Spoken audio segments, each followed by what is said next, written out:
Right. How's it going? Welcome, guys.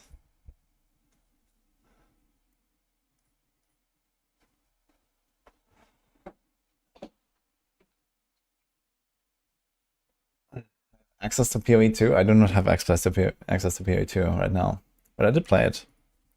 I have some footage here, actually. How's everyone doing? I'm good.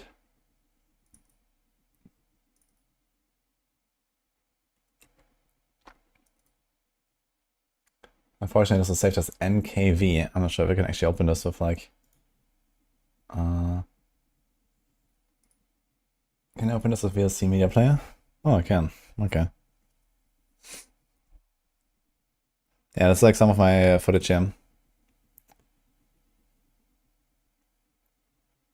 You can also do this, and then I'll get the question every 2 minutes.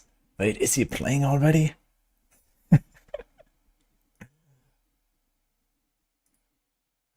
Oh man. About to get some breakfast. Enjoy breakfast, blue skies. Hi, Uziana. Let's get a pet. Wait, what pet? Are the drops still going, by the way, in the PoE 2 category? No, right? This was only for the launch, for the release, I guess. Could do react videos for 8 hours. Wait, what am I reacting to, though? And how does it help us with preparation? It is not actually me, that's very nice. This is controller gameplay. Where's my warrior footage? I think I don't have it. Okay.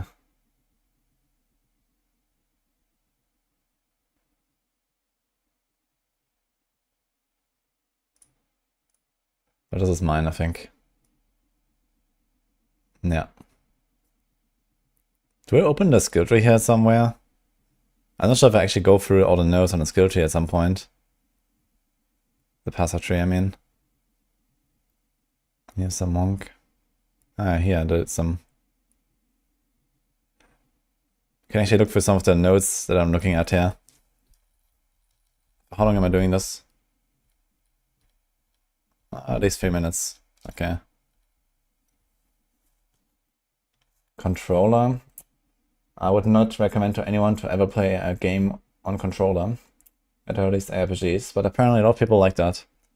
I'm not one of them. Make a druid. There is no druid in early access at the launch. Let's get a pet, the hunter pet for WoW. We're gonna get it later, don't worry.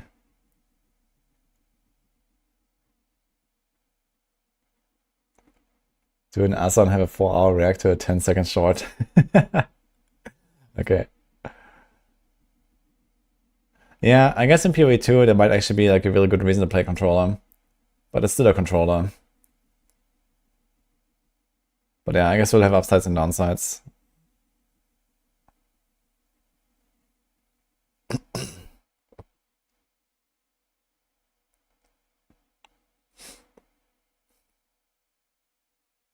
The available classes are Warrior, Monk, Witch, Marauder, Ranger.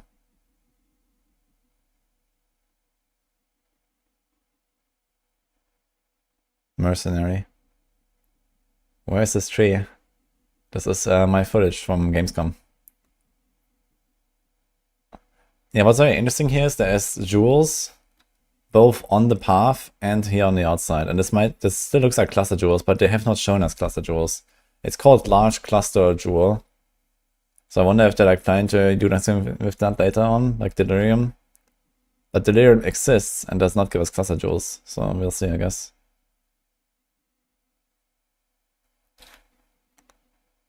Interested in seeing multi-classing? That doesn't really exist. But I guess in the sense of you can use like 2 different weapons that are like very different from one another.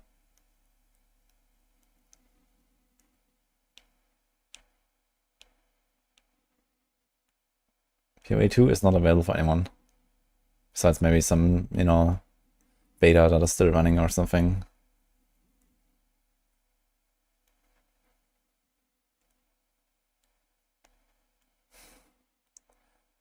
Yeah, so one notable change from the passive tree is there's no life nodes. And no defensive nodes in general, I think. I'm not sure if there's even like armor or an evasion and energy shield and stuff like that. So you can like invest much less into defenses.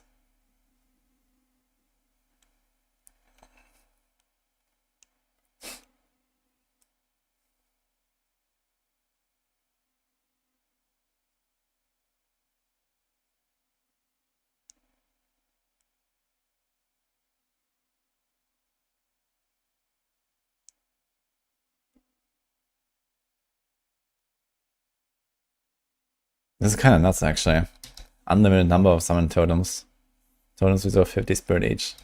It's kind of crazy. Because you can easily get like a few hundred spirit. And you can run out of like 5, 6, 8 totems or something.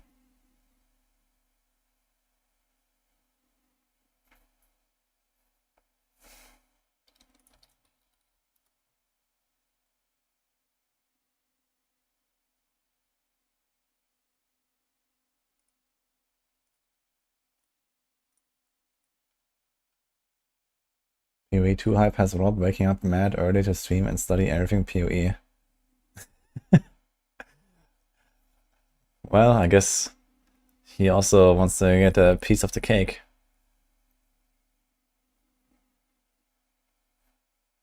Piece of the pie? Is that how he said? Interestingly, here I'm trying to search for Keystone and it doesn't work. You can't filter for that. Okay, so this was all of the passive tree that I showed. Okay, but let's give us a pretty good picture of what's available there, which is relatively straightforward since they removed the defensive side. I mean, there might still be like some nodes like this one here, for example. Right. This part here. Can I zoom in? This looks like an armor and evasion hybrid node, at least on the PoE 1 tree. But I did not actually see any defensive nodes that are moused over here. They all seem offensive. Outside of like, you know, some other stuff like, okay, there's Leech and so on, which is like maybe technically a defense. But you can see again. And not everything is strictly just damage. There's also recover life and movement speed and whatever, right? But there's no life. What about this here? Okay, there is actually evasion rating and energy shields. But no life. Okay. So I guess this other thing is also armor and evasion as well. You cannot get this planner. So it's me watching myself from Gamescom.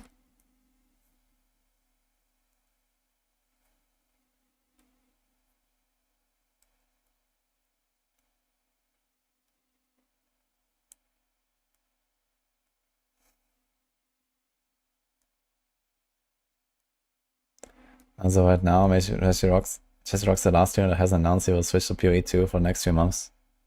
He doesn't need to announce it, everyone is going.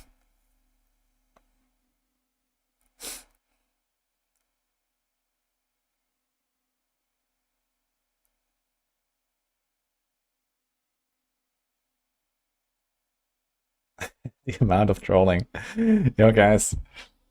What should I pick here? Eternal Youth? Nah, okay. Maybe later. Let's go for something else first. Let's see what's here in the corner. Yeah, okay. Don't really have any jewels right now, but I think later when I get one, guys, I'm gonna craft it. I have a few Maxrolls stacked up. And then I can put a jewel slot there.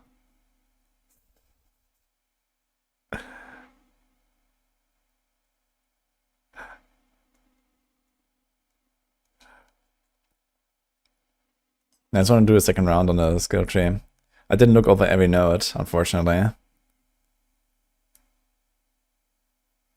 But it does look generally very comparable to PoE 1 tree, outside of it doesn't have live nodes, it doesn't have masteries. Everything has like weird patterns. And jewels are on the pathing nodes. Actually, where exactly? You see this here, there's jewel. Can do this here.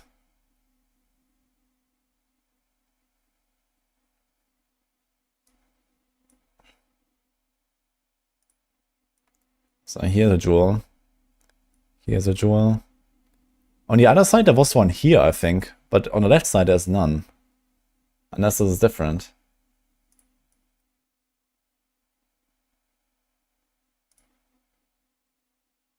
Here's one, actually.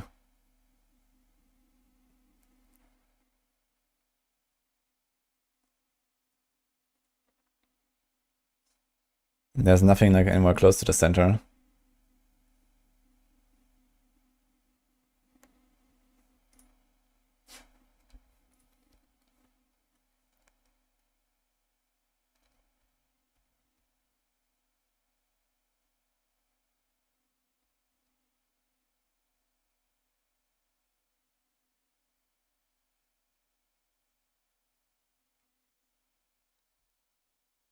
So again, we have one here. Here. It's not exactly symmetrical, it seems. There's one. So there must be somewhere like here one as well.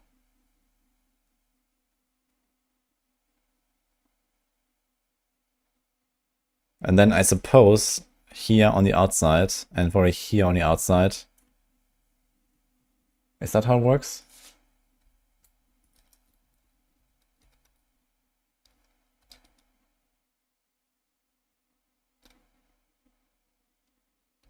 Yeah, look, there's always like one here pathing, and then behind it, a few nodes later, there's actually another jewel. And it's actually a one pointer. If you path out here anyway, it's actually a one pointer. That's crazy. And this is technically a 0 pointer if you path through this. It's actually pretty crazy.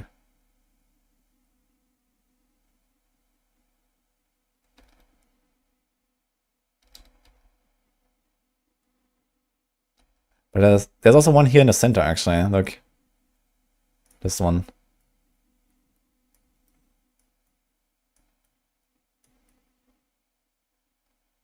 But there's nothing here. There's a cluster.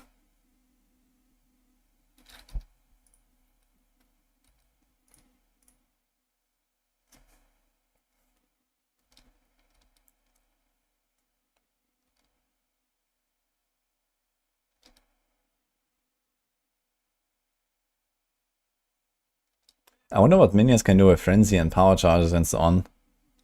Because there's this node here. Conduit. If you're gonna charge, allies in your presence gain a charge instead, which also applies to minions. The thing is that charges work completely differently in PoE 2 than it did in PoE 1. They're all just like, you know, very slowly gained and mostly just used for like empowering a skill or something like that, and they don't actually have a passive effect of their own.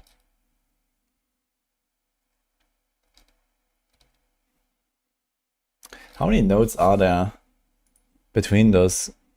1, 2, 3, 4. Or 1, 2, 3, 4, 5, 6, 7, 8, 9. 8 in between and here 4 in between.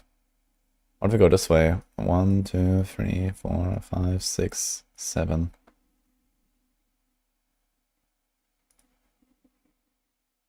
I wonder how important the jewels are gonna be later. But I guess they're gonna be kind of compared to how they were before. Some of these passive classes are pretty big, actually. Look at this. This is one travel, like not even one travel, one small node, notable. One small node, notable. And others are much more costly. For example here, small, small, notable, small, small, notable, small, small, notable. So this is 9 points to get 3 notables. And this is 4 points to get 2, for example. And here this is 4 to get 1. 1, 2, 3, 4. 1, 2, 3, 4. They actually have like very different costs. This is also interesting here. 1, 2, notable. 1, 2, 3, 4, and then 3 notables, but they're probably like kind of mutually exclusive, I imagine. I don't see that here right now, I think.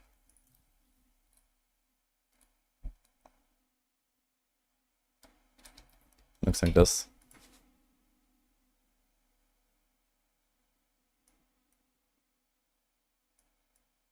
Where's my snippet?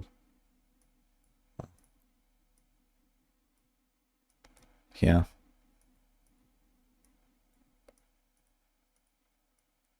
And then there's 1, 2, 3. Kind of interesting cluster.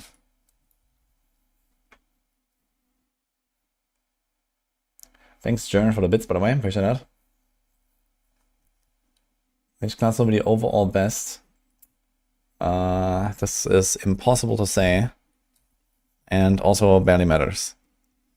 Because, you know, there's not a huge, like, you know, class fantasy and, you know, class, and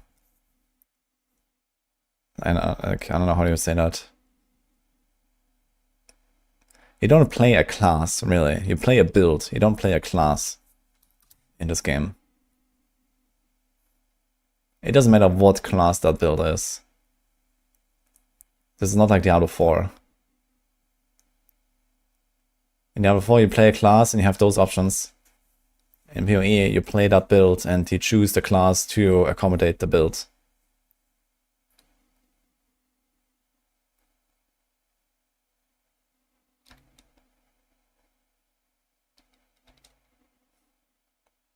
I don't know, try chasing metas in PoE 2 like they do in D4 is in for a rough time. Yes. Just for that reason, I'm kind of curious to see what Rob is actually going to do in general in this game. I really wonder like how he is going to play it, just out of curiosity. What his goals are.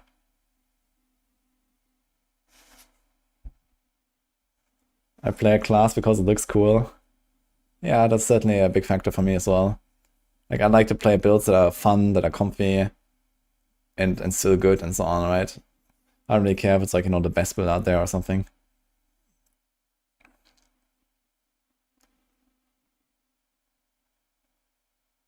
Rob can't get carried. Oh, I can still get carried. If you play a softcore trade, you can get carried a lot if you want. You can get handouts. Like, you cannot give handouts to viewers as a streamer, but you can take handouts on viewers, I think, right?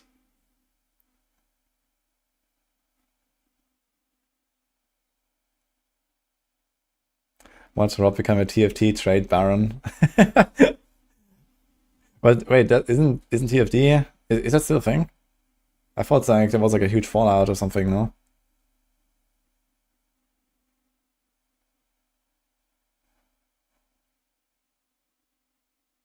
Warrior is the only class that can fully block with a shield. You don't believe others have that option? No, this is like part of any shield. Like most shields, they have like a skill that you get when you equip that shield, which says raise shield, and then you can 100% block when you do that. I mean, there are certain things that are only specific to certain classes, or rather specific to certain ascendancies. Like, for example, the time stop and the cooldown reset and so on. This is like specific to a Chronomancer, which is like a sorcerer's ascendancy. So some ascendancies are special and potentially build defining.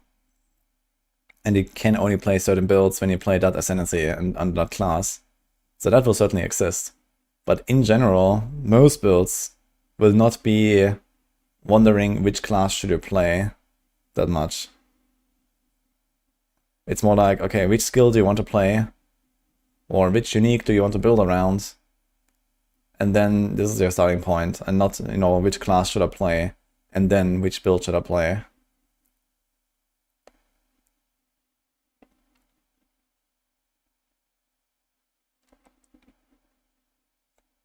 You're watching me from Gamescom. It's just like some of the monk footage that I recorded. I don't have like all of the footage that not all of the gameplay that I did there. I played, I don't know what, like, I don't know, it's like 5-6 hours or something maybe together. I played quite a bit actually. All the classes a little bit and so on. But I don't have footage from all of them, unfortunately. Because I wasn't recording every time.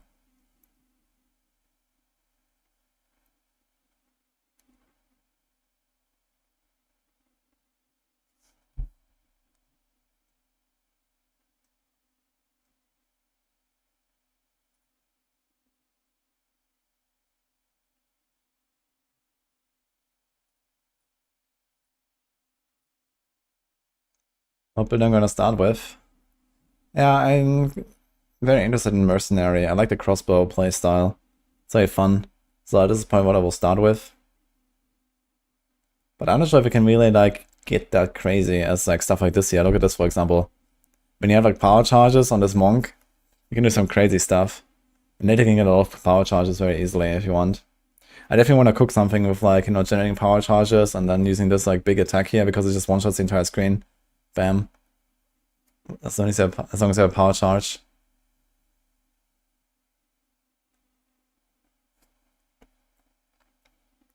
This is Falling Thunder. Pretty big skill.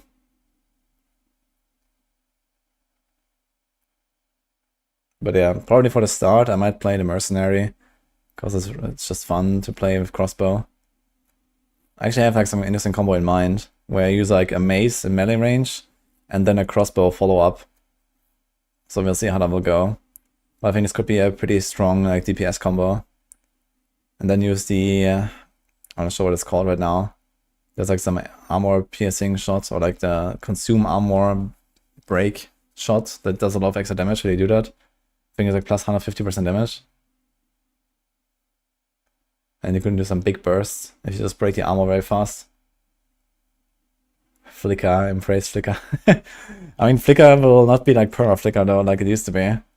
First of all, it's like the highest level skill on bot class. One of them. Monk, I think. And then you cannot gain charges while using Flicker, so...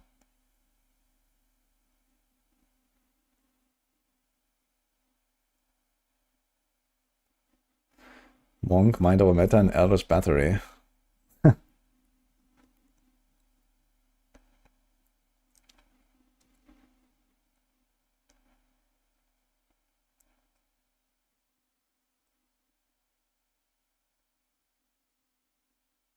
What are the real PoE streamers saying or how are they preparing? I don't think that there's really too much preparation they're doing.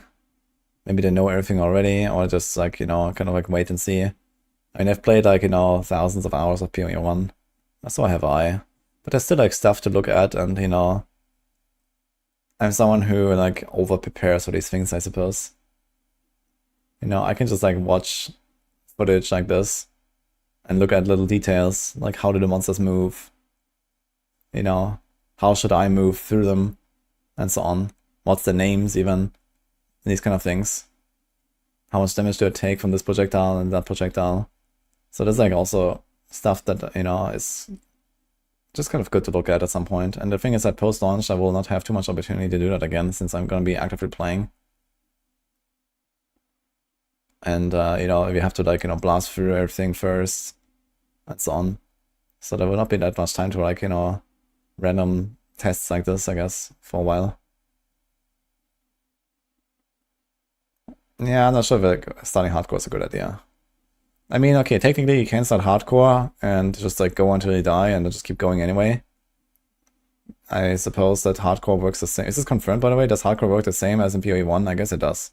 So you don't lose your character, it just goes to standard. And since there's no league, there's only standard and hardcore. It will go from hardcore to standard, basically, where everyone else is playing, and they can just keep doing there if you want.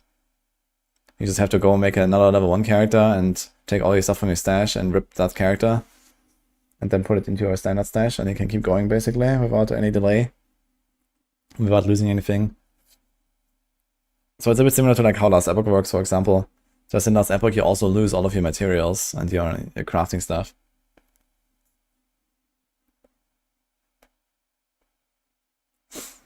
There won't be a standard league, there will be an early access league. Yeah, okay, early access league, standard league, whatever.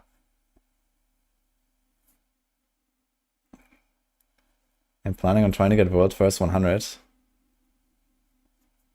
I mean, for early access, I think this is going to be relatively whatever. But I want to get the world first 100 in hardcore on launch.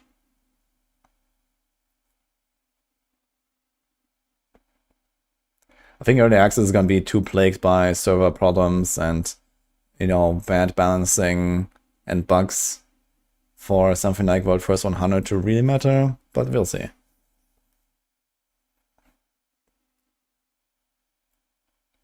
You have a link to this video. I did upload some PoE 2 footage on my YouTube like, I don't know, a month ago or 2 months ago. So you should probably see most of it there. I'm not exactly sure how much you put in there actually.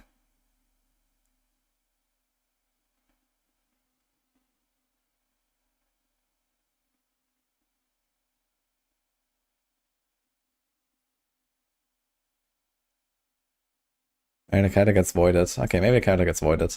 I guess that would make sense to like make hardcore actual hardcore for the start. If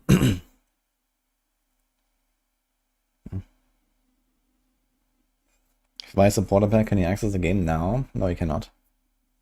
It's on the 6th of December.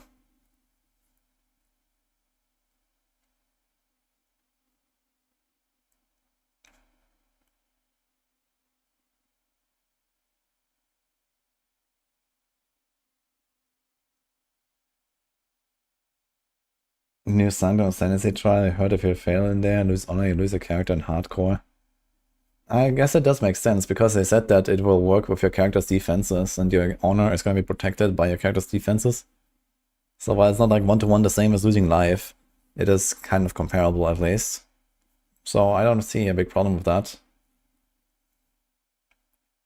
I mean, worst case, you can just like stop the trial, right? If you realize, hey, shit, I have barely anything left, I guess you can just leave and then try again before that happens. Unless you want to risk it. I don't see that's such a problem.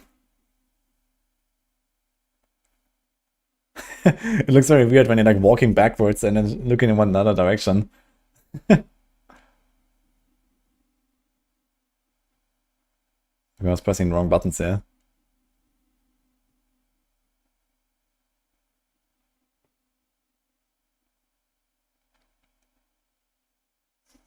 Think it's worth playing PoE 1 to get used to PoE 2? Absolutely.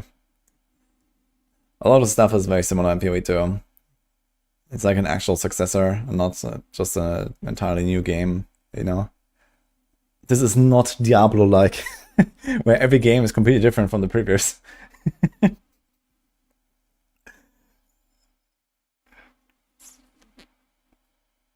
Yeah, I'll play PoE 2 hardcore, but not on the first week at least. At the very least, I want to kill every boss in the game once before I go hardcore, so that's kind of the plan for the first week, I guess.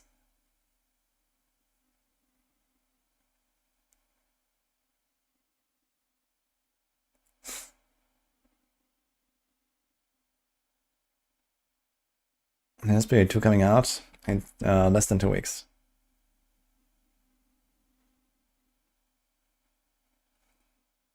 Is it lifetime stash tabs or per league?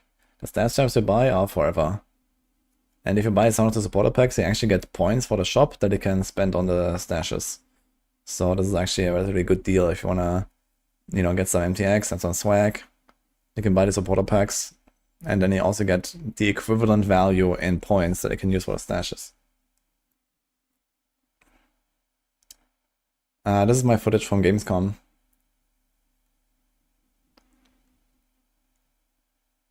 I wasn't in California with PoE.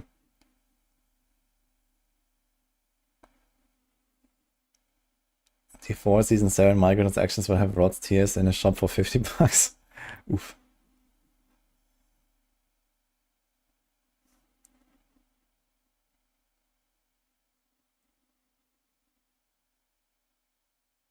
Don't know what they're gonna do with those 4,800 points. You buy a bunch of stashes. You save another 1,000 points for future stashes because there's certainly gonna be some. And then at some point you're gonna see some fancy mock that you want and you take it. That's it.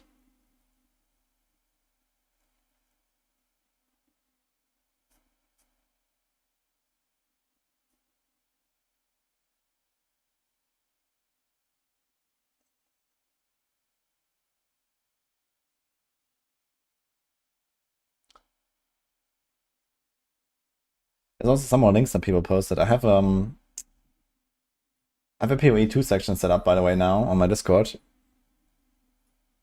So here I'm planning to maybe expand it even further. But I got this for now. So here's gonna be for like my own builds, new questions, infos, and links. So a bunch of people posted a few things here. Maybe I'll check that. 36 notable screenshotted. That sounds good, actually.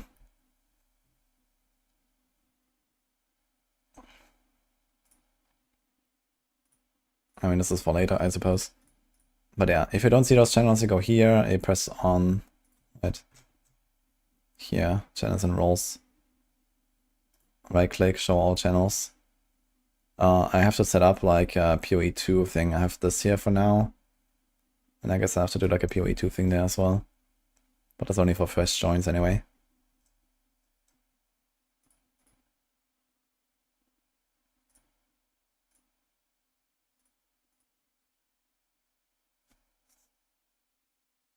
You're trying controller. No, I'm not a controller enjoyer.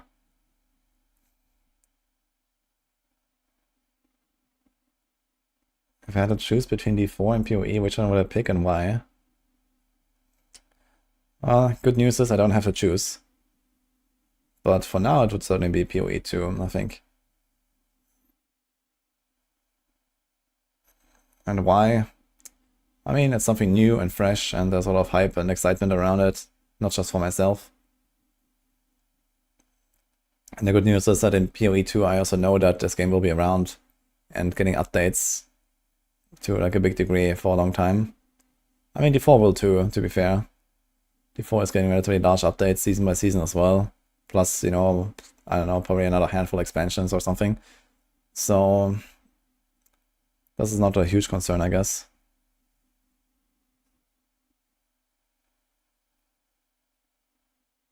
But PoE 2 also looks like a game that is like up my alley. It actually very much reminds me of Diablo 4 from like way back. When I first played Diablo 4. It felt a lot similar, a lot more similar to like what PoE 2 looks like it's going to be, which is kind of ironic.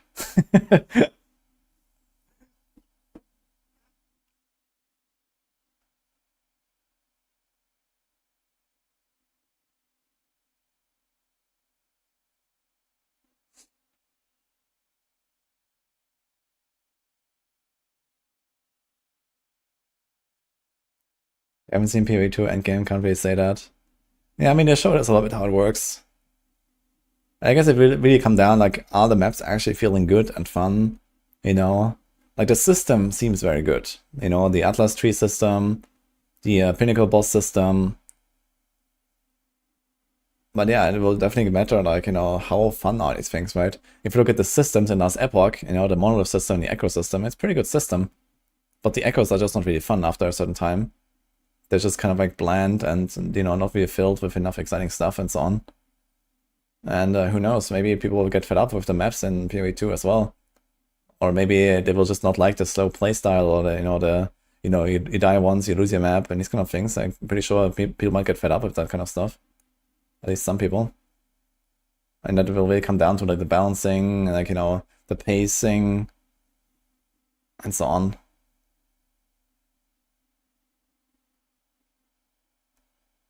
First thing people will cry about is a path getting blocked from death. I say get good.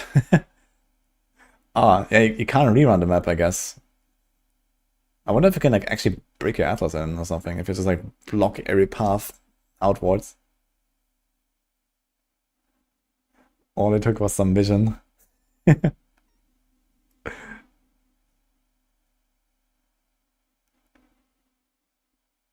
There's a failsafe. Yeah, there must be some failsafe, I guess. To keep going forward or something.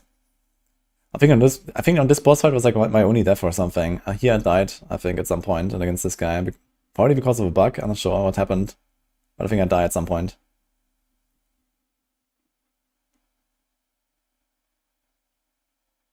How do you feel about the Alien Monk?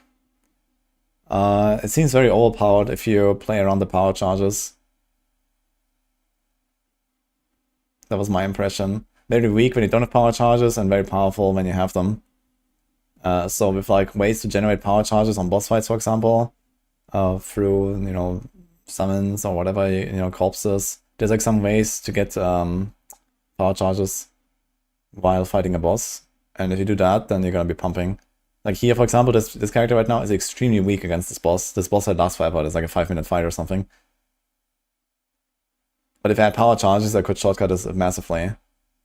Thing is, there's no ads here, so...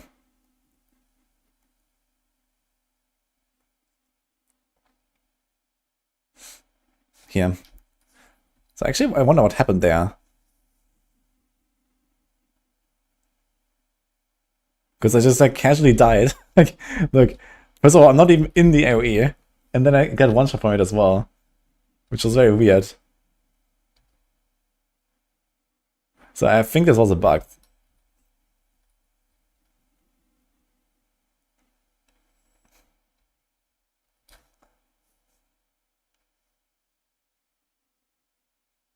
Break the 4 starting points for science. Smile. Yeah. That's just me playing a Gamescom.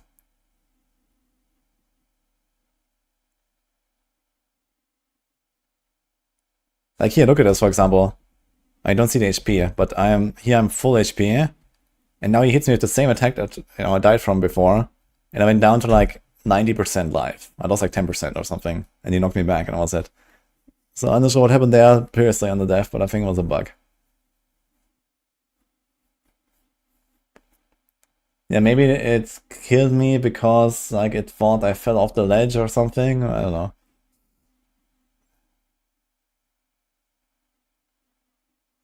You hate the map overlay since only 2 days. Yeah, I mean, if you learn the maps well enough, I guess you can play without it quite often. Like outside of the terrain, I guess it doesn't really show you much important info. Map overlay. I still play Diablo 4, yeah. For example, like yesterday, and for like later we're gonna do PvP with the Maxroll boys again. In 4.5 hours, I think. Or 3.5 hours. At some point later. Let me check.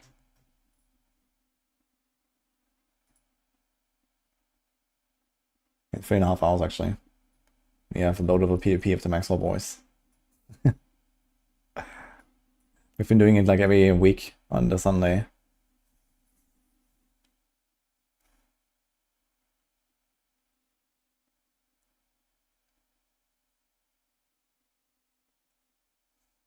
Overlay is definitely not a solution either. And what we need is like 4D games. You know, first of all, we need like VR glasses. And then we also need like, sensory, like touch and, smell and all that stuff. And then this can guide you. You don't need an overlay map then. How about that?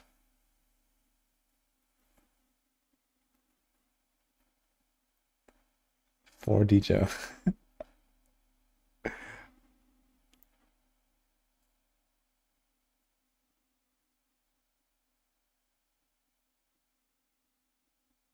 Don't forget Neuralink. Yes, of course.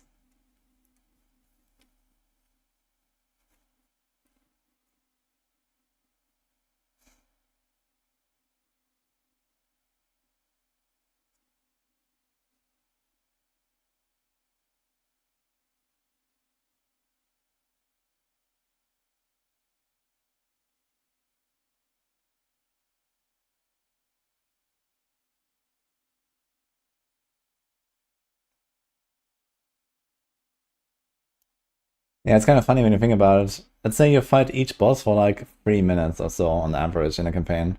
I guess some of them will be much faster. It's like a relatively long boss fight, and I'm very weak against bosses. Let's say 2 minutes. And there's like 100 bosses. So even if you just like non-stop fight bosses, you're probably like busy killing bosses for like 3 to 4 hours throughout the campaign alone.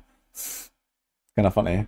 This doesn't even, include all of the like, quests and actually going through the areas and all that stuff.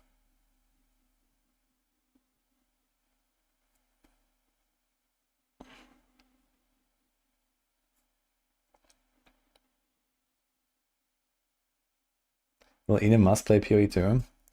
I wouldn't be surprised if he tries it.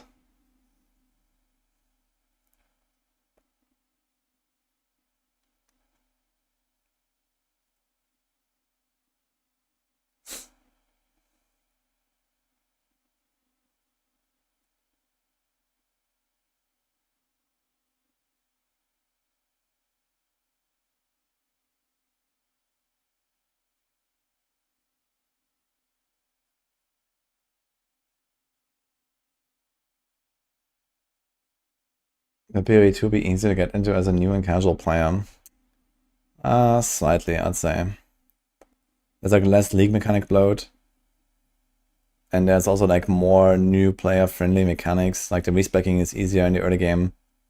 There's recommended skill choices and these kind of things. So late game, the complexity does ramp up a lot. But at least getting there, you'll kind of like learn the game better than you did in PoE 1. So it seems like they definitely improved that. On the other hand, the game is much more difficult than PoE 1. Like PoE 1 is kind of a joke in terms of like the actual like gameplay difficulty, if you compare it to PoE 2, I think. Monsters do a lot more stuff, bosses do a lot more stuff, and so on.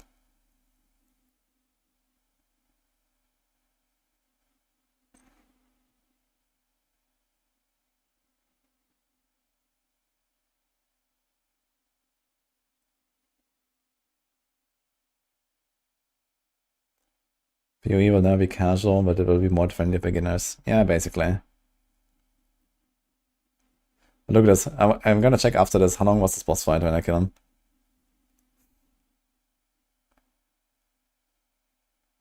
Might also be because I'm melee. But look at this boss fight, man. Last fiber.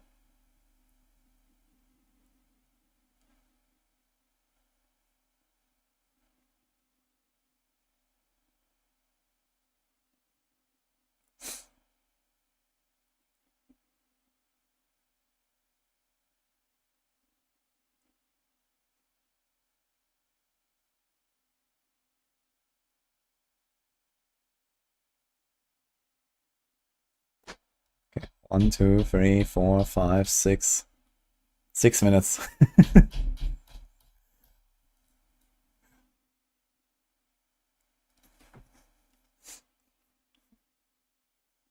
Got a yellow man. Wait, 2 yellows on this guy. 3 yellows actually. Look at that. And this is what, level 22 area. 3 yellows on the boss. Actually nuts. What do we get?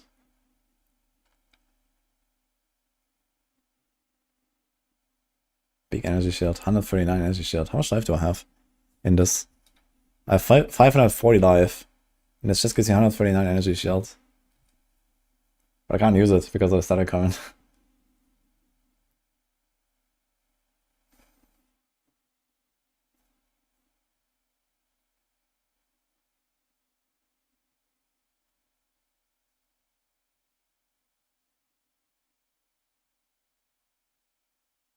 Niche on a weapon. Usually not what I'm looking for, but in this case, I guess early game might be kind of nice to get it.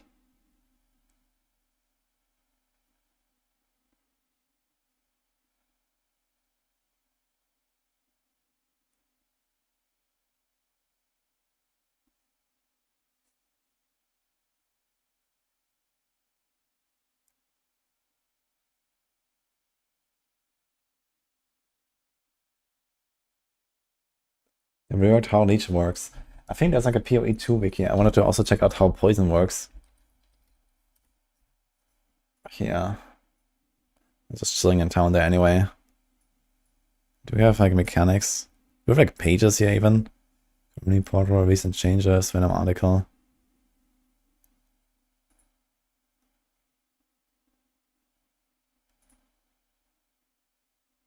Wait, is this PoE 2? There's not PoE 2 wiki.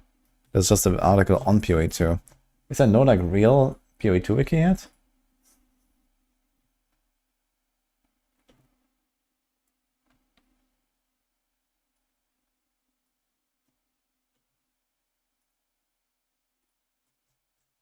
It's literally the same page, right? Okay. Yeah, so they only have this one page basically, and that's it. Turns out. We can check that later. Okay, here I'm playing Mercenary. Level 13.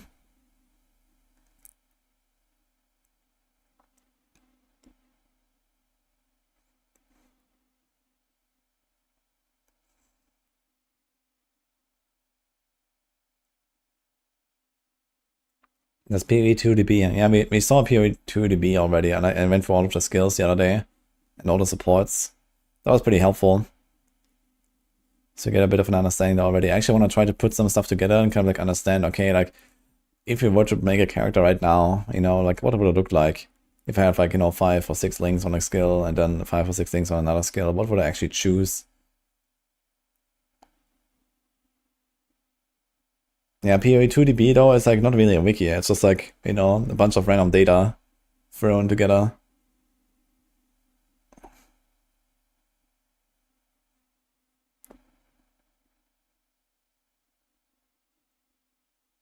So there's the grenade launcher. The grenade launcher is really powerful, by the way, but it's kind of hard to use because it has a long delay and it bounces and it has like a minimum range and so on. I think it actually has a fixed range.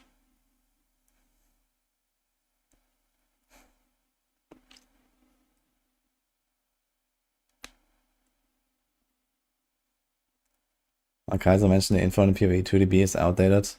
Yeah, I mean, I didn't look at the numbers of anything.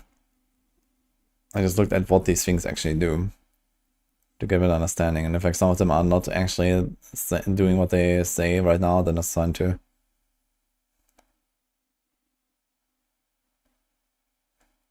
How am I playing PoE 2? Because I'm psychic. I can do it with just my thoughts. Looking at the screen very intensely.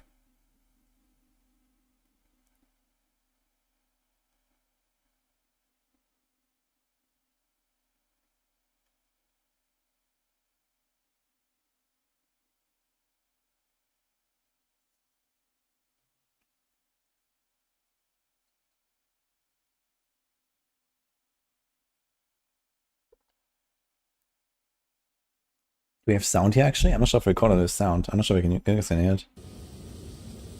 Maybe. Oh yeah, right, we have sound. Do you hear it?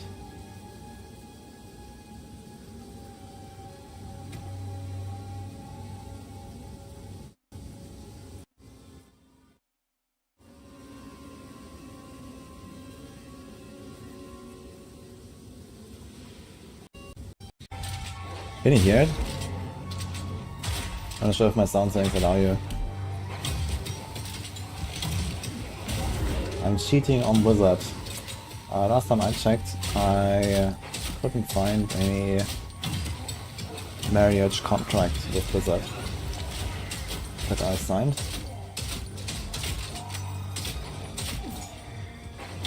Okay.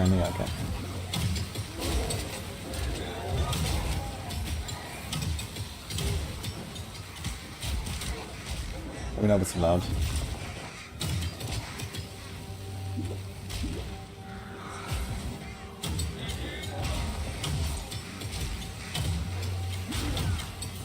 Need a sec.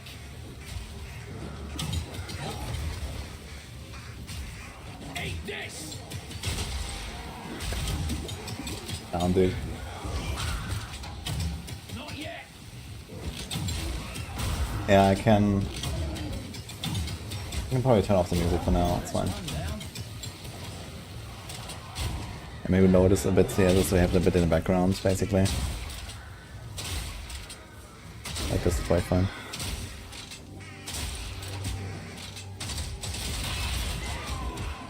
I found in the early game the strongest class I played was the warrior. Because he had a relatively good damage output even with default attack on bosses. And he had Infernal Cry. Infernal Cry is really strong. I think when I was playing here I was not allowed... I'm not sure actually, but I think every time I found an uncut skill gem I was not allowed to actually make like another class gem. Or maybe I just didn't find them. I'm not really sure. I found a few uncut gems. But I think I was not actually able to use one of my classes. I'm not sure if like throughout the campaign there's like something you have to unlock to do that or something. But it would be kind of interesting to actually use Infernal Cry for like other classes as well. Just like walk in, do the Infernal Cry, and then start exploding everything.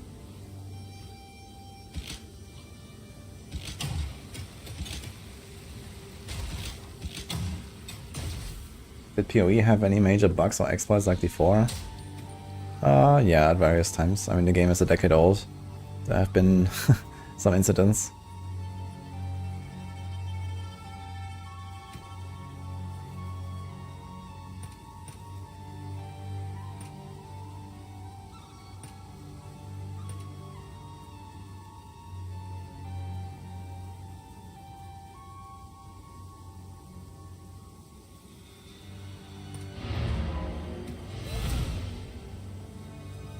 Looks like half the skills are going behind the enemy. Yeah, exactly. With the grenade launcher, you gotta be very careful.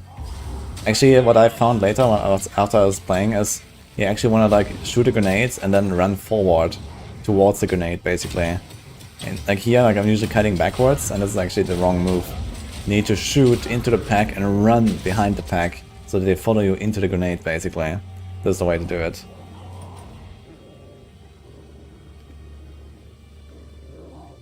Okay, try group play.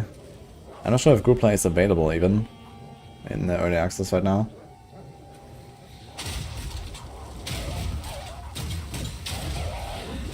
I mean, couch co-op apparently is going to be available, but I'm not sure about any other multiplayer for the start. Stop them in their tracks. How was performance? Well, they made sure we had a big machine.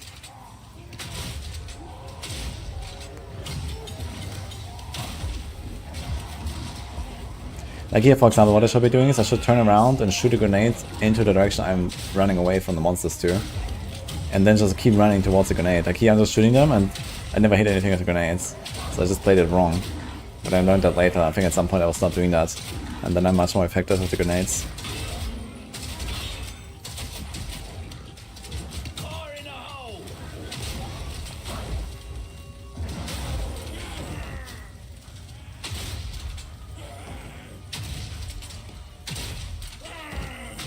Is it gonna be a huge launch on December 6th? You expect not to be able to play until the next 1 or 2 days? Yeah, that's exactly what's gonna happen, I think. Ah, here, uncut skill gem. I guess I'm gonna use it in a second. Did I practice on WSD? I mean, I did use it here. But the WSD feels very different in PoE 2 than it does in Diablo, so I mean, I do have a bit of practice with it, I guess. More than most. But you see here, like I have an uncut skill gem, but I think I was not allowed to use the other classes stuff. Maybe here, I'm gonna cry. I guess it was mostly because it shows the grayed out and an exclamation mark here. Like I think I was able to do this, but because I didn't have the weapon equipped for it, it didn't let me. But Infernal Cry, for example, is something I could do on any class. So it might be something I'm gonna go for actually. For like early game, Infernal Cry is very powerful for AoE. And then you just need to have good single target damage, which you do with grenades and the armor piercing stuff. So this is probably something I'm gonna do. Thanks for sub Groovy, by the way.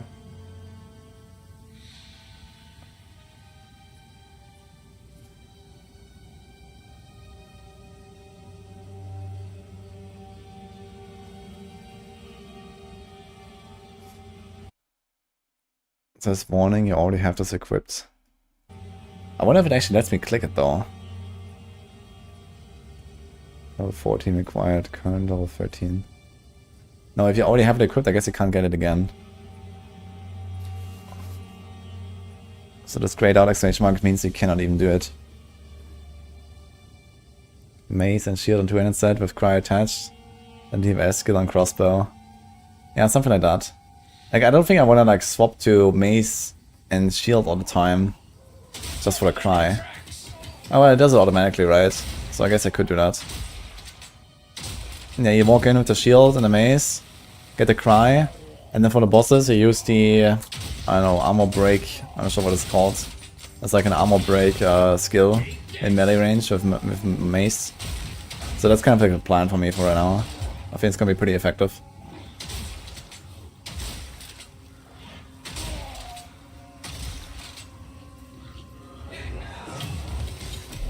Actually, I want to see the stats here.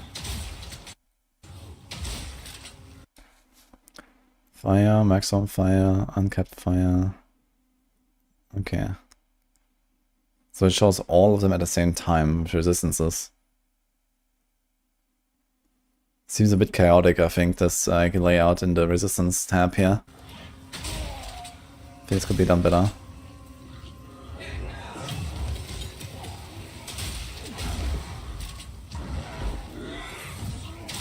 You can use primary skills of all classes, but they're not in the game yet. Uncut skill gem. Pog.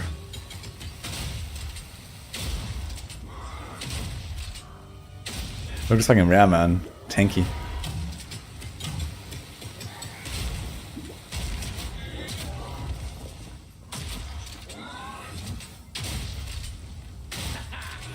and personal.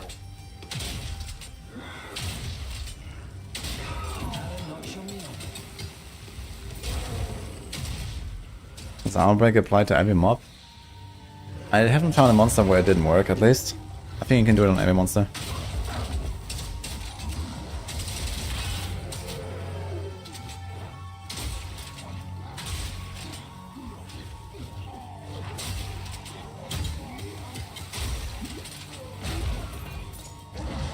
Kind of bummed Rogue won't be available. Actually, I wonder if it's gonna be something that feels like a Rogue from Diablo. Or like a Rogue from WoW. With like combo points even or something. Or just in general like this like, you know, fast melee playstyle when they jump around between enemies and stuff. Imagine they recreate Twisting Blades for Shadow. Pork, man. Login. Hunter should be similar to Rogue. Yeah, but it uses like very different weapons, right? It just doesn't feel exactly the same. But it does have like this combo of like melee and range, I guess, the most. Stealth skill should be cool, but OP. Is there a stealth skill?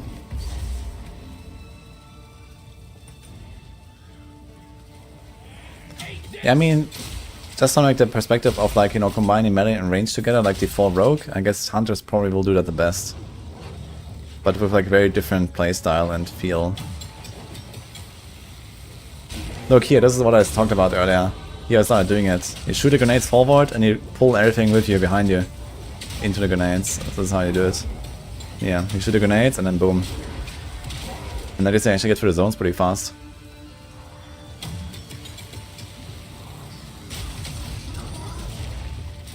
Monk. Yeah, Monk is probably also like not strictly melee at least.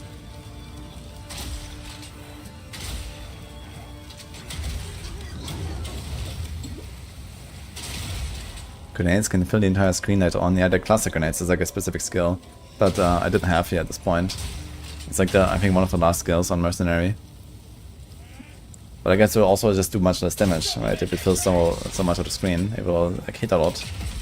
Might be good for like apply certain like on hit effects or something. Now don't get hit by your own grenades.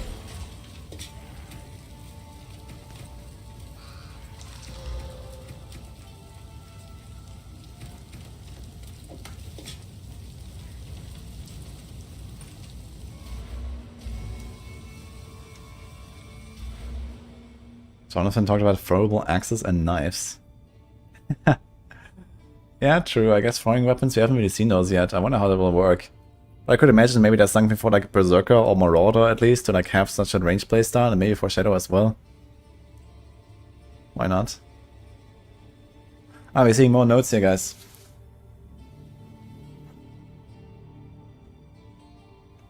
You do not count as your own ally. What does presence say there?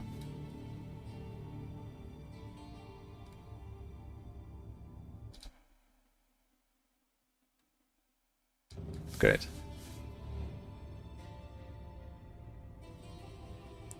I'm gonna upload this playthrough. I guess I could. Are we allowed to do it? Just like upload straight up without commentary and stuff? I guess so.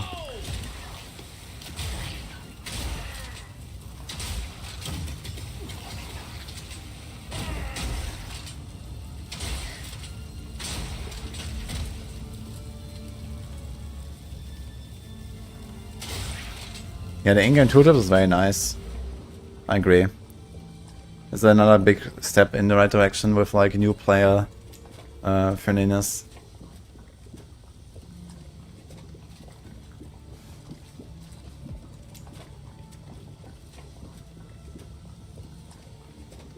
Upload it on the PoE channel. Yeah, right now I'm not sure if I'm gonna use the PoE channel. The plan for now is to use my main channel. But if you want, go sub to my PoE channel because I might use it in the future. On YouTube, I have a wudijo PoE YouTube channel.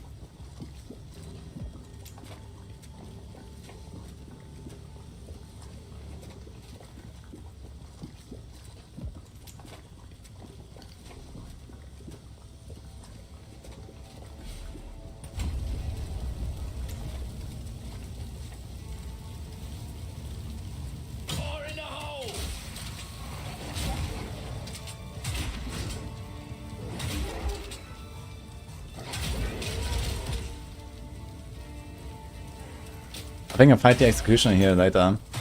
I think it's like end of Act 1 or something, or close to end of Act 1. I think.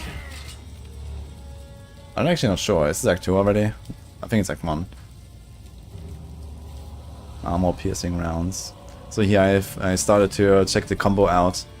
So you have armor piercing rounds, where first you break the armor. Hits break 5 armor. And then I don't know, after like, 50 shots or something, armor is broken. Then you can do like one big follow up here with the high velocity rounds. Consumes 40 broken armor. It's like a debuff, you can see this on the health bar. And it does 150% more damage. It's very strong. So I'm planning to play around this for the boss fights in the future. Let me see how this will go. However, this can be optimized for mid-level or low-level PCs. I have no idea.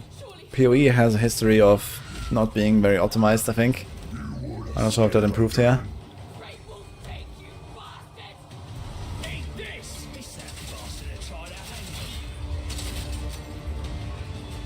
Here's the full breaking armor, as you can see this.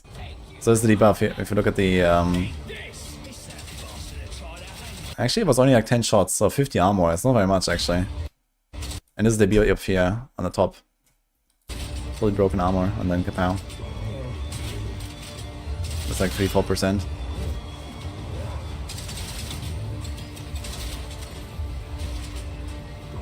Oh, it actually disappeared. It has a timer, it seems.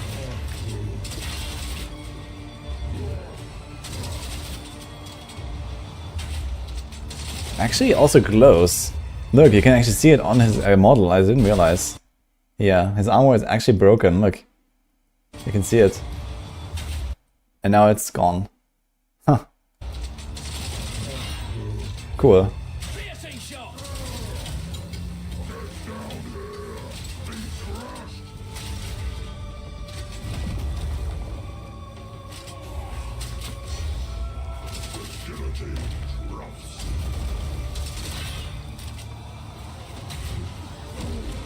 This game being free to play still blows my mind.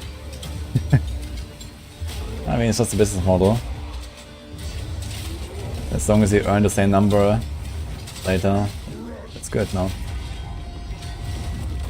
Some people pay nothing, some people pay more than the typical.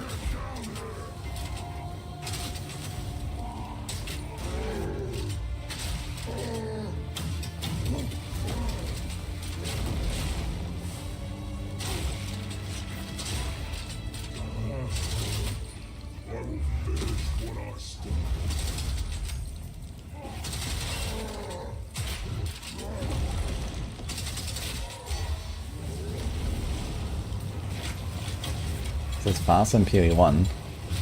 Currently this looks like the slowest RPG known to man. But I guess we'll see later. Also, I'm like kind of a lab here, right? It is not even my character, this was like a preset character. So I just started this character like 10 minutes before this, so it was like all like preset up, predefined. I couldn't really do my own combos and so on. I don't have any speedrun struts. So I guess it will get faster. But yeah, generally it's a very slow game. For the start at least.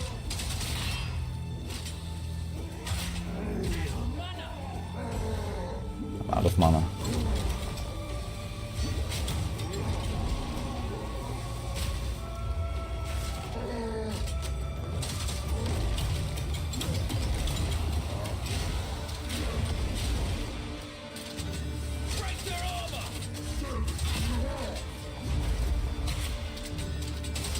Going down slower? Okay, maybe.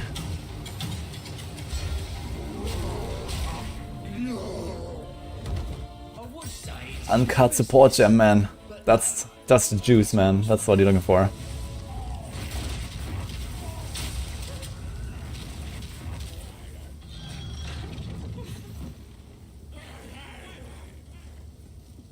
Endgame will be faster. No shit. I wouldn't have guessed that. But I think it will remain relatively slow pace.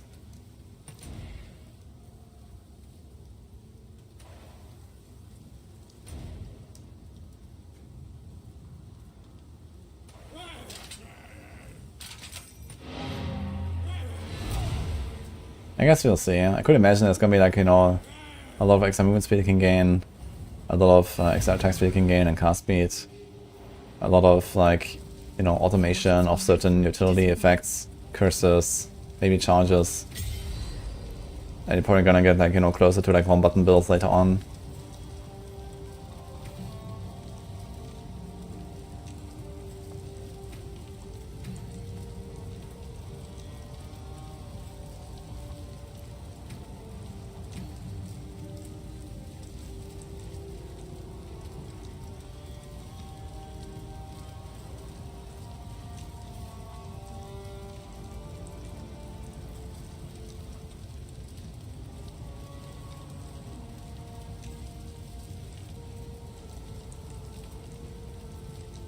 Wondering if all the actually bought in PoE 1 for storage will transfer over. Yeah, anything that can transfer over will transfer over.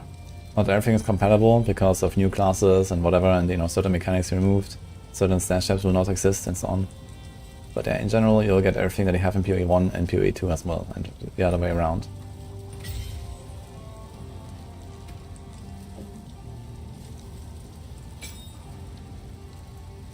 Can we actually see anywhere here, like, where these skill slots come from? No, right? There's no indicator, like, this is for my weapon, this is for my glove.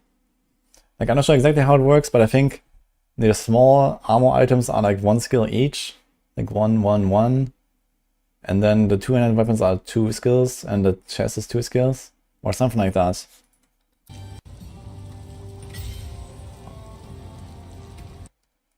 Like, we have 2, 4... 5, 6, 7, 8, 9, 10 slots. 1, 2, 3, 4, 5, 6, 7, 8, 9. Yeah, it doesn't really check out. No, I think you need to have, you need to have helm equipped in order to get a skill slot, I thought, or something like that. And you need to have a 2-handed weapon equipped in order to gain 2 more skill slots. I thought this is how it works, but maybe that's different now. But I remember something like that. So you just have skill slots now, but how do you increase the number of skill slots? You just get them as you level up? Yeah, I've heard that. I thought that this is like tied to the items you have equipped in some way. But maybe this is outdated. Yeah, maybe just unlock extra skill slots then as you level up or something. Or maybe you just have 10 skill slots and that's it. No matter what. I can count again. So 2, 4, 6, 8, 10, 11. It's all skills. Yeah, the sockets in gear. I'm not saying that this is in your gear. I'm saying that the amount of skills you can have has to do with your gear, but maybe it's not the case anymore. I thought though that's how it was.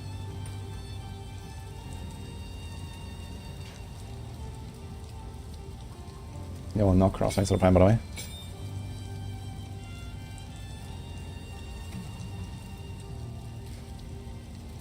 Yeah, I'm thinking about doing the Gem Legionnaire because it's so versatile and I can kind of do anything with it, which is nice. Problem is, will I really want to use like 13 different skills or maybe more, right? This is like a level 13 character or something, or a level 12 character. Maybe there's gonna be even more skill slots later. So maybe like the regular skill slot amount is something like 12 anyway. And then you have like 15. And then you have the flasks, and you have WSD. Like how many skills can I really sustain? You have 9 sockets of skills available by default. Okay.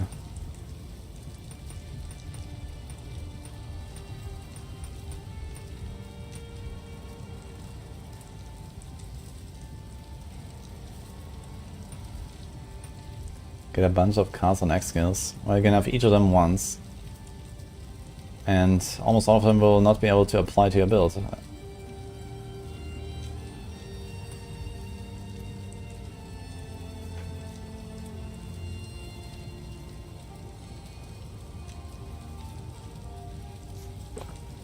Gemlink sounds kind of weak early.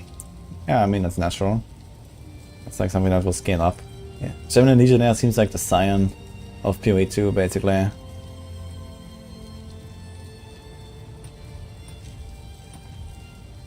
Thanks, Lancelot. I was trying to figure out here what to do with my one support gem that I found.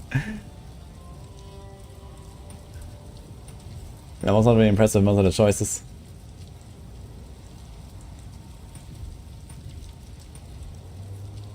Yeah, the gem interface is very good for sure. That's a huge step forward.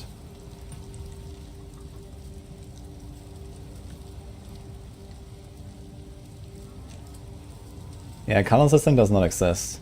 I mean, they still have the, you know, dex requirement for green and strength requirement for red, but there's no like chromatic orbs and these kind of things anymore. And nothing they have to do with your gear in order to use a skill, besides hitting the requirements.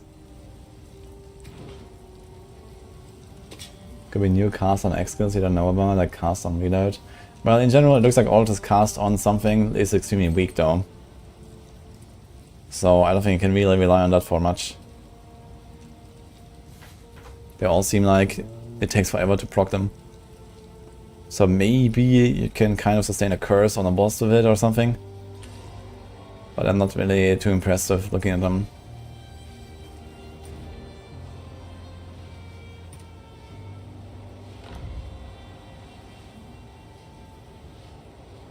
I'm not sure if I fought the Iron Count here later. I don't think so, actually.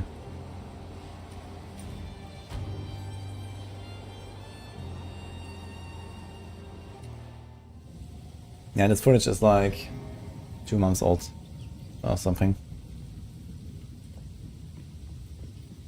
3? Maybe 3. Don't like the Witch Hunter Ascendancy. Why not start with that? I mean, we'll see. I mean, you haven't really seen like half the nodes anyway. So maybe I'll do that. Since the Gem Legionnaire is yeah, mostly an endgame based one. Although, I mean, getting like the 12% quality on your gems could be pretty strong. I'm not sure what quality does exactly on gems in PoE 2.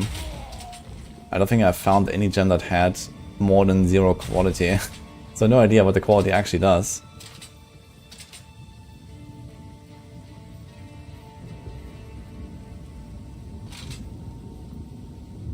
Can use caster, crit, or cast skills like block, ignite, freeze, and shock. Yeah, I can do some stuff like that. I think there's gonna be like some kind of like standard combos that most builds will use, like blocking a certain ailment, like chill or shock or something. Or blocking a curse, so you don't have to cast it. And these kind of things.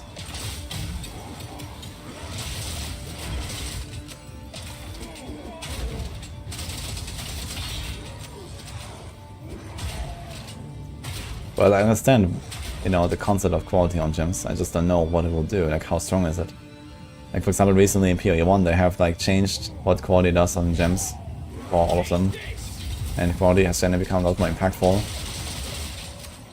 So, how important is going to be quality? How good is 12 quality to all of your gems? Who knows?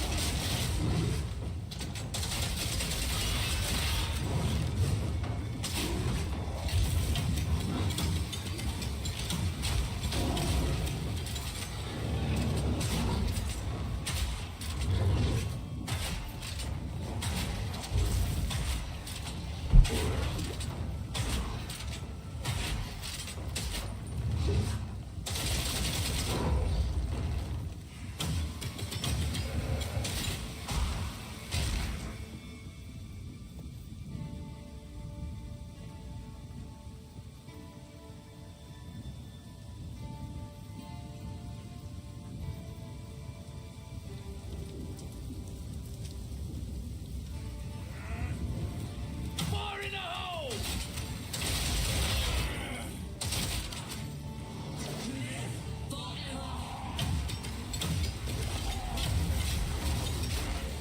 This'll stop them.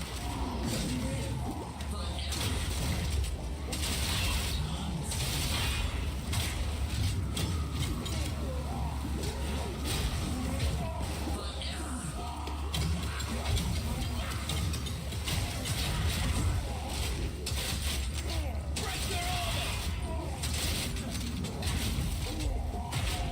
Need more money!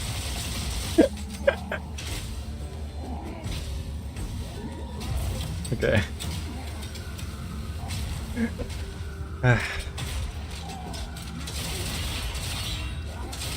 Next level gaming.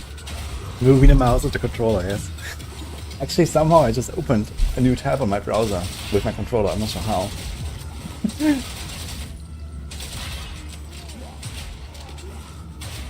Another notch on the armor.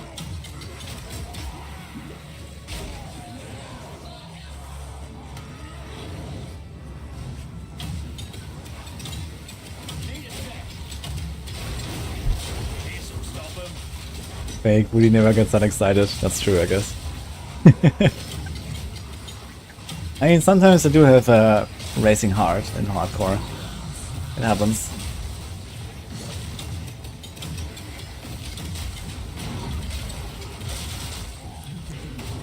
You think on no PoE 2 early access will need an item filter when we reach high levels? Absolutely.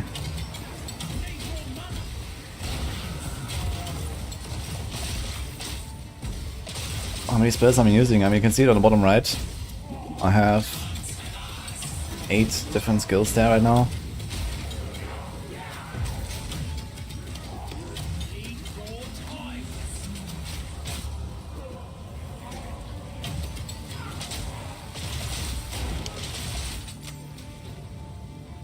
Slow gameplay with dodges, I love it, and Asian women too. Okay, good to know.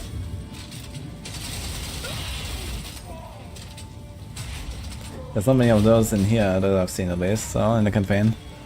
Maybe there's some.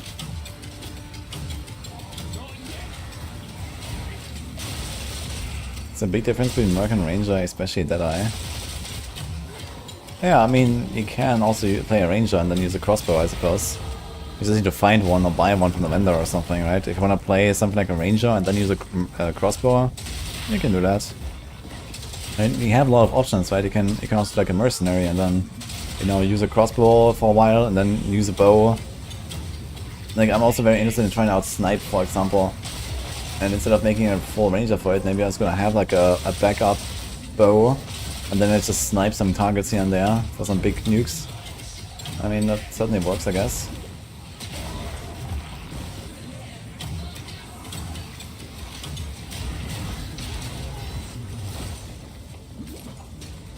I think some classes are more easy to play with WSD.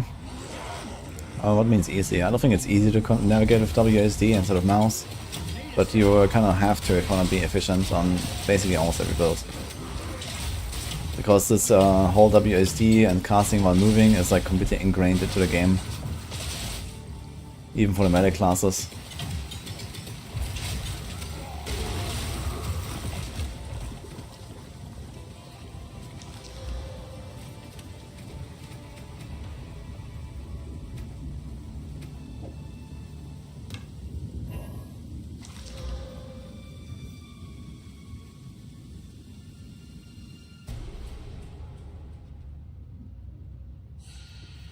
This place is right fancy. Gold is wasted on the rich.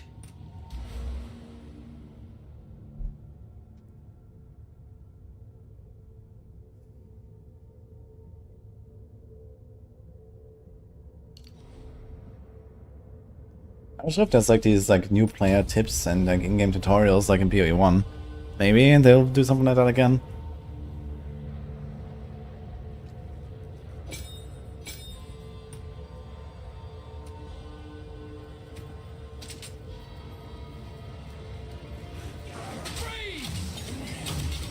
No, I'm not playing right now.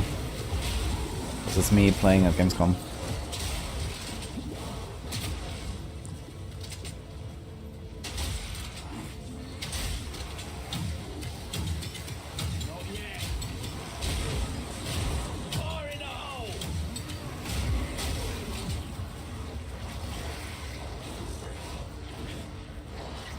There's a tutorial thing, you can see in Bajira's footage.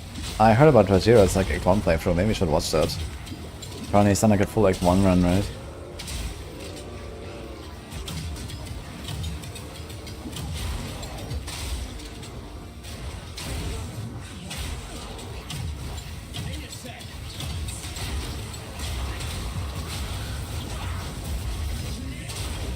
My time is about to run out here. I'm not sure if you see it behind the cam. Clock is ticking down, 1 minute left.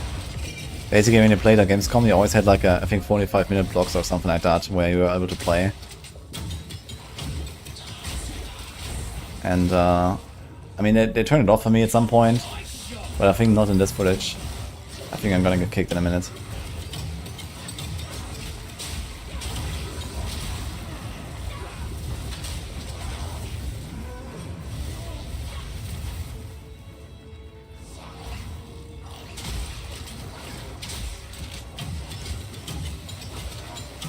Reveal 2 crossbows at a tight and grip talent, do we know?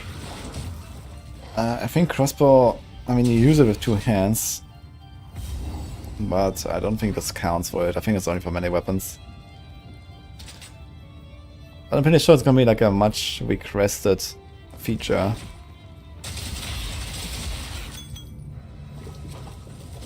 Oh, okay, timer's up, I'm not getting kicked. Am I? Oh, never mind, okay. But I think I fought this boss once. It's like a boss. Only have here. Here's the monk again. Okay. Do I have more? No, unfortunately this is the only thing that I actually have of my own recording. So I have no witch, I have no warrior. I mean I have this here, but this is not my footage. This is actually a controller.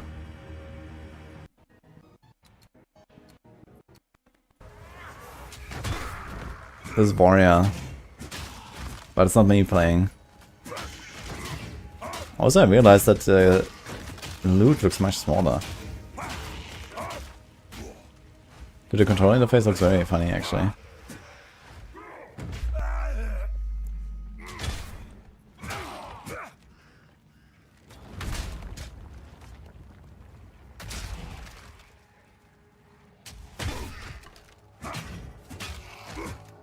I could imagine this game is actually going to be pretty decent on controller, since you don't have that much inventory management, like you used to be, and used to have in the past. And the gameplay is much slower. It might actually work really well with controller, I imagine. Let's try Sork. Was it Witch or Sork? I think Sork was not available, and Witch was available. Was Monk, Warrior, Witch, Ranger, Mercenary. I think 5. 5 or 6. Going to ask him for Auto Sword every day. Auto Sword. They're not gonna do that. I can't imagine.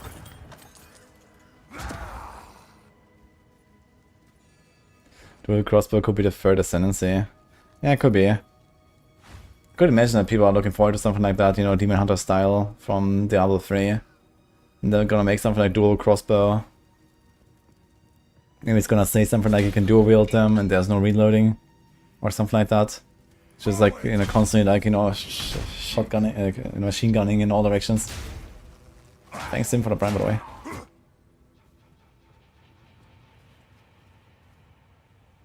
You don't see why there's not early, no auto sword. I don't know, I mean, what does auto sword do exactly? Like, what's the advantage of auto sword exactly?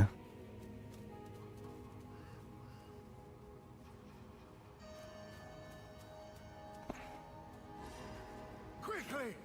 That bastard tyrant Praetor Draven! I sent runners together. Some reason I have it in the 4 in LA. Yeah, I can't say that I use it very much in either of those 2 games. So.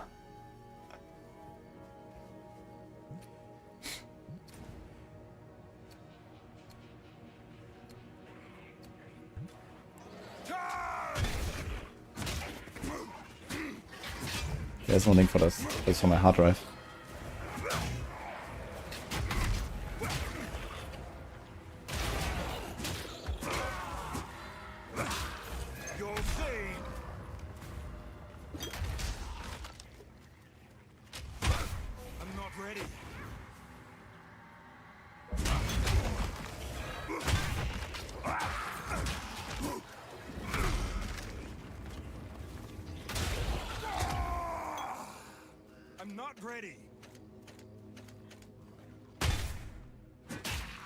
It's like down from off the mountains and give quality of life benefits. Yeah, true. I just don't really see like a huge advantage in giving people auto storage of inventory.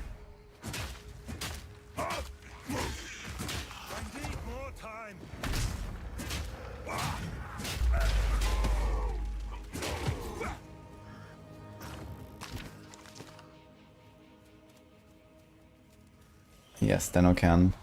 We're certainly trying to get a lot of new players into PoE 2.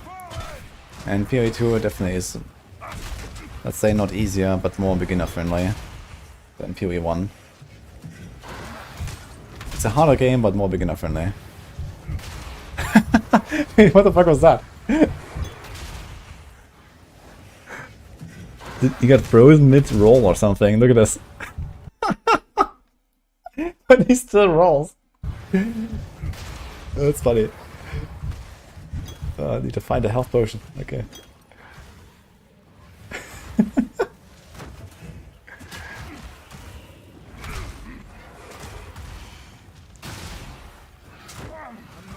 Like when I played, I felt like Warrior was the fastest in the early game because of Infernal Cry. But this is very slow right now. How many dodges? You have infinite dodges.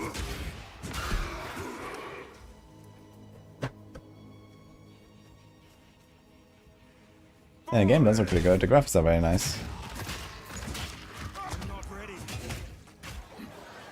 I mean, I haven't really looked at all the details, but I'd say the graphics are certainly like default level.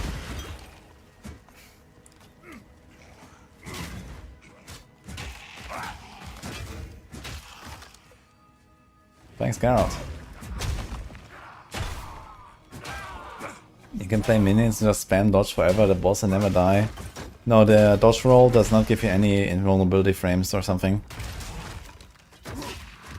You just roll. It's just like, you know, slightly faster movement basically. I wonder if it actually scales the movement speed, I'm not sure. Maybe later on you don't even roll anymore because you just run faster.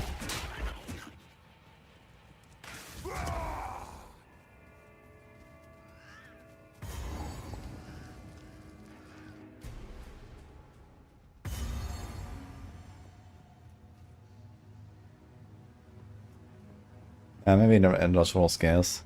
But it would also be kind of weird to scale something that is like, you know, kind of like a system like the dodge roll. I'm not sure if that's a good idea.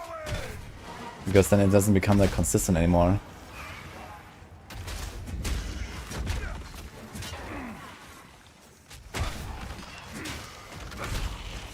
Can we get a horse? No, but we can get a roar. I guess over time that's gonna be here. Lots of NTX for that.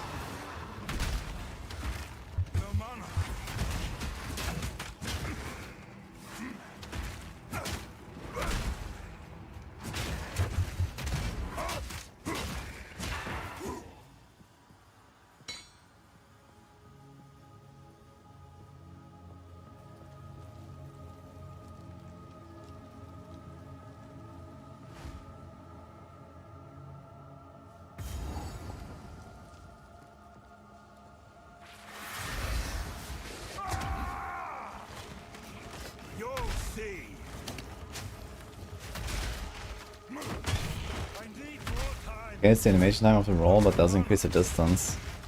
Okay, so you can do like a very fast roll. Yeah, maybe it's not bad actually. So later on he's gonna do like, you know, roll, like, you know, really quick. So maybe there's like also kind of like certain movement speed thresholds you wanna hit for like certain boss fights, I guess. And if anything, it just makes your reaction time, you know, less strict, I guess. Like if you're like late at dodge rolling, with more movement speed, you will roll faster and you get out of harm's way anyway. It's very interesting to see this like interface here. It looks very different. For example, the debuffs are displayed next to the health globe on the bottom left and not on the top for some reason. Also, he seems to have like stacks of ignite and stacks of shock. Not sure what's up with that exactly.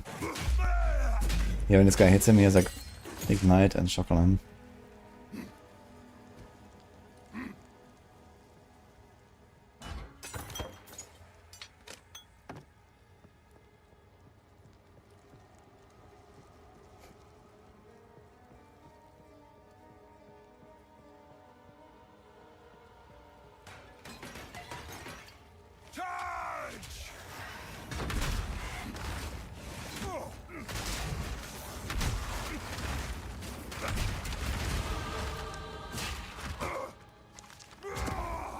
Level 9 achieved.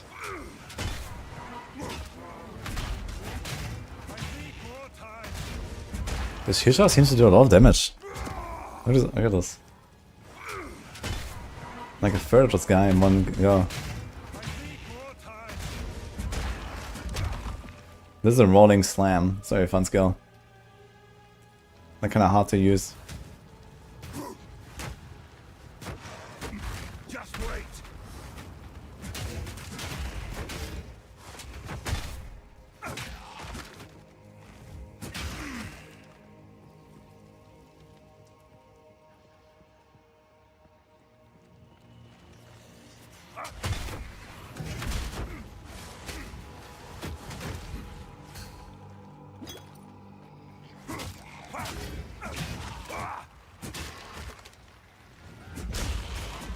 What do you want to start with?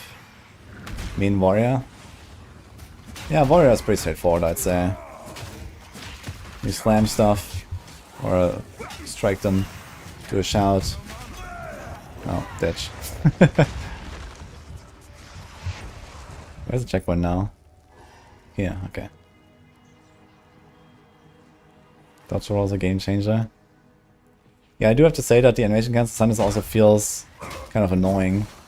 Because it's like, you know, you don't actually finish the thing that you wanted to do, right? If you do like, if you set up a certain combo and then you shoot and then you want to roll and you don't actually finish a shot because the animation cancels it.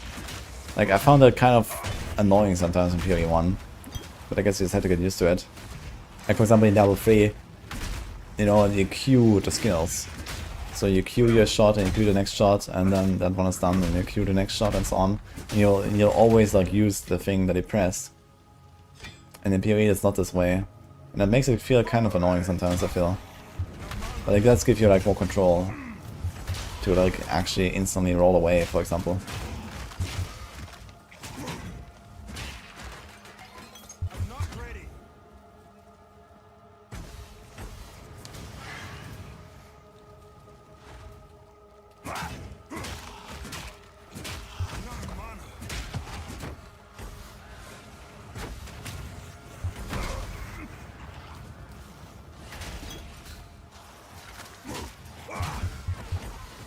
Just wait.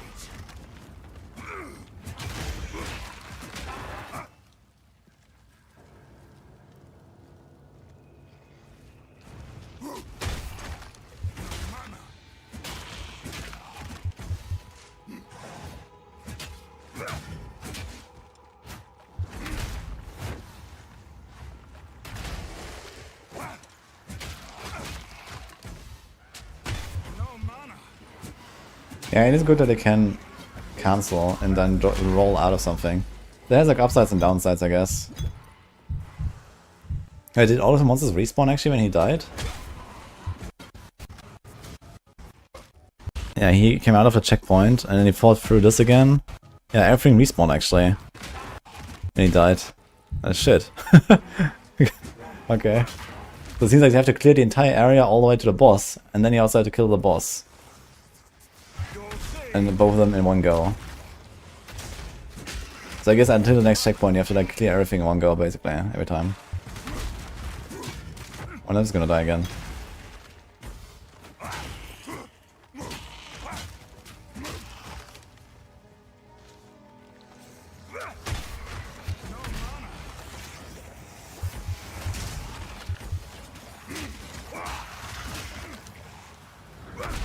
I never noticed that the roll wouldn't cancel the animation. But most of the time I didn't really try to like, you know, cancel something. Most of the time like I do something and then I roll very specifically in like, you know, somewhere. Then I do another thing. So I didn't have these like moments where I was like, okay, shit, I need to interrupt my slow attack now to roll away and dodge this or something.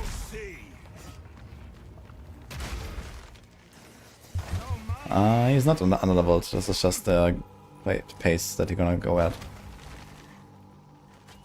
I mean, this could be done way faster. For example, when I played Warrior, I was way faster just because I played it differently.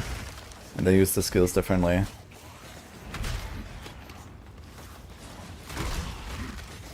Like here what he should be doing is like he should use Infernal Cry in the middle. Like here, like 20 seconds ago, he should have walked into the middle, press Infernal Cry, and then just like kill something, and then they would all like chain react basically, and explode. And then maybe deal with like the elite on the side or something afterwards alone. Or like maybe even pull the guys to the elite and then blow everything up. So this is how you would do this like efficiently. This is not very efficient gameplay here.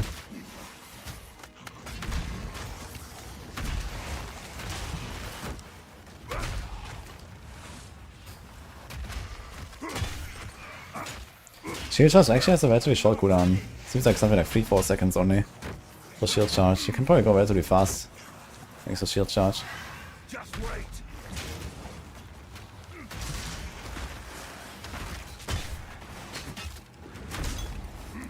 Do you only have up to the 6 to buy early access? Yeah, I think if you don't buy it before the 6, they don't want your money anyway. That's probably it. I need more time. Nah, of course you can buy it afterwards.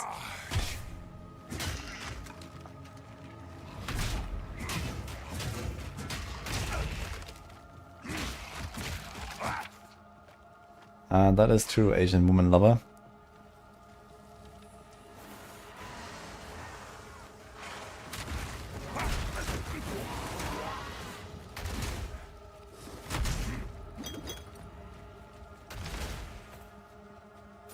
No mana.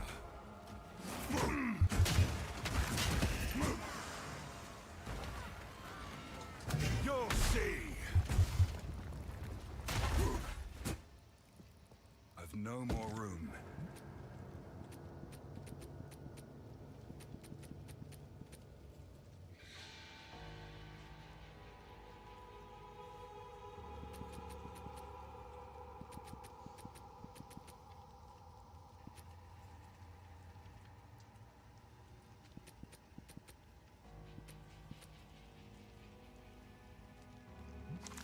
Interesting, you can actually with one button identify. That's kind of nice actually, so it automatically uses the scroll and then targets that item and uses it on the item. You have to be 2 clicks, you can just do one button controller. That's relatively good, I guess. As long as you have scrolls. There's a ring! Equip the ring! Come on!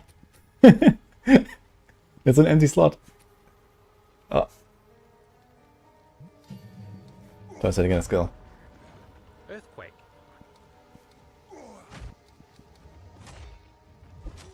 Using armor break. Hey, that's the skill I wanted, right? Actually, it's compared. Earthquake. Okay. Here. Hit breaks 35 armor. Okay. So it doesn't seem like ridiculously high armor break. But I have to compare this to the other footage again. This is 35 armor. And the other one was 5 per shot. And I needed like around 10 shots or so to break the armor on the executioner. So I want to get to the point where I can do like one armor breaker in melee range, fully break the armor, and then switch to the crossbow, and kapow, and repeat. Costs a lot of mana though. 8 mana for this. Actually, I'm not 100% sure. Do I spend mana for using all the crossbow shots? I'm not sure how that works actually. Using armor break. Shockwave totem. Repeatedly thumps the ground, dealing This has a screen reader on actually, I just realized. repeatedly thumps the ground, dealing ear.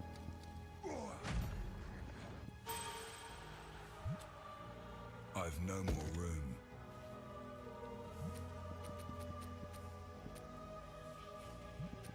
Ever seen what Spinning Inferno does? No.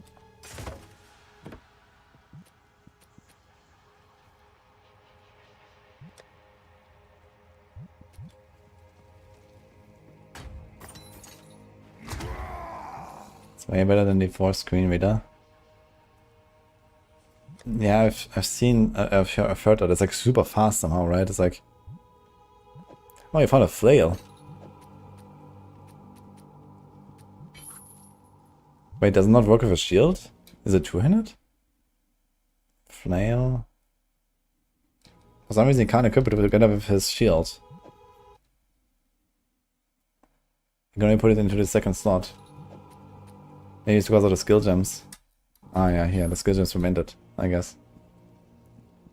That's kind of strange that it doesn't just like unequip these skill gems then. What does it say there? To swap items, remove the following skill gems. Rolling Slime, Earthquake, Bone Shatter. Okay. So it blocks you. Ah, interesting. You can actually see your second weapon also like on a character here on the side. You see that's when he equips a flail. Yeah, it's like on the back now. Actually, it looks like it's just like attached to his leg or something. Looks a bit funky. Thank Mark. Appreciate 8 months.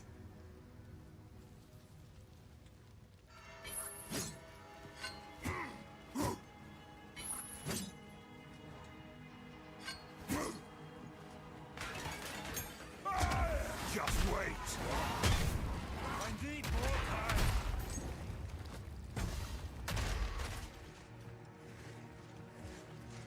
No mana.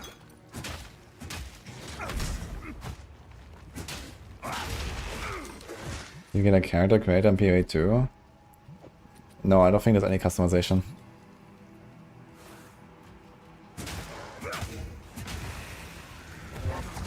I mean, usually it's just hidden behind armor anyway. I don't think it's like such a big deal. You know, the customization is the MTX that you can buy.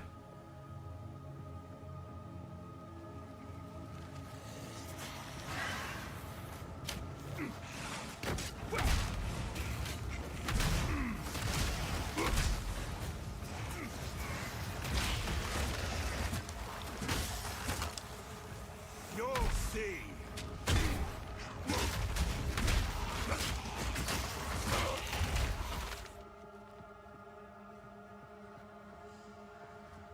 This means you can put tattoos on characters. Ah, true actually. But maybe that's like only part of like, you know, Marauder and so on. I mean, you could probably like have MTX where like, you know, actually show like a large part of your body and the skin and so on. I don't know.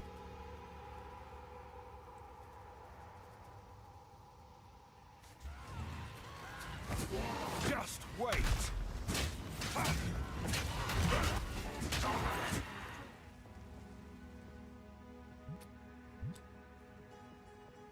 No naked options.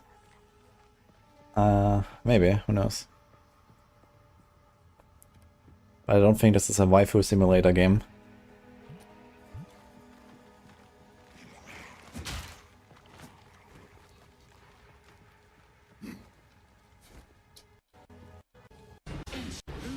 Ah yeah, it's the boss. He actually missed the entrance.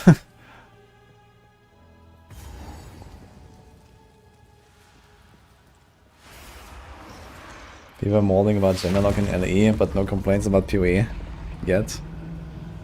I don't think people are really molding very much in LE. It's just like, you know, some people request it, and most people don't care.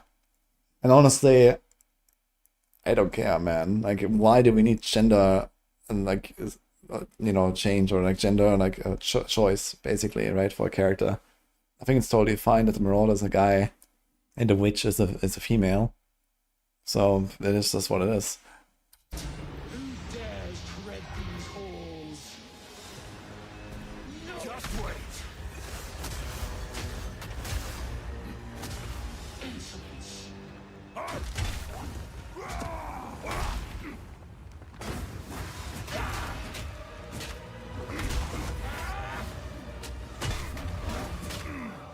I remember this boss actually. It's kind of interesting. So these are two bosses in opposite sides of a crypt, basically. There's like 2 levels you have to go through.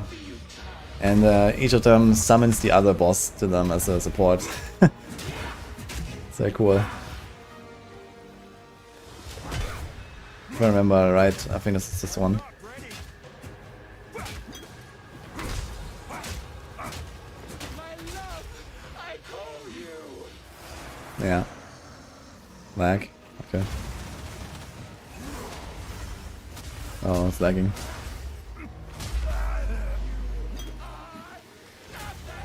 By the way, pro tip guys, especially for meta characters, if you can find like regenerate life per second on your caster tree, you want to take that early on. It makes everything so much easier. Because else you just constantly run out of life blast charges and you're fucked. But at least if you have like, you know, 1% or 2% life per second, you can kind of just like run around for a while and get healing.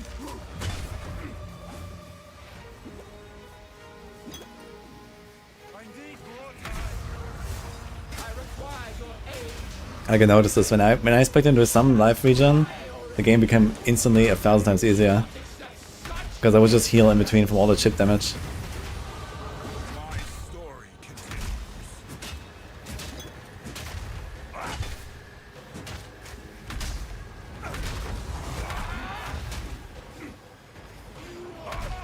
Flask don't refill by attacking the boss now. You have to kill enemies, and most bosses do summon ads, but not all of them. And most boss fights are very long. This is a pretty short boss fight right now. It's like one of the shorter ones, you know, and that's like 2 minutes. So boss fights are very long. And you can't refill your flasks most of the time, or maybe like, you know, partially refill here and there.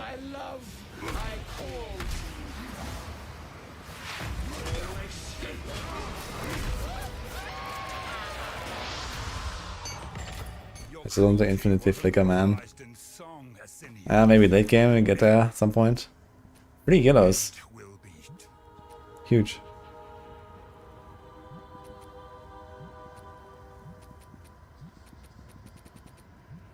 Is there any monster level scaling? Nah, all the zones are fixed level.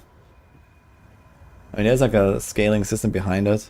Because in late game, monsters still go higher level, but all of them have the same level basically, and then all of them raise the level. And then there's also like some certain difficulty scalar. There's like a way to increase difficulty, which probably increases monster level, and then there's stats and so on. Okay, I left. That was it. Alright. And too bad I don't have my own like warrior playthrough, so I can show this a bit more how this looks like when you actually do this faster.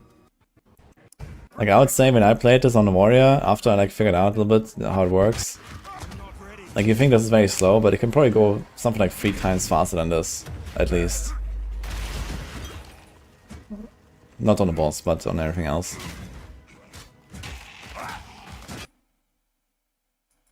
Okay.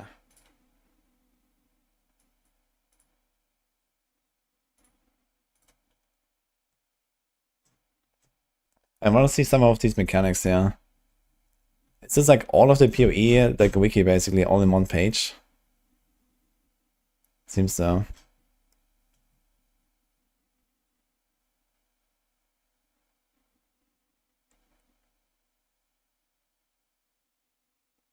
Yeah, the slow combat is definitely very nice.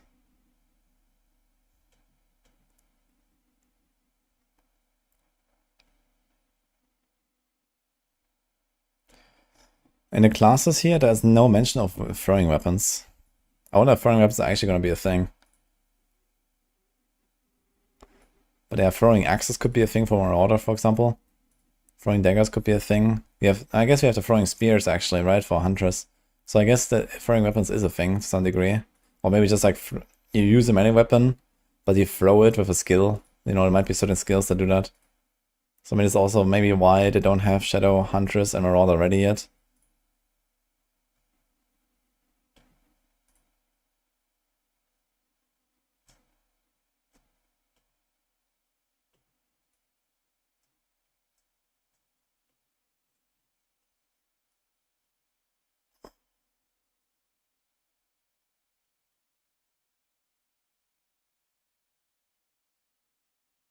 Accuracy and chance on a hit is now dependent on enemy distance, with many builds requiring less accuracy than ranged ones. That's actually kind of an interesting mechanic. So this is what it means, like there's like one of these Ascendancy notes where it says like you have no accuracy penalty at distance or something.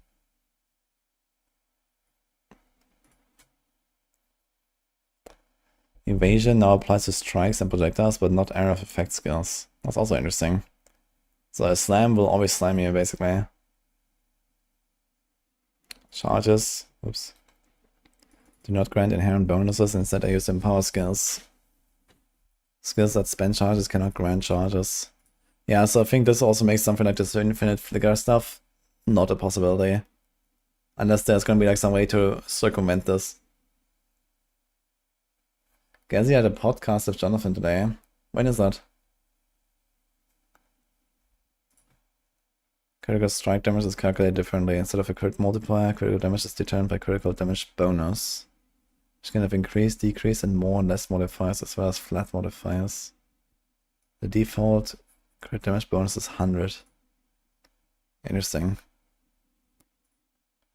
So they made the crit system a lot more complicated, it seems.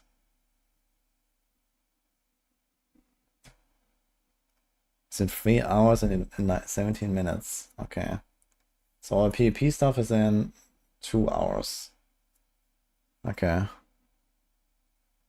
So I guess 1 hour after we start PvP, yeah, let's see. Cunning Strike is normal, magic, rare, and unique monsters at 30, 20, 10, and 5. Okay.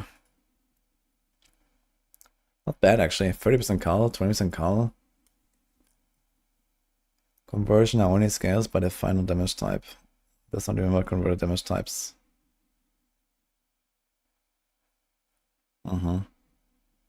That's nice.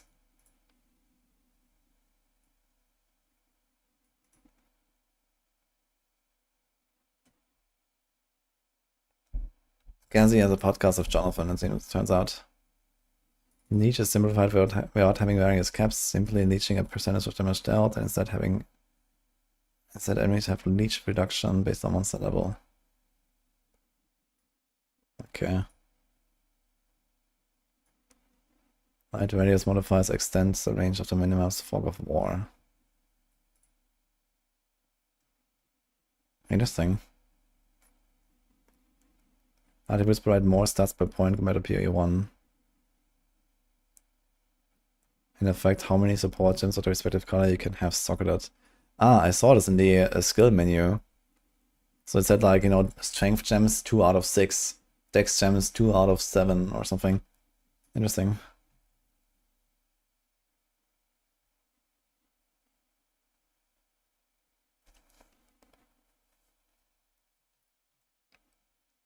There's more stuff.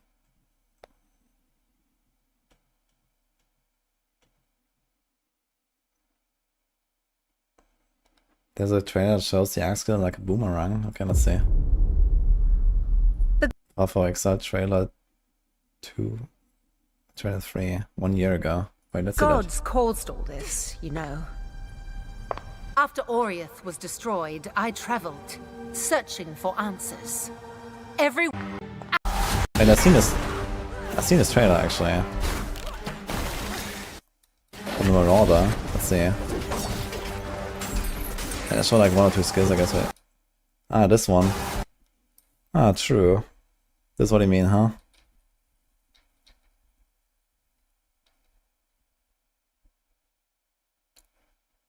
Yeah, look, he actually throws his left weapon out of the hand, and it keeps circling. He doesn't have it anymore in hand. Interesting. Okay.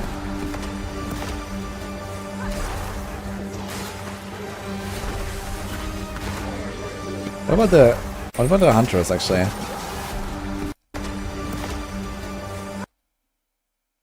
So here's the spear, but she just has it in hand anyway. She throws it, but she also has a new one instantly. Look. Look at the animation. For some reason it goes down there. And then it disappears, and then this one appears. And boom, and she has a new one in hand.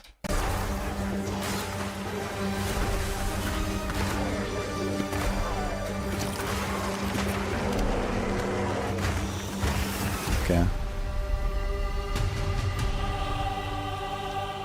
Interesting.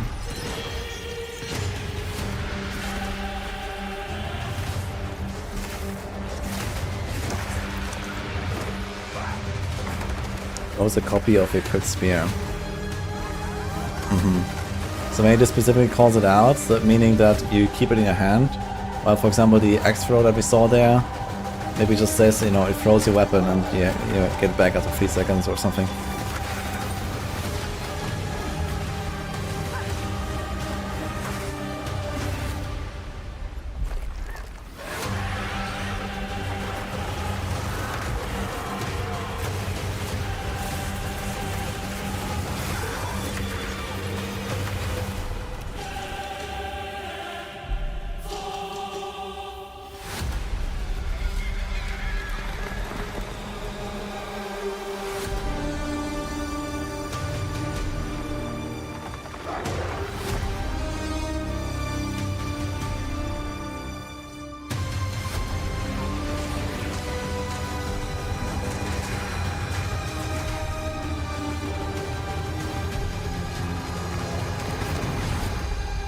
This world will be reborn, no matter the cost. Okay.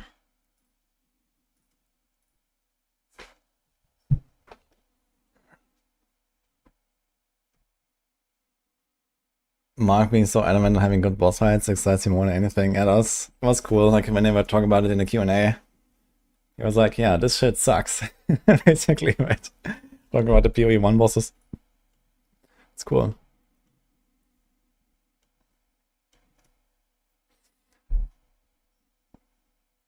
Okay, dying in campaign does not lose experience. Dying and arriving in acts will returning to the start of the zone and respawn monsters. Bosses are typically preceded by checkpoints. Logging out to disconnect gives you the option to return as if it was left or return to town. Okay. Party members that die to a boss will be locked out of the instance unless they're revived by another party member still in the instance.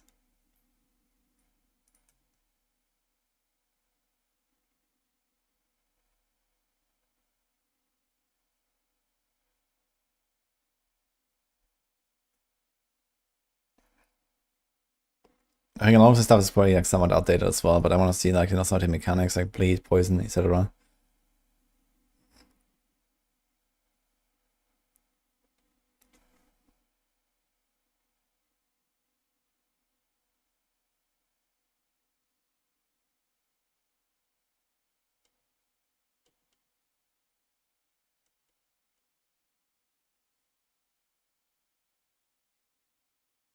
Minions can be commanded manually to move to a location, target enemies, or open chests. Yeah, that's actually what they showed as well.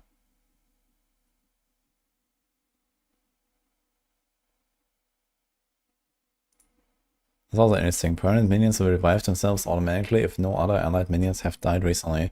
So this means if like for some reason like your entire army gets one shot, after 4 seconds they will just start reviving.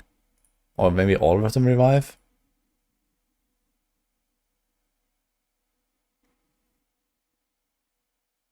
But I mean if later WoW. Well, we start PvP in 2 hours, so I guess I'm gonna do a bit of WoW in between and then do the PvP later. So something like that. We still have like almost 2 weeks for PoE 2 prep, and there's not really, you know, that many things to go through. But I want to work on, you know, potential first builds and, you know, stuff like that. With like the info that we have at least, and kind of like get a bit of an understanding of other classes. So that's kind of on the menu for the next 2 weeks. I want to also like learn about these things here.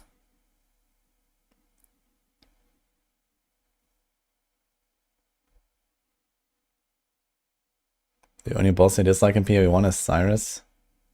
I guess you won't have to fight him anymore.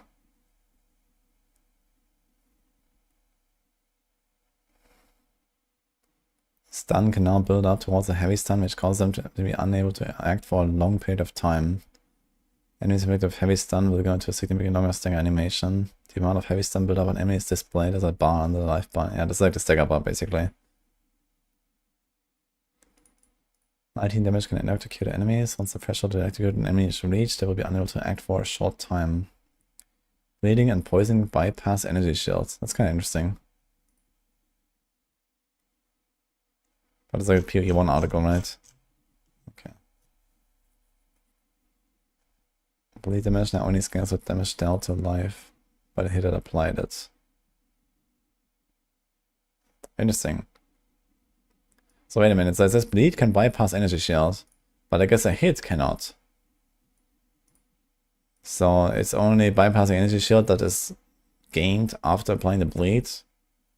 Or something? No, this can't be. Because then a bleed just wouldn't work if there's any energy shield enemies.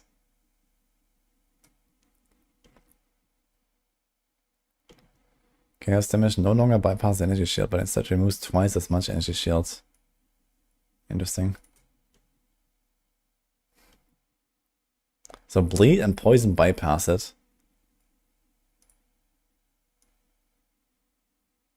I don't get it.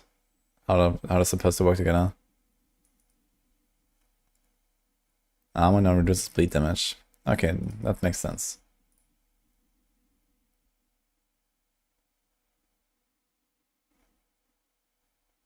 Yeah.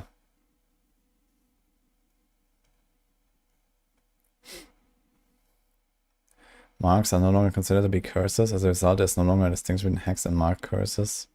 Hex curses are now simply referred to as curses. Yeah, that was always like a kind of weird thing they did there, I think. Curses have an activation delay, we saw that. Some shields come with a raised shield skill, okay. Projectiles are affected by gravity. Projectiles lose vertical height as they travel further, reducing off screening from projectiles. I wonder if they also deal like less damage or something if they like hit your foot instead of your torso or something. Probably not though. CI in PoE 2. Yeah, it sounds like CI will just not work the same. Or not even exist anymore. I guess like a pure energy shield build might not be a thing anymore. I don't know. Like it depends on like how this works. With the bleed. Here it says specifically damage dealt to life. But then it says bleed can bypass energy shields, so it's a bit weird.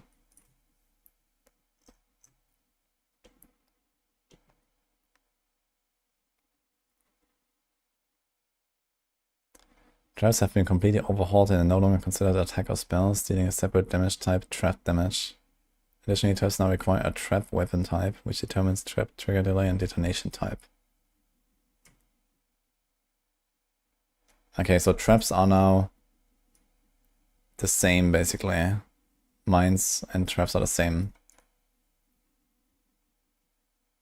Okay. Poison no longer stacks. Units affected with poison have a green life bar. So they just have one poison on the target. And the good thing about this stuff is, like, you know, no stacking of ignites, no stacking of poison, for example. It makes like these combos between different skills a lot more viable, right? You can have like one ignite going, you have one poison going, and then you keep whacking them with physical damage. These kind of things. So that's pretty good. If you can sufficiently increase all of your overall damage output and not just specialize into one thing, it's gonna be pretty cool, I think. See, I was showcased on a recent stream and it was the exact same. Yeah, I remember seeing it, but it doesn't sound like it actually works. You know, if bleed and poison can just bypass energy shields, then it's just gonna die. So, I don't know. Maybe this is outdated here. Dory, thank you for the 80 mouse.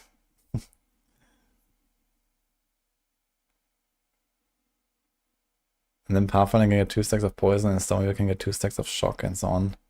Yeah, that's like some interesting stuff there. Which sounds really interesting. Poison is chaos. True, but the bleed is still not solved though. Unless you're kind of like automatically immune to bleed. Because of this, yeah. So yeah, maybe.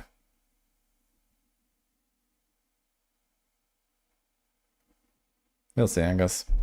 I'll be surprised if they like not allow full energy shield builds.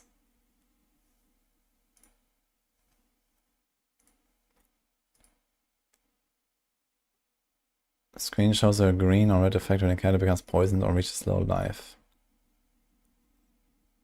Opening a portal to town does not require any portal scrolls. Larger bosses are more mobile because they can have multiple hitboxes. Ah, interesting.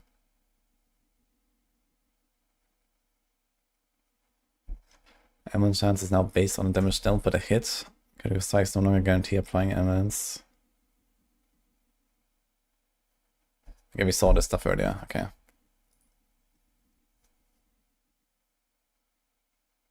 The hooded one can identify all items in the inventory in town. So it's basically like arcane.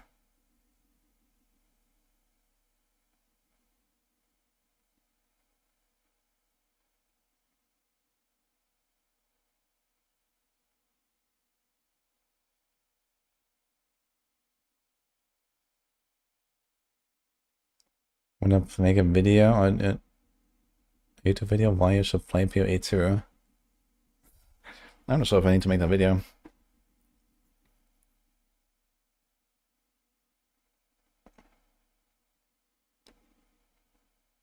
The amount of flash charges gained by killing a monster depends on monster effectiveness. Normal monsters only have a small chance to give a flash charge, while larger and higher rarity monsters have a higher chance to give more. Yeah, it's like the same way that war cries work, I guess.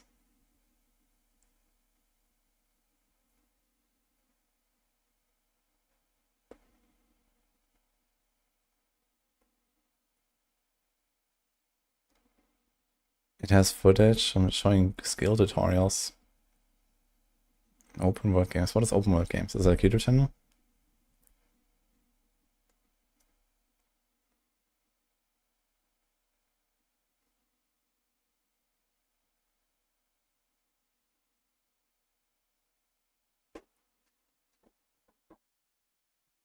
The Mind over Matter might be a thing of the new Mind over Matter free chaos immunity. Mind over Matter just says that all of the damage taken goes to mana, right? So you get chaos immunity and then just have like mana as your life bar basically.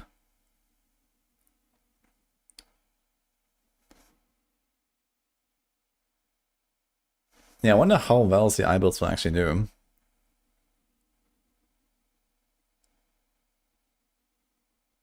Can someone link that video? I'm gonna check it.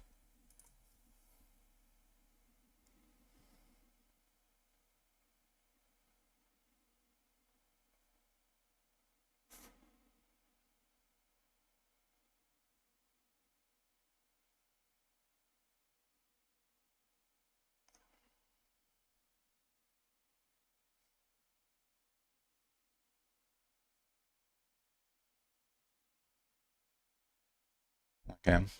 It's not really too much more info here anyway.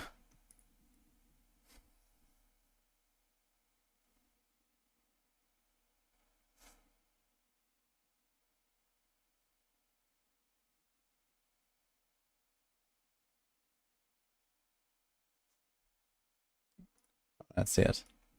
All right, so yes, I was flown out to LA to go hands-on with Path of Exile 2, and I have returned with hours and hours of brand new gameplay and all new details from game director Jonathan Rogers. That's what we're going to be taking a look at in this video. We're talking about the extensive in-game system, going over pretty much all of it, the Ascendancy class system, what it's like at max level and beyond, a tease at some of the in-game gear that we can acquire, a super detailed look at basically every system in the game, early access details, and yes, you can get access to this game starting at $30, which is absolutely insane to me. More on the new game plus type system related to replaying the campaign. You guys have got to also see how the actual map system works in the in-game. It's pretty cool. And also how this game is going to be starting out massive, but will also be doubling in size from early access until official launch. We're taking a look at some cool boss battles, classes, so much stuff. But by the way, I am doing a Path of Exile 2 giveaway. So for a chance to win early access, see the link in the pinned top comment. Check it out. But we're going to go ahead and see what Jonathan Rogers has to say. This is a very big presentation. By the way, a very special thank you goes out to Grinding Gear Games for their professionalism and providing me with all of this footage, the full-blown presentation for you guys. And remember, I have returned with my own recorded gameplay, so look out for that in the very near future. So yeah, here we go. This is super impressive. Enjoy. Now what we're going to do here is we're going to go through the character classes that you're going to be playing in early access. And while we're doing that, we're going to explain the different ways that you have to develop your character. Now, as I said before, I like to keep things pretty casual. This isn't some kind of hyper-polished presentation. And Octavian, who's playing, is going to be using cheats and so on. So, you know, he might have to die and revive, but hopefully it goes okay. So we're going to start off with the monk. So the monk is a fast melee fighter. He cares a lot about momentum in combat. Now, he does a lot of damage, but he isn't necessarily that strong physically in terms of defenses. So you're going to want to stay back and you know, go into and out of combat very quickly. Now, like all classes, the monk was going to want to mix and match a few different combos. And one of the things we really like to do with our skills is make sure that we've got a lot of things that can take advantage of different situations. In this particular case, Octavian is freezing monsters with this wave of frost, and then he's using Glacial Cascade to kill them if he hits the thing. If the end of the Glacial Cascade hits the monster and it's frozen, then it will do a AoE damage and do a lot of damage. Now, the monk also has a lot of combo skills. An example, so if you hit monsters using regular attacks, then you'll charge those skills up. An example of this is Tempest Bell. So here we're going to create a bell, and then if you hit the bell, it'll do damage around it. You can also add status ailments to the bell. So for example, you could freeze it like he was doing there, which will add cold damage, but you could also set it on fire or shock it and this kind of Poor thing. bell, man, is getting bent. So that's sort of just like a really quick rundown of the kind of skills you can expect on the monk. But how do you get skills in the first place? Well, the answer to that is skill gems. So the way that you get skill gems are items that you can find in the world, and if you right-click on one, you can choose what skill you want to get. Now we're trying to keep the skill system feeling as much as possible simple for new players. There's two things you can do here. You can either level up an existing skill or you can pick a new one, and that kind of interface is quite familiar. We have added things like tutorial videos for every skill. Frozen locusts will explode when attacked by you or your enemies. But effectively, we just want to make sure we're keeping this simple as possible. Now, what you do once you've got a skill gem is put it into your skill screen, and once you've done that, you can bind it and use it. This particular skill is called Frozen Locust that creates a little ice ball there, and then you can detonate that with your Glacial Cascade if you want, since it counts as a frozen object. Or the monsters can attack it and explode it that way, or you could use it in front of a boss who's about to slam and explode it that way. So that's a sort of basic rundown on how you get skills, but it's worth mentioning that you can also use skills across other classes as well. So what we saw there was just the skills for this one class. If we open up the screen again, you can see that the skills for the other classes are still available. If you have the stats to use them, you can use them just as well. And then there's lots of different interesting combinations you can use across classes too. So that's just a quick rundown on what you can expect for the monk. Now we're going to move on to the sorceress. So the sorceress is our primary elemental spellcaster. She's going to attack mostly from range.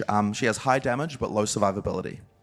The area we're entering here is in Act 3 called the Forge. This is an area like an ancient Vaal forge where they were making forging various gold things. I think it's called open world games, but it's not an open world game. Using a combination of lightning and fire here. Once again, there's lots of interesting combos that we want to do, but one of the things that I'd really like to kind of show you to get a taste for one of the other character development areas we have in PoE 2 is support gems. So support gems are, in PoE 2, you get them by finding an uncut support. And when you open this by default, what you're going to see is just a few recommendations. If you go through the different skills that you have on the left, there's different recommended skill gems for each skill that you have. So what we're trying to do is just make sure that for new players, it's very easy for them to pick something that's just going to work. In this case, what we might do for Spark is pick Pierce. The reason why that's good is because Spark is a skill that creates a lot of projectiles that run around the ground and then bounce off walls. If we're able to pierce through monsters, it means that they can bounce off a wall and potentially hit a monster again. So that can make it a lot more powerful when you are filling up areas with things like that. We're going to try and relight up the forge here in order to be able to get to the boss. So that's what Octavian's doing here. So one of the other things that we might want to pick is multiple projectiles for one of our skills. So for example, we've got Fireball. If you fire it without multiple projectiles, you get a single fireball that explodes. Throw multiple projectiles on there, and obviously it does what you might expect. You get multiple fireballs. So one of the things that's important is that you can actually move these support gems around between skills. For example, if we took the multiple projectiles and instead we put it on, I don't know, this ice, I think you've got an ice skill somewhere, Frostbolt, then you'd be able to make that into multiple projectiles instead. So effectively, this is the way, another area of character progression that you can use in order to improve your characters in PoE. So you want to, I think there was another one as well actually. Yeah, Firewall. Let's try Firewall. So Firewall is a skill that allows you to create a wall of fire. If you fire projectiles through that, it's going to add fire to the lightning projectiles that we fire through. So that is quite a nice little combo there as well. But if we want, there's another skill, a support gem I think is quite interesting called Fortress. If you throw that on any skill that creates a wall, was that the one? Yep. Then when you cast it, it's going to make a circle, which you can either put around you or around the monster. So that means you can cast that and then fire in all directions afterwards. So it can add a little bit of power. It might be a little bit easier in this area as well when you've got tight quarters.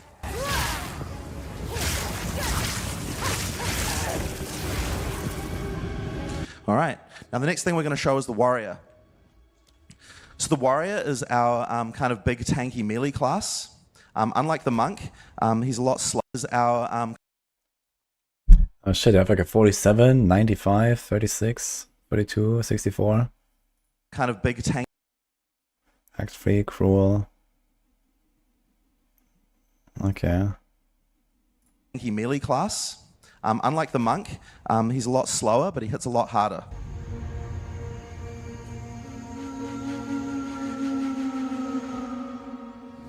Monk. He's just going to change to WASD, which works a bit better on this class. Right, so here's the Warrior. Now at the moment he's using a two-hand weapon, so he's going to be hitting very slow, but very hard. But there's also something else you can do as well in PoE 2, which we didn't have in PoE 1, which is that if you switch to a shield and a one-hand item, then you've also got active block.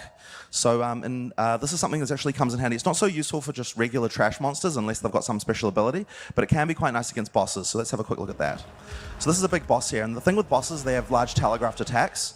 So if you use active block here, you can use that to avoid all damage from the front, which is quite nice. Now there are attacks that have a little red flash that you can't block, but for the most part you can. I need more time.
Now, one of the key areas that we haven't talked about yet in Path of Exile in terms of character customization is, of course, the passive tree.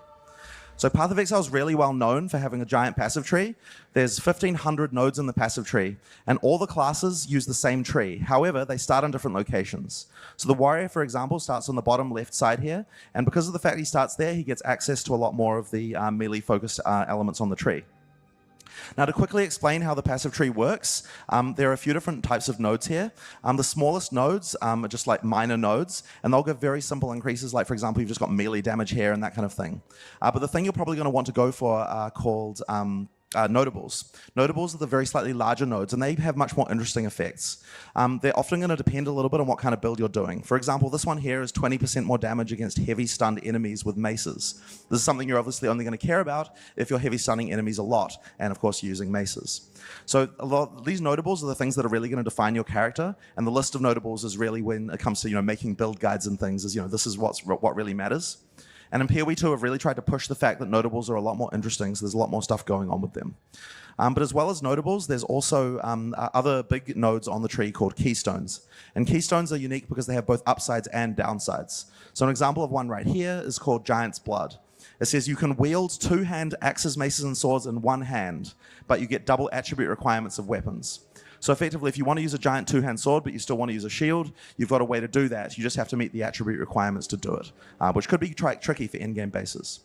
There's also other keystones, a few examples from other classes. There's one here that is, from PoE 1. Maximum life becomes 1, but you're immune to chaos damage. Since chaos damage does double damage to energy shield, this is something that you might want to use. Once you've got that, you don't have to worry about chaos damage anymore. You just need to build for energy shield and not life. Or another example of one that's been modified from PoE 1 is Mind Over Matter. All damage is taken from mana before life, but you have 50% less mana recovery rate. If you're going to build for this, it means you don't have to worry about life once again, but you will have to build a huge amount of mana pool in order to sustain that. So these are the kind of things that you can pick from keystones that, as I said, have upsides and downsides and interesting trade-offs. Now, there is one other mechanic as well that I want to quickly talk about. So if you go back to the character and just have a look, Octavian was manually switching between, if you go back to the character and see, so Octavian was manually switching between one-hand and two-handed weapon sets. He was just pushing X to do that.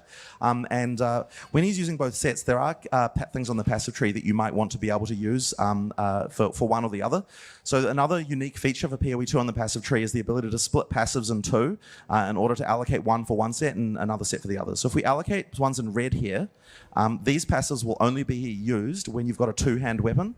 And if you allocate passives in green using the other one here, these passives will only be allocated when you're holding the other weapon set, when he's using his one-hand weapon.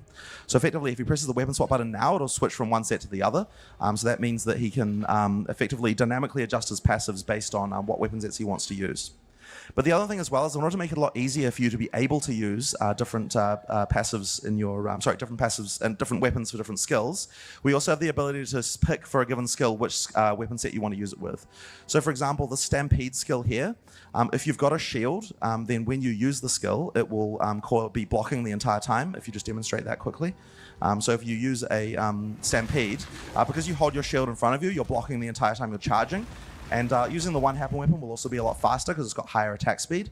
So that's something we'd much rather use with our one-hand weapon. But when, for example, we're doing our Earthquake or our Double Slam, this is something that we probably only want to use with our two-hand weapon because we want to do the most damage. So that means we can turn it off with the other weapon set. And now when you use your two-hand, when you use that, it'll switch to your two-hand weapon automatically. So effectively, this allows you to have multiple weapon sets and do a lot of different things. It's also very good for, for example, on the sorceress earlier, she was using lightning and fire. She can have two different staffs, one that's geared for one that's geared for the other, as well as spec her passive tree out as well. So that's another character development feature that we have in PoE 2. Next up, we want to talk about the Ranger. So the Ranger is our primary bow cast, bow user, and she's all about range and mobility. So one of the first things we did when we were developing the Ranger is we wanted to make sure that everything you do can be done while moving. So this just makes the game feel a lot more fluid. So she's just a lot more mobile even from that. But she also has a lot of vaulting skills that allow her to jump up. For example, there's one there that freezes monsters. She jumps up and she can jump over monsters and freeze them. So this kind of thing allows you to, as I said, feel a lot more mobile in combat. Make sure you can get away from the monsters, which you need to do since, she isn't necessarily the most tanky character. Now, one of the things you might have noticed if you're a PoE 1 player is the bottom left of the screen there's only 2 flasks, just a life and a mana flask. We've actually changed how the flask system works in PoE 2 very recently. Now you get 1 life and 1 mana flask, and that's all. And the reason we actually did that is we found that there was a problem in PoE 1 called flask piano, where everyone was just sitting there pressing 1, 2, 3, 5 constantly, flasking. The thing is, we've actually buffed flasks significantly so that each flask has a lot more charges, but you only get 1 of each type. Now, one of the main things that people were doing in PoE 1 when they were using flasks is they were using the other flask slots for mostly things that were making them resistant to various element types and so on. And so we wanted to have a system to allow that to still be the case and still have interesting character customization there. So we've added a new type of item called Charms. Charms charge up using flask charges, so as you kill monsters, but they automatically trigger in order to grant you immunity to certain things at the point when you get those things. So for example here, this is used when you become ignited and then grants immunity to ignite. So if you're having trouble with fire damage, then you can throw that on there. If you get ignited, it'll automatically quench you, and then it will charge up again from killing monsters. Now, there are lots of different charms that have different abilities. They trigger on different things. They get you. They make you resistant to different things. And they can also get mods, from crafting and so on. So you can make them an interesting part of your build. But the point is, they're always automatic. You don't have to manually trigger them. So it kind of solves that problem of having to manually use flasks constantly. You get the ability to use more charms by getting higher level belts. This is relatively lower level, so you've only got 1 charm slot there. As you get higher level belts, you get more slots up to 3, and there might even be some uniques that lead to more charms later on as well, of course. Now, one of the other things that we wanted to upgrade as well is that we found, so in PoE 2, there's a huge amount of encounters and bosses. There are actually 50 bosses in early access. There's going to be 100 in the final game. So one of the things we've changed is we've upgraded the map to actually allow you to see all of those on the map. So if you zoom in a little bit there, you can see that there's a bunch of bosses and random encounters around the area.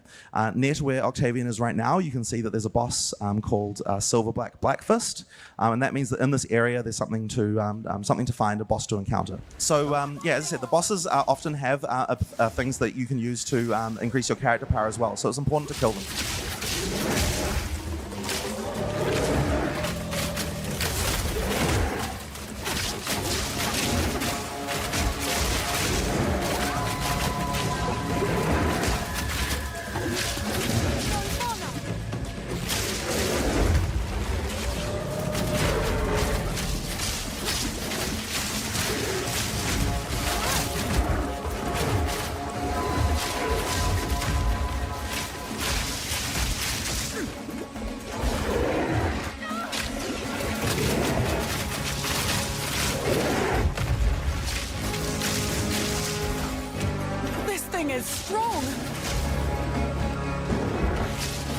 Wow.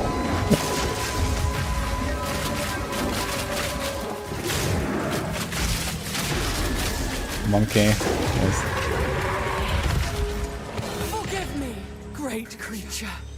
So as you can see, he dropped a Book of Specialization there, and this is one of the items that allows you to do the split passive points in the passive tree, but it also gives you more passive points as well. So it's something that you're going to definitely want to find. Now there are other bosses around the game that have different bonuses and so on, so it's definitely a good idea to explore all the encounters throughout the game and find all of those things. So next, apparently you're supposed to get multiple exalts per act. And while we're showing the Witch, it's also a good time to talk about one of the other character progression systems in Path of Exile 2, which is Spirit. So the Witch is a primary summoner, but she also has a range of other supporting skills. But the thing we want to show you first is just the fact that she often, and in fact all the classes, use a resource called Spirit. So there's a new type of skill gem, an Uncut Spirit gem, which you can use here, and that'll give you a bunch of these, another skill screen with a bunch more abilities. What these ones are is for giving you things that are kind of somewhere halfway between a passive bonus and an active one. This one here called Grim Feast feeds on corpses to bolster your energy shield, but we've got lots of these for all classes. All classes can use them. For example, on Sorceress, here you've got Outer Armor. There's one here called Raging Spirits, which means that every time you use a fire skill, it summons a Raging Spirit. So you can, like, as I said, it's somewhere between like an active and a passive. But for the minion characters in particular, they're going to want to get a lot of Spirit because all minions are paid for with the same resource. So what we're going to do here is, in order to use Spirit, effectively what you do is you go to the skill screen, and if you've got minions there, you can just click the little plus button, get some extra minions, and there you go. Now, these are permanent minions, which means that if they die, they're going to respawn again automatically. You don't have to spawn them constantly.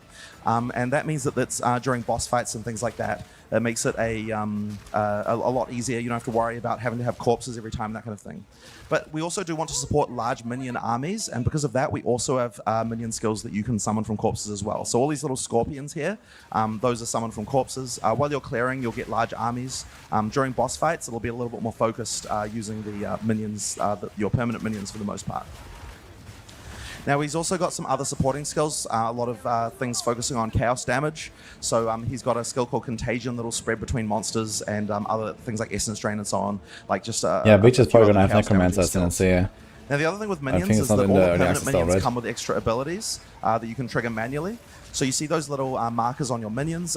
You can use those to explode your minions. So that's the Arsonists. It's their ability. They'll throw a little bomb and explode your minion.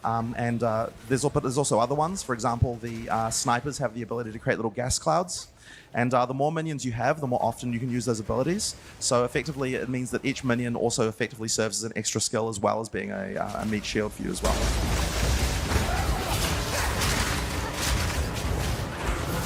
That's a quick introduction to the Witch, but now we're going to show off the Mercenary.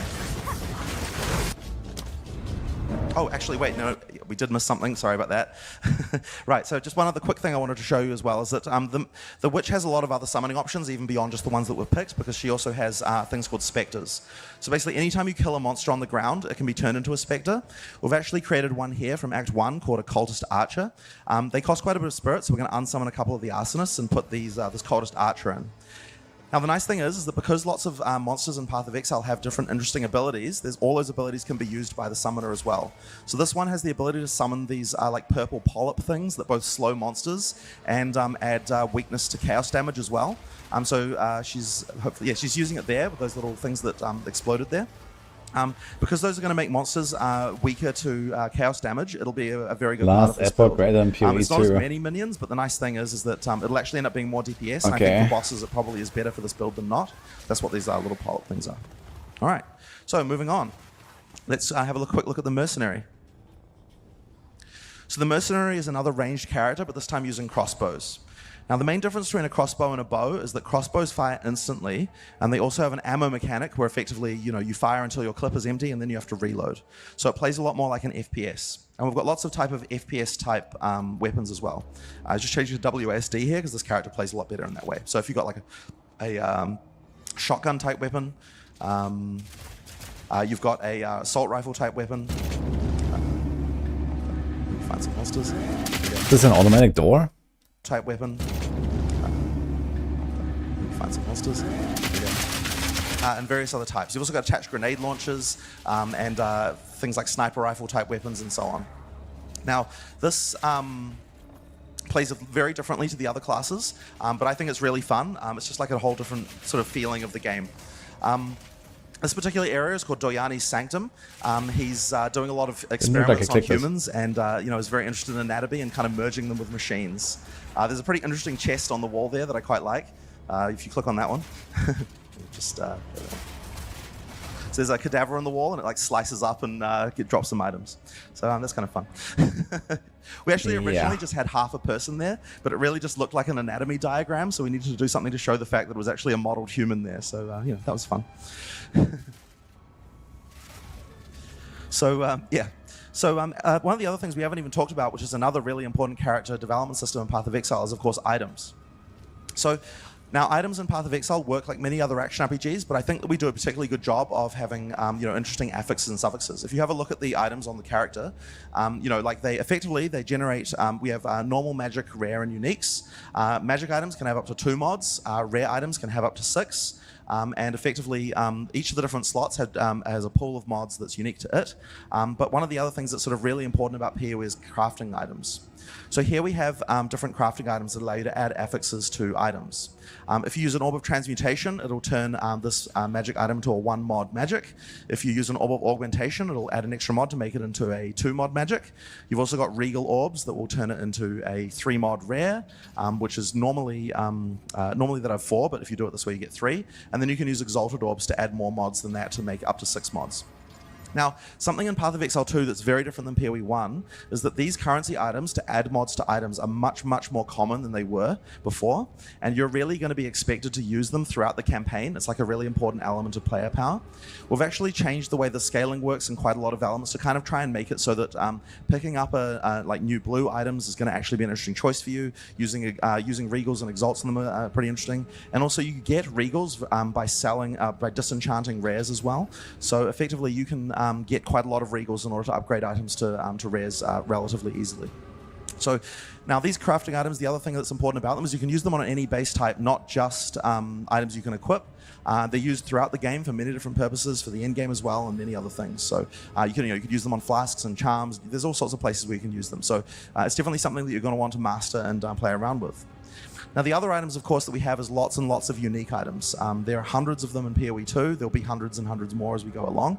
Some of them are pretty interesting. They all do things. They aren't just upgraded rares. They all do something kind of interesting. So, for example, here we have a boots called Corpse Wade.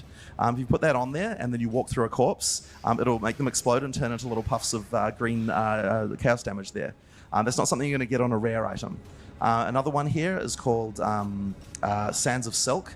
If you put this one on, what it's going to do is change your dodge roll into a teleport, into a blip that can blink through monsters. Once again, not something you get on a rare. But there's a few others here that are kind of interesting. Next one here is called Couture of Crimson. It makes Life Leech overflow maximum life. So as you attack monsters, you can get like over health above your normal maximum if you're using Life Leech. Another one here, for example, pretty simple in some ways, is Quill Rain. This thing here just has ridiculous attack speed, but low damage. If you want to make an interesting bow build where you're just making, where you want to hit huge amounts of times, don't necessarily care about the damage dealt, Quill Rain is going to be something for you. Or another one here called the Wailing Wall. This one here disables shield skills, but makes you able to block damage from all hits without having to raise your shield. So effectively, if you want to be able to block a lot of damage, but you don't care about being able to use other shield skills, this could be a good one. So all of these are what we call build enabling. They're interesting things that you might be able to build a character around, do something interesting with, and they're a big part of how the in-game, things that you can find at in-game, things that you're going to be sort of going throughout the game, things that might affect how your character is played.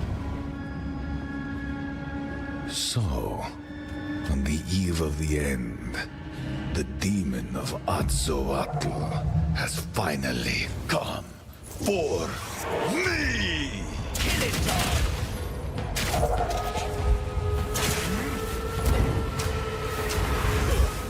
I bear the burden of our future!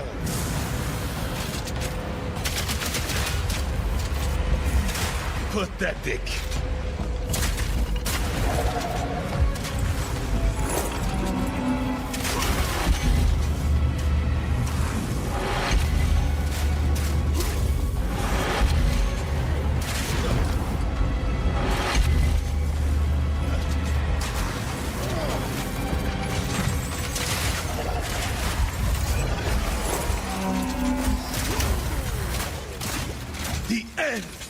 justify the means.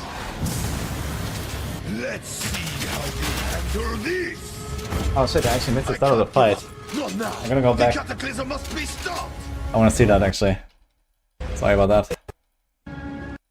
Things that you might be able to, as a character around, do something interesting with, and they're a big part of how the in-game, things that you can find at in-game, things that you're going to be sort of going throughout the game, things that might affect how your character is played. So, on the eve of the end, the demon of Atzoatl has finally come for me! Kill it! Okay, this looks fucking badass. I bear the burden of our future!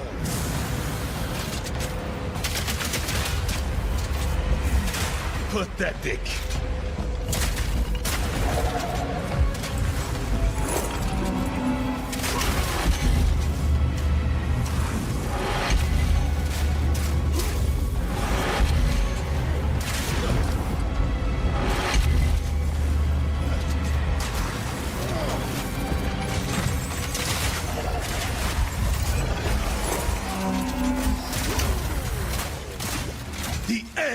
Justify the means. Let's see how you handle this. I can't give up. Not now. The cataclysm must be stopped. So you would take our devices and doom us? I think not. I will fight to the... Listen, I'm just here for the lady. There's no need for all this.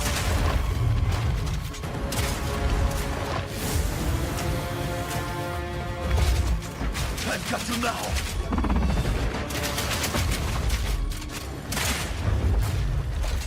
Freeze!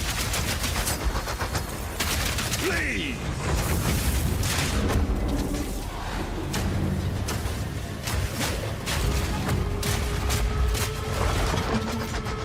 Ooh, the fucking grenade bounced off the thing, man. You can't even land the grenades on him. Wait, I wanna see this again. Look. The grenades. No!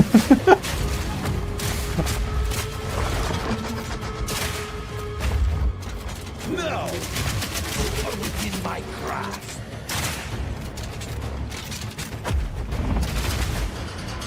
Hitboxes, baby. Activate the beam. Okay. Nothing can stand in my... I've got you now. Fatal ambition. What the hell? This is not over yet.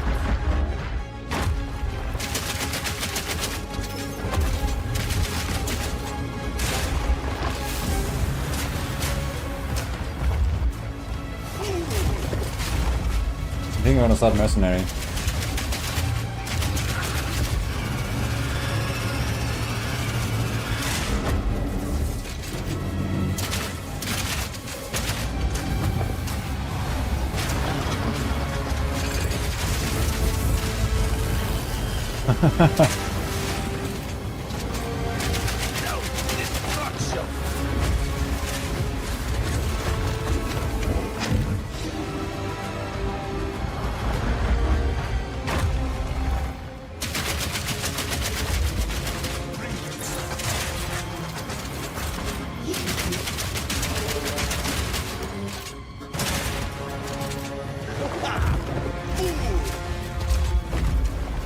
Need a sec.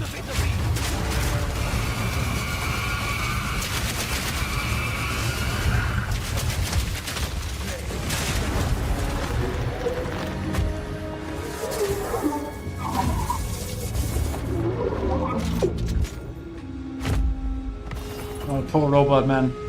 All right. So far we've been showing you footage just from the sitting there. campaign. One of the really important things in any action RPG is the end game.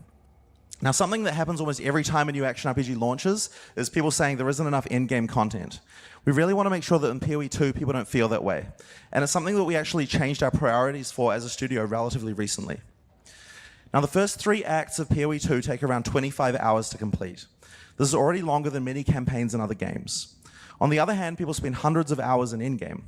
We realized that finishing the rest of their campaign for early access instead of working on endgame would actually be a very bad idea. So instead of having Acts 4 to 6 in early access, it's much better for us to concentrate on endgame and make that great.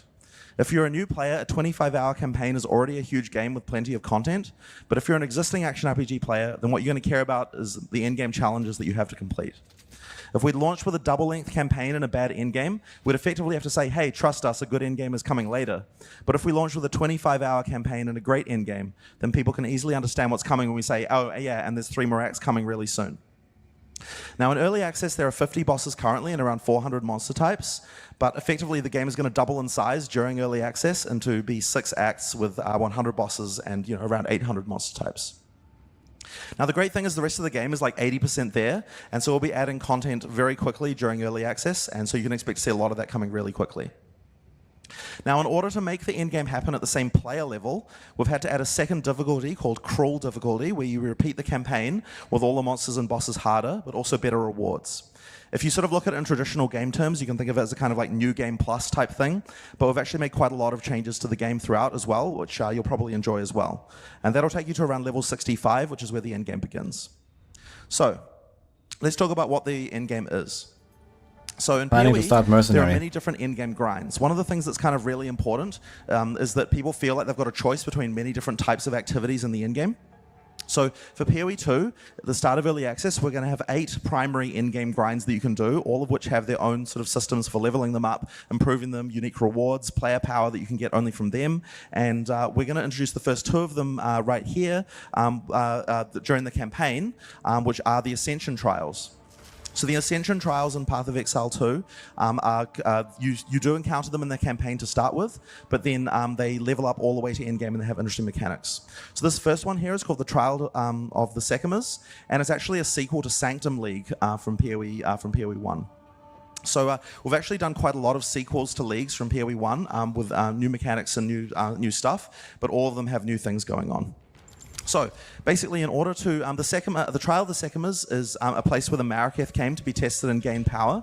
In order to gain entry, you need a coin containing the soul of a djinn, and then once you put it in the relic altar there, then you can enter and start playing. Now, the trial is made up of various different rooms, and it works a little bit like a roguelike type encounter system, where effectively you pick each room, and then within each room there's a different challenge. This one is a ritual trial, I think, which has these monster summoners. So they're effectively summoning monsters, and you want to be able to kill those as fast as you can to complete the room.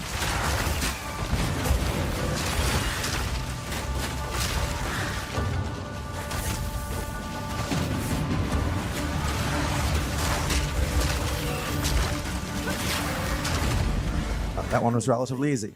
So once you've completed the room, you can go into the next room to get your reward. Now in this case, we have a silver key. Keys can be used at the end of the trial to be able to get rewards, but effectively you have to be able to survive the entire trial to be able to claim them. Now this is the map for the trial, and you can effectively pick what type of room you'd like to go to next. There are a few different issues. One of them is that the next room will have a type, so for a type of trial. For example, here's an hourglass trial, and it also has a type of reward, but also some of them have boons or afflictions that might get you. So this one says, for example, when you enter it, that it'll afflict you with blunt sword on entry, which means you and your minions deal 40% less damage. We probably don't want to do that as a minion build, but they have better rewards in exchange for that. So once you've picked your room, you can go and do the next one. Here to watch PoE again.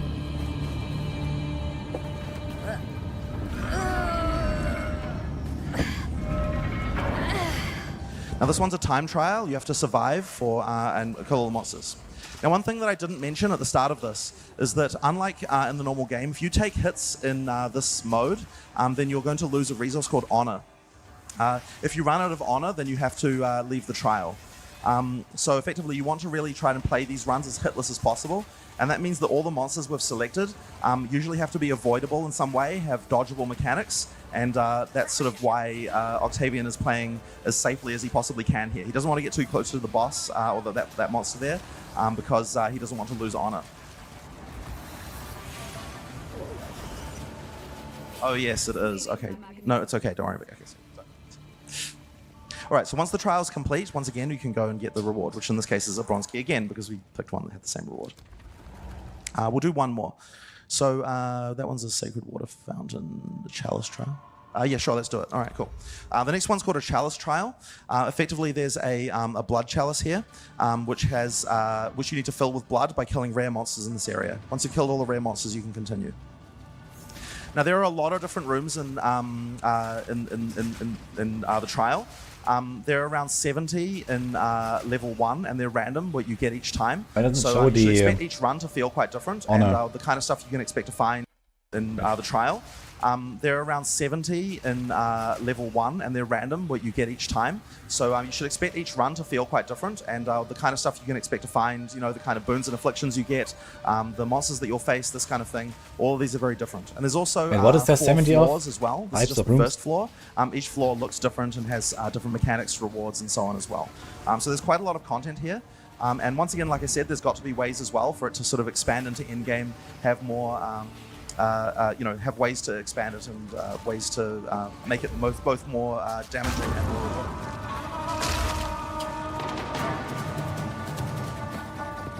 So many rooms on level 1. What the hell?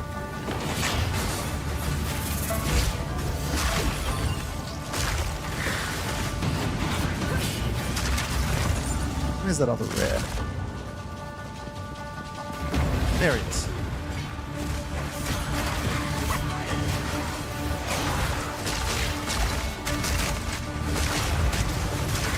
Avoid that one. Didn't pick up the exalted dog. Alright, so that's this trial complete. And once again, you can get the reward you picked, which I believe was Sacred Water in this case. So Sacred Water is a resource that you can use throughout your run. Effectively, it's a currency that can be used in a shop that you can find throughout the run as well. Water is obviously a very hard resource in the desert.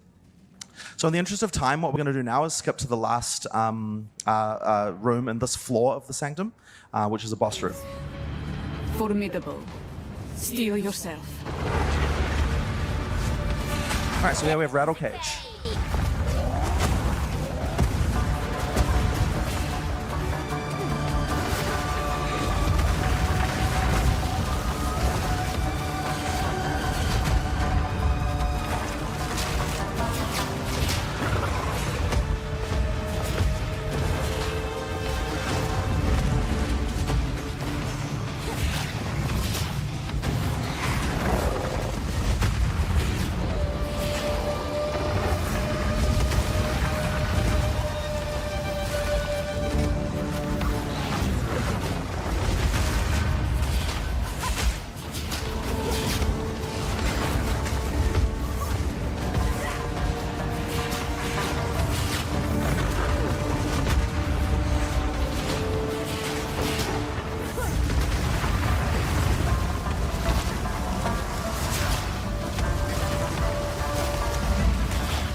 So do you have to go through multiple floors in order to then get your first 2 Ascendancy points, or what?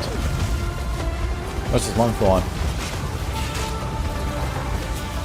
Or do you get them after you did the first floor? You get the first 2 points and then you do the second floor sometime later? One floor. And then later on you do the second floor, and then later on you do the third floor. Infection!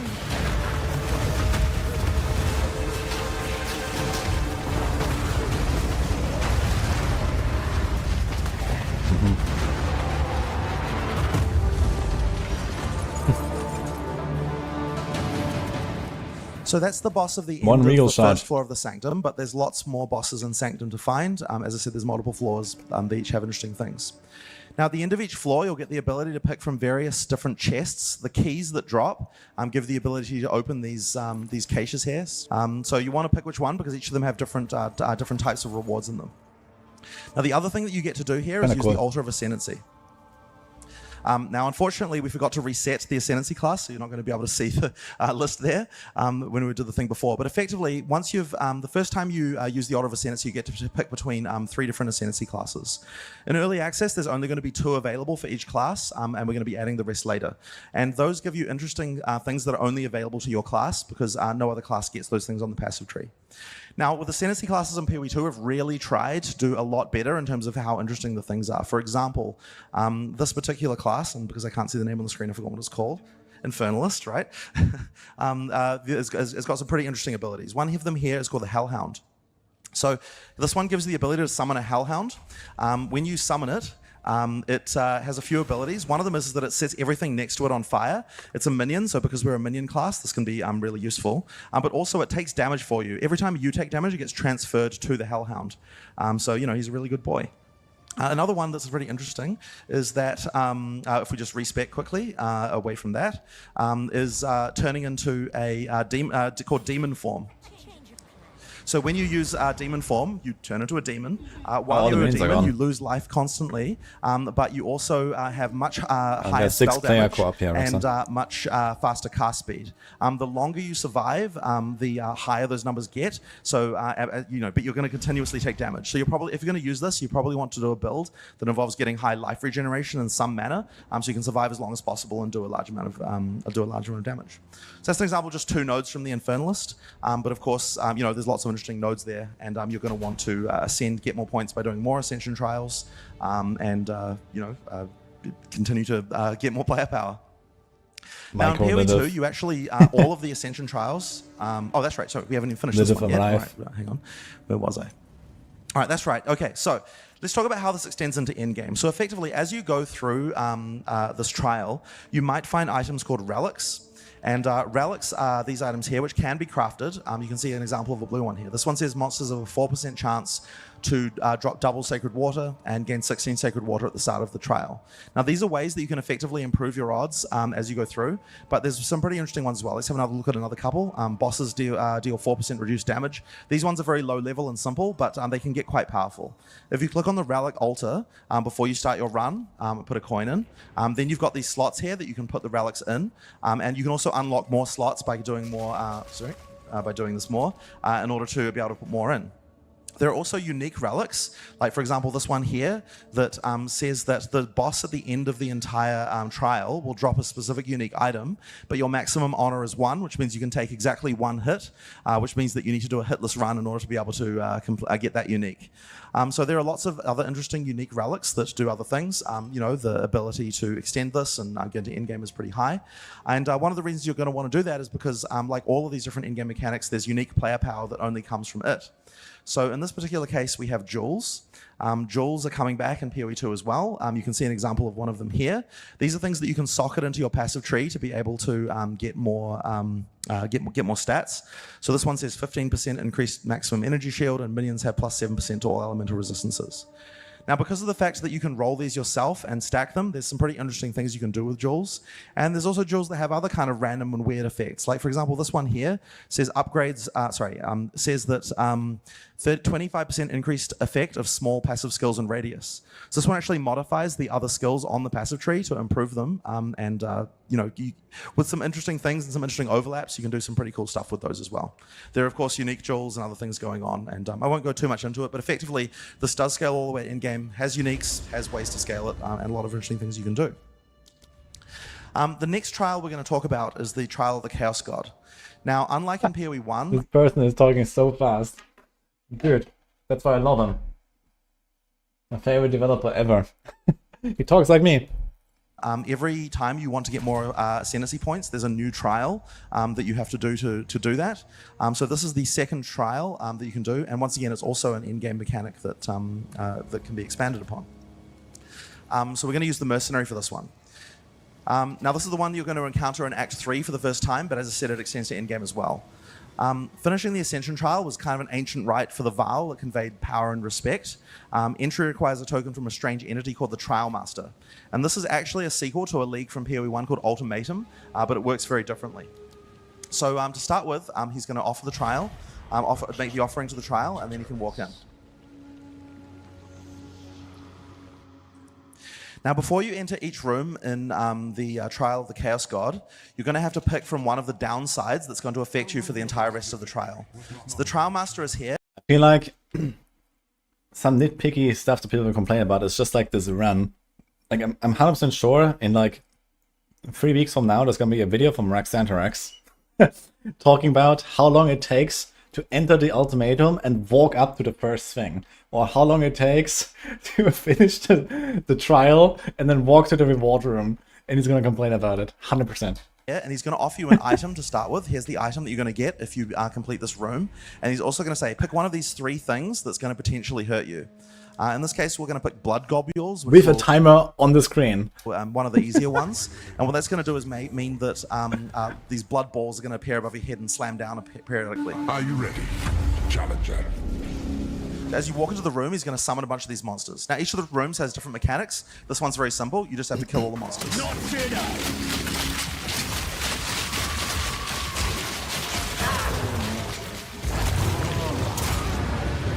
Rex won't complain he wasn't on this trial. True. So first you have to do Hitler's run, and then there's the traps here.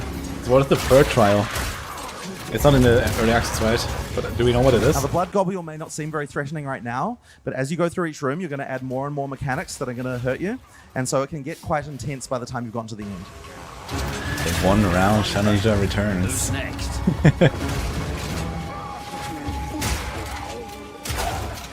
There we go. So we've defeated all the monsters in this room, and we can move on to the next one. Third trial is probably Tota. Oh shit. I actually haven't played that league. I'm not looking forward to it either. So as we move to the next room, once again, the Trial Master is going to give us a choice. Basically, sort of double or nothing. Do you want to take another reward and make the game harder again, or do you want to take the rewards you've already received so far and leave with your ill-gotten gains? In this case, obviously, like most players, you're probably going to want to pick another reward and keep going. So there's the existing one, blood globules, and that'll keep stacking up. But we're also going to add shocking turrets here, which are going to add turrets through the room, which you'll have to deal with as well. Now, this one is a trial that requires, it's a timed encounter type trial. Live. As you can see, there's those lightning turrets there now, which you also have to deal with, and it's going to spawn a lot of monsters that you have to survive. You don't have to actually kill all of them. If the time runs out, then they're all going to go away. So, yeah, you can, you just have to survive.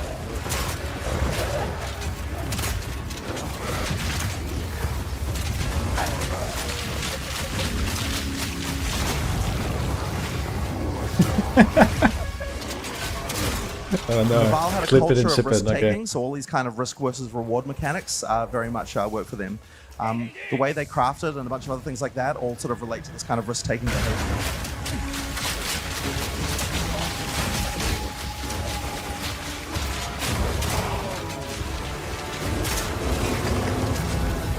What? He's stuck. Uh-oh. You've only got 4 seconds. Just survive for 4 seconds. Yeah. There we go. Okay. Managed to flask through it, so it's okay.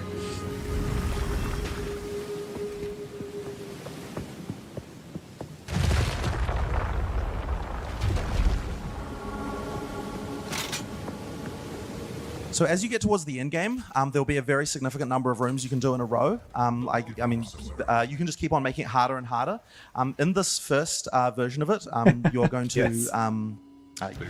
In this first version of it, you only have to do 4 rooms to be able to ascend. But once again, if you can't do them all in a row in one go without dying, then you'll lose your entry ticket, so you'll have to get another one to get in. So once again, like the other challenge... Does he have gold mod on? He probably does, actually. Make sure that you're ready before you do this trial. I'm pretty sure for presentations like this, they probably have, you know, some kind of like hidden buff, like, you know, the lower life he has, the less damage he takes or something. I'm pretty sure. Now this particular one involves That's pushing what I would this do. idol forward. When you're near the idol, it moves forward. When you're, as you get further away, it falls down and doesn't move anymore. So ideally, you can get close to it. Now, as you move it forward, it's also going to spawn these, trigger these monster elevators with monsters that are going to come down as well. Not Jedi!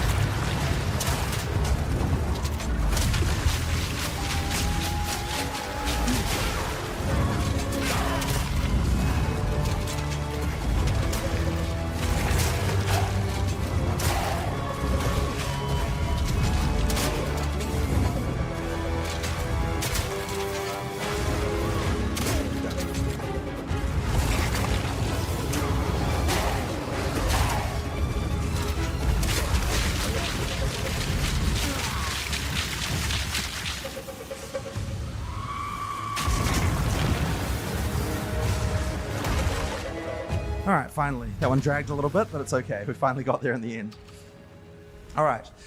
So just like in Sanctum, there are also bosses that you can get as you go through here. The order of them is random, and so they can be very hard or relatively easy depending on when you encounter them and what things that you've picked beforehand.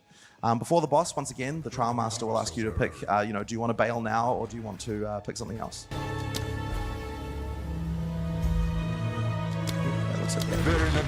Protect them. So here's one of the bosses you can find in the Trial of the Chaos God. 100% of life is the energy shield. I would not pick that, I think. Chaos will bring you to your end. But they actually ate for the energy shield very fast for some reason. Was it 10%?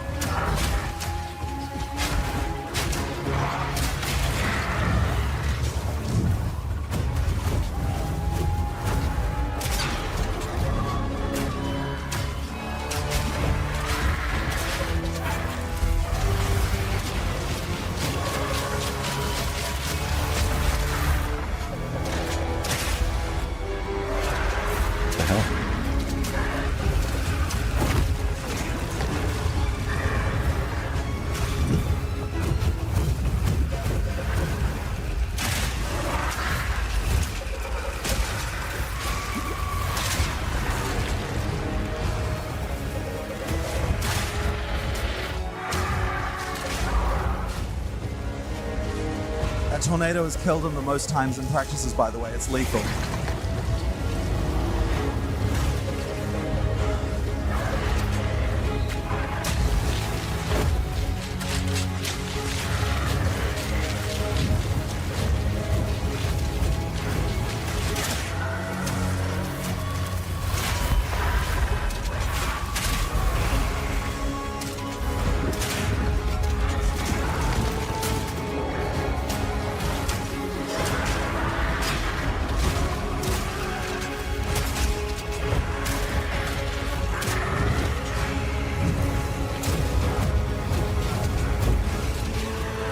Almost choking. He almost died at the end. Will be your downfall. So that's as far as we're going to go in this trial for now at this low level. And of course, once again, you'd be able to ascend here if this is as far as you can get during the campaign. But there's a lot more stuff you can get. So the Trial Master now is going to give you the rewards that you've earned throughout the trial. And there are a lot of rewards that are unique just to this trial. So let's go through a few of these that we've got here. Now the first thing he's going to offer, one of the things we've got here is an item with a socket in it. Now, we removed gem sockets from PoE 2, but we've actually re-added back sockets in a much more traditional way as things that you can put items in to get extra mods. So if you have a look down the left there, you can see a thing called a Soul Core. This is a Soul Core of Thunder. If you put it in a weapon, you get lightning damage. If you put it in a shield, then an armor, you're going to get 10% lightning resistance. Now this is player power. You can't get any other way than sockets, and it's only unlocked through content that you can get through here. Now, if you want to be able to actually add sockets to existing gear as opposed to using the sockets that are on gear that you get from here, you're going to have to use these things called Vile Orbs. Vile Orbs modify things unpredictably, and they work a little bit differently than they used to in PoE 1. Oh, so this is the only source of socket items. The fact that these corrupt items, what that means is that after you've used this, you can't use it on another item again.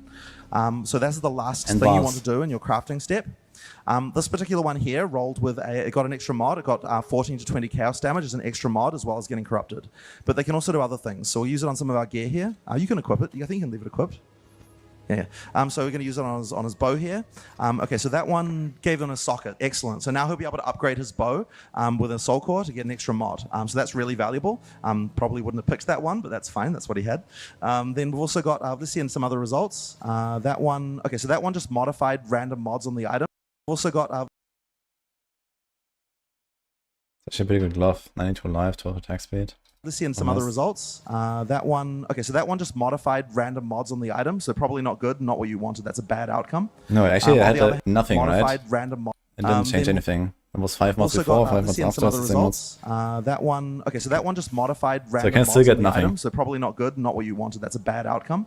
On the other hand here, all right, added another mod. Socket orbs exist from salvaging other items of sockets. Okay, so you can just do this a bunch of times, get the socket orbs, put sockets on your stuff, and then later you can marl it for trying to get a +1 socket. Armor evasion, that's a very good roll. So effectively the theme with these things is that you're going to get random results. You don't probably want to use them on the items that you've got equipped because they're likely to potentially damage them or make them worse. But there's player power that you can get from this that you can't get any Listen guys, you do not want to reset the masterworking on your items. other way. So it's something that you're definitely going to want to be able to do as you go through the game. Now, of course, because we got to the end here, we can also ascend. For this particular one, we might as well just ascend this character. So there's the Witch Hunter, which you could pick, and might as well just pick a simple node. I mean, there's a basic one that's just Culling Strike. You might as well pick that. We didn't actually plan to show this character class while we're doing here, so just, you know, ascending while we're at it. Now, right there, you also see there's an entrance to the Trial Master's Tower. That's like a special endgame thing, which we're not going to show you, but effectively that's the pinnacle boss for this particular endgame gear for the socket and salvage. But let's talk a little bit about how you're going to expand on this. So if you go back to the start of the area... Probably a somewhat inefficient way of getting them, but for SSFs could be a strat. Have let you get into the trial, but they're also going to have mods on them as well that allow you to do different things. And just like the Vaal always have, we want to make sure that there's things that have both bonuses and downsides. That they're very double or nothing type culture. So this one here says sacrifice up to 10 exalted orbs to receive double that on trial completion. So effectively, you know, you can go double or nothing on currency as well. But it also has minus 25% to maximum player resistances, which is a pretty nasty downside. You can roll these things and you know they have some pretty interesting mods on them. So yeah, it's once again, it's one of those things you can specialize into in-game. Now, of course, there's also uniques only available here and various other things available here. So yeah, you're going to want to do that. So those are the two trials that extend into in-game that are during the campaign. But now we want to show you how the actual in-game, sort of primary in-game system itself works. So we're going to have to get a higher level monk to be able to show you that. Now, I'm not going to get too much into the plot of this, but this is where you're going to start in the in-game. And just like in PoE 1, we have a thing called the map device that you're going to be using to travel around. But what you actually get when you click on the map device is going to be quite different. Now, the storyline here effectively is that there's corruption from the beast has spread across the land, and you're going to need to try and cleanse it. Now, this is actually an infinitely scrolling map that goes in all directions and contains all areas you can go to.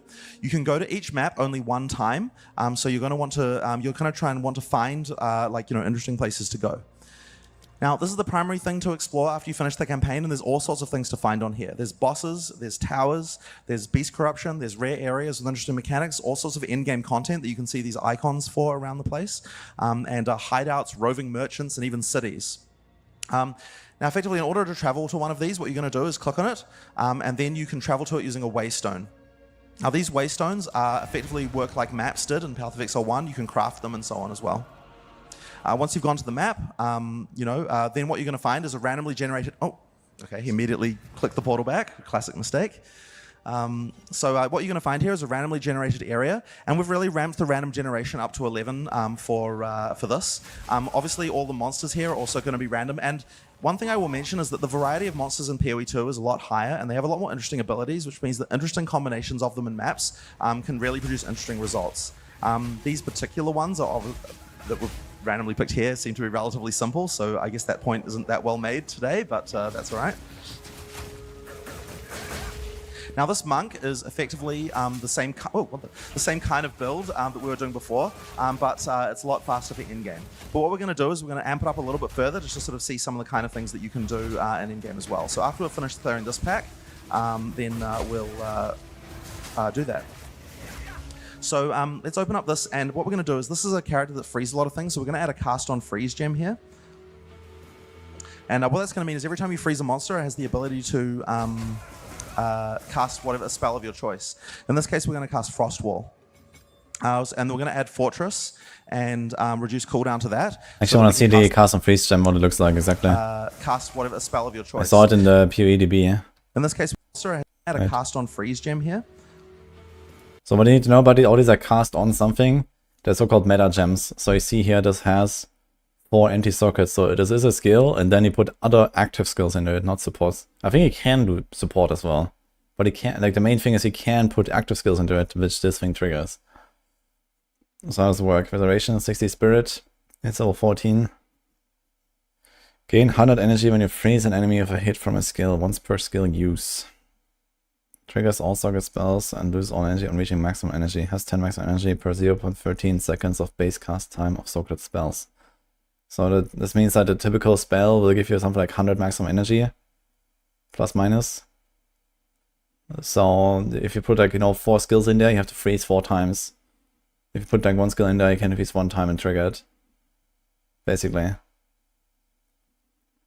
Something like that.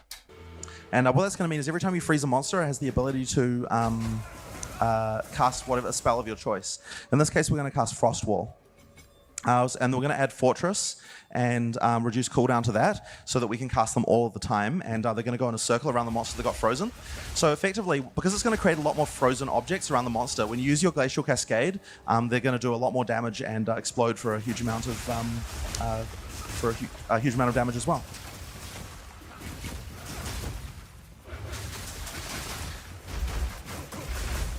So the goal here is to cleanse the corruption on the map. I like the quality stuff animations, man. It looks really cool. If there's a map boss, then killing the map boss as well. Now there are map bosses that can spawn in every map. We've actually decided to not have a map boss every time you go to them, and instead you can see which areas have map bosses on the main map. What that means is that we've got the ability to have the map bosses be a lot more challenging, but also drop a lot more items as well. So because you don't encounter them quite so frequently, and you can also choose, do I want to do bossing, or do I want to just grind maps and do other things? So it kind of gives the player that choice. So once you've completed the map, it'll be green on the in this area, and then effectively allows you to continue to explore. Now this map is kind of somewhat randomly explored, so don't concentrate too much on that. But effectively, you're going to be expanding outwards from the center. Now, of course, the other thing you can do is craft maps with currency items. So if we get an orb of transmutation here, we can use that on there to get a mod on the item.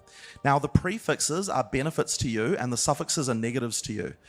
So this is something that we've changed a little bit how it works. So that means that you can just get a map that's just a straight up boon to you if you do a single. If you turn it into a magic with only one mod. But of course, if you're going to turn it into a rare, you're going to get a variety of downsides and upsides, and all of them can have different effects. So once you've cleansed corruption from maps, then you can start to unlock the Atlas tree, which allows you to further upgrade your progression system for this thing. So here's the Atlas tree here. Now we've actually made... what we've actually done here is all different types of content have their own trees. Each one of them is kind of like an Ascendancy class, and then for that content. But there's also a primary tree that you get just for killing maps. So there's a tree here for cleansing maps. There's also a tree for killing bosses, and then trees for doing other content on the Atlas as well. So you can kind of you don't have to choose between, or rather, you can choose to do a piece of content, but you're not going to be losing anything from any of the other pieces of content when you decide to do them later. Effectively, they all have their own kind of scaling in that way. So a random example here, 20% increased magic monsters in your maps. Another random example, 20% increased quantity of waystones found on your maps. But there's also like keystones here, like rare and unique. Dude, why did they call them waystones, man? Everyone's gonna call it maps and mapping, no? Like, there's no way people are gonna say waystone, right? Unique monsters in your maps have 1 to 2 additional modifiers. It also adds extra extra bonuses to drops as well. So these are the kinds of things that you can get on the tree, and that's one of the progression systems. Yeah, looking at PoE stuff all the time. Through the Atlas tree here. But it's also kind of the gateway to a lot of the other mechanics. So, for example, here we see a map that's got this little hand icon, and that means that there is a breach in this map. There's also a boss icon there, which indicates there's a boss there as well. So we know there's a breach in there. If you're looking for breaches, this is where you want to go. You can effectively always see the content that you're going to be able to face in maps as you look around the map. Wait, what is that? See the content. 100 maps in range contain expedition encounters. 100 maps in range. Content that you're going to be able to face in maps as you look around the tree, and there's also going to be mechanics for adding more of them later, which we'll talk about as well. So at the start, you'll just have to find them randomly, but later on you can add them to maps too. So let's have a look at this. Like, some verbiage talks about maps here. All right. So, breaches. So Breach is another one of the League sequels that we've done for Path of Exile 2, and it's also one of the sort of pinnacle like in-game content grinds that you'll be able to progress through. Breaches are effectively small fissures in reality that let you see into an alternate plane where demons roam free. and touching a breach will cause it to expand and reveal all the demons there that are lurking on that plane. So we're going to have to warp, unfortunately, directly there, which is going to trigger immediately, so you won't get to see what it looks like before you trigger it, but Octavian can do that now. So when you trigger it, and this is a horrible location for it, when you trigger it, all of these demons will start to come out of the other plane. Now, as you kill the demons, it's going to extend the amount of time. If you're a very good player, and you can kill demons very quickly, you can keep this going for a very long time and like cover like half the map with it. If you're not as good, or maybe your build just isn't as strong, then you're not necessarily going to be able to do that. So it's very hectic. Oh yeah, there we go. So it's ended already. So effectively, you have to try, if you're very fast at kill speed, you're going to be able to take very good advantage of this particular mechanic. Now, breaches, of course, have their own rewards, which is why you're going to want to do them. Let's just have a look on the ground to see if we can find any. If you go back and have a look. Did it drop any? Breach splinter. Right. So one of the so there's a couple of things that they drop. So one of them is catalysts, and the other one is splinters. So which one should we talk about first? How about the catalysts? So catalysts are a reward you can get only from breach, and effectively what they do is increase the quality of specific modifiers on jewelry. So this one here says adds quality that enhances life modifiers on rings and amulets. So effectively, this is going to allow. I wonder if jewelry now only means rings and amulets, because it was always kind of weird that belts were considered jewelry. I guess belt is now considered armor. Allow him to, if you use that on your ring or amulet, it'll allow you to increase the it'll add life quality that'll make the life roll on that amulet go up. This is an area of player power that sort of seems relatively subtle, but there's actually quite a lot to this that you can do. Breach also drops breach rings that are one of the best ring-based types because they allow quality to go up to 50, which means that you can use those as base types to create some really crazy rings for the endgame as well. So that's one of the forms of player power you get from only from breach. The other thing you're going to find in breach that will sort of unlock the pinnacle boss are these. That's really cool, honestly, because it actually goes with the entire theme, right? It's like all kind of like works together. You find the catalysts, you find the rings, you can craft the rings. And then you can, like, you know, juice them up with the stuff that you get from the breach. That's actually kind of cool. Splinters. So if you collect 300 breach splinters, it'll allow you to make a breach stone that will allow you to go to the breach domain where you can fight one of the pinnacle bosses. Now, we're actually going to show you this pinnacle boss. There's only one this particular breach boss. league mechanic, just because it's nice to see one.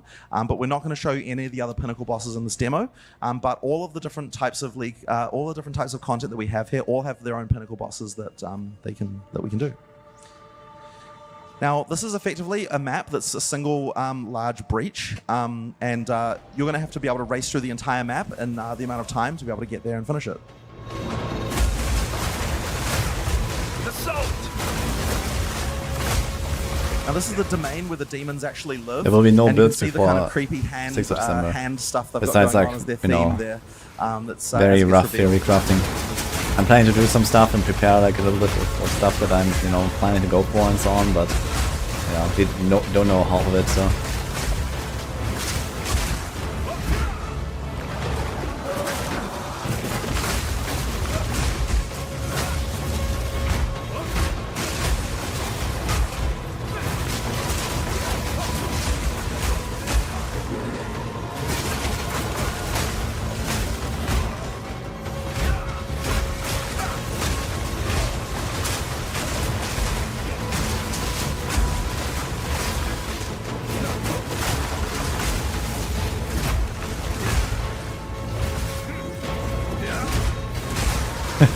Twelve seconds, one guys.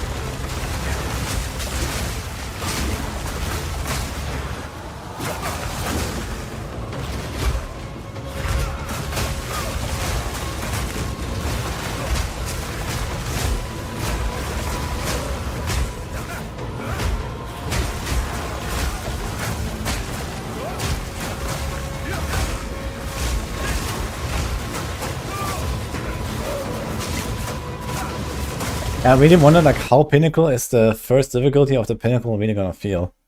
Because if you look at like, for example, how it works in PoE 1, right? You have like the Eater of Worlds and stuff like that, the quest version.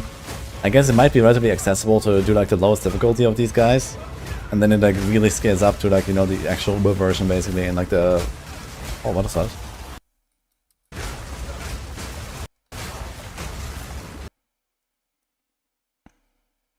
I guess they pressed the wrong keybind or something. Interesting.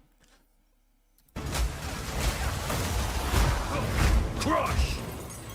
Looks like he did it. Alright, so now if we keep going here, we're going to get to the boss. We that dreamed.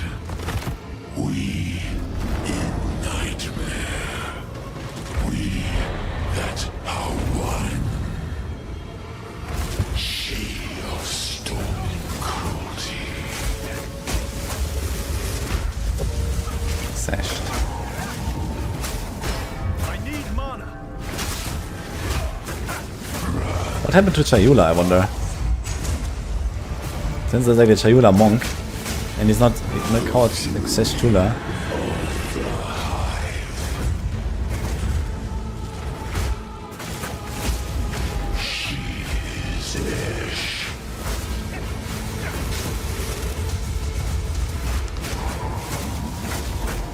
His message burns within our grasp.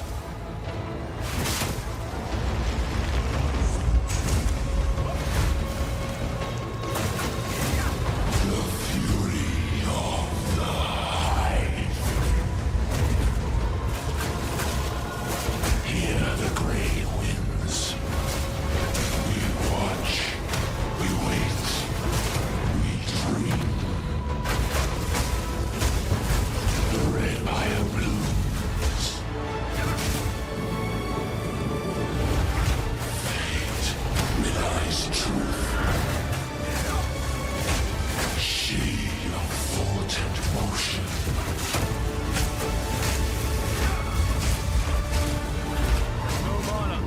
Within our grasp.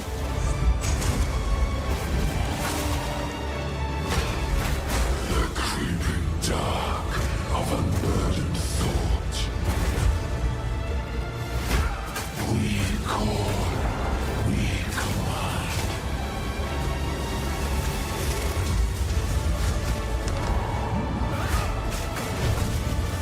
Thought by thought, destiny unwinds. The indicator.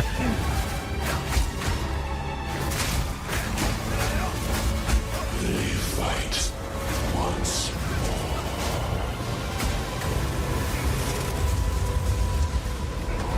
Crush!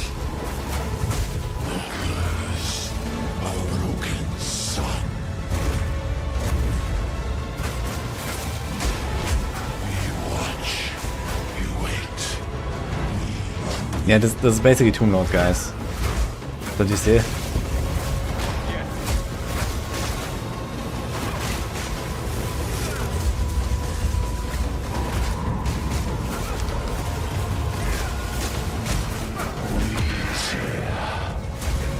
That's the veil of existence. We control, they dance.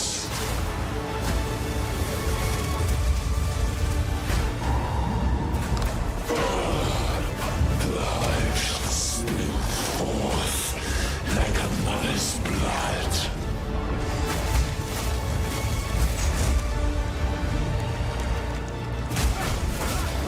Thought by thought, destiny unwinds. They really like hands, these breach guys. Of chilling sorrow.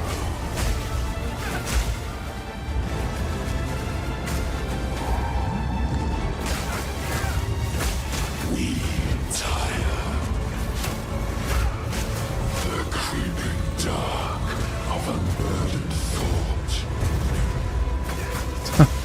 Almost ripped. She of wisdom and action.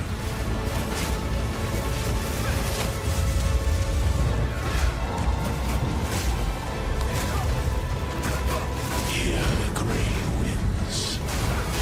We tire. The fury of the hive. Fury. Wait, did it cut? They cut it. Wisdom. We that fail.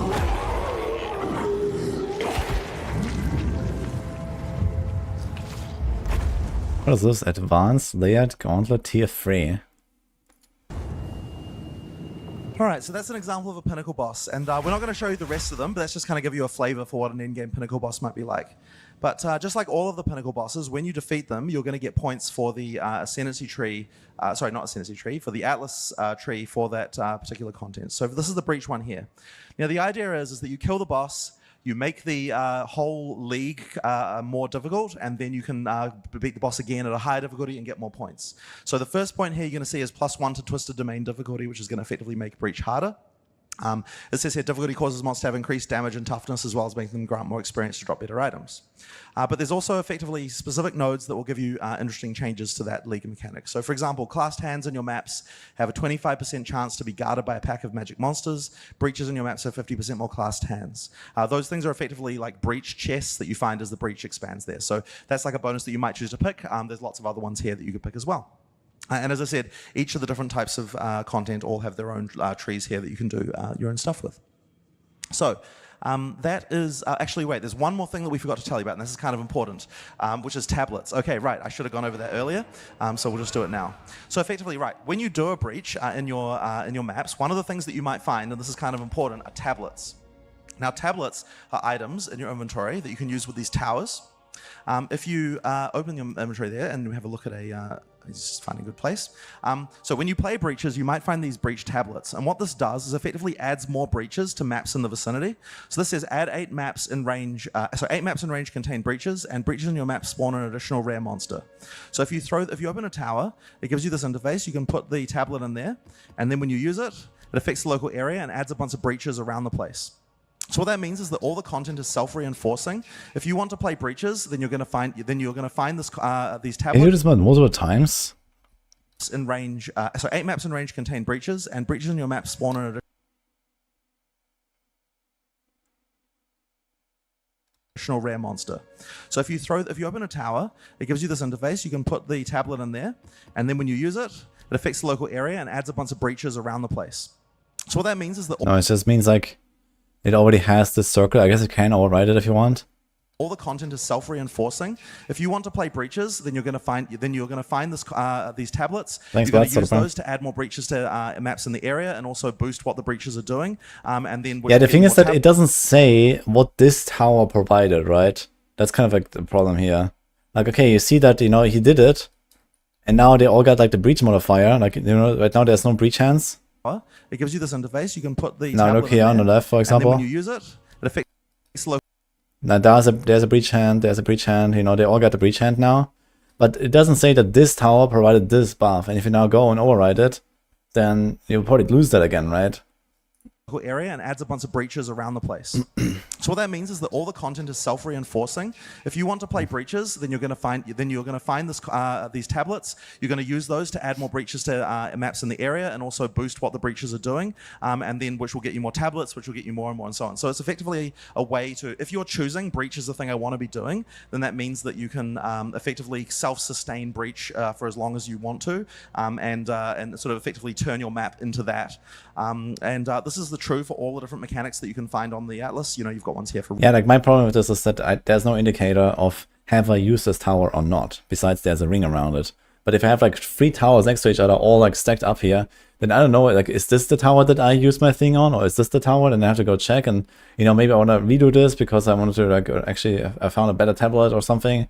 Then you have to like kind of like carefully check which one actually provided this buff or something. There's like no indicator like this tower that right now has a flame, and then maybe it doesn't have a flame anymore after you used it or something, or like this doesn't show like this tower provided that buff. Ritual expedition and maybe you just don't do that. So, all right. So that's kind of important. So what we've covered here effectively is, okay, obviously, actually, one thing of course to mention is that, there are unique... Yeah, but I mean, there must be some limit, right? Otherwise, you can just take 20 tablets and like giga stack it to the moon or something. I don't think they allow you to do that. Pinnacle boss, of course, and so on. There are uniques you only get once you get the difficulty of that pinnacle boss up to a certain level. So, of course, once again, each endgame grind has to have a way to expand it, a way to make it more difficult, a way to specialize into it, a way to, get rewards that are specific to that. So, next, let's talk about Expedition. So once again, we've done another sequel to a leak from PoE 1. This one's Expedition. we'll put a map in here, and just to make it a little bit easier, we're not going to actually do the rest of the map, we're just going to do the expedition part of it. So what expedition is effectively there are some Kalgurans, a group of people called Kalgurans, who are trying to dig up some old burial sites from their ancestors, and the goal is try to get Verisium relics that are left over from their past. If you've played PoE 1, the mechanic is quite similar. Effectively, what you're going to see is all of these markers here on the ground that are going to tell you whereabouts things are buried, and they're going to dig these things up using explosives. So effectively, you have to choose. I can't wait for Rock Champ place the explosives in order to be able to get. I love Rock. Bonus. I hope we can do the same stuff again with Rock. Here that give you both bonuses and downsides for doing. Although I guess it's not going to be as impactful in PoE 2 as it is in PoE 1. Will be stronger but more rewarding. So effectively, Octavian's going to place down some of these dynamite charges in a string, and then once he's done that, then he will be able to detonate them and spawn things. Now he's choosing carefully which remnants he wants to use based on his build. He wouldn't want, for example, to make all the monsters immune to ice, because that would completely destroy him. Now there are lots of interesting things to find under the ground. There's like chests, and there can often be caverns and things like that. Once you get to the endgame system, the pinnacle content for this league, there's going to be bosses and so on to find and things like that.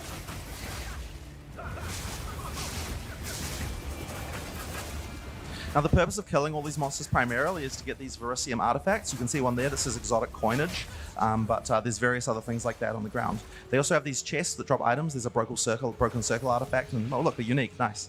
You might as well identify it. I don't know which one that is. Let's have a look. This is just unscripted, by the way. Apron of Emerian. Bleeding you inflict is aggravated, which says that aggravated bleeding does 200% extra damage. Right, cool. So this. Jonathan is learning about the uniques and the mechanics. Just like us. Moving is 200% extra damage, not just double. Damn.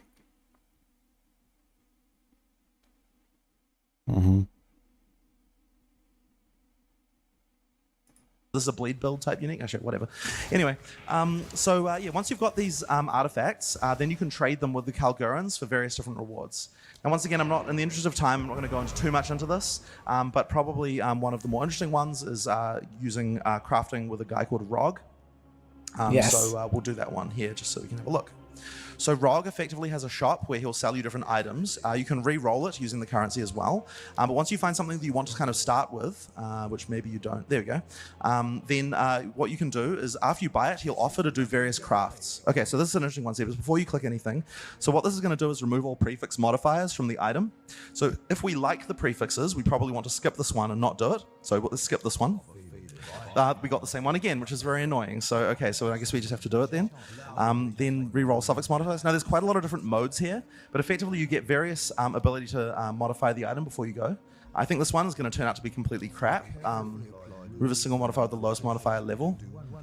Sure. Very few I guess you can just take it. Anyway, that was a pretty crap example, but effectively this is a crafting system that allows you to make some pretty interesting items. Now, the other thing you're going to get from expeditions, other than the tablets that allow you to do more of them, is what else do we have here? Right, we'll just do the logbooks next. Okay, right, so we've got logbooks. So if you can get a logbook, it effectively allows you to do a super expedition, which is like an area that has only expedition. These logbooks have various mods and things as well, and then once you go there, then you can do an expedition that has a lot more. You get a lot more dynamite to make it a much larger string. So there's a lot more strategy in picking what type of things you want to find. Also, if you there's also things like bosses and uniques and like special underground areas and things like that to find. So there's just quite a lot of stuff hidden under the ground that you want to do. So at least find an underground area maybe. Yeah, is that one there? Okay, right.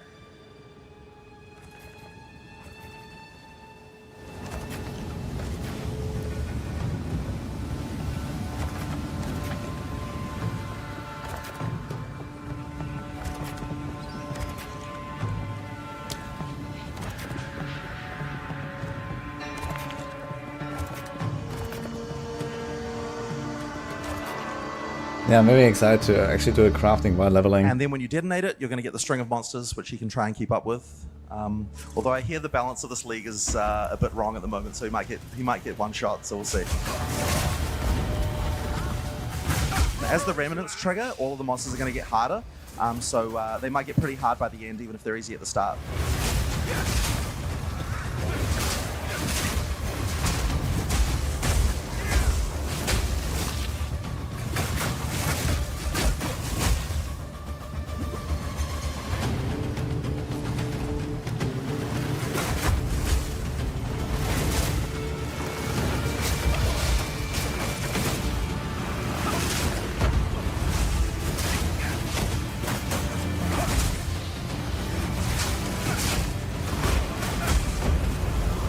Wait, they did a rollback on the regional pricing? What the fuck?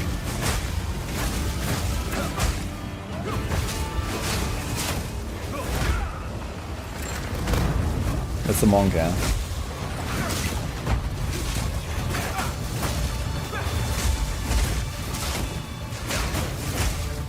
Yeah, filters are still a thing, but they haven't shown them yet.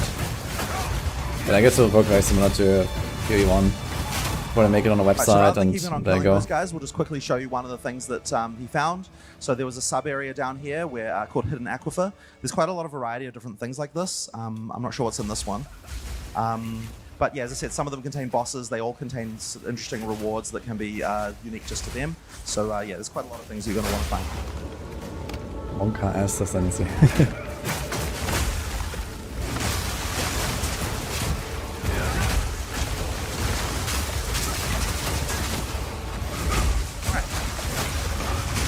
So, like, and the good thing is that in general there's like much less loot dropping. Most difficult content in this endgame is going to allow you to get points to put in the Ascendancy tree, make it more difficult, add more of them, that kind of thing. So yeah, let's go on to the next one.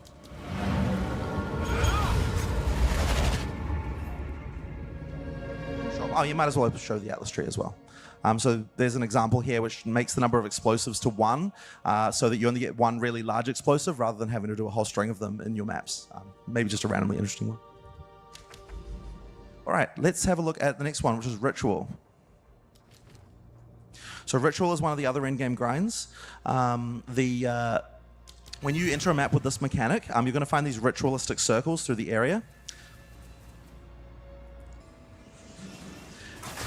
Oh, there's one right there. Great. So when you kill monsters inside them, it effectively grants the monsters as tribute. And so when you summon the ritual, all the monsters that you killed within that ritual circle will spawn again. Why does that root spider have no eyes?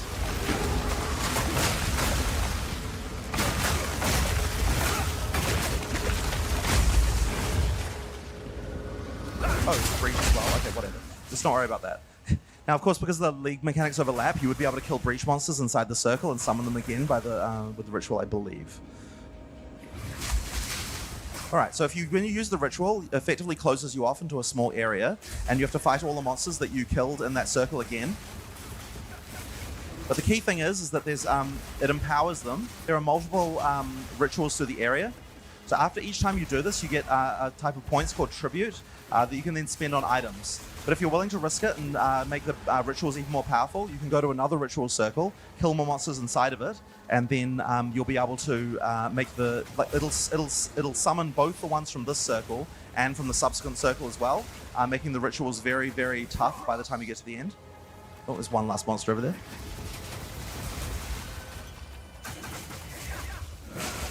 All right. So then when you click on the ritual, it'll open the screen here, which allows you to spend tribute. Now, I don't think we want to spend too long on this, but effectively, this is the reward mechanic for Ritual, and the more tribute you get, the more things you get. Jesus Christ, why are there more monsters? Oh, the map is beyond. Wait, is that because it was a corrupted map? Okay, right. So because this is a corrupted map, by the way, every time you kill monsters, it's got this mechanic called Beyond, where it leaves these little orbs behind, and then demons can get summoned from them when you kill them. That's just one of the random corruption outcomes you can get due to beast corruption in a map. Anyway, right, so this is tribute. You can buy items. None of these look particularly amazing, but do you have an omen in there? No. Okay, so in that way, we've got the inventory. Right, so one of the things you're going to be looking for this are omens. So omens are a high-level crafting item that you can use to make more targeted changes to your items. So let's have a look at what they do. So here's an item here where we might like the prefixes, but thinks the suffixes are crap. Normally what you might want to do is either re-roll them with a Chaos Orb or maybe remove them with a orb of annulment. But you can't normally choose which mod to remove. This is an omen of dextral annulment. What that does is while this item is active in your inventory, your next orb of annulment will remove only suffix modifiers. So if you use that, and then use an orb of annulment, it'll only remove suffixes, not prefixes. And if you want to remove another suffix, he's got another one there.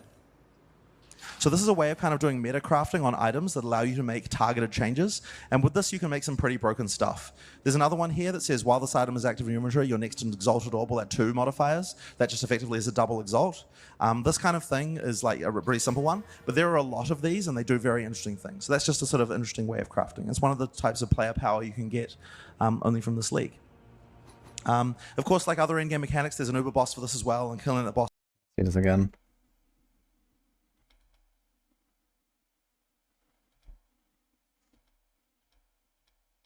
To remove. This is an omen of dextral annulment. So it doesn't actually add like anything out of the ordinary, right? It just allows it like more target craft and basically get higher quality items out of it. But it's not like, for example, the trial that we saw earlier with the ultimatum stuff, where this is the only way to get sockets, right? This is the only way to get omens, but the omens don't actually necessarily give you extra power if you had like a GG item already. What that does is while this item is active in your inventory, your next orb of annulment will remove only suffix modifiers. So if you use that, and then use an orb of annulment, it'll only remove suffixes, not prefixes. And if you want to remove another suffix, he's got another one there. So this is a way of kind of doing meta crafting on items that allow you to make targeted changes. And with this, you can make some pretty broken stuff. There's another one here that says, while this item is active in your inventory, your next exalted orb will add 2 modifiers. That just effectively is a double exalt. This kind of thing is like a pretty simple one, but there are a lot of these and they do very interesting things. So that's just a sort of interesting way of crafting. It's one of the types of player power you can get only from this league. Of course, like other endgame mechanics, there's an... Yeah, I wouldn't really call it much target crafting, but it does allow you to, like, you know, only modify the suffixes at a time, right? If you have like 5 of those modifiers. But the thing is that, how does it work? You have to like right-click it or what? There's another one here that says, while this item is active in your inventory... Right-click this item and set it to be active. Okay. So you can have like a stack of these items, because I didn't really understand this last time when I watched this, or like when in the other preview, where I thought you have to have this in your inventory because the omens in PoE 1, they're only active while in your inventory. You don't actually have to do anything with them. But here you actually have to activate it.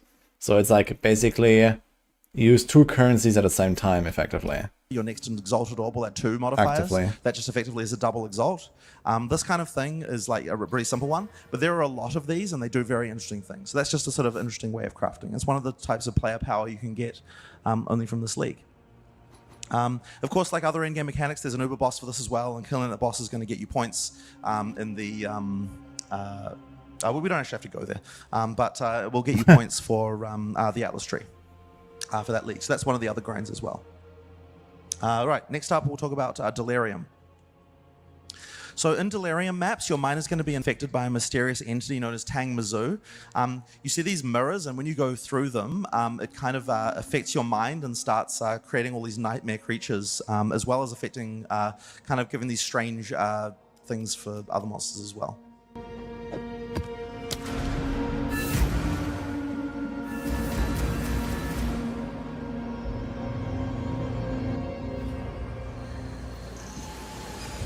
So there's the Delirium right there. Your life will end, and you... So as you can see, it infects your mind, and you get this like mist, mysterious mist that goes to the area. It both spawns new monsters as well as affecting the existing monsters in interesting ways. Now the main thing you're going to be looking for in this league are called distilled emotions. Hopefully one drops, and we can have a we can show you what they do. But if not, we've got one in the inventory.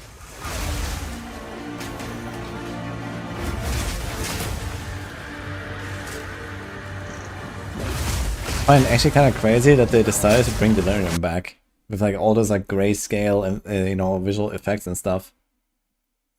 And then you know like this is like, you know, one of the things I would have cut from PoE 2, to be honest. Because if you make this like one of the types of end games and these kind of things, right, it's gonna be like the same old, like, you know, farming strategy again, where people go for this stuff and like all day, every day. At some point they always have this weird gray.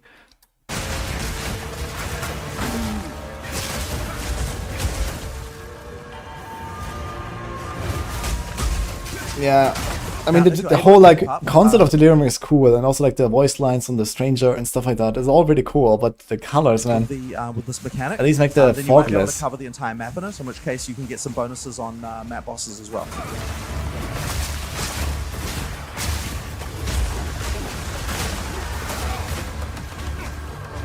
Grey Helltide.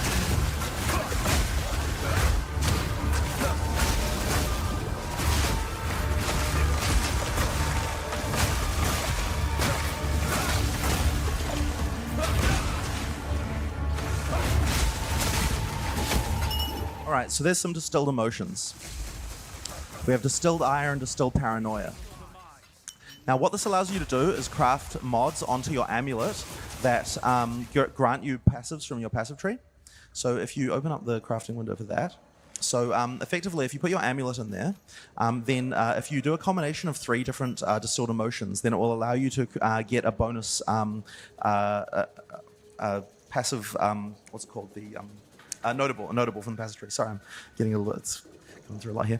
A bonus notable on the passive tree. So that one's quick recovery, 40% increased stun and block recovery, regenerate 10% of life over 1 second when stunned. Now, once again, this is a type of player power you only get from here, but you can also use them on maps as well. So if you put them on maps, then it allows you to add bonus mods to them to the map, in addition to the rare mods that you can normally get. So it's another form of juicing that you can do for endgame as well. Right, so that is Delirium. Now, all of these different mechanics from the different endgame grinds kind of can be added with each other. I do like that they combined the oils with the Delirium orbs. You know, they do both at the same time.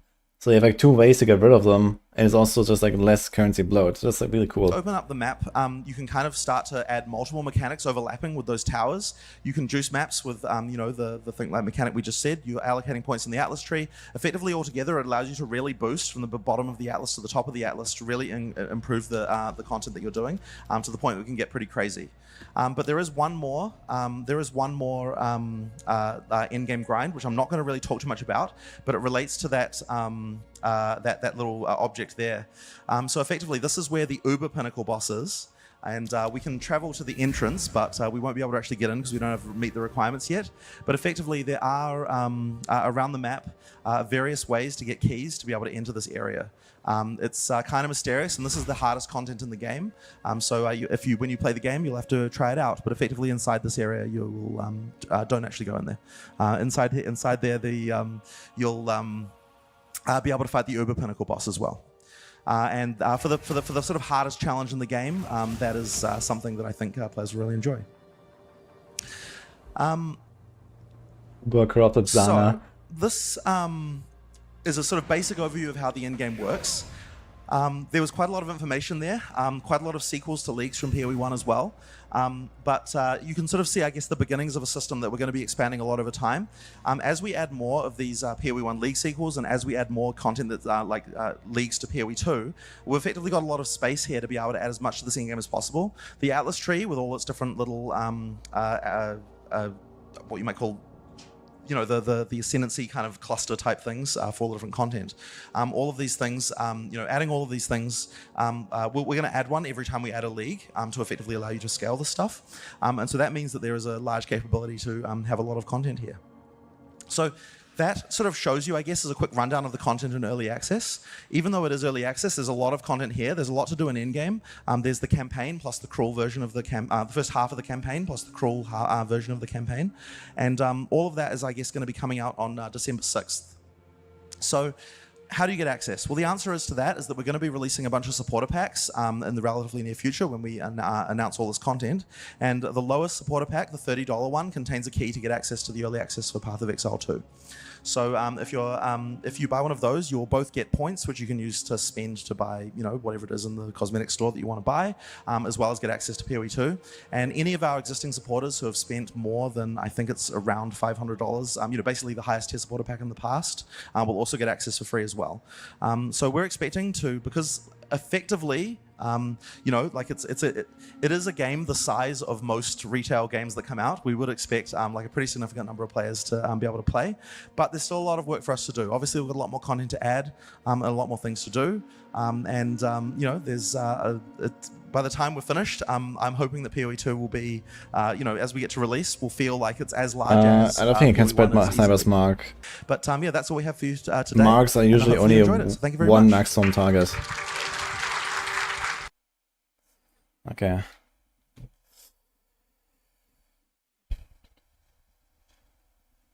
All right, that was a nice presentation actually.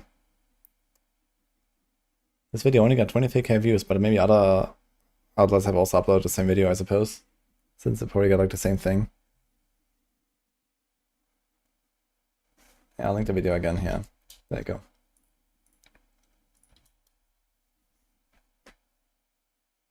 Okay, that was cool. Is that like another thing you wanted to watch? I also made a channel, by the way, on my Discord, a bunch of channels. So here I made a PoE 2 section on my Discord server, and I have this here, so maybe there's other stuff. The notables, what else is this? Early access, okay, I guess it's like all the content visualized or something. Sounds good. 2 more witch hunters, Ascendancy, okay. So no videos here. Any other cool stuff? So in 1 hour we get the interview. Gansey, DM, and Jonathan. So you're gonna watch that, I guess. Wonder how many players won't return to PoE 1 after playing PoE 2. I'm pretty sure a lot of people that still like PoE 1 will probably continue doing PoE 1, at least after some time. PoE 1 is still very different and serves a very different like audience. Thankfully no D4 PvP. Yeah, we're gonna cancel it. Says it would be only 4 people today anyway. So maybe another time again. Will it be PoB at launch? No chance. Okay,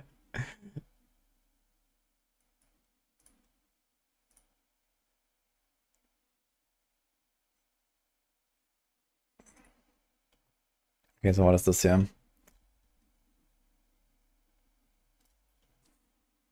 Okay, so it basically has, yeah, all of the content basically like visualized. That's kind of cool. Uberboss key gives you the pinnacle boss. So this, yeah, this is the one that you saw at the end. It's like this tower, and you have to get 1 from each of the Uberboss from the acts. I'm not exactly sure how this will work, but I guess, yeah, you get in there.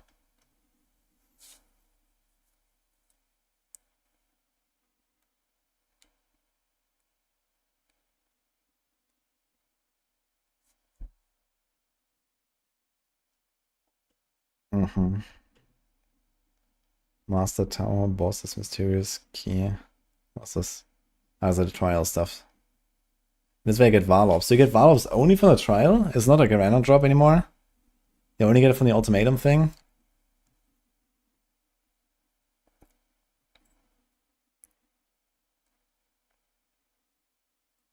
I guess it does make sense. I do like that there's like a lot of like target farming in this game. You know, you do this thing for a while, or you don't. You can just trade for it, right? But if you're doing like SSF, there's always like a reason to, you know, go do this thing, go do this thing, and it feels good to get a certain reward from a certain type of content. I feel like this is something that's like severely missing in like Diablo 4. Yeah, okay, you have like boss rollers where you can get uniques or something, but outside of that, there's like almost no target farming of any kind, right? You don't really care, you just get anything anywhere. I really miss that. Jewelers and Sanctum. Where's the Sanctum? Expedition, Ritual, Breach, Delirium. So the Sanctum is also here in the trials, right? The Sekima's trial is the Sanctum, I think. Time Lost, Samphire. You get the jewels, yes. In the ultimatum one, you get the Varlops.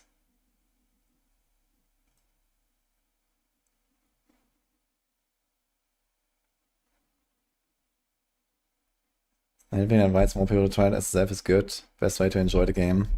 Yeah, for sure. I mean, some people also like to trade stuff, but personally I've also like moved more and more away from trading and just mostly played SSF or almost SSF. You know, sometimes I play trade leagues, but I don't really trade. You know, I just get like this one thing at some point if I really don't want to bother with it or something. Okay, Jewels and Warlocks do drop everywhere, but they get the most in Ultimatum and Sanctum, okay.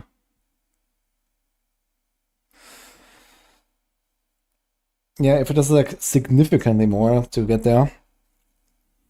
Like, okay, here and there you can find something, and then, you know, most of the time you have to go there if you need like larger quantities. I think that's fine.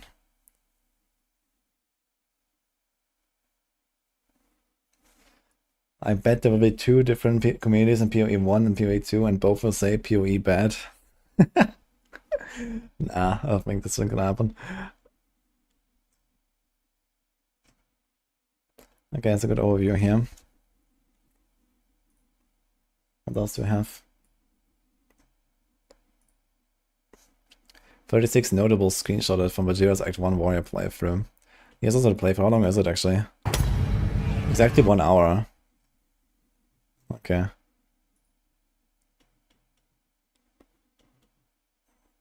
Warcry speed, Warcry cooldown, Aftershock arrow effect.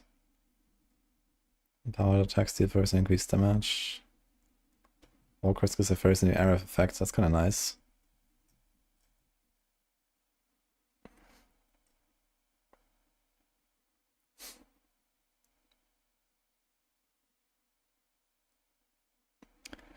%40 increased damage with Warcries. This probably means like the Infernal Cry as well. That's kind of sick.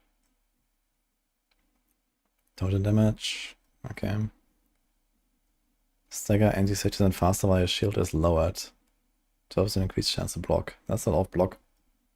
12% chance to block. Like a block means you take 0 damage. That's actually nuts. Warcry damage. Yeah, this probably means Infernal Cry, for example. Infernal Cry actually deals damage on its own. Or rather, it will deal damage if you kill a target after you cried.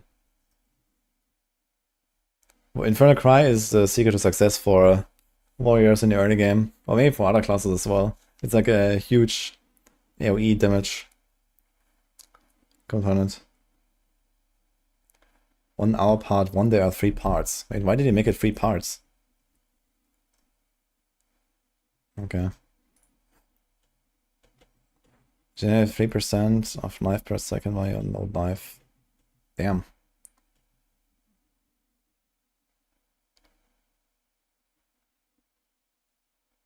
$10 to maximum rage while wielding an axe. 5% reduce maximum life. 50% increase the amount of life reached. 50% increase physical damage. Wow. Kind of big, actually. 5% chance that it would gain endurance charges. You instead gain up to maximum endurance charges and +1 to maximum. 19% of strength requirements on boots, gloves, and helmets also added to armor. That's funny.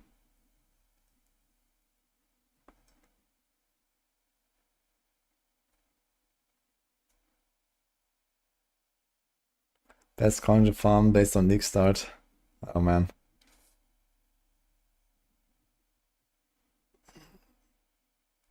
%5% reduce movement speed doing any flask effect. Guard flask apply to you have 40% increased effect. Okay, this doesn't exist anymore actually. This is outdated.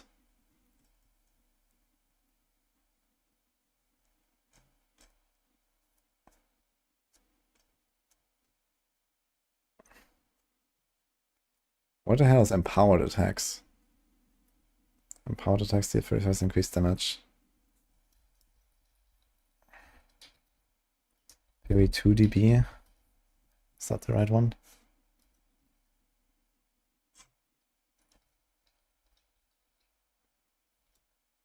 Ah, so this means like Warcry stuff.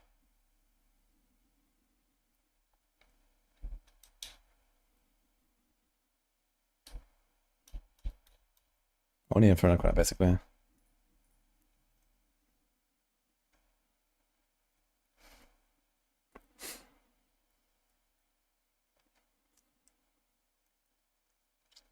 Wait a minute, this used to be a Juggernaut Ascendancy node, right? Made to last. This is now just on a tree. Seems kind of broken. Generate 1% of life per second. Allies regenerate 2%, okay.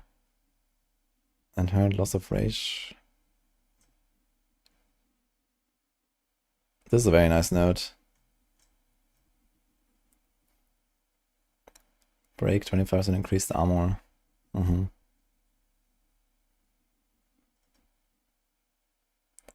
reduced attack speed. 5% stumbled up, 40% increased damage. That's kind of cool stuff that is also like negative. You know, reduce attack speed, reduce life, reduce movement speed. Kind of interesting. You can like build more into a sort of fantasy. Made to last is like reverse Jackhall. That's kind of wild. 20% more damage against heavy stunned enemies with maces. This is more, it's not just increased. Smash.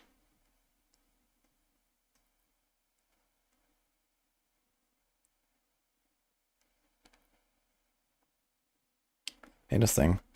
I wonder if like default attack counts as a strike, actually.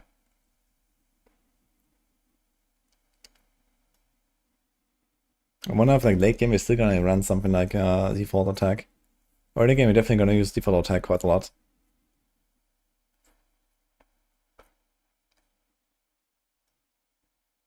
It's kinda insane.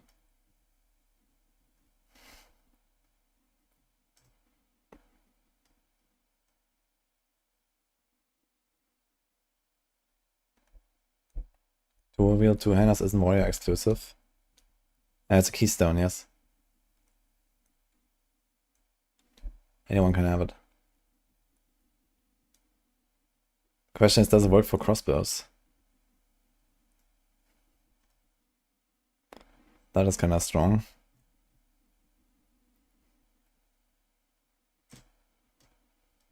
%20 of leech is instant, okay. 50% chance to gain onslaught on killing blow with axes. That's also kind of good.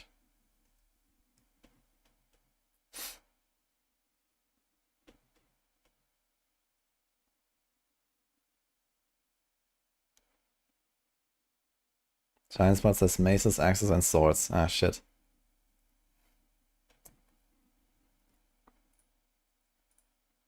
Okay, anything else here? 2 more Witch Hunter Ascendancy notes. And we saw this, right? That was also in the video that we just watched. Yeah, Witch Hunter also seems like a very good one. I might actually go for this. Because it's like... just kind of nice. The Kali Strike is cool. And you have like also like the instant 30% damage to everything, which is good for bosses. I'm not exactly sure how this concentration worked again.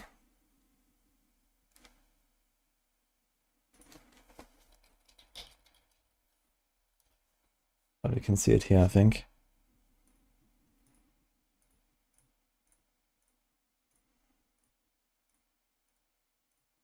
Did they say it? Enemies have maximum concentration equal to 40% of the maximum life. Break enemy concentration on hit equal to 100% of damage dealt. Enemies regain 10% of concentration every second if they haven't lost concentration in the past 5 seconds. Okay. So I wonder if... wait, this is here. The other first have more damage to enemies based on a missing concentration. This is in the middle. So if you want to get both... yeah, that's actually perfect. Because you have the Decimating Strike, which is like instant minus 30%. This means you instantly break a lot of the concentration. Most of it. And then you get the plus 30% extra damage. But the thing is, like, if you can't follow up, then you regain a concentration again, and then you lose a lot of damage.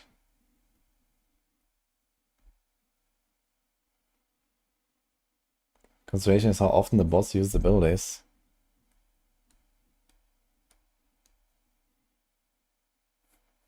Okay.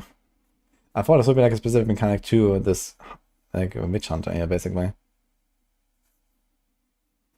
Yeah, 60% enemy health, you have maxed out for the 30% damage. And the first hit chunks enemy, that's actually a 30% hit. So when you start the fight, you already chunk them for 30% of their total life. Boom. It's actually very powerful, this one.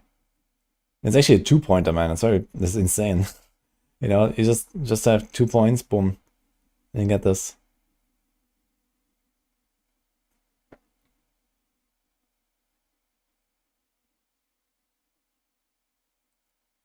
Ah, there's a range. Okay, so it's not. I thought it's always 30%. Yeah, okay, either way though, it's kind of nice, I think. It's also kind of nice. 10% chance for enemies to explode, dealing 100% of the maximum life as physical damage. That's kind of wild. Chance is doubled. This could be really cool too. It's up to 30, okay. It's kind of like a reverse cull, basically.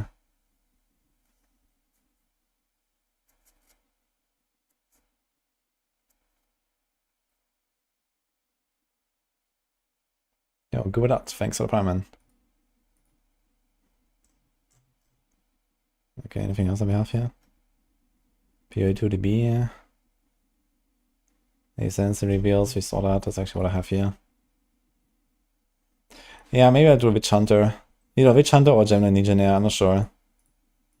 That's probably gonna be my starter. I mean, we haven't really seen all of the nodes. There might be other cool nodes that we haven't seen, like this one, here, here, here. Like, we only saw half of them.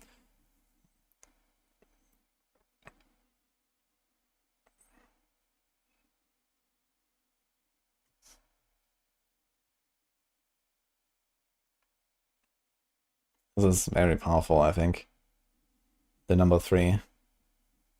But you're only gonna have 6 points. Actually, are we gonna have 6 points or only 4 points because of the missing, and like, you know, we're gonna get 6, right? Or do we only have 4 in early access? Thanks, Singer, for the prime, by the way.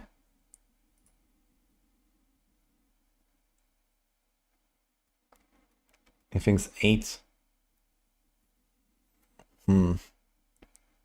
I thought it was only 6.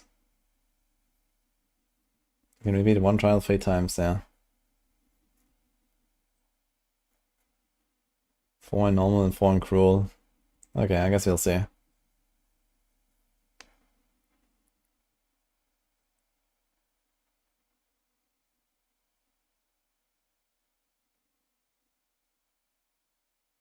You heard the mercenary start is brutal, really slow. Yeah, it doesn't really matter. Yeah, when I played the mercenary, I didn't do it on a fresh character. I did it on like a pre-made, like a little 13 character or so, and at that point it was pretty strong actually. So as long as I get through Act 1, I guess you're fine.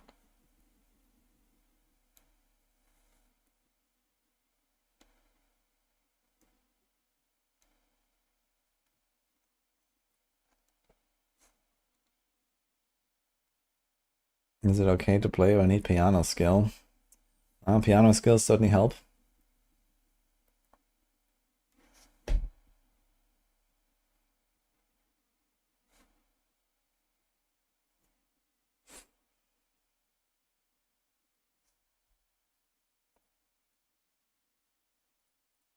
I guess I might just decide, like, on the fly if I'm gonna go for this or the other, since you don't know all the nodes here. I think I'm probably gonna start a mercenary, and then we'll see if I go Gemnin, or if I'm gonna go for the Witch Hunter. Either way, they both seem versatile enough, I think. Like, you don't really have to play them with crossbows, for example. Looking at this here, like, this is just kind of like a jack of all trades, you know, this could be anything, really. And the same with the other guy, with the Witch Hunter. Here. Like, this is all, like, very generic stuff that you can do for anything, really. So, we'll see.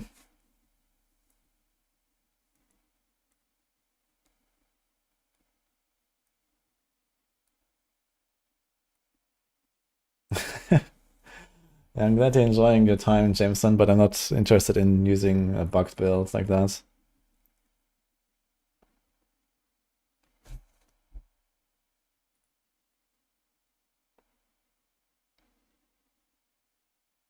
Too big damage in Witch Hunter. I don't think it's necessarily that OP. I mean, we haven't really seen most of the other stuff. And there's a lot of like really good stuff here.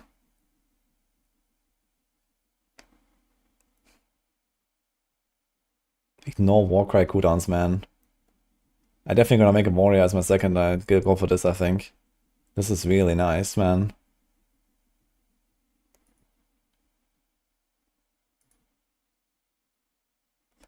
Like, so much fun stuff to try.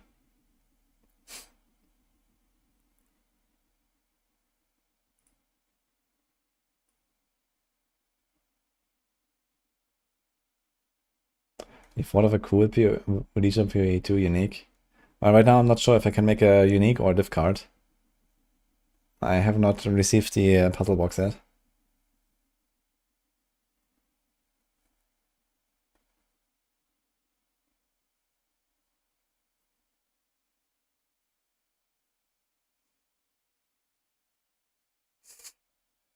Seems very strange as a lot.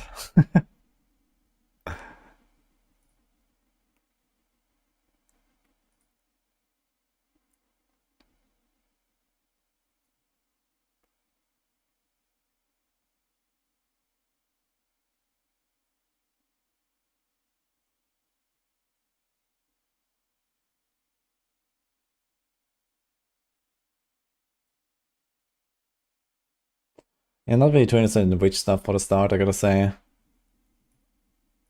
think I'm gonna focus mostly on Mercenary, Warrior, and Ranger, and then we'll see about the others. Monk also maybe would be cool. Like the Shayula stuff seems very interesting.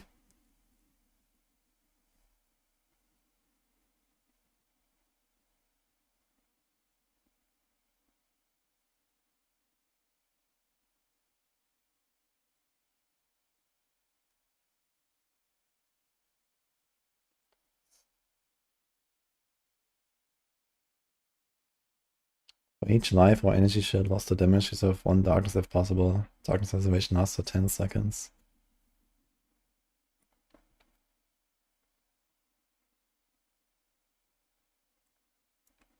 Remove all spirit.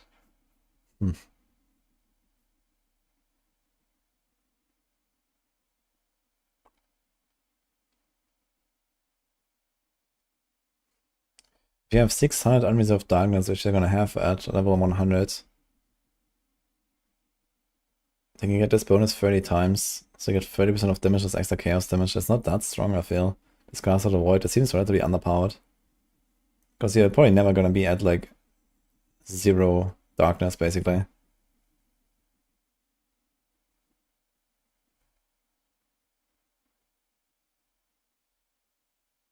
But it's have like some extra defensive potential, I guess.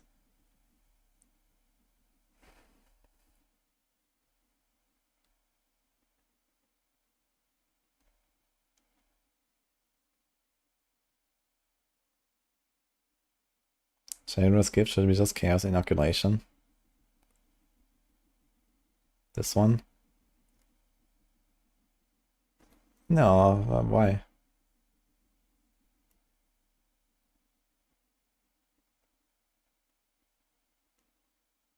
You can guarantee 0 darkness if might or matter. Yeah, you can. But then you spend 4 of your Ascendancy points to get nothing from Embrace the Darkness. And then 30% damage. I mean, that seems extremely terrible.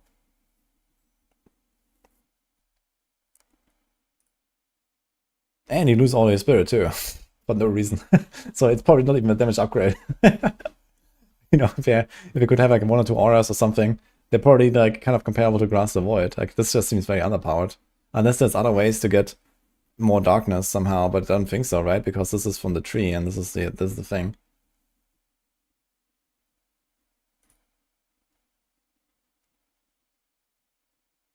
Yeah, I'm not really buying it with the Jayuda Monk right now. We'll see.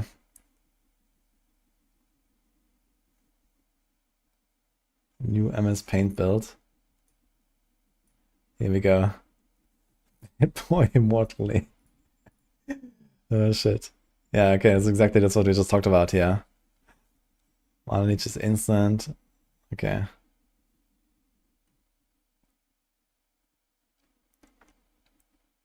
Who cares? Lol.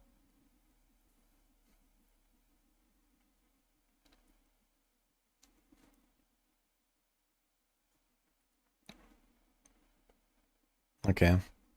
What is the Hand of Shayula again? It's like a... Do we have that here? Hand of...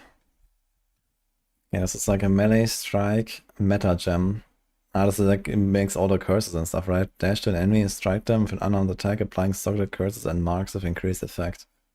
Okay. And then what?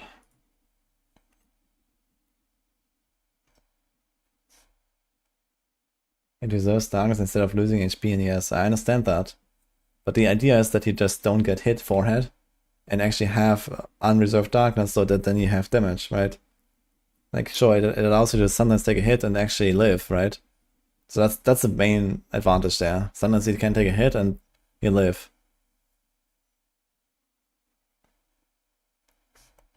Yeah, we'll see.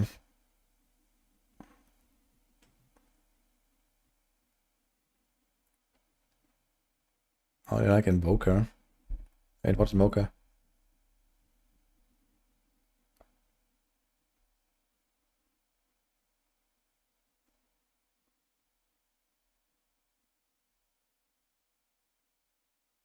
Can't be evaded, not blocking crit. Wait, what?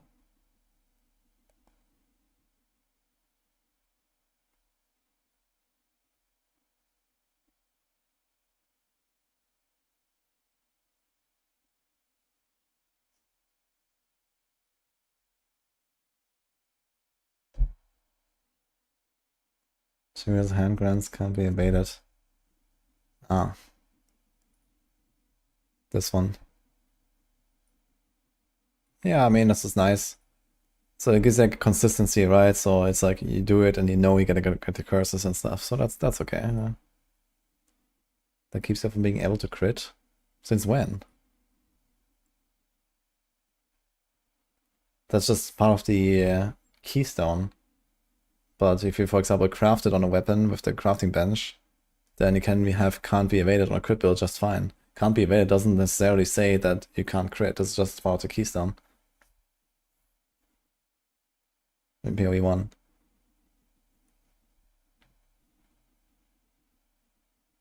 RMT and duping a thing in PoE? RMT, yes. Duping, no.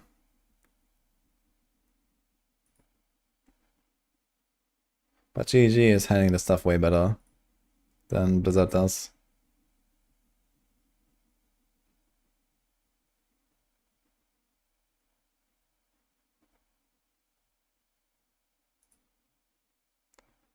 Yeah, this Blood Mage stuff seems very interesting. But this is certainly gonna be something for a bit more advanced build crafting, I guess. I wonder how easily you can actually just like start a Blood Mage and get going with it. I mean, yeah, okay, get these life resonance is basically like blood orbs or like health globes or something from Diablo 3, basically, I think. Yeah, I mean, there might be like auras and stuff to like get life regen and whatnot, and on the tree there's probably some life regen, so maybe you can make it work. There's also here 10% of spell damage each life. Can get on a second then.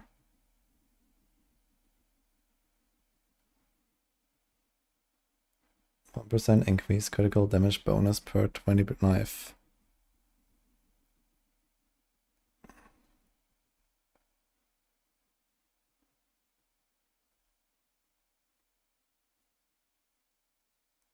Both Ascendancies are very Monka-esque, yeah. Just play Ascendant until late game, guys. I mean, there's like ways to like balance this out a little bit more, right? They could make it like somehow scale up over time, let's say, right? The life loss and the life drain and so on, to make this like a bit more streamlined early on and then later build more into it or something.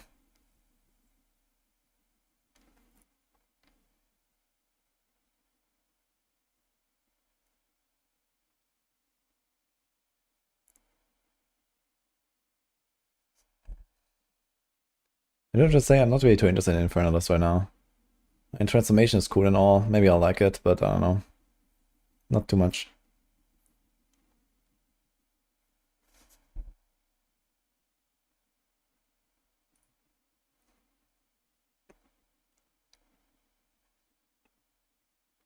I guess if I can get a lot of stuff done on Mercenary, Warrior, and Ranger before they add the extra classes, I'm gonna be kinda okay. Let's see. Realistically, I will probably play my first class for quite a while. And even that I can respec at some points, right? I can try other stuff on the same build, on the same character, for example. So we'll see. Respecking is relatively easy in this game compared to PoE 1, I feel. At least right now. You need to prep a bunch of items, a bunch of skill gems, and then go.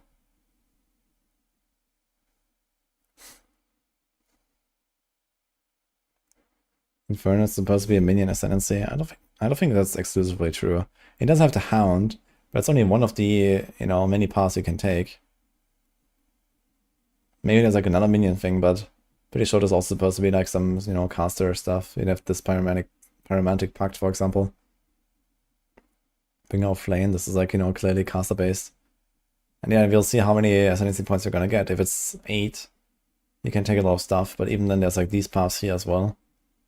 And there's only 6, then yeah, you can take the caster stuff and the caster stuff here, and then they only have 2 more points to spend somewhere. Yeah, I'm definitely going to be respecking at some points, I guess, to try more builds and so on. Without just necessarily making a fresh character every time. Is it confirmed 8 points, or are people just thinking it's 8 points?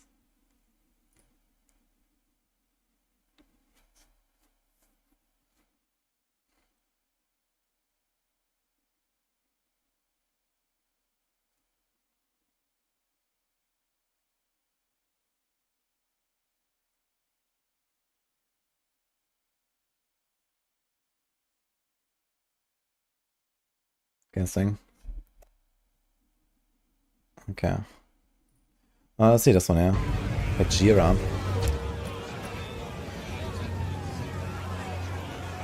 Is he also like regularly playing PoE? I didn't know him.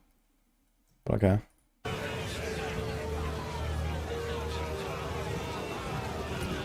So in 45 minutes you have the interview with Jonathan and DM and Gazi. Well, I must say, it hurts me, foundling, to see you. He is Giga Noob at the start. Okay, they can fast forward a little bit, worst case. What are they usually doing? Our people took you as one of their own, made you strong. And how did you repay us? Sedition, violence. Watering on Mori, I say a WoW guy. You were not born okay. Here, but you will die here. Speak now, if you choose.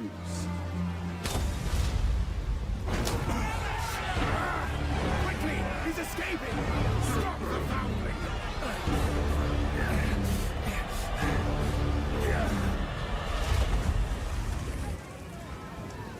The riverbank.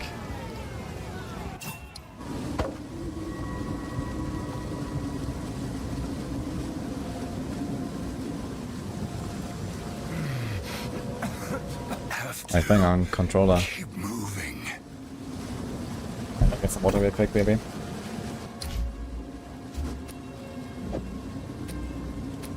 Should I fast forward this a tiny bit until he actually does something? Okay.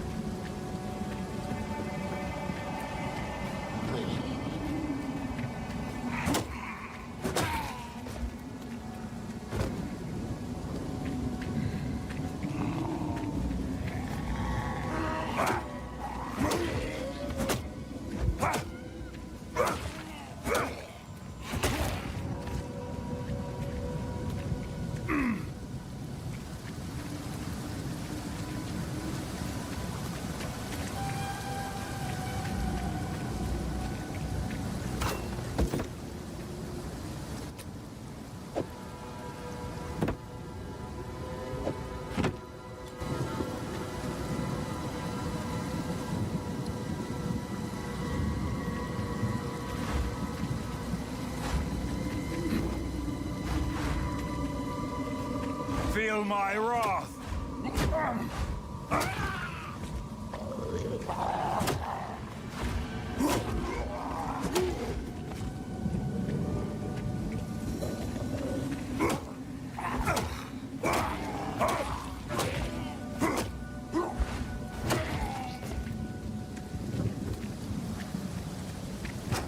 Now this might...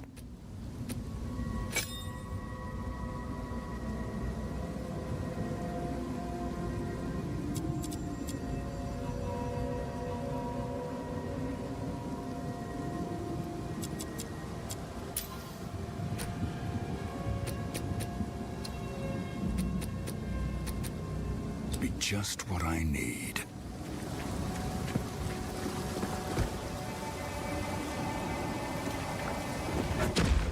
What power?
thy victory.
Is that you?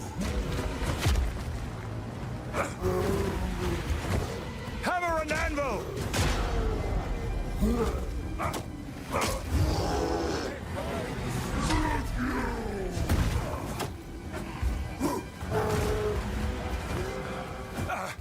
Stay back! Don't do this!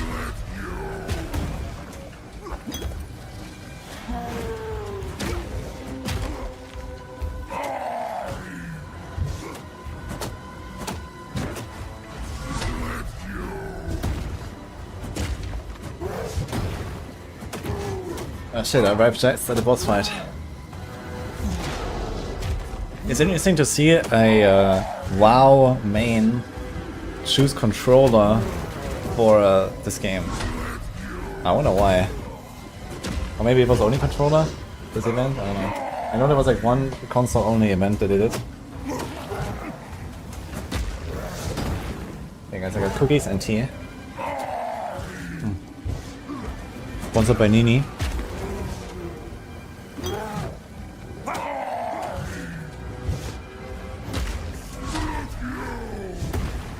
Reminds me of the first PoE playthrough, killing everything, exploring every corner.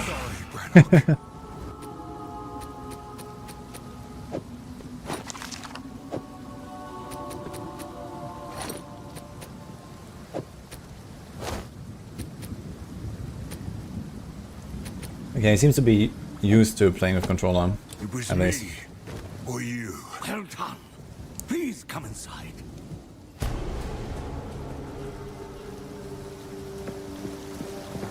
Father, Clear where fell. have you been, lad?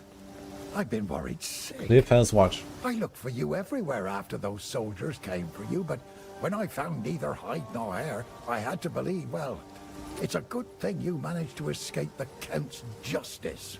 We could sorely use your strength in these dark times. There's a...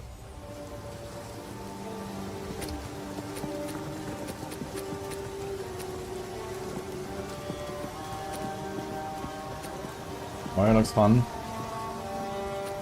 Yeah, there's gonna be leech stem later and shield charge. I'm gonna go relatively fast. Honestly, I think Warrior is probably the best class in the early game. If I had to guess. When I played at least. It seemed very, very nice.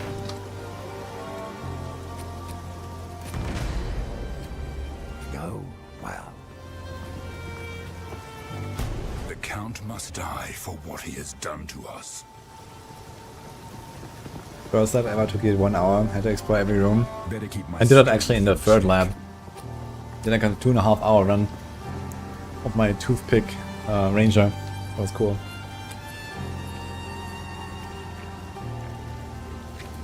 You wanna play PoE too? No. No, I'm just watching all the stuff for nothing.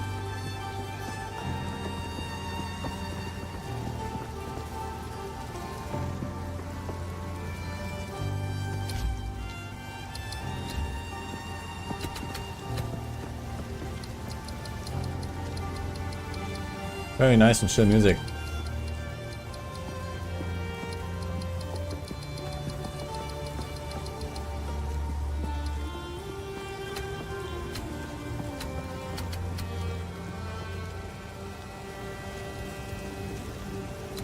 Trying to find a weapon swap.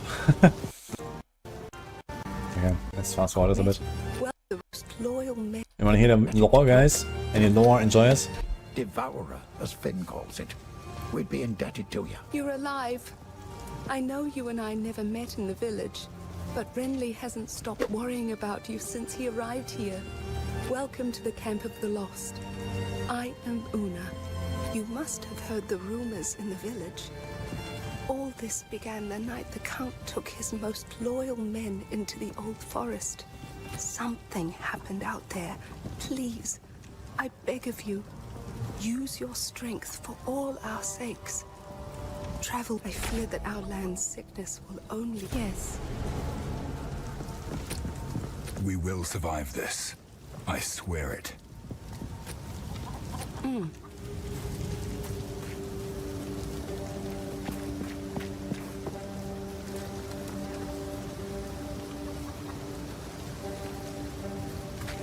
And then do something like a beginner video for PoE 2?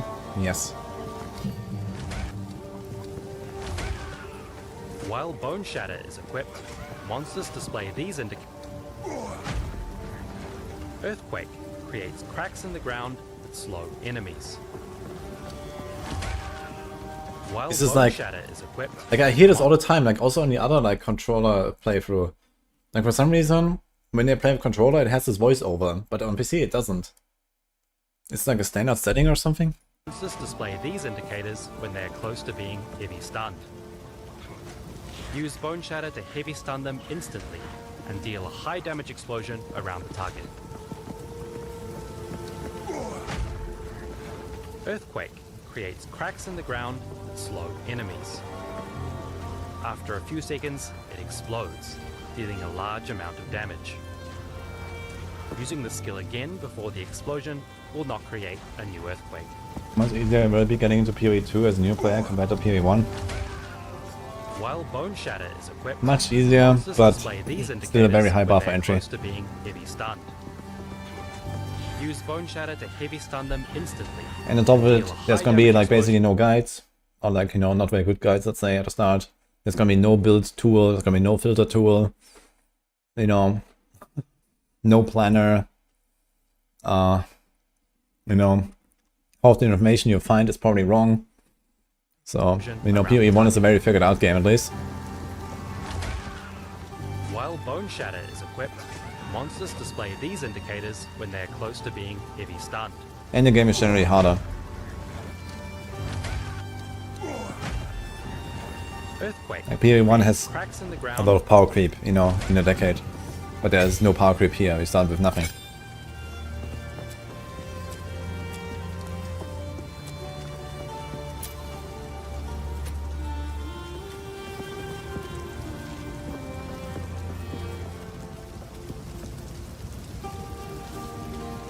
There's no masters in PoE 2.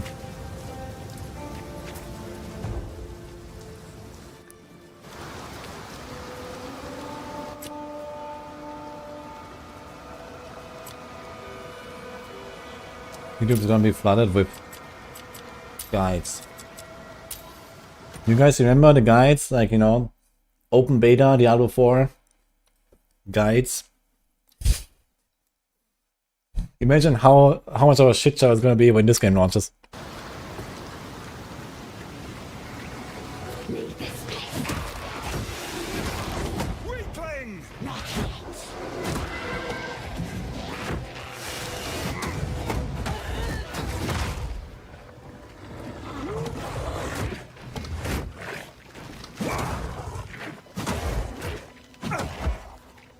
The good thing that that PoE has going for it, I guess, is that there's a lot of like reputable content creators, right? From like, you know, back in the day, right? Like, you know, people that are currently making guides for PoE 1.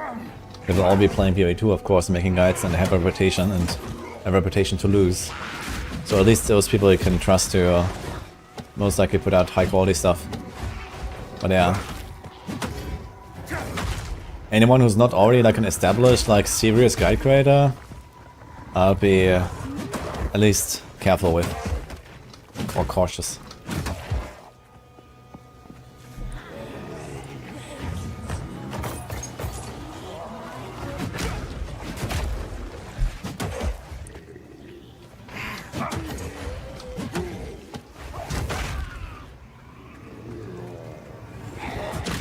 Crimin's returning to his roots. Oh boy, I mean, Crimin's gonna have a lot of fun in this game, I'm sure.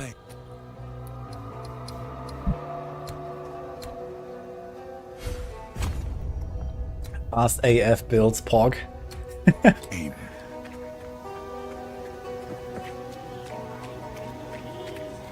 not sure if they have already given the PC requirements for PoE 2. I expect them to be relatively high.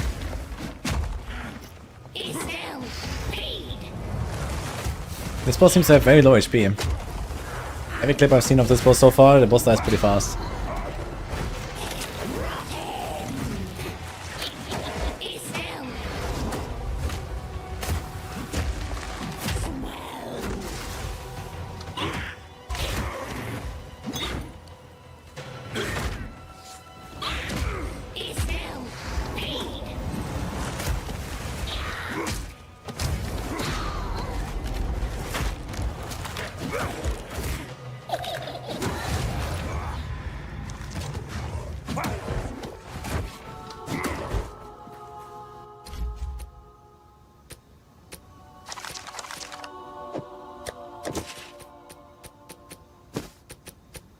Found a crossbow, POG.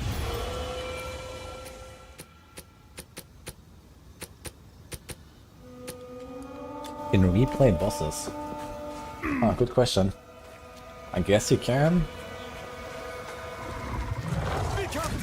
But I mean, you're gonna see them often enough later, so that's the reason.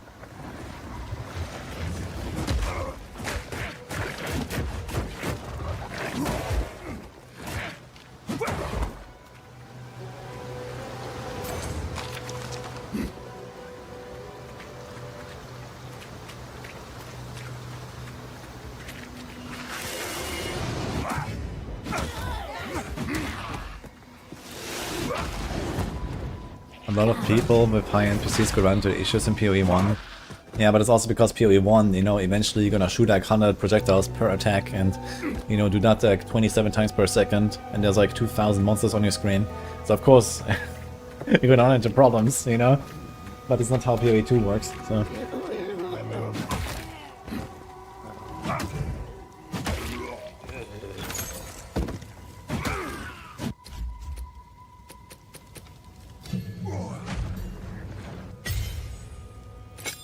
Yo, Earthquake Gaming, let's go.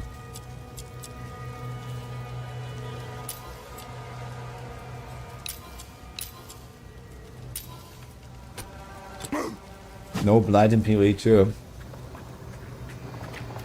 I just wait, you know, in like 3 years from now, someone's gonna think, but what if we add tower defense into our game? We already have the towers on the Atlas. We now play blight on the Atlas. And you have to clear enough maps in time before they come in.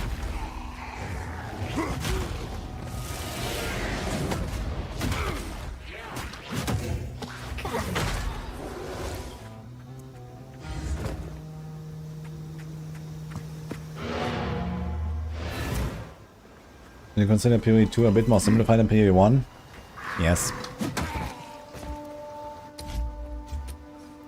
Like if we start PoE 2 now, it will not be like an overwhelming amount of information to learn in order to get into the game. You know, the biggest obstacle really is the game's difficulty and grindiness. You know, both these are very high.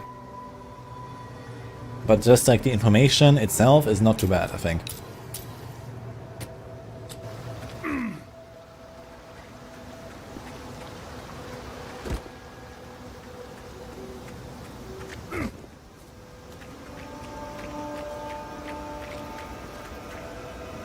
Are there good starting chaos skills like Blight? I think Essence Drain Contagion is going to make a comeback.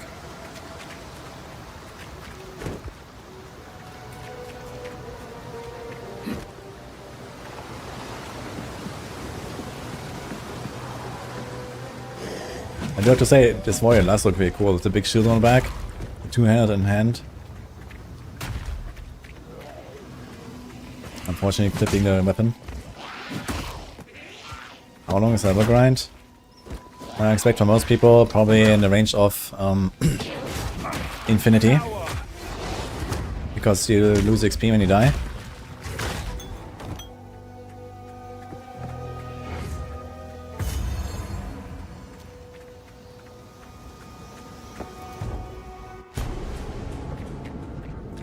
This lair, how deep does it go? Not if we play hardcore. Yeah, we can always play hardcore. Good luck. Body pillow MTX for shield incoming. We will have our waifus after all. Wait, you don't lose XP in PoE 2? For real? Like, I only read that in the campaign there is no penalty. But they specifically said in the campaign there is no penalty for dying. Yeah. I'm pretty sure you're gonna lose XP later.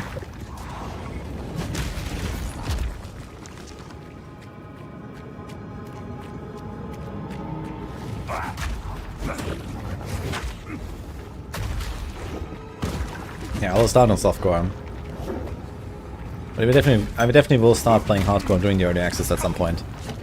I want to prepare for first race on launch.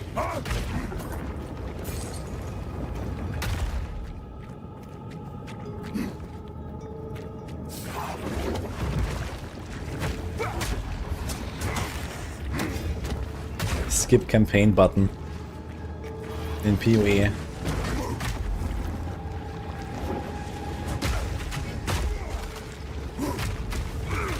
Is item crafting gonna be roughly the same as in PoE 1? Yeah. But there's like less systems for now. You know, there's like no fossils and stuff.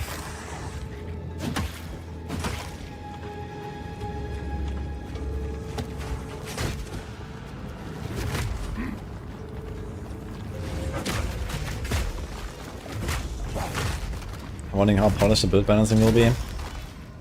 I could imagine actually it's gonna be kind of alright outside of like maybe some, you know, really broken outliers or something.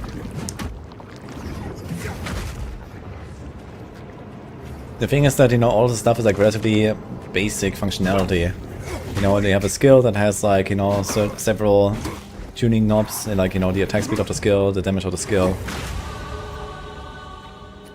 You have the supports that all kind of like, you know, do relatively similar stuff. Like, there's not really that many systems to really like supercharge a build to craziness. Unless you find some crazy interaction, you know. There's a lot of interactions that can stack on top of each other, but it's not just like, you know, stacking damage multipliers over damage multipliers, and then some builds just end up with like 1,000 times more damage than other builds or something, I guess. We'll see. But so far it seems like there's like relatively low risk of like extreme imbalance.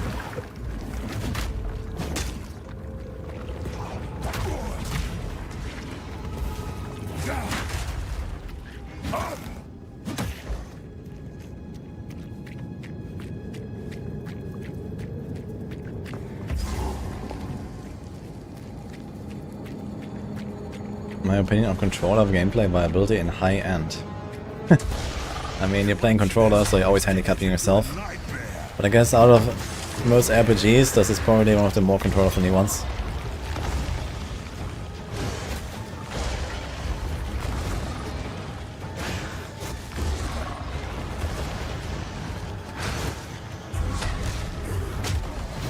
I wonder if this boss would actually follow you if you run out of the room. I guess not.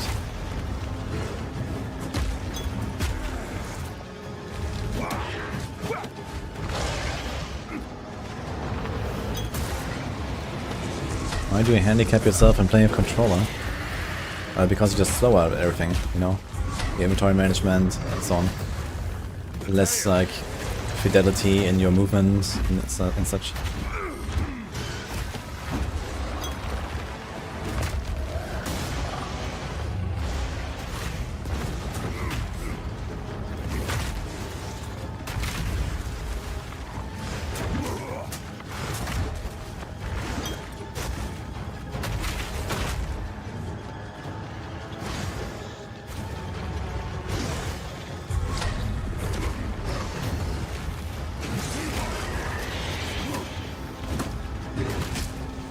Yo, whack him, man. Default attack, let's go.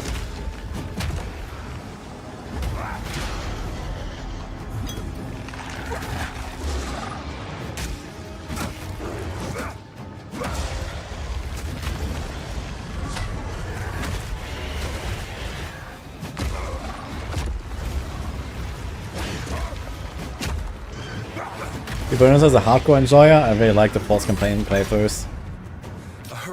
Task. It's a lot more fun when you actually, like, you know, overcome like every single boss one by one.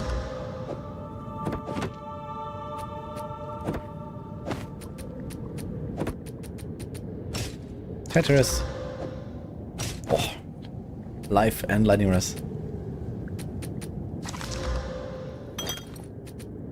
I wonder if Gazi will have anything other than summoner questions for Jonathan. I don't know. He's done this 100 times. He probably does. Skill Jam. Rolling Slam is a series of 2 slam attacks.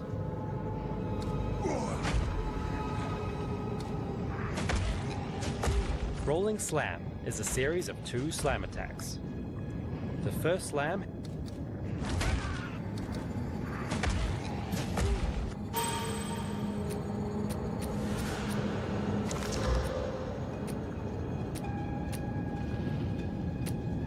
Chris Wilson reading my tool is a beautiful thing I never knew I needed. It's not Chris Wilson, is it?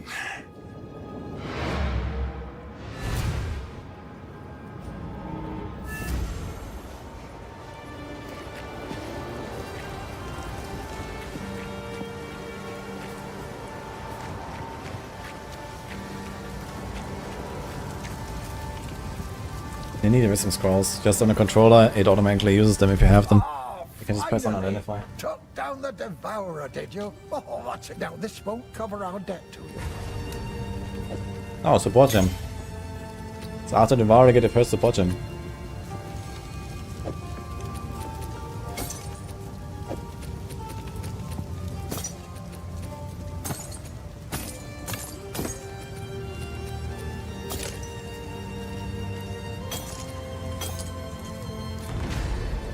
If you find a pint out there, do bring it back.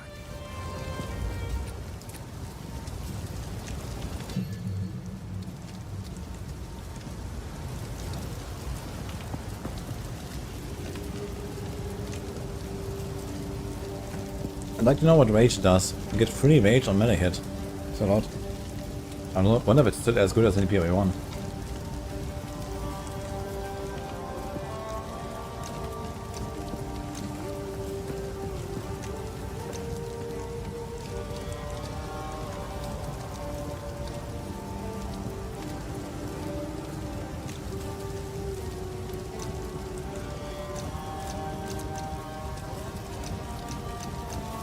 Checks the rage buff, okay.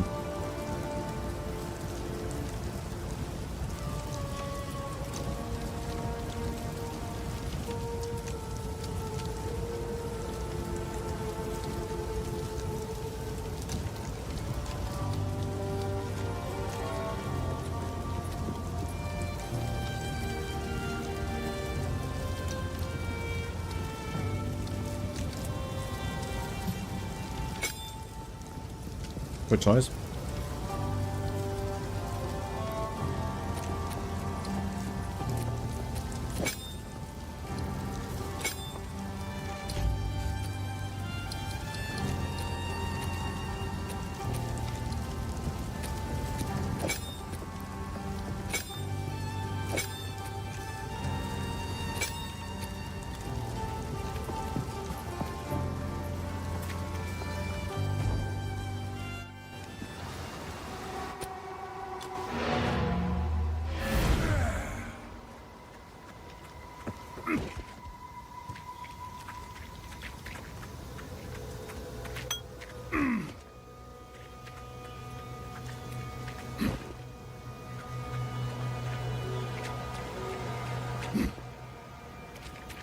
How to get more support slots. There are various tiers of Jeweler's Orbs, I think they're called. Or, I don't know, some kind of socket orb basically. Gem orb, I don't know. You find them basically as you play through, and then eventually you can like add +1 and then +1 again and +1 again and so on. Not for the better. This is the start of Act 1, yes. He's like level 3 or something.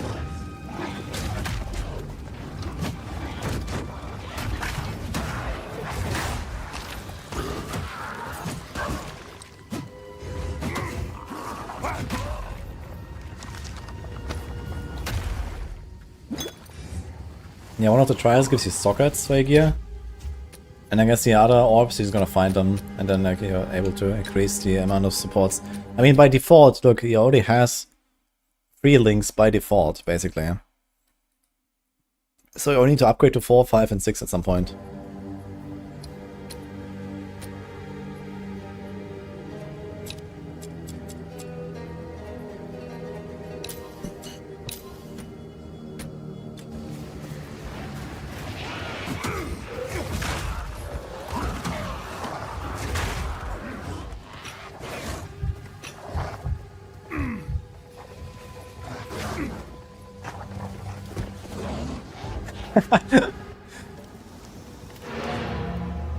What is it doing?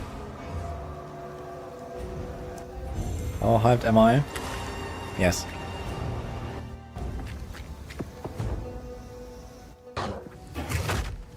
Fast load though, if it is also already preloaded. Actually, I didn't pay attention. How long did it take to load the zone the first time? Just gonna go back real quick. I wanna see the loading time.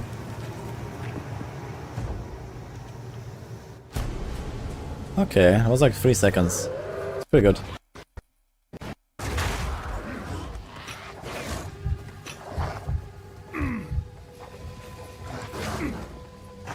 I guess my maps might take a bit longer. Oh.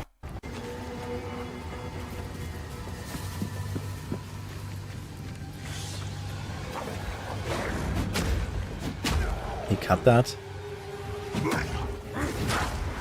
There's no way he cut this. Just for what?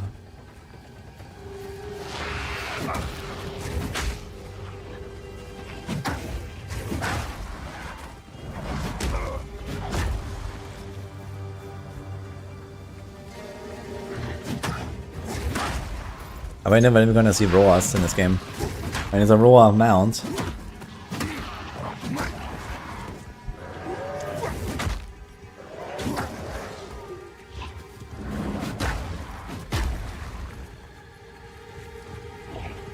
Steel yourself!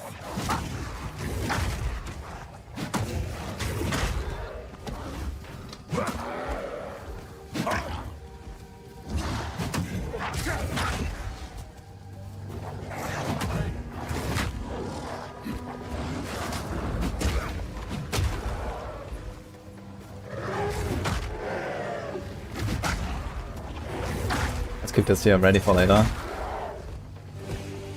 And he'll be watching this.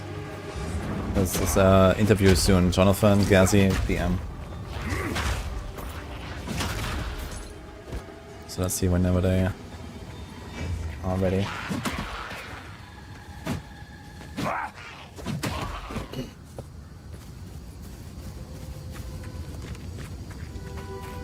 I know it's Copium, but somehow it feels faster.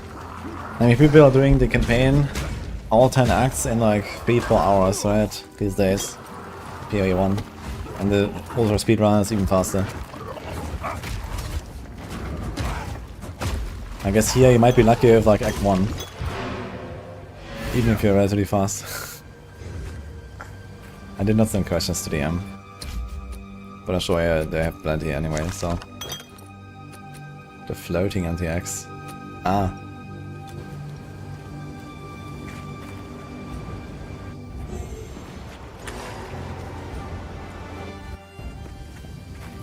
Watching a stream, watching YouTube, watching another YouTube.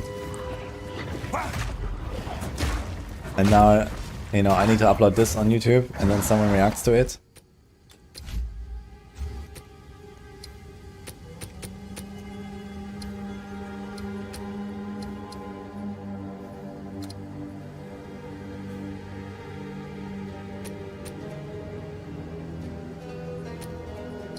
Wait, why does it tell you here in the interface that it's used with this or that weapon set?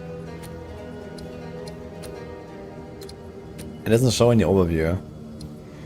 Just when you go in the options. Attack in place. Okay.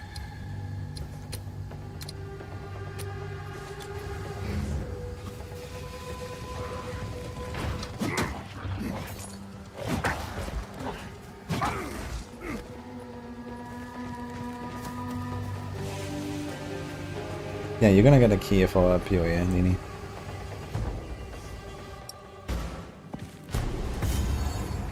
There'll be no passage here. For now.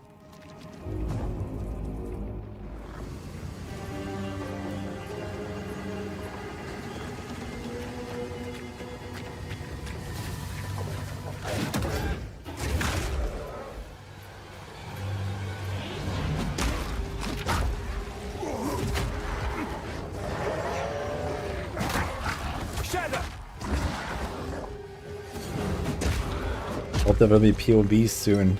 Copium. Maybe in 2 months or something. Who knows? I mean, they mostly have to just adapt the existing technology, I guess. Maybe it's not gonna be that bad to develop it. It's basically POB from PoE 1, just less complicated. With some new text and some changes. New data. Maybe it's not that bad. Unlucky demo ports. Maybe we can ask them, maybe they're gonna do some giveaways. Maybe we can get some keys.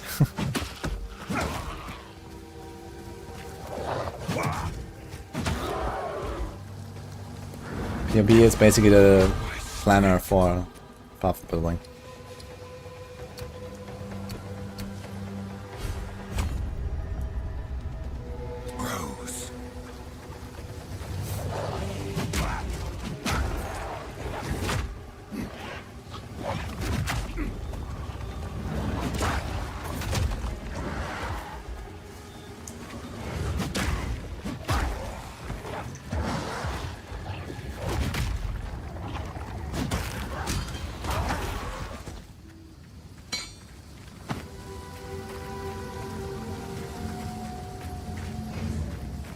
PoE is a tool to test POB. Yep. The very Brotherhood turns against me.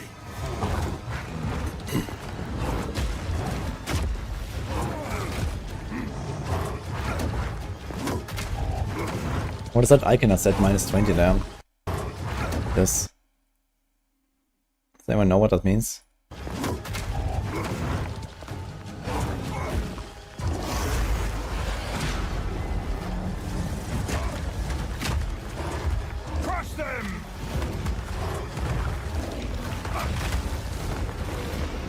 Yeah, I'm playing Path of Exile 2 on a controller while drinking my tea and pausing the game to read the tooltips. While I'm watching DM in the corner and looking at chat.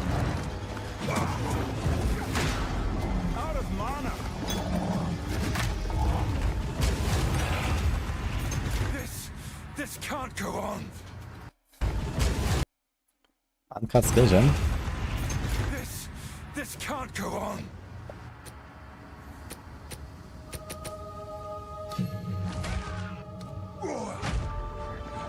Earthquake.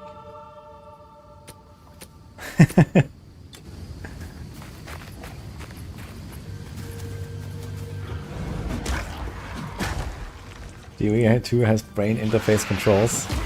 Yeah, Neuralink makes it possible. Thanks, Elon.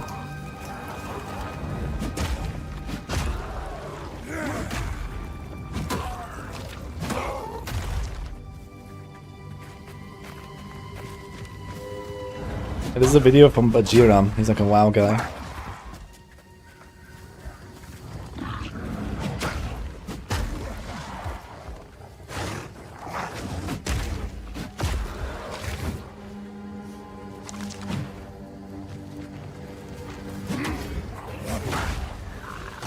You see me team up with Elon for PoE 2, teaching some Uber techniques. He did reply to me on Twitter and asked me about PuffXR. At the very least, it seems like it's piqued his interest. Maybe he's gonna try it, I don't know. We'll see. I could ask him.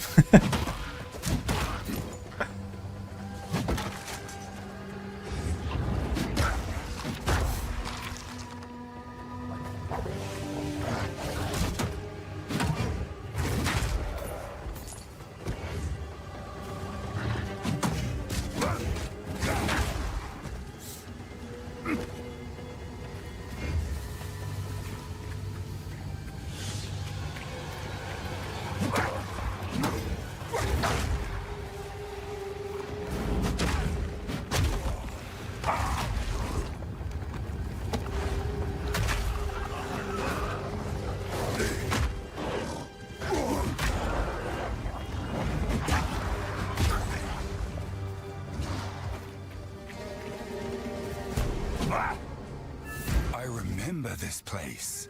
The Tree of Souls. Look, those blue. Wait, this guy is still impaled there. The hooded one. From the there's a place on the intro video. Battlefield not far from here. Renly will know how to fort. I'll wait here. The tree will protect me. Oh, he's not actually impaled, he's hanging. Tree of Whispers. Almost. He didn't talk to him.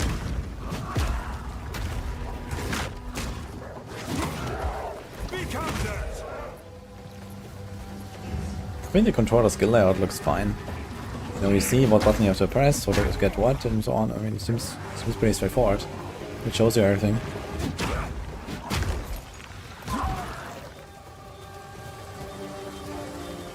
And it's like the shade. I think it becomes like a friendly NPC after the, you know, whatever. Like, I guess you're gonna see it here in Act 1. And this is footage from Bajira, WoW streamer.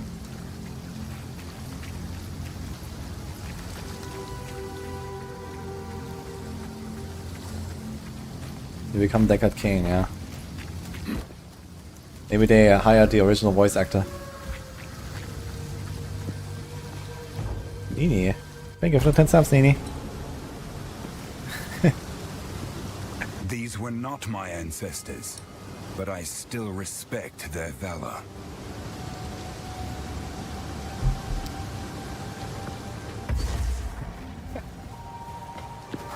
I'm not playing right now, guys.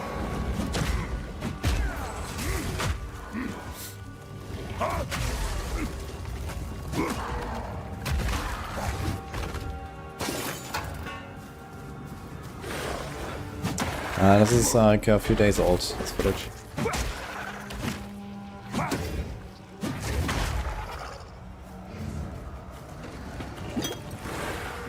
And Katsumoto, thank you too. Appreciate the subs.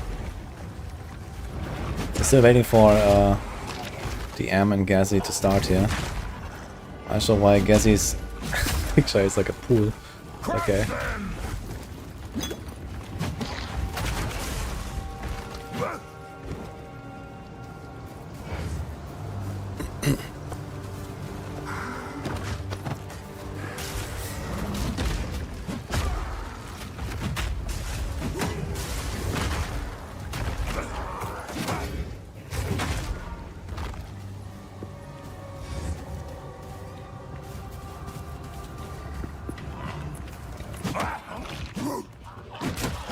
got nowhere to keep that. Elon, Moody, and Rob in a hot tub for launch. Let's go. It's gonna be a great stream.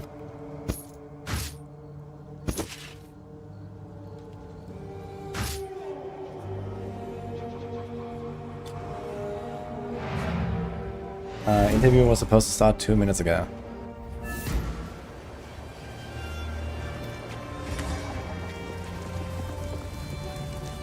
I like how chill Act 1 is. You know?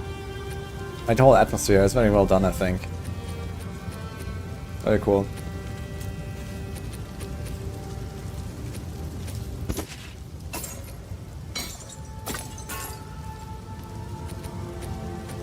Till next time. Can you bring a character as easy as in PoE 1? No.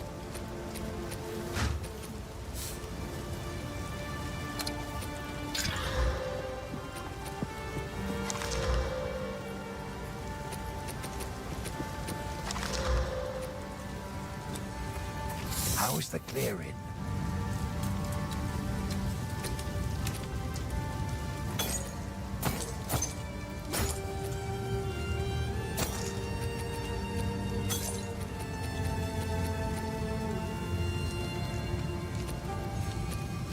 Game not suitable for casuals.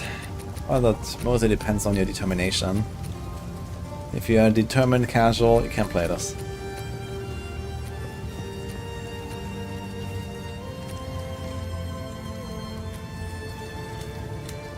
Thanks, Xixus. Appreciate it.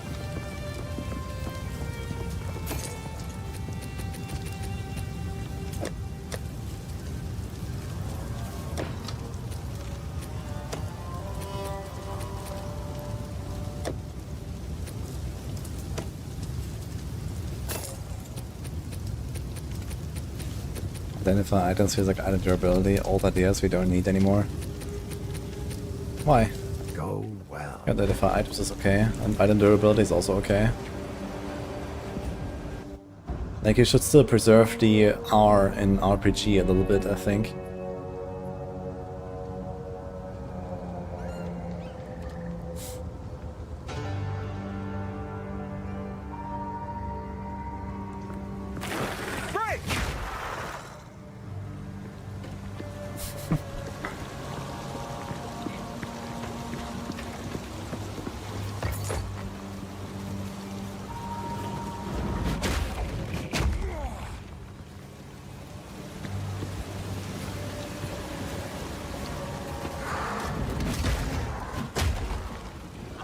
The video. I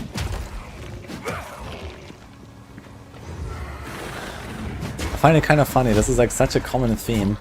Like the small demon here, that's basically just a one boss from Act PoE 1, right? Like from the High Gardens. That gives you like a skill point in Act 8. And here's just like a trash monster. It's like the same model. And that happens so often, you know. I remember when I first played Burning Crusade, and then there were like all these little Maxnar spiders in the what was that thing called? Like the this like jagged zone, whatever, with the rocks.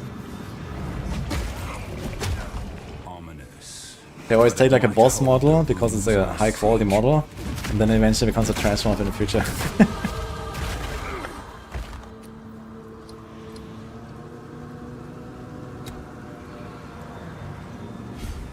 Thank you. Wait, didn't he have the point available? Oh no, he has 0. Obelisk of Rust. I wonder if this is also like a side quest that is not just a boss fight, that gives it like a permanent bonus.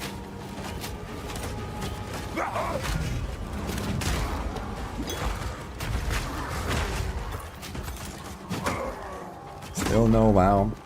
Yeah, probably doing the interview, I'm gonna blast all this. Yeah, I had a lot of stuff to watch today. There's probably way more. I guess we're gonna finish this tomorrow as well. Watching this playthrough. I wanna kind of like take it in. See the entire act and, you know, just like see more of the monsters and so on.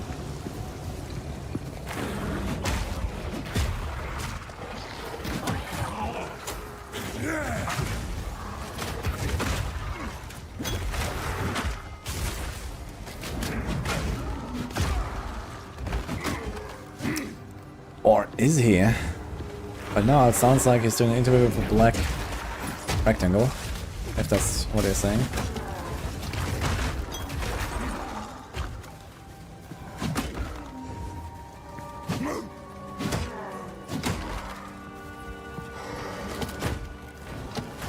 Face me!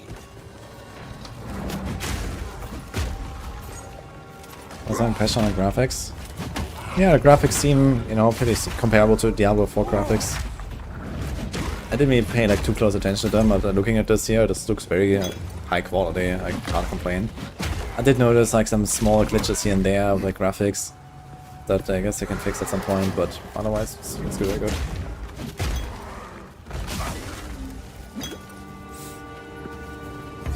Thanks, somebody else over.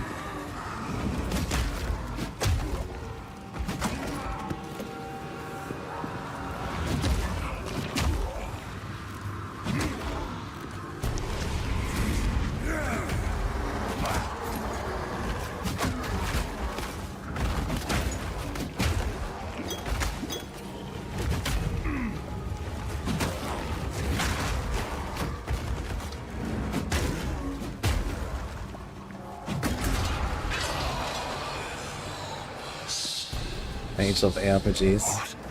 Login.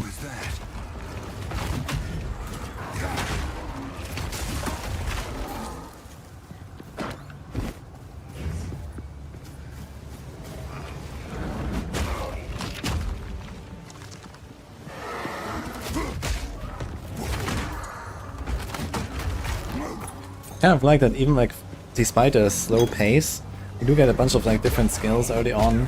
And you can already have like, you know, multi-button builds from like very early. Even though you're only like level 4 at this point or something. You know, this guy has like 4 skills, 5 skills, 6 skills even. I like that. So you like immediately jump in and you actually feel like the class you picked. Pick the orb.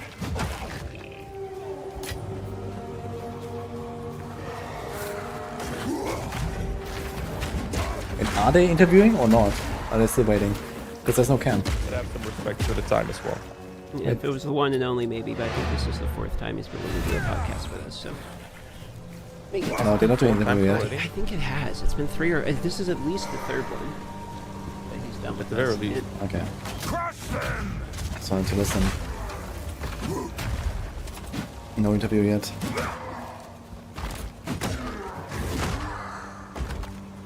Rob already converted to PoE bird and saying D4 bad. Really? Did he say that?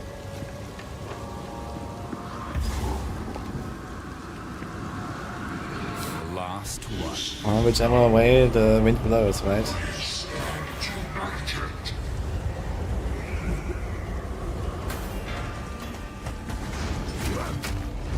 Rust King.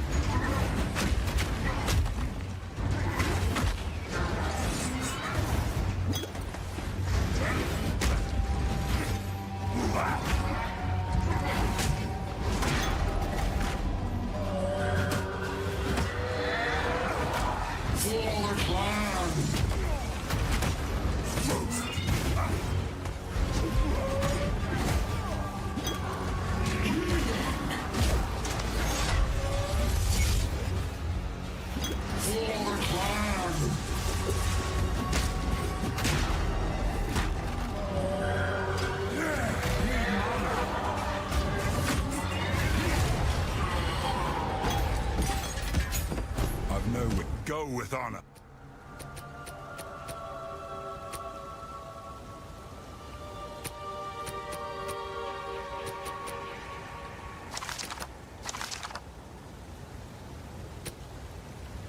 +2 to level of all many skills, actually kind of nice. I think. I'm not sure how much they scale per level, but I imagine it's actually a pretty significant mod.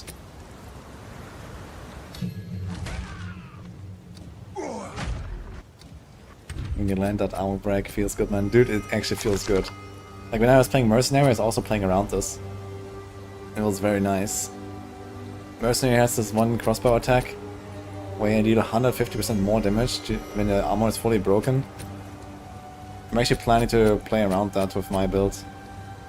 Gonna do like a mace, shield, And then weapon swap, crossbow. And there's like an armor break, like melee mace skill, where you can do like a lot of armor break in one go. So you smack them, you break the armor, and then you follow up with the crossbow shot, kapow, and repeat. That's kind of the strat that I'm planning to go. Let's see how that works out.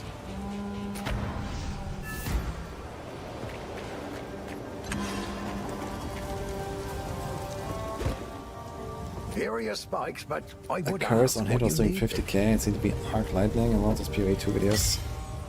I don't know, I wouldn't really get like obsessed with numbers or anything right now. It's fine work, Father. We'll I see. still have much to learn. But yeah, I definitely want to do some mercenary stuff, what I just described. Also want to play warrior and monk, what and ranger, we'll see. Some stuff with like lightning arrow and like lightning shots on ranger could be very fun.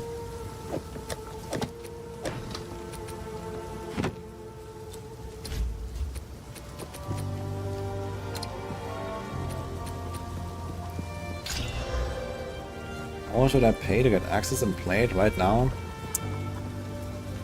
$6,900, I guess.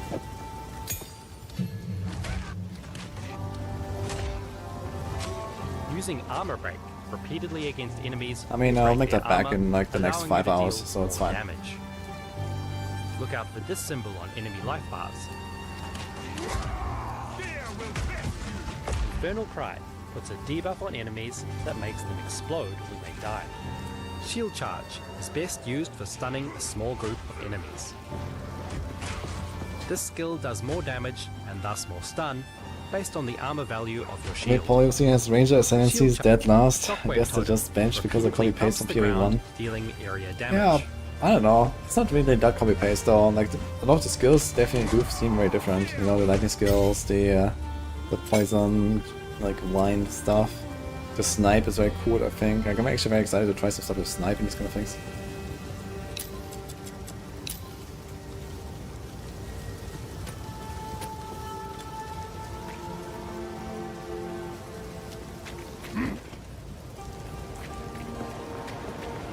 Is the voice over discussion in game? Is it in game? But I think it's only when you have controller, or at least it's only turned on by default when you have controller. Because I've only seen this on controller playthroughs. I didn't notice this myself when I played.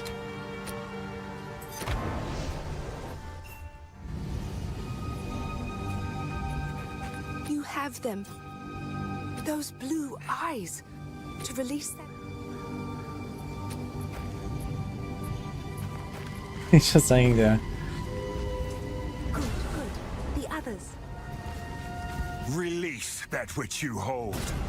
Okay, it's a Tree of Souls, guys, not a Tree of Whispers, by the way.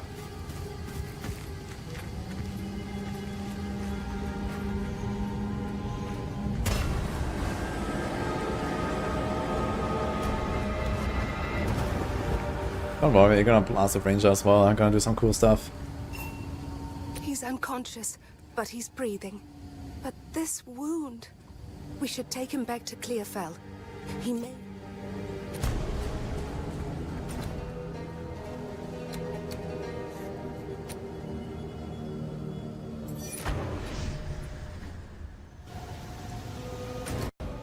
Is the music Elden Ring intro level?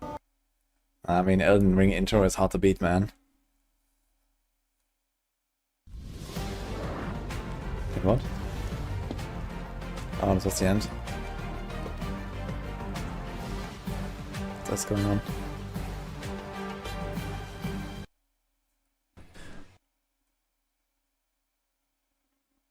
Well, I guess before we start the next one... Oh, let's just keep going. They're doing audio tests, I guess. About to start here.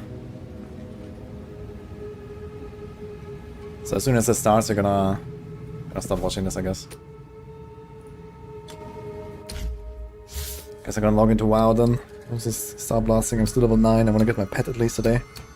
That'll be something.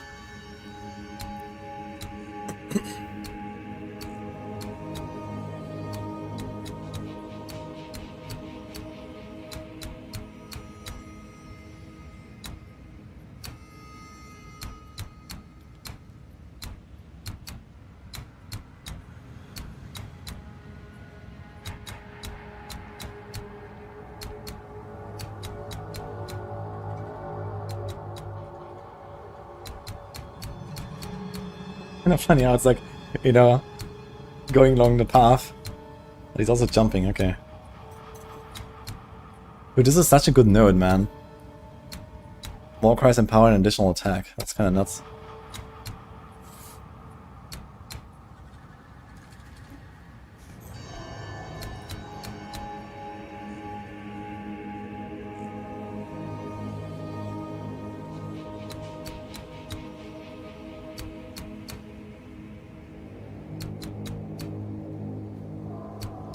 Ah, here we go. We are here. Thanks for waiting. And take it away, Ghazi, with the intro. All right. Hi, everybody, and welcome to Tavern Talk. We have lost track of which episode this is, but this time we have Jonathan with us yet again to talk about PoE 2. How are you doing? Pretty good. You know, obviously the response to the live stream we did was kind of crazy. Yeah, I mean, I don't even know what we really expected, but certainly there seems to be a lot of hype. So yeah, it's a bit scary, but I think we're doing pretty well. Oh, for sure. Big congratulations on the reveal. It was fantastic. Like the Login spammy. I think it blew everybody away. Absolutely astonishing. Login, dude. I mean, DM, what do you think about the reveal? Like, I'm Does it rating sound it fine, at guys? 12 out of 10 so far. Have It's it at been the max. best one yet. I mean, obviously everyone liked it. I would say that kind of expected it to be good because I was able to get the early sneak peek I joined and the Discord for the see it PoE in 2 LA stuff there as earlier well. on. So when I PoE saw it, I was channel like, now. okay, yeah, this is going to be pretty well received. One of my questions I did have for you to go right into it, we're going to do general questions, and then we're going to pretty much almost immediately go into like more specific questions. And these are questions mostly just pulled from the community that they really want the answers to. I'm But gonna one log of the in general now and questions play a bit while that I listening. had for you was, it seems like there's been more and more an emphasis on exploration and world building. In Path of Exile too, So much to you see saw here things anyway, like the so. skulls on the maps is one such example you've used for this before. So I was kind of hoping you could walk us through the process that happened when you guys started to realize we really want to have more of a focal point on exploration in the game. So, I mean, to start with the story stuff like that, I mean, like, you know, we really want to make sure that we're doing better than what we had in PoE 1 with regard to story. Like, a lot of people get through PoE 1 and they never even realize what it is, like, what the story even was. But as for exploration as well, I mean, like, there's just, you really want to have that fantasy of, like, you know, well, I mean, you're playing a fantasy game, right? Like, you just like, and I think exploration is a huge part of that. So there was a thing that happened, you know, in terms of like the, you know, the icons on the map and everything like that. There was kind of a moment when we realized that people actually didn't realize how much content there was in the game. Like there was a situation where, like, you know, people would like walk past things, they wouldn't know that maps contain stuff. So we're like, okay, you know, when people are dying to bosses all the time, there is stuff out there for them to find. They're just not actually finding it. You know, they don't know that it's there. So the icon on the map thing was just like a really good step towards actually making it so that you realize, oh, you know what, this is actually a game where if I explore, I will be rewarded. And there's been quite a lot of other things like that we've done as well. Like, you know, we've tweaked the random level generator. We've done like like to make it so that you've got things like where when you come to dead ends, we try to make sure that there's stuff in dead ends for you to find. And of course, there's this like the particular encounters that we have, like you know, like every area we try to have like 2. In some cases, there might even be 3, like sort of just like handmade like little things you can find. And we're actually keen to expand on that as well. So one of the things that I'm keen to do is to have a larger pool of these kinds of things in the game than what you get the first time you go through an area, and they can be random. And then we could even consider having it so that when we do the, you know, when we go between leagues, the set of them that gets picked for each area could be randomly selected from those. Like, we don't have that at the moment, but it's like something that I'm very keen to do because I think that, you know, obviously replayability, you know, if it's an action RPG, it's like a huge thing. By having more of these things, you just want, so like every time you go through the campaign, you just get a feling of like, oh, there's stuff here I haven't noticed before, there's stuff there I haven't, you know, like just little things. And I think those little things really contribute. And we even started doing that a little bit with PoE 1. Once we sort of realized we wanted to do this stuff, even with PoE 1, we started saying, okay, every league, when we put one out, we want to have like 20, 30, just like tiny changes to the campaign that we can do, just so that next time you go through it, you just sort of feel like, hey, you know, like here's just something random that I never noticed before. And I think that that's, like, it's funny because it's not really a headline feature. Like when we're announcing the, you know, a PoE 1 league, it's not like saying, oh, here's like a bunch of doing this a things. lot. Like, it doesn't really get anyone very excited. But I think that when you actually play through it, there's just that feeling of like, you know, oh man, I never saw that before. And it just kind of gives you just a better experience. So I think that feeling of just like, you know, just finding random stuff is really important. And we want to do that as much as we can. That's really funny that you mentioned. I like that as well. I don't know how many times I've gone through the campaign. I play the game for 10 and a Yeah, half and suddenly years, like his one every zone time is I see something different, new, I'm and like, you know this thing is how have I different. missed this after a decade of playing this game? Because it's none of the patch notes. It's always so surprising. Yeah, I like that a lot actually. Guys, you want to go with the... Yeah, I think we just jump into it. We've made a list here to make sure it's structured because we have a tendency of asking repeat questions in the past, and we'll try to make sure that's not happening this time. So the next question we have we're going to jump into is that the PoE 2 is focused a lot on new player experience, eliminating a lot of requirements for going to third-party tools or third-party sites. And a commonly asked question is that if we're going to be able to search and look up, say, monsters and their abilities in-game, sort of like a Necronomicon or Wiki in-game, can we expect to see this? This is something that I'd be super keen to do, especially because of the fact that some of the monster models are so awesome. You don't really get to appreciate them from game camera perspective. Like, you know, so like every weekend, my friends come over, and I like to show them, like, you know, hey, here's what we've been doing on PoE 2 recently. But the thing is, I've got the tools. I can like open up the what's called the asset viewer and like, hey, look at this cool monster, you know, and like show them close up and like, hey, look at. And there's also the funny things like the animators make all these idle animations for the monsters that you basically never see, like with a bunch of character to them and stuff like that are really awesome, and the players never see them because obviously you never see a monster not attacking you. So like there's all sort of stuff. So one day, and we don't have this in the game right now, but one day I am very keen to make an actual sort of bestiary, you know, of like, here's all the monsters in the game, but like, you know, we can actually see the model and like appreciate it a little bit. And then obviously when you do that, then that would be a great opportunity to be able to show like, all, you know, various abilities and things like that. It would be sort of handy, I think, for people who are wanting to play specters and, you know, to be able to have a big list of all that stuff. So I think that'll be a really cool thing to do one day. But yeah, we don't have it at the moment. I just think it'll be really awesome to kind of show off the work of the artists who have made all these awesome monsters. And like, yeah, some of them are really kind of gruesome. Like there's this random guy, just to pick a random example, called a pale fishman, and it's like this tiny little thing on screen that you barely even see. But if you like zoom into the model, it's like this crazy like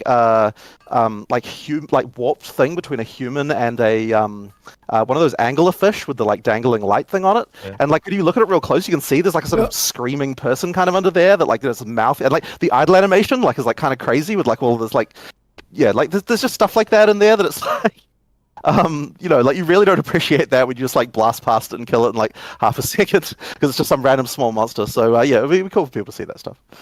What was the name of that? Because we can get the idle animation when we race it as a Spectre. It's called a pale fishman. I actually don't even know if it's in the early access because of course, I think guys, he's gonna talk about minions.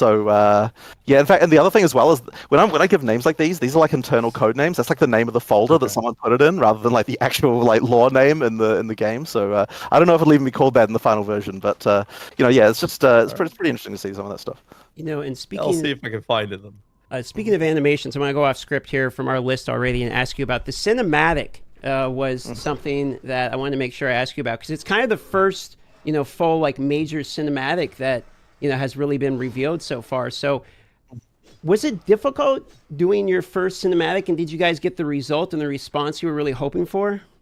Absolutely. So yes, it was definitely very hard. I mean, obviously we've never done anything like that before.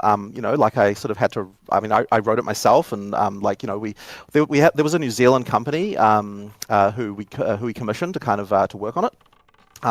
And they've done obviously some cool stuff before, but I don't think they'd ever done like a thing that's this long, you know, like on the sort of scale, I guess. So that was certainly, you know, like, I mean, they did a really good job, you know, right? Like it's really awesome. But yeah, I mean, look, it's kind of like.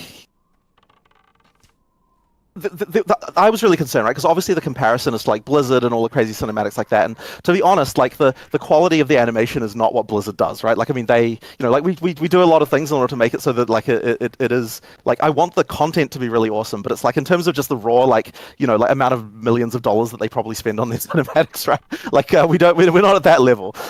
So you know, we're not there. But I was really hoping that you could get a feeling of like the world and the kind of, you know, I want to make sure that people understand right from the word go that like there is a brutality here. And you know, like we're not sort of pulling any punches when it comes to the kind of things you can expect in the game. So that was kind of what I was going for. And the thing that I actually based it on is I was thinking a lot about you know the Riddick movies. Yes. Where you've kind of got the thing where, you know, the classic, like, you know, like a team of guys go in all overconfident and then they get picked off one by one. That's kind of what I was imagining. Is like, okay, how are we going to do this? And so that's kind of what I was thinking about as we were writing it. I love that Riddick series. That was the first movie I introduced my fiance to when we first met. Right. Yeah, Probably not so, the best choice. And also it also has that sort of idea of the flip of like the you've got the team you're following are like the bad guys, but you kind of think of them as like but they're kind of yet the main protagonists, and it's like you get that flip at the end where you realize that the bad guy hunting them all is actually the good guy. So I was pretty happy with that one as well. Pretty well done. It's pretty well done. Yeah, it was fantastic. So that was a lot of fun. Absolutely. Moving on to the next question. For clarification, this is a kind of a big one, a couple of mini questions in it. So for clarification, can you explain how deaths in map work? Because there's been some confusion on why 6 portals, if you die, you can't go back in, as well as experience penalty still being a thing. We'll start with those two. Yeah, so basically, when you die in a map, you can't resurrect in the map. And I think that is okay. Like we discussed this quite a lot, right? Because we were like, we've got 6 portals, we could have it so that you can revive 6 times like you did in PoE 1. But the thing we were really worried about is just compromising the combat. Like we just really don't want to make it so that you just effectively like. I mean, obviously there's a limited level of cheese, but it's still cheese on the boss as far as we were concerned. So the reason for 6 portals is it's still important that you're able to pull out 6 inventories worth of items from a map if you're by yourself. Like you still want to be able to do that. And yet we also don't want to make it just one portal with unlimited uses because once again, that limitation on like the amount of stuff you can pull out of a map, I think, is also kind of one of those things that's important. And there's also a slightly more mundane reason, which like seems a bit silly, but all the map devices that we've already sold, those are microtransactions that we need to support going forward in the store, and all of those have 6 portals. We can't really change that, so that's kind of just like one of those things that we just kind of have to maintain backwards compatibility for that reason. So there was a lot of discussion around this though, but at the end of the day, the main thing that won out as far as is we just don't want to compromise the combat. We want to make sure that if you're going to kill a boss, it has to be like one life. You have to survive it. You actually have to properly kill it. But of course, we can make those encounters harder because of the fact we don't have a map boss in every area. So we get to ideally have that still being. Wait, so can you try a boss 6 times in a map or just once? Dying? Is that still going to be a thing with us? That's actually a very good question. When we removed it from the campaign at the point where we made it so that we added checkpoints and everything. And then at the time, we were like, oh, but in maps you get 6 portals, so therefore we still don't have it. Now, it's still there right now, but it's not something I've like thought about honestly for like a little while now. So it's probably good that I have another conversation with Mark about it just to see whether we still need it. The reason why I think I would still like it is because it's not really at the beginning of maps, but as you get towards the race towards 100, having death like set you back so that you have to actually build somewhat defensively when you're like racing for 100, I think is kind of important. So the experience penalty is really serving a really important role there. But I suppose the question is like it may not be as necessary when you're talking early maps, right? Like it's really that from like 90 to 100 where it kind of starts to matter that the death penalty is there as a thing. So we could theoretically think about like basically what I'm saying with that is like we could fiddle around with the equation for it a little bit, but yeah, the purpose of it really is to make sure that as you're in 2 categories at once. What should I do, 100, that like a mistake actually costs you something rather than just being like a nothing in the road. In order for that race to 100 to actually be meaningful, because like if you can just grind. And I didn't care so much of the racing part. That's really good. Like die, it's like you get to 100, but you died like 2,000 times. It's like, well, did you really achieve the same thing as the guy who didn't die at all? So that's kind of the reason why it exists. Yeah, that's nice. That's a fair answer. The follow-up questions to this little chunk we got here is loot. And what happens when you're going in a party play in maps, and what happens to the loot there in the loot split between the parties, as well as what happens if X player dies? What is the loot to that player?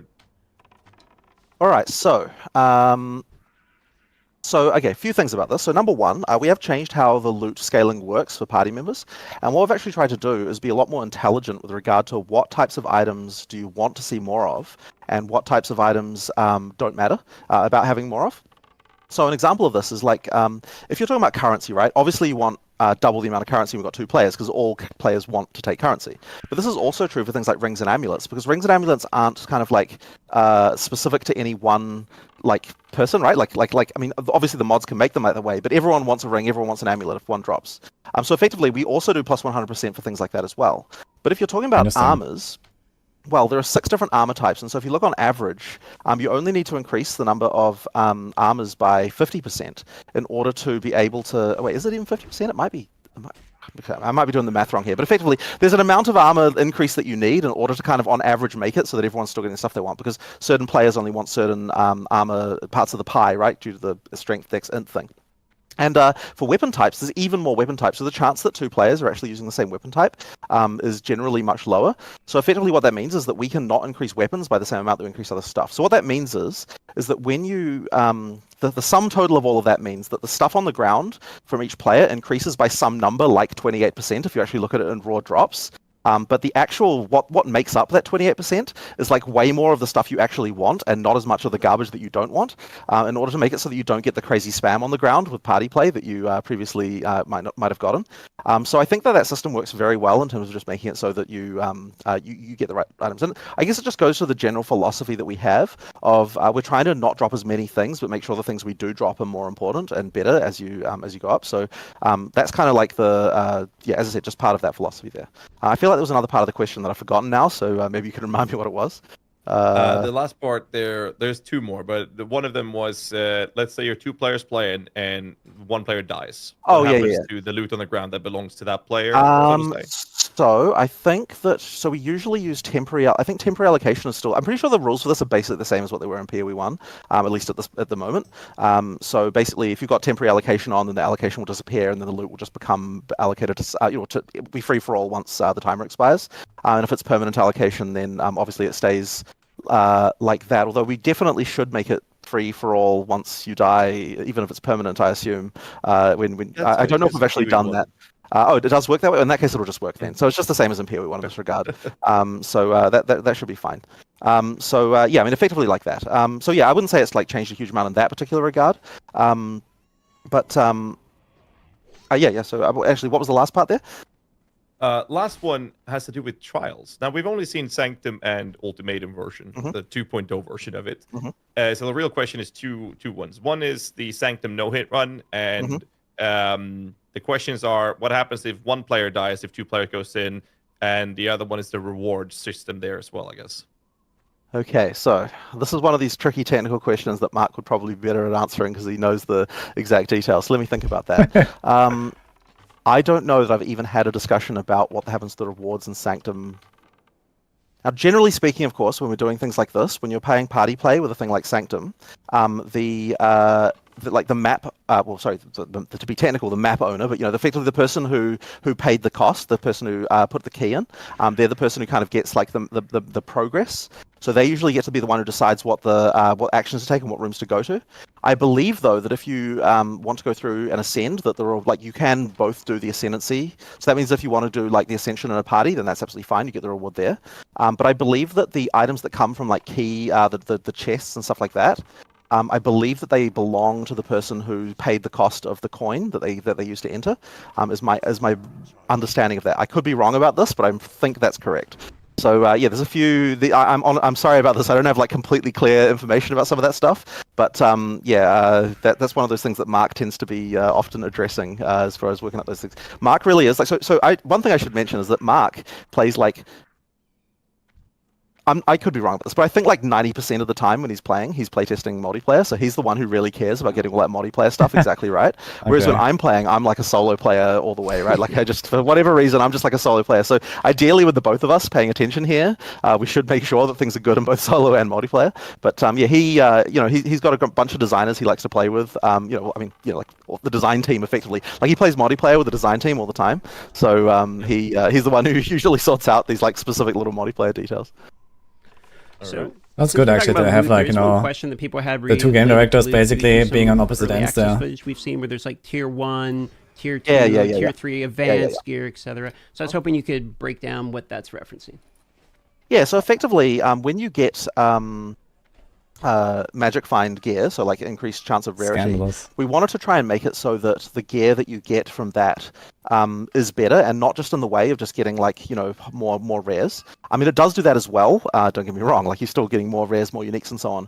But we wanted to make it so that you could scale rarity by a huge amount, not necessarily in a character, but also because when you've got a monster that you've juiced with various map mechanics, all of that stuff is adding rarity and not quantity.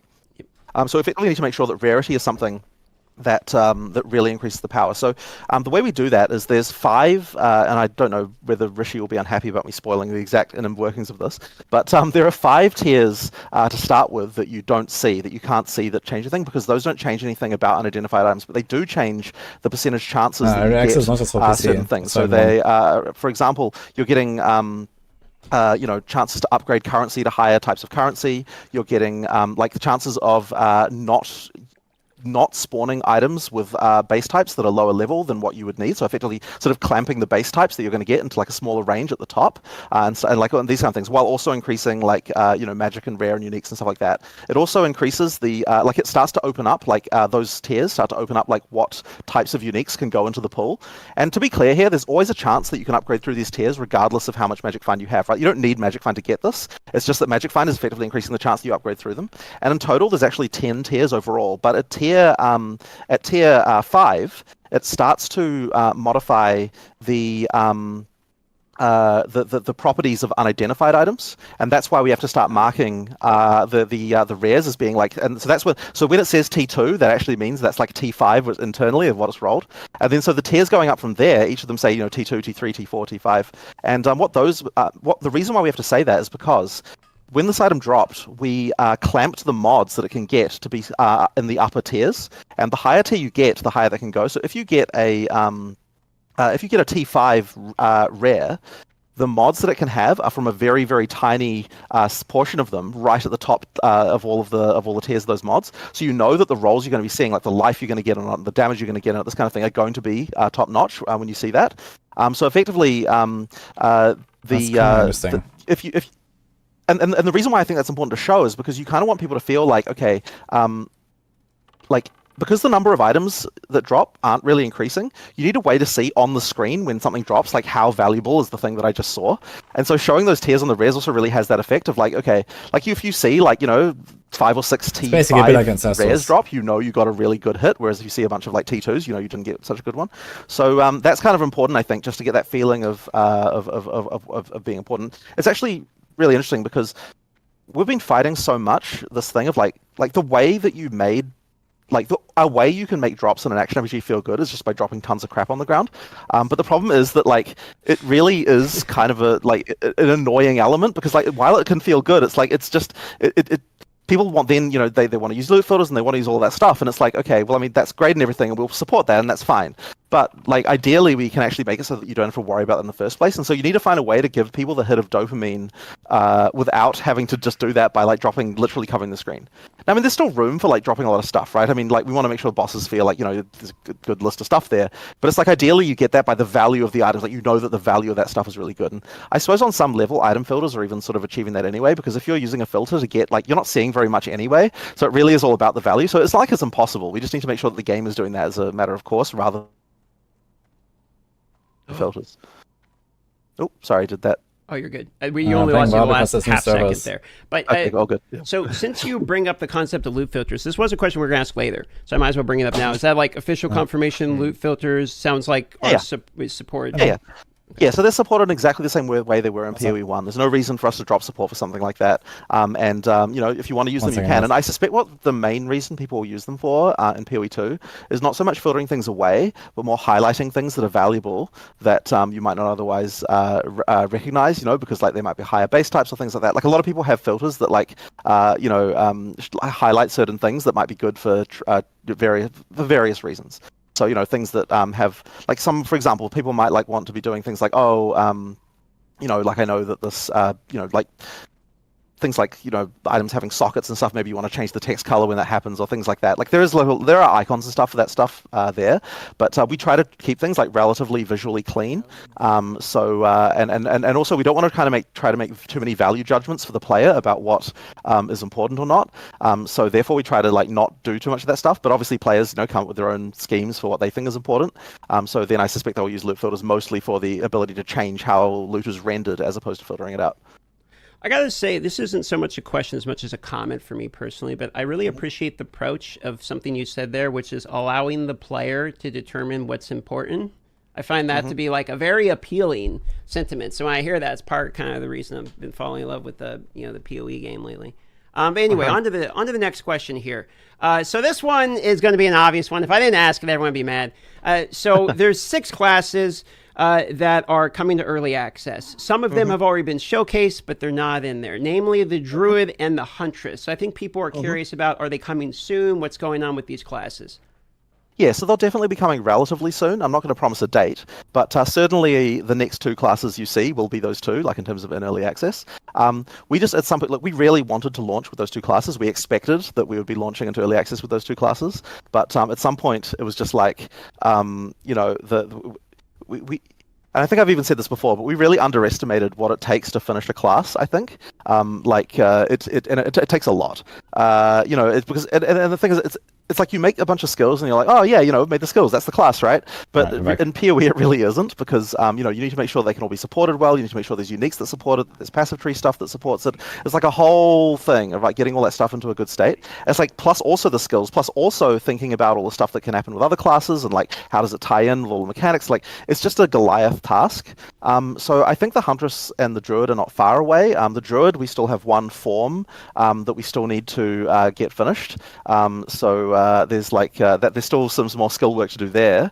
The Huntress, I think we mostly have like working prototypes that we're happy with for most of the skills, but like there's still a little bit more to do. But yeah, it's just all that other sort of finishing work around like tying it into all the other systems, making sure everything's good that we need to get done. And you know, it won't take us too long, but you know, at some point we just had to say like, hey, you know, can we really do this for early access with all the other stuff that we're doing? And we just felt like we couldn't. So, you know, we decided to cut for now, get to it later. And, you know, I mean, we make these kinds of decisions all the time. There's like a ton of content that's like, you know, we're trying to get it in. We try as hard as we can. And then we're like, oh, you know what? We just couldn't get it in. But I think, you know, that's just game development, right? But the nice thing is it's all sitting there, right? We don't throw anything away. We've got it all there waiting in the wings, which means that there'll be a bunch of content. Huntress, log in, guys. Huntress boy gonna be my main. You say one form. Yeah, like when you say 1 form, could you like give us a number? How many forms are we talking about? So there's 3 primary forms for the Druid, but there's a couple of other like random shapeshifts around, like the kind of. I mean, you actually saw one of them, right? There's the shapeshift on the Ascendancy, the demon form. So there's a few other things, bits and pieces like that around the place, but yeah, the Druid sort of has 3 primary forms, and that's because we want to try and like the other classes, we want to make sure that there's combos between the forms as well. Like there aren't just, it's not just like a reskin melee, right? Like each of the forms kind of has like skills that have like things, and we want to make sure there's mechanics between them that they can kind of, you know, you get the cross-class kind of, even within the archetypes of the class, synergy like that. So yeah, the one that so crude. no, maybe, I'm not going to spoil it actually. Yeah, I'm not going to say anything. Okay.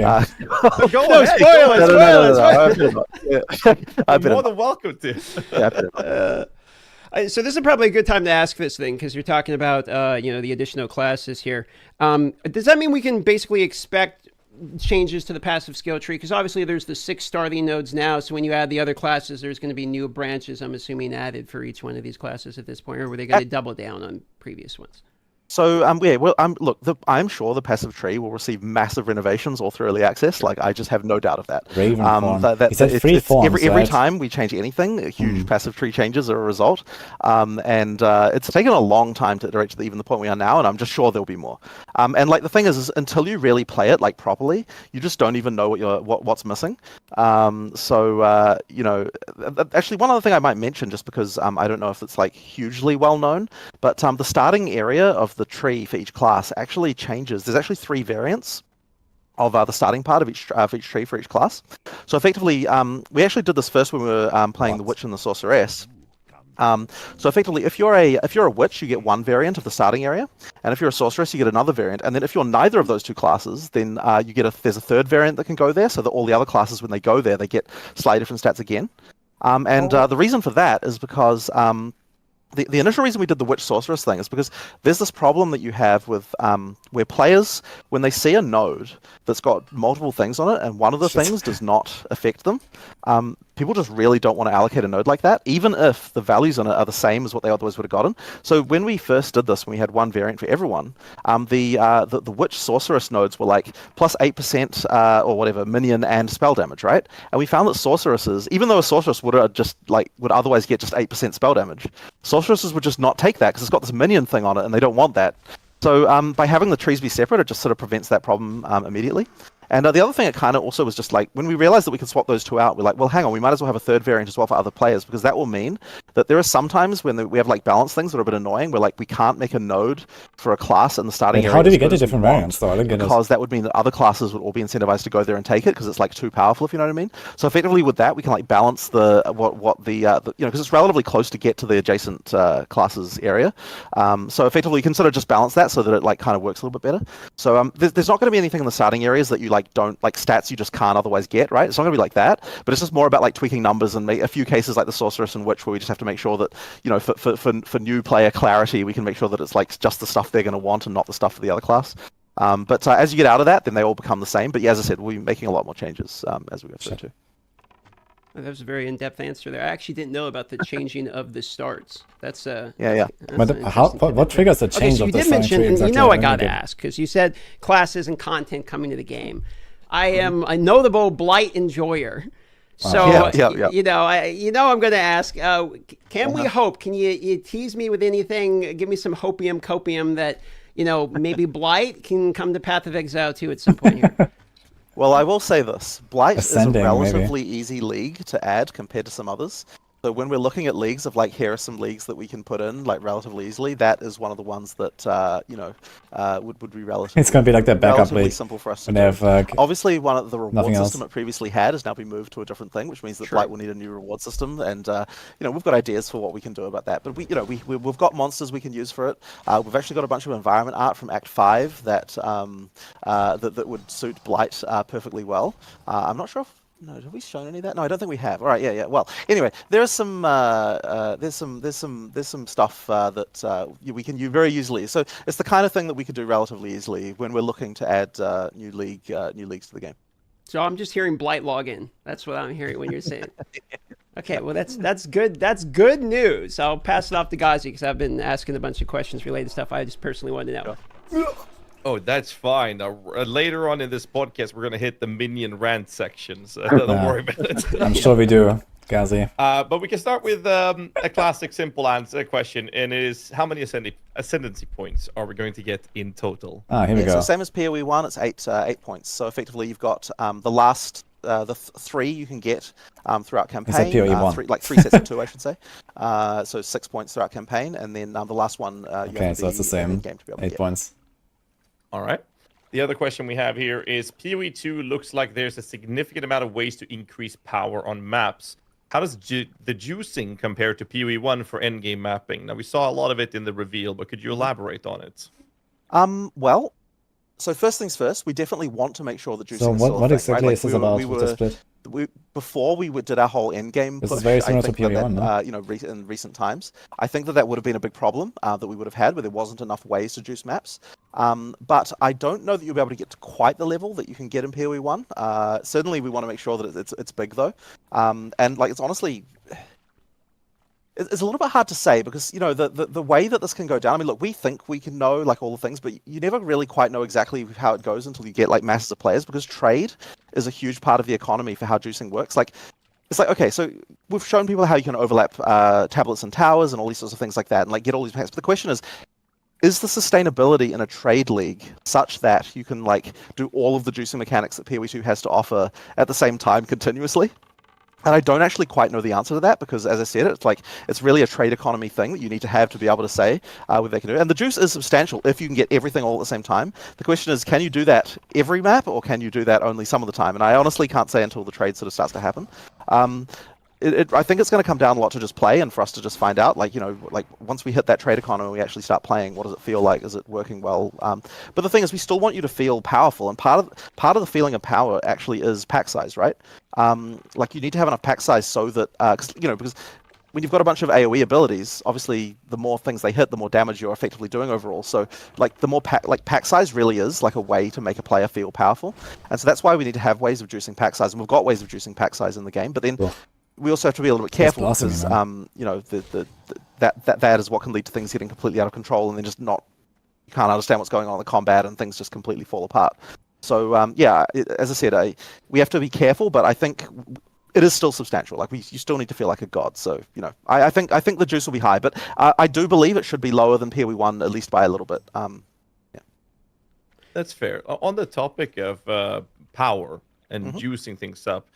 Something that we've seen in many games throughout the years is how games ARPG games, they start off kind of slow and more of a strategic gameplay approach. And then the best patches comes through, the game evolves, the meta of power creeping and speed clearing just goes to crazy numbers.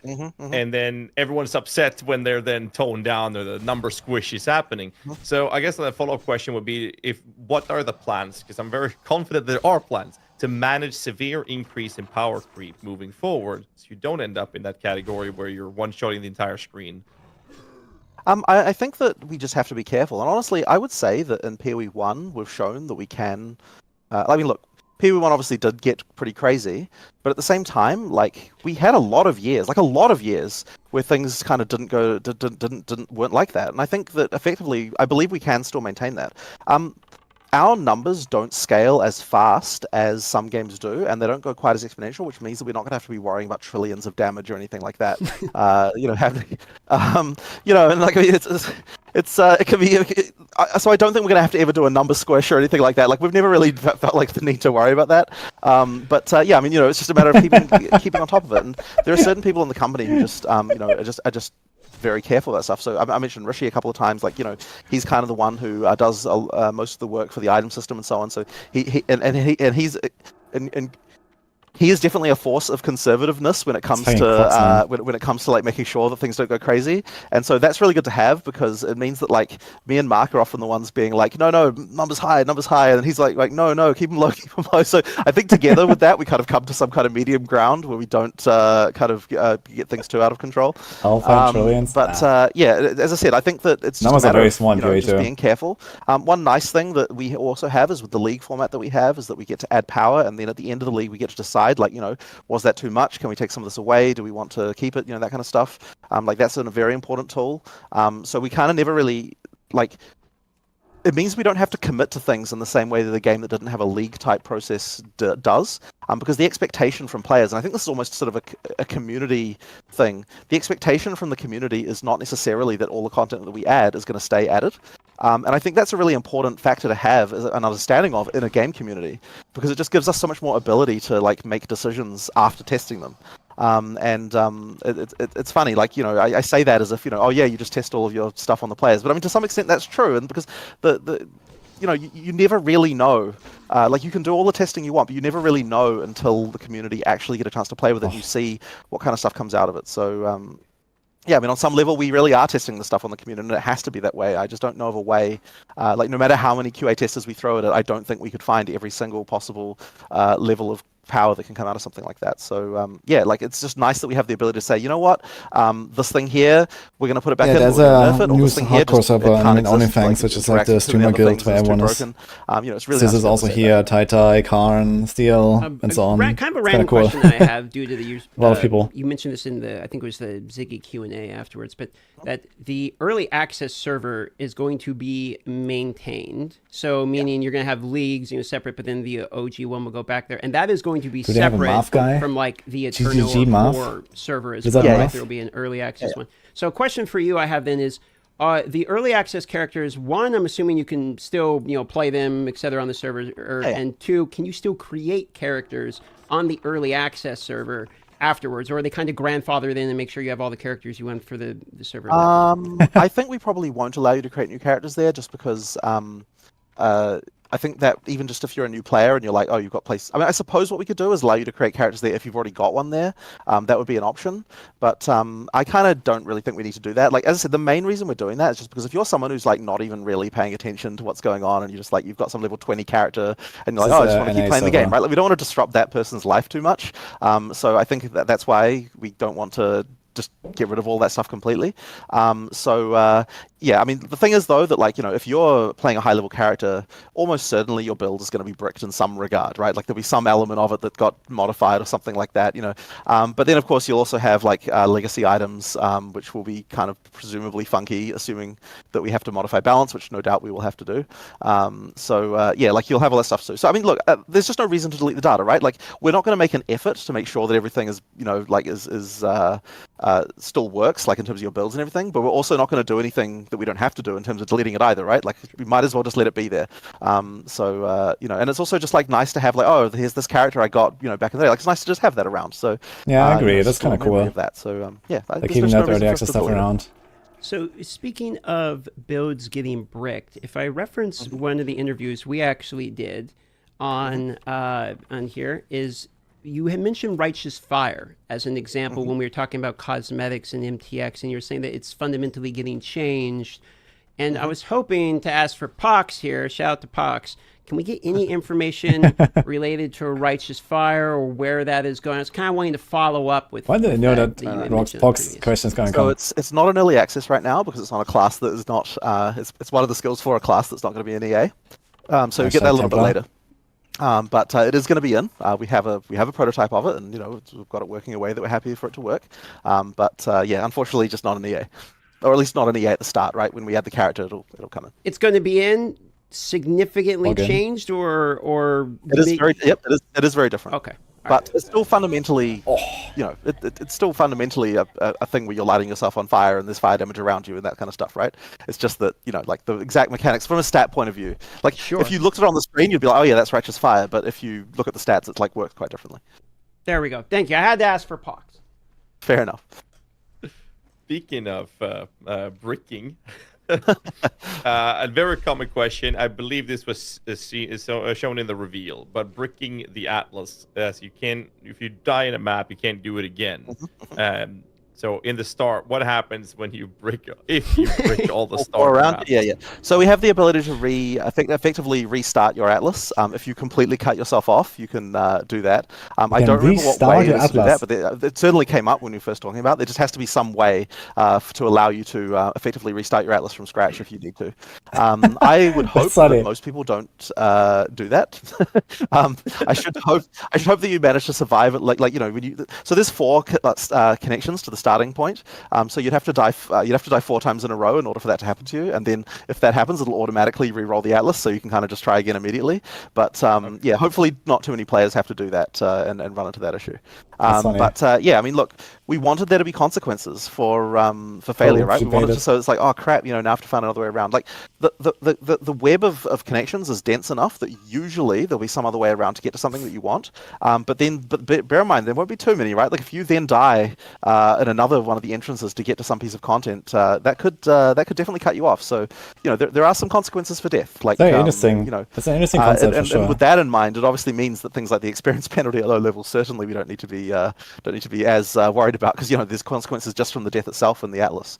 But yeah, you know, I think it's just back to the beach. The reason, the other reason why it's also someone break your entire Atlas, he respec, you know, because of the fact, and then you just fail, and all of the things that we can have on the Atlas can be more valuable, right? Because if we have things that you can just try again, then you've always got these problems where, like, okay, if you go into the map, like let's say you wanted to have a map and it's just full of chests that you know drop stuff for whatever reason. Let's just say we want to do that, right? It's like if the failure, it really has to be that you can only enter that map. You can only create that map one time, because otherwise, you know, like at what point do you say, well, the map is completed? Like there always has to be things, like there always has to be some kind of condition like that. So by effectively just having the rule of like a map can only be created by you one time, it means that, you know, yeah, the valuable stuff we can put on there, like monsters and things like that. Like if you can have mods on the Atlas that are like, you know, increases the number of rares by a ton, and that's fine because you know that you don't have a situation where someone just kills half of them and then dies on purpose and then goes back in and kills them again. You know, that kind of stuff. Like effectively, like that's the kind of exploit that we're trying to avoid here, and so it just allows us to have much more valuable stuff on there.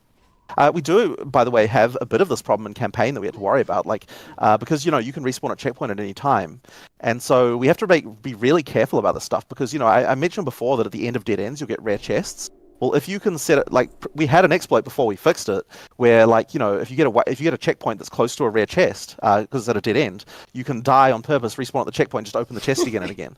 And so, oh my god. Yeah. So effectively, what we have to do is make it so that when you revive from a checkpoint, all of the things like chests and rare monsters, they have to stay dead even if you opened them or killed them after you did the checkpoint, for the next version until you recreate the map and get to do it from scratch again, because that stuff would be exploitative if you were able to, to not save that after you died. So there's like a few little things we have to worry about with the checkpoints for exploits of that, but thankfully in maps you don't, because there's no, you don't have to worry about that element, since if you die, I have a follow-up to that, because I felt like when I played tested the campaign. Now the game is very different from when I play tested the last time in LA, and there was one mechanic, and I kept saying gearing and getting skill gems. It felt so good. I felt like I always were given the tools I needed when I was progressing, and I had no idea about the mechanic till you told me at the event about this loot table rare that randomly was generated in the area, and if you didn't kill it, that would be available in the next zone to give you like an appropriate flask. So I'm guessing that feature is also for this. So you can't farm that, I'm guessing. But a lot of people don't know about it, so maybe you can elaborate on it. Yeah, so effectively what we've done in the very, very early game in order to make it so that to guarantee a certain number of skills and things like that is that there's a couple of encounters where if you fail to find the encounter in the first area, for example, then when you go to the second area, we will drop the item that you would have gotten if you'd found that first encounter, just to make sure that if you didn't run into this, but you did run into a later one, then we can forward that on to the next area. And then we do that a couple of times with a few different encounters. It's kind of all stuff in the first sort of 10 levels, this kind of stuff, just to really make sure that people actually get some of those important drops. Like when you're level sort of 15, 20, missing out on one skill gem is not really a big deal. But when you're really low level and it's you've got very few skills, if you miss out on that crucial upgrade of getting the next tier of gem, that can matter so much that we just can't really allow it to happen. So we need to have as many chances as possible for people to find those things. But at the same time, we didn't want to just spam you with that type of gem, because then it's oh, I've got tons of these. It would feel wouldn't feel very valuable if you did find them all. So we want to all of those encounters. They do have loot that you get. There's still a reason to do all of them because they have their own unique stuff as well. But effectively, if you do miss some of them, you're still getting some of those really crucial things like skill gem upgrades and things like that in those first few areas. I actually think, though, that some of that problem might be slightly ameliorated by the fact that we've got the map now where you can see all the encounters. So I think that in some cases people might be looking at there. But we still have that system just because, it's nice to be able to, to just make sure that people don't fail in the very early game.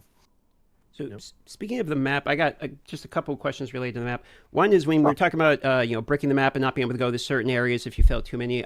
Does this account for bosses too? For instance, pinnacle bosses, and are they linked together where you fail the maps around it, you cannot go do the boss now? Yeah. Oh. Oh, it's not because if you fail, the cities with the Uber bosses, those are extra special because if you fail.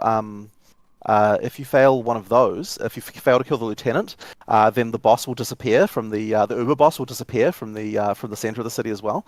So those ones are you really have to be able to do those fights, and it will be quite challenging. That one, of course, is extra challenging because you need to find another city, right?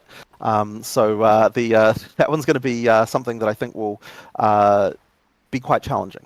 So yeah, that's for the ultra pinnacle content, that 7th system, which has the I don't want to say the name because we didn't spoil it, but that pinnacle boss encounter, that one will be quite hard to get to. Okay, so speaking of pinnacle boss encounters, we got a couple more questions related to this.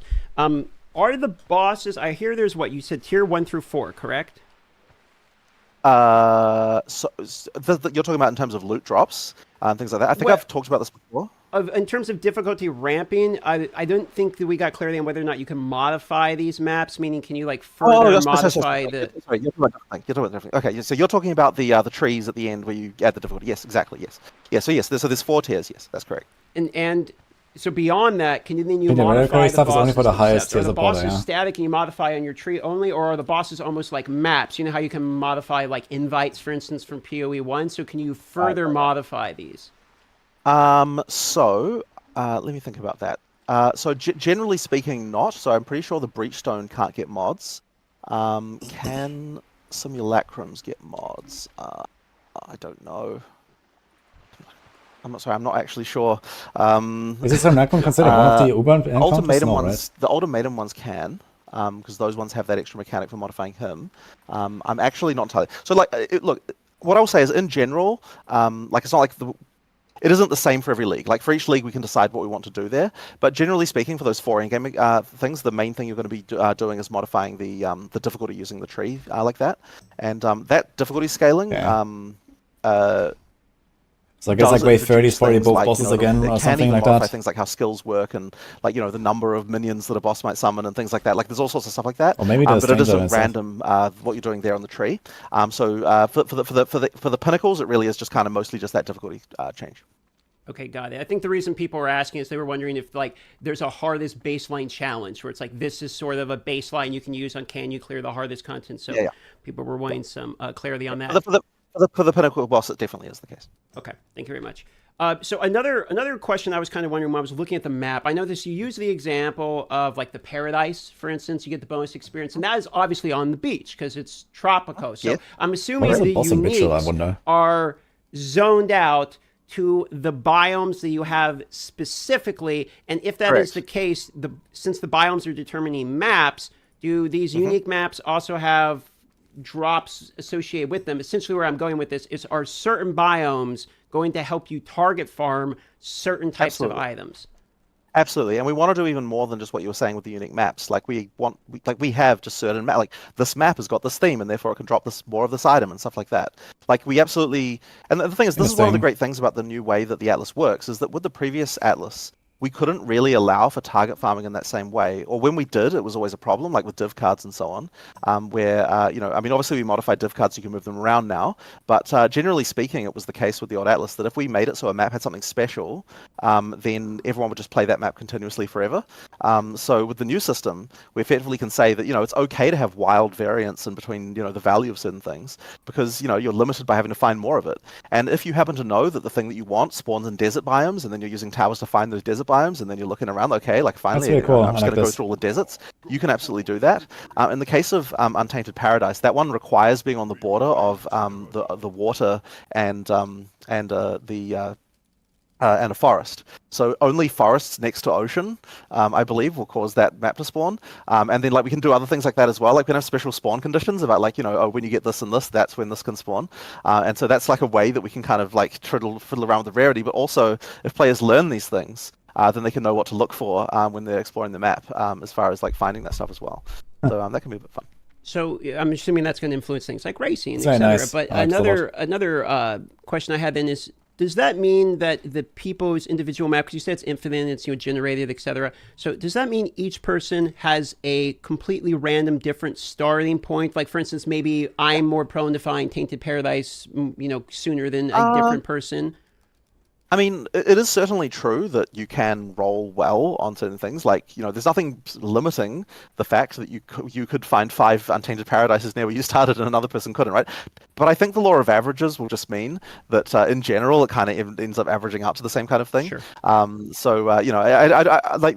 It is an interesting point that you make about racing, because it does mean that if you're looking about the race to 100, it is possible for one person to get luckier than the other as far as what maps spawn for them.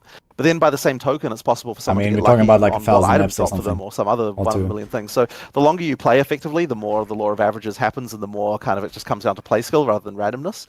Ultimately, everyone gets a different experience there. And when you reset your, when you do the thing where you run out of where you no longer have any nodes to explore, by the way, that does change the seed of your atlas, so you'll get a new random layout as well. So that's just worth mentioning. That's good. That's good to know. Oh, it's not infinite. So you can actually re-roll the complete layout if you want. But how does it work? 4 times. Well, yeah, but I think there might even be a way to do it without dying. I'm not 100% sure on that. I can't remember what the way to trigger this was, but yeah, that is a thing. Okay. The Atlas rolling meta coming up soon. Yeah, but here's the thing, right? Because we made sure we did think of the one thing, like you're not going to get an Untainted Paradise within the initial. It's going to be so much fun, man! I can't wait for the launch. Into the Atlas, so cool. we don't allow that special stuff to spawn right in that first circle. So I do have one follow-up here before I send it over to Gazi, really, because I'm just kind of thinking based upon this concept. So if there's certain biomes that are going to spawn certain types of unique maps, and maybe certain biomes are more prone to certain type of item drops, etc., but the maps themselves, I can't take that Untainted Paradise, put it as a consumable, and then trade it on the market. Does this mean you're expecting much more social play, where it's like, hey, I found this unique map, who is expecting this unique map, and having people actually looking for other players that their particular, atlas has the maps that people are particularly looking for? Is this something you guys are expecting and planning around? Or? I think it could definitely happen for sure. As for whether that's good or not, I guess we'll find out. Like, it's really sort of hard to know what the sort of social dynamics of something like that will be. Sure. But yeah, absolutely, it's something that I have no doubt will start to occur. And the concern with this stuff is always, do you start to get, and sorry, the name of the server of the thing is of the Discord server that's incredibly infamous is slipping my mind right now. But there's an infamous Discord server where people do trading for things like that, and so there is a concern that it's like, I'm effectively trading access to something like that for out of game, which is always a concern. But I guess we sort of decided that we were sort of hoping that it doesn't end up going that way. And we were so excited to sort of change the Atlas over to this method that this is just something that we decided. You know what? I think we're willing to take the risk on that one. But I mean, it's sort of an interesting one. Like, if that becomes a problem, we might have to find a way around to solve it. I guess we'll sort of just have to see. I mean, look, yeah, we'll see what happens. Fair enough answer. I'll send it over to Gazi. I think he had a question. Mm-hmm. Yeah, we'll throw in one and rewind back in time a little bit to an interview you did with a D4 streamer, wudijo. And there was a question regarding competitive game modes and races and whatnot, community events. With Cicerin has the Gauntlet event that's been very prominent with. And the question was about that being in PoE 2, and you answered yes. Now, what we want to do is have you spill more of the beans here and give us some more details. Can you give us anything? Are there any plans in the works, etc., etc.? So at the start of early access, we won't be able to do any of that stuff. We just haven't had time. But look, it's definitely the kind of stuff that I like to do. Like, I really like those sort of PvE, but yet competitive type of events. Like, they're just really fun to me. I have no doubt that we'll be doing some of that stuff. It's just that, yeah, like for early access, we just haven't had time. The custom league system will come back in PoE 2 as well, so you'll be able to do that stuff, and that sort of helps people organize their own races and things like that, which we'll have there. It won't be, once again, not day one of EA, but pretty soon after that, we'll get that in. And, like, by the way, the thing that's blocking that is literally just, like, some of our web developers need to port the interface for that over to the Path of Exile 2 website, right? It just hasn't been done yet. So we just, as soon as they've got that in order, then that'll be available. So yeah, like, we're absolutely doing. What was that? Sorry. I think a lot of people really like the old school races that we used to have many years ago, like the descent races. I love that. I love that stuff too. It was so cool. 12-minute races, like everyone can participate in that. Because like the race to 100, we talk about that a lot, right? But that's a that's a lot of dedication cool and stuff, time man. invested. But these shorter races, an hour, half an hour, endless delve, like I think a lot of people really like to see them come back again. I would as well. The funny thing about that is that as cool as it was, and as like much as the community liked them, for whatever reason, it just didn't really result in people it just didn't really result in like actually more people playing, and that was kind of the reason why we found it really sucks because it's like, well, this is one of those cases where it's just a mercenary decision of like this. While everyone loves it, it just doesn't result in more players. So that's like if we're talking about spending time doing all that stuff versus adding more content to a league launch, that definitely adds more players.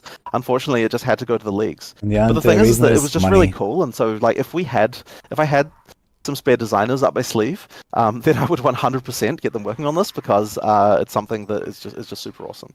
And I definitely think we should try it again as well for PoE 2. Like, times have moved on a long time since back when we were doing that stuff. So I think it's worth another try and see like, does that stuff actually heat up into an actual into a scene of racing and so on that actually like causes there to be like just interest in itself coming to the game. So yeah, like, look, I have no doubt we'll try some races, just not immediately. And before I send it over to DM again, yes or no, are you in favor of having a Battle Royale PoE 2 event? Well, I mean, it would certainly be cool. Let me think about this. I'm just thinking. Is it more skill-based gameplay? Yeah. So I'm actually just thinking about this because I'm just thinking as you're saying this. Like, okay, so how would the new system translate to a battle royale format? Because one of the things that was interesting, I think, about the PoE 1 version was the randomness of what skills you found. But in PoE 2, of course, you've got the uncuts. I mean, that probably is fine, but I don't know. It's kind of interesting. Like, it wouldn't really be hard to do to just try it. The thing with something like a mode like that is it's really easy to just like try some random stuff, but to really make it actually good would require quite a lot more work. And at one point we were actually pretty keen to make like an actually good version of the Battle Royale thing, because when we announced that originally, like when I said 1 day of development, it really was just like there was a limit of like 1 day per developer of how much time they were allowed to spend on that, because it was like literally an April Fool's joke. And it turned out like It's kind of like one of those things that's like fun for for a few days, but it didn't really have like long-lasting good gameplay because like no one had I mean, we didn't really test it, right? We just kind of just like did some random shit and put it up there, and it was kind of cool. So that was a fun little experience. But we did discuss like should we make an actual proper version of this? Like would this be something that actually works well? And we were kind of almost did, but I don't know, just like other stuff happened. We didn't end up doing it, but you know what? Maybe we should have another just like random fun battle royale and PoE 2 event. Just even if we don't like, just another one of those just like ultra kind of garage style. Just like everyone just like make some random stuff and just put it in there and we'll just see what happens. It could be fun. You imagine something like that in Diablo 4, man? No way. I used to do. Not the battle royale itself, but the whole concept of how they did it. PoE 1, I used to do just like way more rando stuff like that. And I really enjoyed doing it, but for various reasons, like it's kind of like I don't know, like I just never really like. Man, I find this stuff fun. So, a random example of this is I was like, okay, you know what I'm going to do? I'm going to have a level 1 DPS competition. So we had a competition for like what is the character that can get the highest DPS at level 1, and then what we decided, I think we gave away like we're like, okay, if whoever wins this, we're just going to give like a T-shirt or something. There was just some random like prize that we were just going to give away, I was like, man, this is really smart because like if you use other characters to like rush your level 1 character, but then make sure they never get any leech any experience, then you can like get all the quests and like get all of the like passive points that you can get when you're level 1, and there's like quite a lot you can do. And it's like then it's like, okay, what's the minimum amount of experience you can possibly get by killing the mandatory bosses, in order to get the quest flags? It was like all these little things. I was like, man, people are gonna have so much fun with this stuff. And then we got all these like kind of negative reactions about it, of like people being like, oh, you have to cheat, you have to multi-box to do this competition. Like there was like, are you saying you're endorsing doing this? And there's like all this random stuff that the community kind of reacted negatively about with this.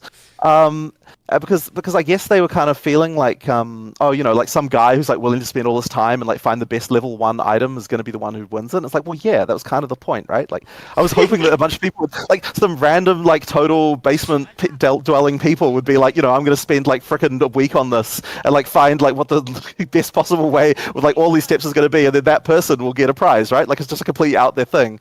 That is what happened. But for some reason people got angry about it, and I was kind of like, I guess I just don't understand. Like to me, that's cool. It's like it's not like this is some big feature that we worked on, right? It was just a random idea I had. So like I really love doing that kind of stuff, and I feel like like it would be cool to do more of that, but it kind of requires, I guess, a certain mindset in the community. So I don't know.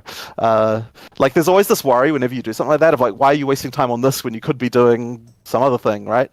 Yeah, that could be a concern. I missed all these. I'm just sitting here thinking back because I think the reason this came up in conversations on previous podcasts we did with Pox. Pox was going through all of the different battle royales and PvP modes and all these fun events, and I realized there's all these fun events that I missed out on being I knew ahead to PoE. So kind of hope at some point those do come back. You would have never experienced. You never would have experienced. You never would have experienced Descent, which was another one of those kind of like. Kind of relatively quick to make things that we did, where we just kind of remixed a bunch of content and put it in a random order with like special chests and everything. And it was kind of a race event for a race that wasn't the game, and it honestly didn't take that long to make. It was pretty cool. It was fun. It was fun making all that stuff. It was really fun.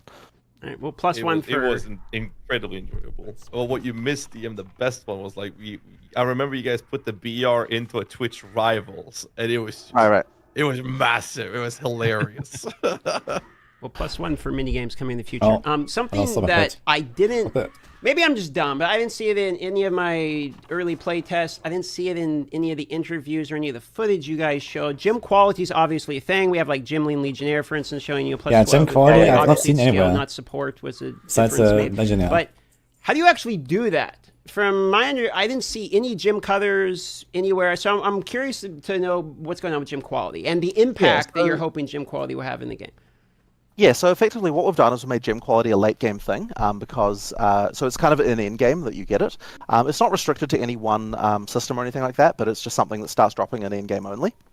And effectively, they just increase like various things. Now, gem quality was one of those things that I think was a bit overcomplicated, or like there was things where like we want to try and do a little bit better when it comes to like what stats we're choosing to scale, to make that a little bit more fun. I don't have a full list of what they are or anything like that yet. Mark, this is actually something that's like coming in really late. Like I know gem quality is a thing we're doing. Like the balance of that has only been done in like the last few weeks. It is a thing. It's like it's nice to have another kind of grind that's like just to perfect the gem. And there's even a few other things like that of like perfecting your gems. There's one other one, but I don't know whether it got in or not. So maybe I shouldn't mention it. Relating to that. So you can mention it. Surely. A little bit later. Go ahead, man. Go ahead. Okay. It's like you need to have like quite a few different systems at the end where it's like, okay, you can just eke out another 20%. You can eke out another 20% with this. You can eke out another 20% of that, right? And so you kind of want to have a lot of those things. So there's the role of fusing orbs, which that was the thing. I don't know whether it's in or not, so I'll just leave that as a cliffhanger there. There's things like this. You've got gem quality. You've got which I think is the 20%, and then of course the Gemling Legionnaire can go above that. Now, generally speaking, it has to improve the skill by 20% in some axis, but we're not going to say, it's not just going to be just damage, like it's going to be something, ideally a stat that, like, I mean, it may be in some cases, but ideally it's always something that's kind of a bit more interesting than that.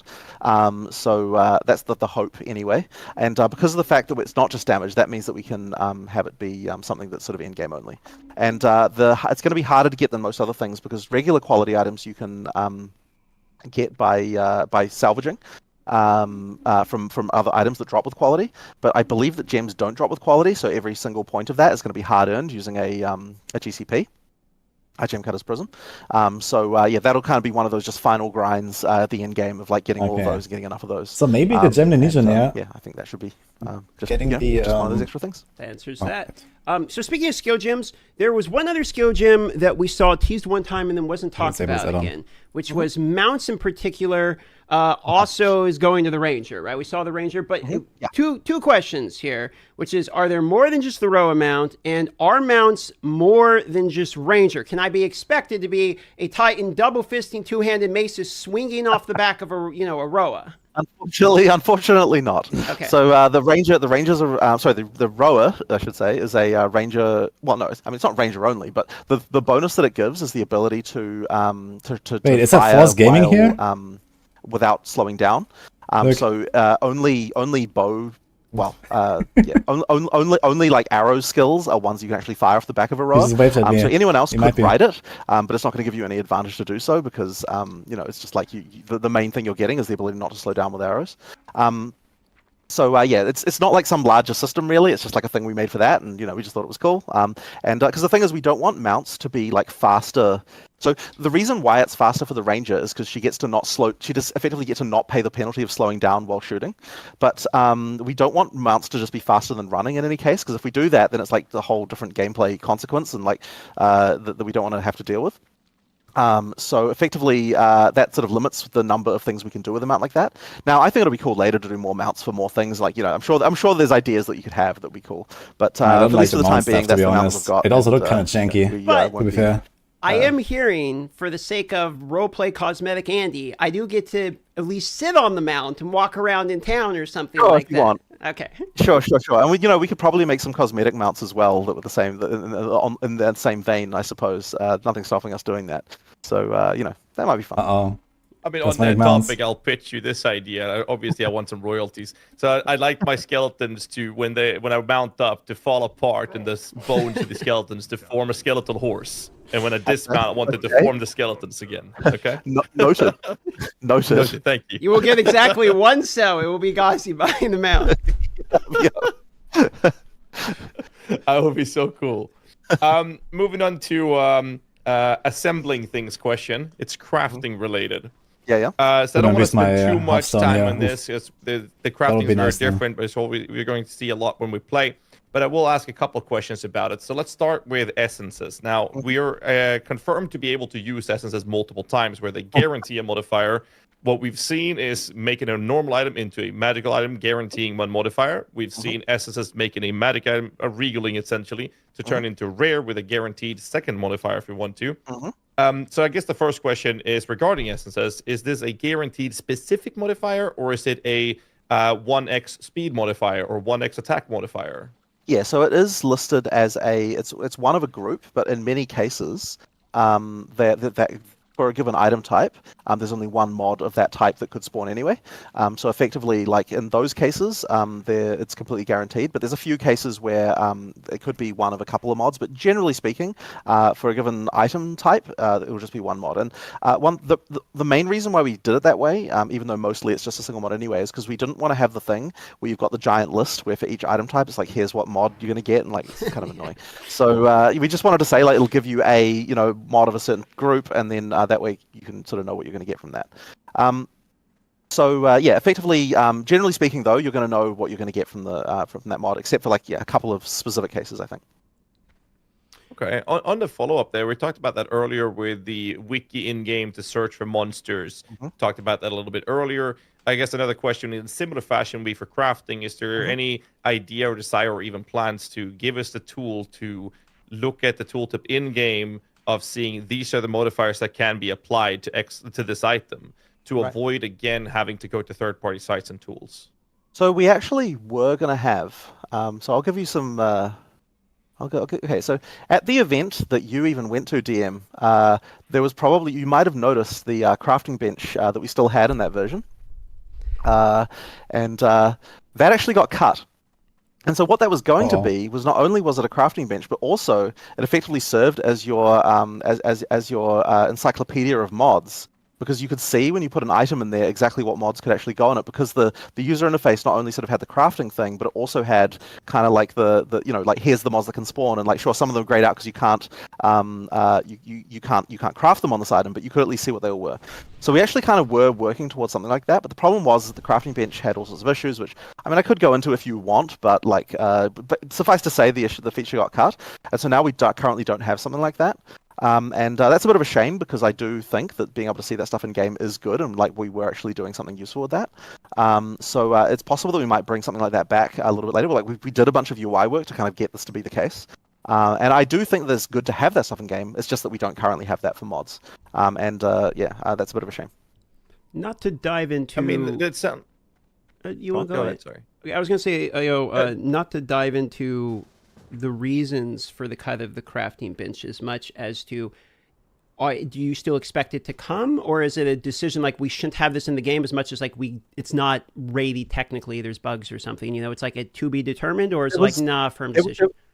It was a design problem, not a technical problem. So I might as well just go into it, right? Might as well just go through the whole thing. So effectively, we had this whole... So during betas, actually, we had a lot of feedback all the time about people saying, I don't have a way... You're not giving me the tools to fix the problems that I have with my build, right? And the type of player that we were getting that from a lot was PoE 1 players, right? Because they're used to the crafting bench. And the crafting bench absolutely is a way to be able to fix problems with your build.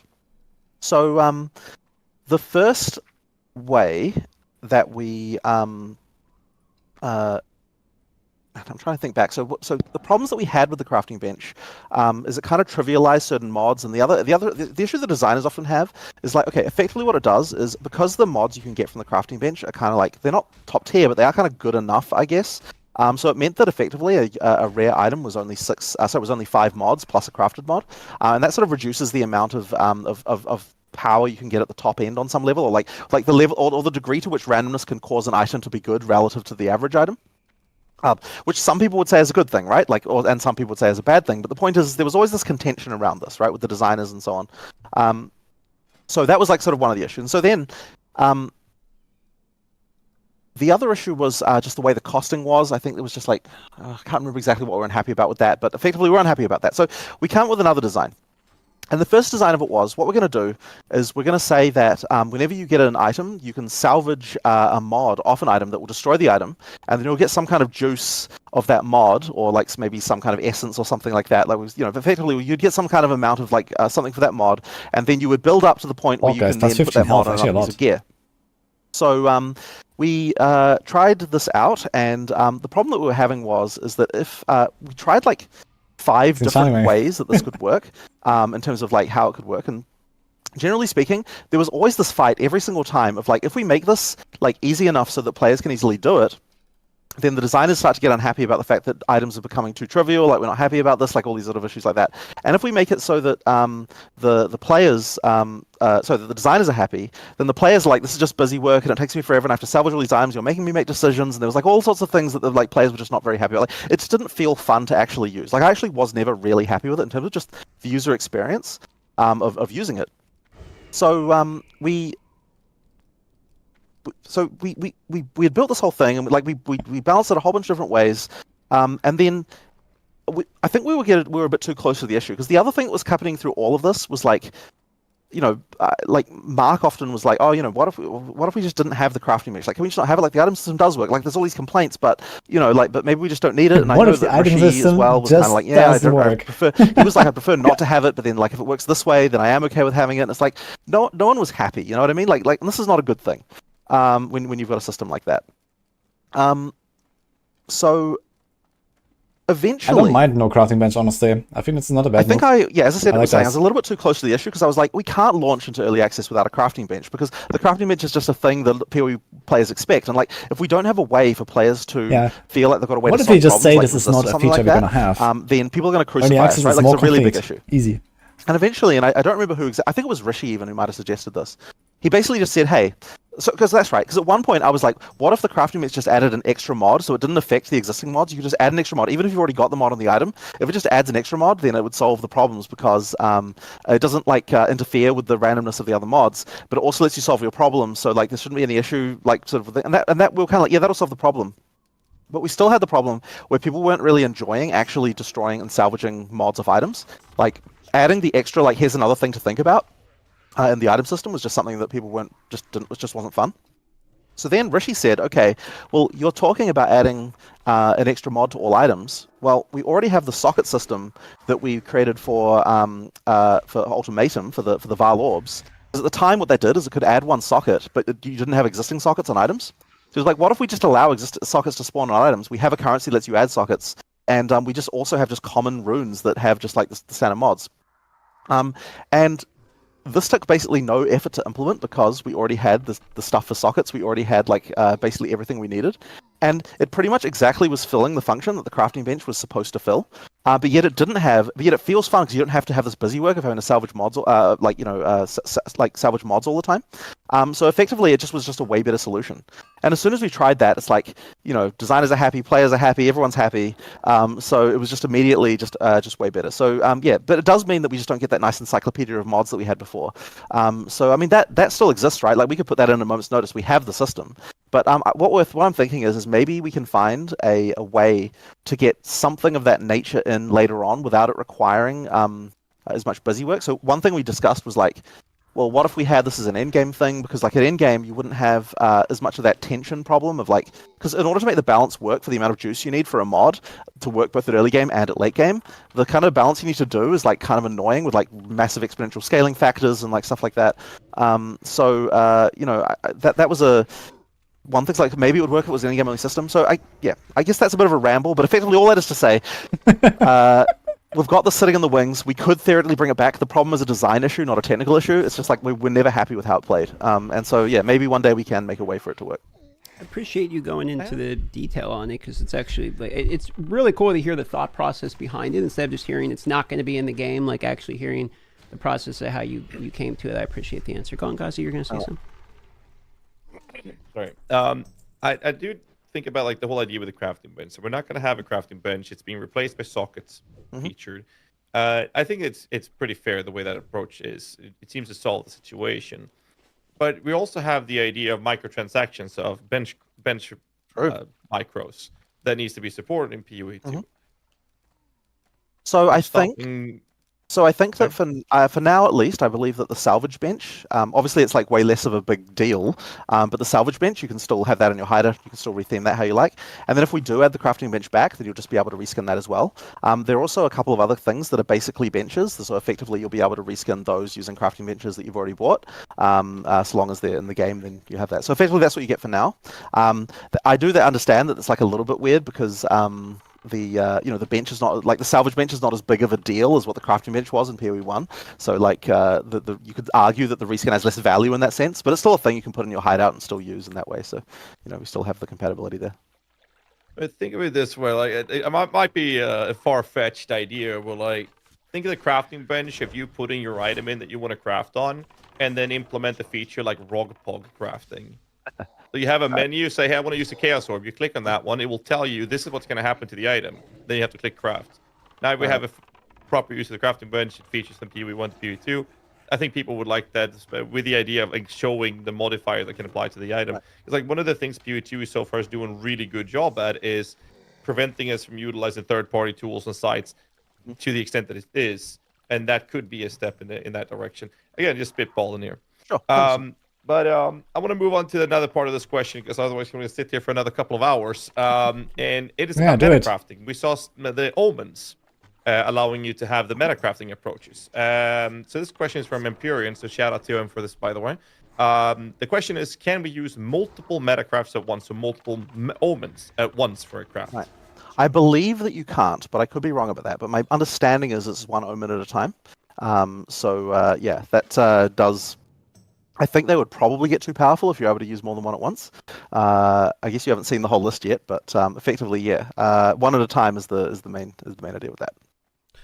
So the next... I'll throw the ball over to you, DM. Yeah, we're going to move over here to Ascendancies and Trials related question real quick. So we saw the Ascendancy. We know how you do it. You do it through the Trials. One of the things that we were trying to get some clarity on is, do you get points from the Trials based upon how far you progress in the Trials, or is it the type of situation where you're going to do multiple different Trials to get the points? I know there's like the coins associated with it, so I was hoping we could, hear how you go from your first two to your second two, et cetera, in terms of points.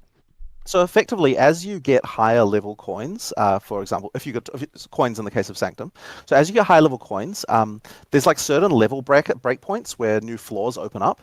So each floor, in the case of Sanctum, there are 4 floors, and then those effectively, if you complete floor 1, you get 2 points. If you complete floor 2, you get your second 2, etc.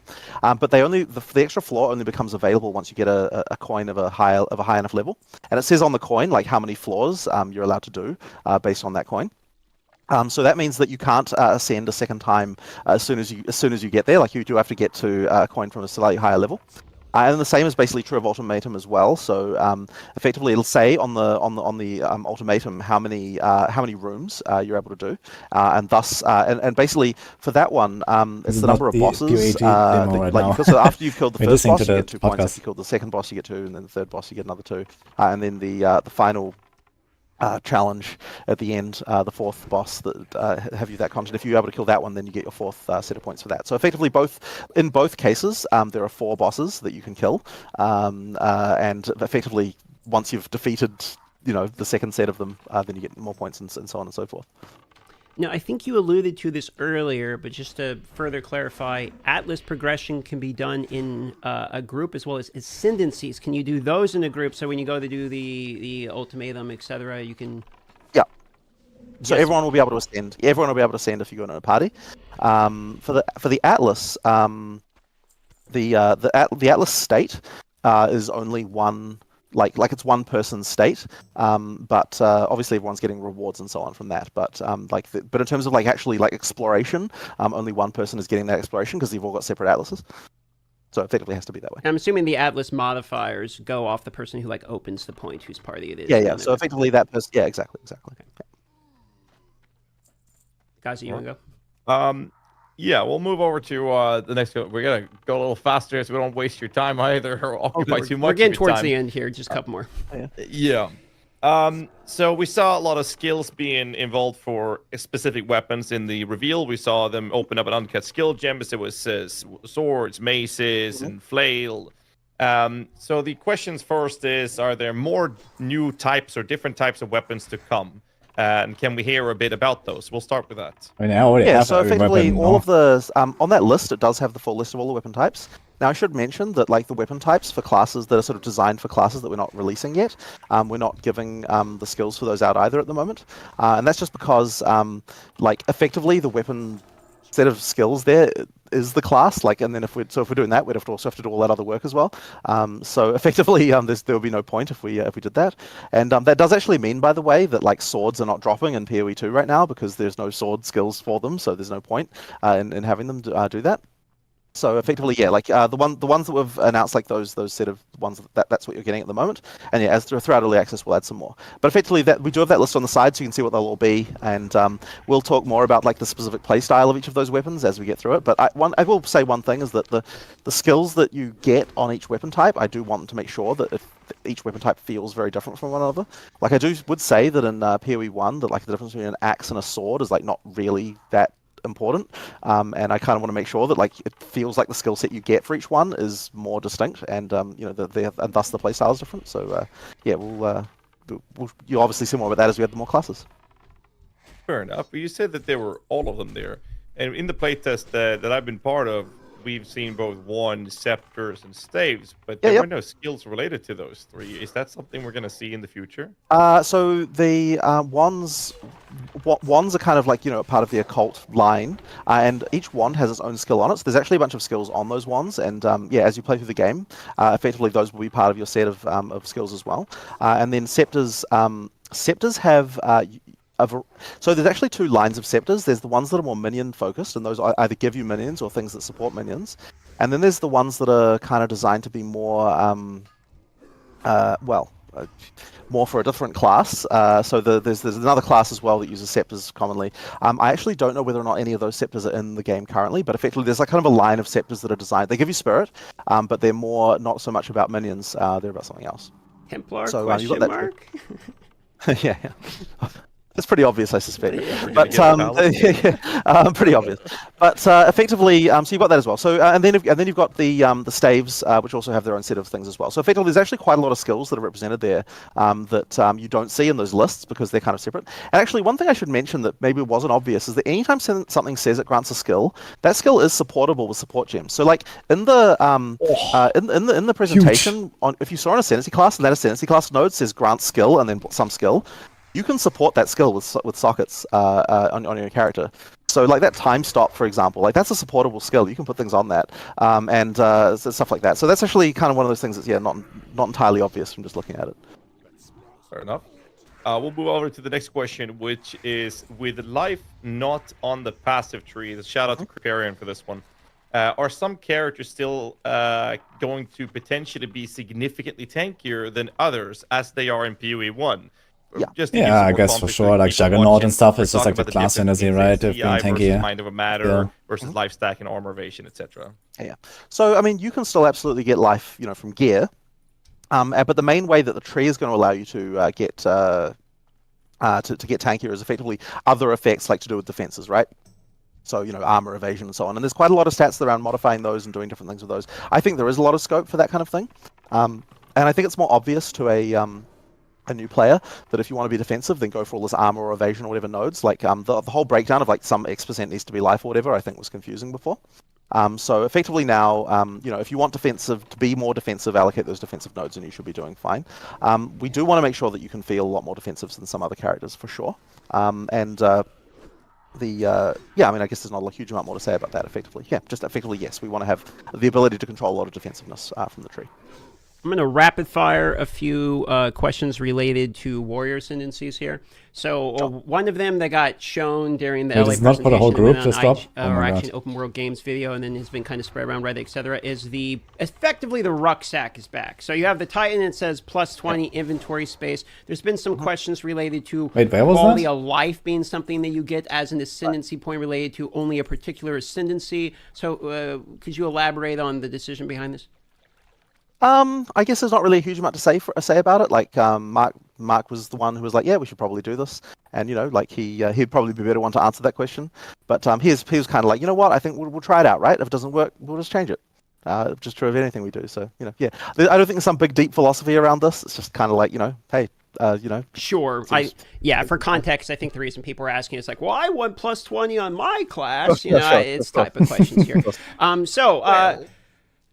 Ghazi, did you want to? I do want to, like, I'll interrupt you real quick. Like, there's that as well, sure. But there's also this idea that your first two ascendancy points, like, where your ascendancy points, you get two of them, you kind of want to get the majority of the classes giving you something that gives you power. Fair enough. Whereas this choice is only giving you a quality of life feature, and Blood Mage, first two ascendancies, is a negative input for the class.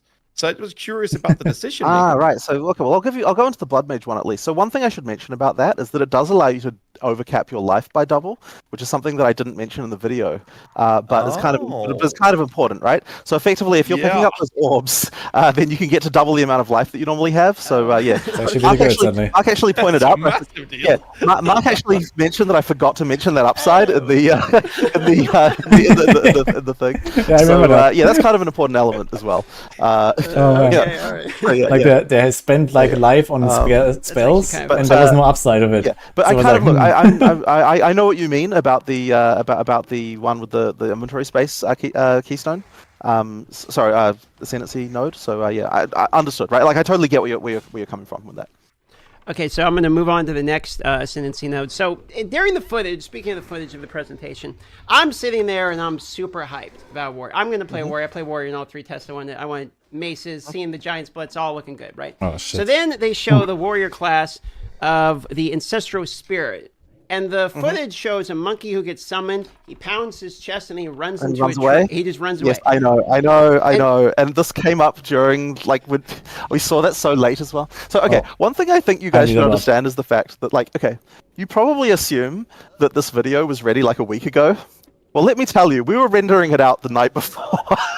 And still freaking working on it, right? So there are a lot of things about that video that I certainly would have wanted to improve. And the monkey running off into the tree was definitely on the list. Okay, like that was in there.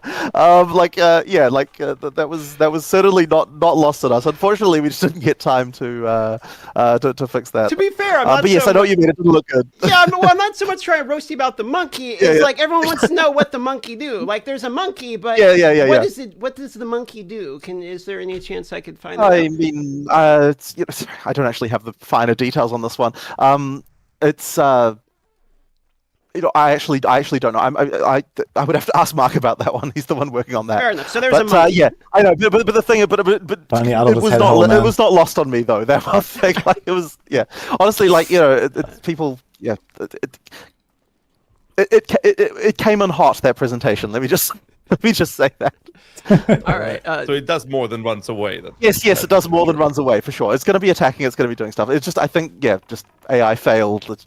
Yeah, it does something at some point. Got it. So the Jade would be the next portion. We saw the Jade. Is that defensive only? There was a Jade ramping stack and lets you gain Jade per second. So the question is, are you gaining Jade as you're in Jade form sitting there, and then that translates to a buffs of some kind, or do you have to stack Jade in order to be able to use the skill? So I was hoping, would you be willing to give us any... So while you're not using the skill, effectively it's building up, and that's effectively acting as a counter of the amount of damage that you can sustain. I should mention, by the way, that, and I didn't do a good job of explaining this in the video, that you can turn on and off, like, quickly. Like, you've got an amount of Jade, and it's like you use it as when the boss lands, and then you can let go. You don't just stay as a Jade statue. The video made it look like you just stay as a statue until it runs out. That's not how it works. You just hold it down while in your Jade, then you let go, and you're not. That's the... Yeah. So, well, I mean, you just hold down the skill, right? So effectively, you can use that to tank a bunch of damage, and And I think the design intention here really is that without dodge rolling, you can stay where you are and tank like even an unblockable hit, and then attack follow up immediately without having to like dodge away and like get out of position. So that's kind of the idea of that. Okay, excellent. It's just like a toggleable Vol Arctic armor kind of thing, then. Well, the thing is, so I don't like the word toggleable to use here. It is a skill you are using because, like, while you're holding it, it's there, and then when you're not holding it, it's not there. And also, you can't do anything else while you're a Jade statue, right? It's like it's like a skill that is turning you into a statue that's unmoving until you let go, and then you can follow up again. So it's kind of like, as I said, you should think of it more like a dodge roll where you don't have to actually move. Like it's a way of defending yourself. I wonder if you can like tank anything of that, like any like one shot ability or something. That sounds very strong. So another question people are going. I'm going to try and make these a little bit faster here. Party play. There was the Chronomancer, looked awesome. Was the one that caught me off guard the most. How does the freezing time work in party play? Can we get to the point? It doesn't stop your friends. Okay. It only stops the monsters. So what about you can overlap stuff, these, like have someone go and then the next guy go and then the next guy go, and theoretically. I don't see why not. That would work. There you go. I'm going to tell you what, I'm going to cut in here with 2 more quick ones, and then we're going to let Ghazi add some minion questions. After that, we're just at the Q&A rapid fire, the last few couple from chat here, and then we're pretty much going to send you on your way. So, div cards have been in the game. I believe this was confirmed from the puzzle boxes that were originally came out. Was the first basically mention of this. So we're hoping to hear a little bit of information about how you want div cards to be, presented within, this as well as maybe some timelines, because I saw in the packs you guys are both selling this as well as unique items will come up as supporter packs as well. So some information related to all of those questions. So effectively, once we've got the our ducks in a row to be able to sell that, because we were a little bit worried. We were just kind of feeling we were planning on selling at the same time as the supporter packs came out, but we ran out of time a little bit, so we couldn't quite put them up, and we were a bit worried because the way the system works with these limited sale items, you've got to make sure there's fairness issues around it. So we're kind of thinking we should probably make sure that we've got a time that we're going to sell, and we've got some system for allowing people to fair access to them, because we're not going to sell too many of them, because every single one of them requires that an artist draws an image, based on a description that the player supplies. So this is going to be a limited thing. There won't be too many of them sold. And then the same is true of the of the uniques as well. Now these are going to be expensive, right? Because the thing is that we can't sell that many of them, and the cost to deliver a unique item now is so much higher than it was back when it was just some art and a few stats. There's a lot going on with these, so we're going to be doing that. I understand that you got one randomly in a box. Is that right, DM? I did. I was curious for myself. I wasn't going to take the time asking, but since you're bringing it up, were the boxes sent out? Did you guys handpick? Do you get this when you? Or no, you just put them in a hat? Randomly. Yeah. So there was a 10% I hope I get also chance to make a unique man. It's gonna be some fun. Create a unique, and a 90% chance to get a div card. So you lucked out. Pretty hard. Oh my God! What kind of awareness? All right. So hopefully people don't feel insulted if they didn't get one of those, because it really was random. I've got no idea who they got sent to.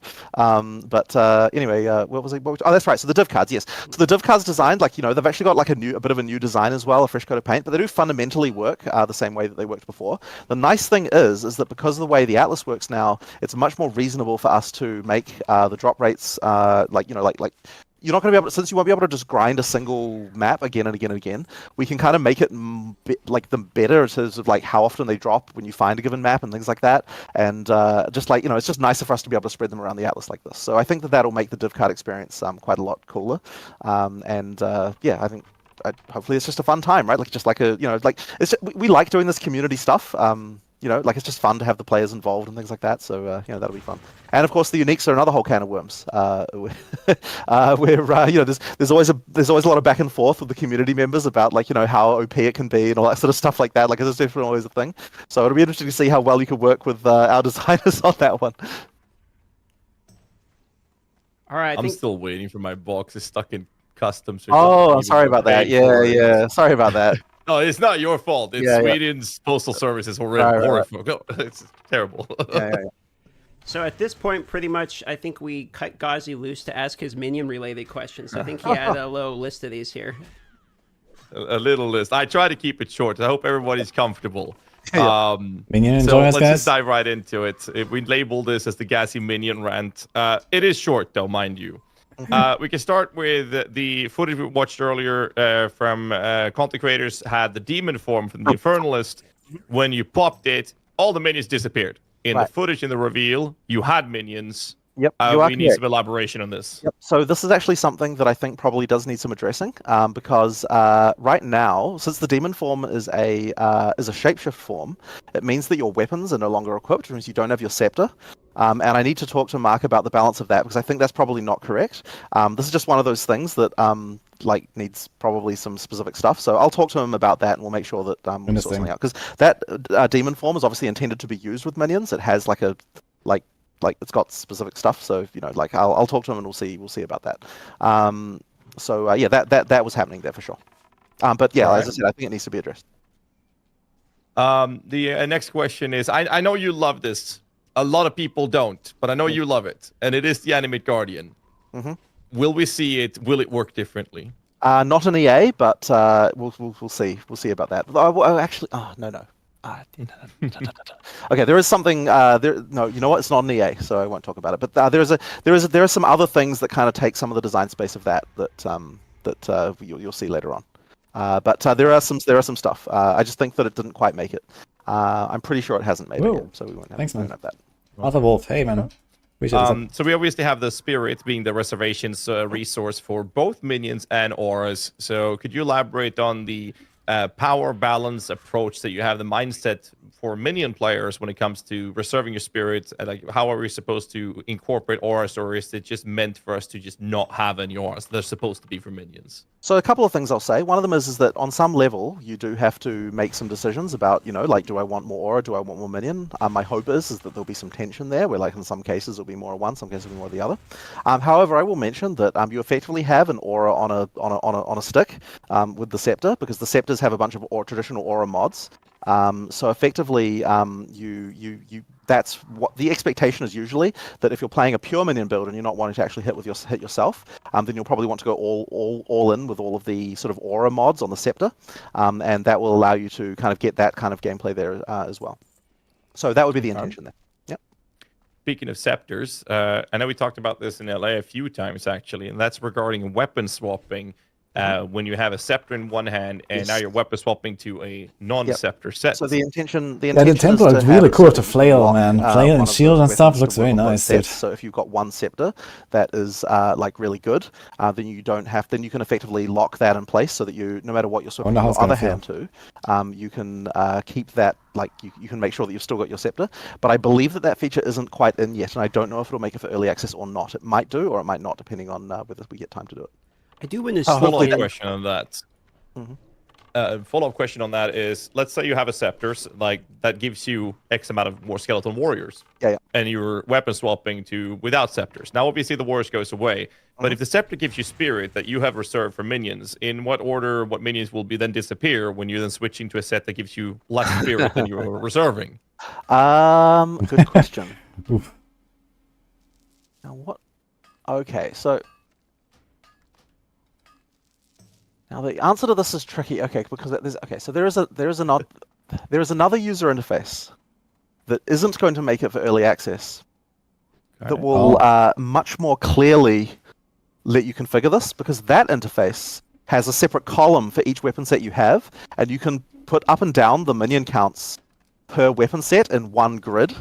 Because so that actually allows you to really exactly dial in this exact stuff. But unfortunately, we didn't get time, and so there are a couple of problems with regard to spirit and minions and that interface that we have right now that are make it a bit more confusing. And so we literally have prototypes of this, but we just didn't quite finish it for EA. But effectively, you can control what minions are going to be spawned on what weapon set independently, and you don't necessarily have to have. It's not necessarily the case that certain ones die because you ran out of spirit. It can be that you just have a completely different setup of how you want your minions to be on the other weapon set if you want, and then some will die and others will summon based on that. So you can use weapon sets to effectively have two completely different layouts of how you want your minions to be, if you want. That is a possibility that you have, because effectively the reservations you have per weapon set are per weapon set, and can be completely configured to whatever ones. Now, any counts that are if you've got a count on one that's 3 and a count on one that's 6, then yeah, it'll change the 3 will die in order to account for the other 3. But effectively, you can do kind of any kind of layout you want actually between the different sets. So the way that you'll see that is if you change weapon sets right now, then effectively the numbers will change in that thing, and if you adjust them, then it will effectively unlock the 2 between the 2 sets. And that's kind of the confusing part, I think, at the moment, because it's not obvious that that's occurring. And that's the reason why we wanted to have that grid layout of having here's weapon set A, here's weapon set B, here's the counts you have in each one. So to make that very explicit so you can see what's going on there. And it's the same with auras as well, where you can have auras enabled and disabled on certain weapon sets. But it's not very obvious with the user interface that we have at the moment that that's going on. Okay. It seems like that seems like the solution, to have one set for single target fights and one for clearing. Yeah, you can do things like that if you want. You can do things like that. What were we saying, DM? Sorry. I got the question, just because you're talking about weapon swapping here. So dual wielding, the thing that I thought looked interesting is dual wielding two-handers. Obviously, look pretty cool. So I'm kind of curious: is the benefit of dual wielding two-handers is it the same as PoE 1, or how exactly does the benefit of dual wielding two-handers scale in PoE 2? Yeah, so effectively it's actually different per skill. So every skill has got its own decision about how dual wielding works with it. In some cases, that will be visual in the sense that you can just see the fact that you hit with both weapons, in the animation, right? So they just... Now, what we're generally trying to do is make sure that each attack, just both weapons are inside it, and the animations might be such that, the idea is to try and sort of balance that with what the animation is effectively doing. But usually you'll hit with both weapons in a single attack, but there are some attacks where you alternate and then you are faster. And there are some attacks that hit with both at the same time, and it merges the damage packages so that you get like all of your stuff in one. Like it actually is just very skill dependent. You'll have to sort of play around a bit to do that. But one thing you might have noticed is that on skill gems now, and this is also true in the skill in the advanced skill screen. There's different tabs where you can see the different, like we'll have like weapon A and weapon B and different tabs and things like that. I believe that's how it works anyway. So that means you can kind of see like how that all interacts. And but effectively, different answer per skill. Okay, appreciate that. Yeah, interesting actually. I'm gonna move on with my minion rant and say I'm just gonna say one word and a question mark, and the word is golems. Not right now, but I am sure we'll come to those in the future. All right. Yeah. We'll wrap it up with a couple of quick ones from the minions. Shout out to Crip for this one, and that that is the golems first in question here is PoE1? permanent minions have commonly had lower power scaling than that of temporary minions in PoE1, and the question is, will this theme still be a thing in PoE2 despite the lack of generating corpses versus bosses? So effectively, the temporary minions are designed in such a way that they can make a boss fight make sense in terms of damage and everything that you can do. And the temporary minions are kind of designed in a way to make it so that when you've got your permanent ones plus also your temporary ones, then that makes sense. I'm about to wrap it up anyway. So this is kind of a way to have like a different situation for bosses versus non-bosses. Now there are certainly cases where you've got bosses that have minions, and then those ones you can raise temporary minions, and that effectively means that a minion build will have an easier time with those fights just because of that. Just because of that. But that's kind of okay. Like many fights don't have the boss is not spawning minions, so like it's kind of not like a big deal. And also it's just fine sometimes to just have some fights where some builds are better than others, and that's okay. So effectively, the intention is that with just the permanent minions that you have, you should be well, with a couple of exceptions. There's a few ways to do a few things, but effectively with just the permanent minions you have, that should make boss combat feel correct. And it's also kind of important as well because when you've got a full suite of temporary minions, the amount of minions you can have is like absolutely outrageous. And for clearing, that's fine, but for making boss combat actually makes sense. Having the fewer number by just having only the permanent ones kind of means that like you actually get the like proper combat we're trying to have for boss fights. So I think that actually does quite work in that way, having the combination of the two. It's funny that you mentioned because that's how it felt playing at even low level. Like you had an army. It was beautiful. I will ask one last question, which is actually the most important one. We saw Blood Mage, we saw Infernalist, which seems to be like the fire-oriented minion ascendancy. But where's my Necromancer? Like, is the third ascendancy going to be like Occult Chaos, Dot, Curse, and minions? Or what are we expecting to see here? I won't say exactly what it is, but what I will say is this. One challenge we have with the Ascendancies is we don't want it to be that if you're playing a minion character, here's the one Ascendancy, right? Like, we don't want it to be that this is always your choice. So this makes it very tricky to design because we need to make sure that there's like something and a variety of these that you'd actually be interested in. And so that being said, look, I think it's a cool fantasy that we want to have the sort of Necromancer type thing, but I think that in order to do it, we have to make it so it's not just so obviously what you need to pick, that's the only choice. And effectively, so this is the design problem we have. So I think that effectively, there just was a shelving of like, we're having trouble solving this problem. We'll just go with these two for now. And that's kind of like the main issue. So yeah, that's effectively the design constraint we're working around with this. Okay. So now we made it through all our main questions. We have a handful of just like, you don't have to elaborate much, just real simple ones that we put from the chat right before the start. And then, thank you. We went about a half hour longer than we were planning to hold you, but we appreciate you taking the time. I'll shoot these last ones out from the chat here. Okay, first one, strong boxes. That were shown in the review seem like you kind of get locked in almost like Richie one. It takes a really long time for them to come out. So this is another one of those I wish we could have replaced that shot things, because like afterwards we're like, god damn it, like we sped up the frickin' spawn rate on that strong box like right before we recorded that, right after we recorded that, and we didn't get a chance to reshoot it. So yes, the number of monsters that spawned from that is much faster normally. It's just that the number was incorrect in that video. So you should expect the strong boxes just to be better than that. I believe that the smoke thing, I think the smoke thing was just a mod on it, wasn't it? It could have been. I might have missed that. Yeah. No, the minion pace. It was like every time I saw that when I was watching like people react and stuff, I was like, God damn it! I really wish we had a chance to reshoot that shot. Like the monkey, yeah. This guy is level 9. He was alone down here, man. What is All he right, doing? so next one here. Mouse plus analog concurrently. Like if you have an analog stick plus a mouse, can you use them both at the same time? This was somebody asking about an accessibility question. So we plan to have it so that you can swap, like, so the UI will swap dynamically between the console version and the keyboard version, like when you just use each controller. But right now it doesn't do that. But that's a feature that's been really requested. So we're gonna get to it. We just need to get to it after the start of EA. But maybe you weren't asking that exactly. Were you asking about analog controller? I think they're asking, like I'm not quite sure, to be honest with you, relay the accessibility. But the question particularly says they want to use the mouse and an analog stick at the same time, and I'm not sure how that would work. Yeah, I'm not familiar. That is not something that we currently support. As I said, the thing we will support is just the ability to swap from mouse keyboard UI to controller UI. And the main reason for that, by the way, is because people are keen to be able to manage their inventory using mouse keyboard, but actually play using controller. And so that's something that we're keen to support once we get around to doing that, which shouldn't be too far into early access. On that topic, we had another rapid fire question. That is mouse and keyboard support for consoles. Yes or no? Not currently there, I believe. It's something that we hadn't really considered until someone asked it very recently. I suppose it could be done. I would have to check in with the console team, but yeah, I don't believe it's there currently. All right. Another really big question, which we're going to condense to a rapid fire version, and that is, we saw Ignite Magnitude. Could you just, in a short term, explain what magnitude refers to? Just a multiplayer on Ignite. So effectively, Ignite, I believe, by default, is like 25% of the hit. It does that.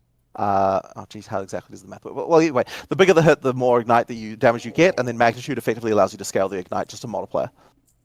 And this is like with Poison as well. It is. Yeah, I believe the hit determines the crit as well. Exactly. Okay. Yeah, exactly.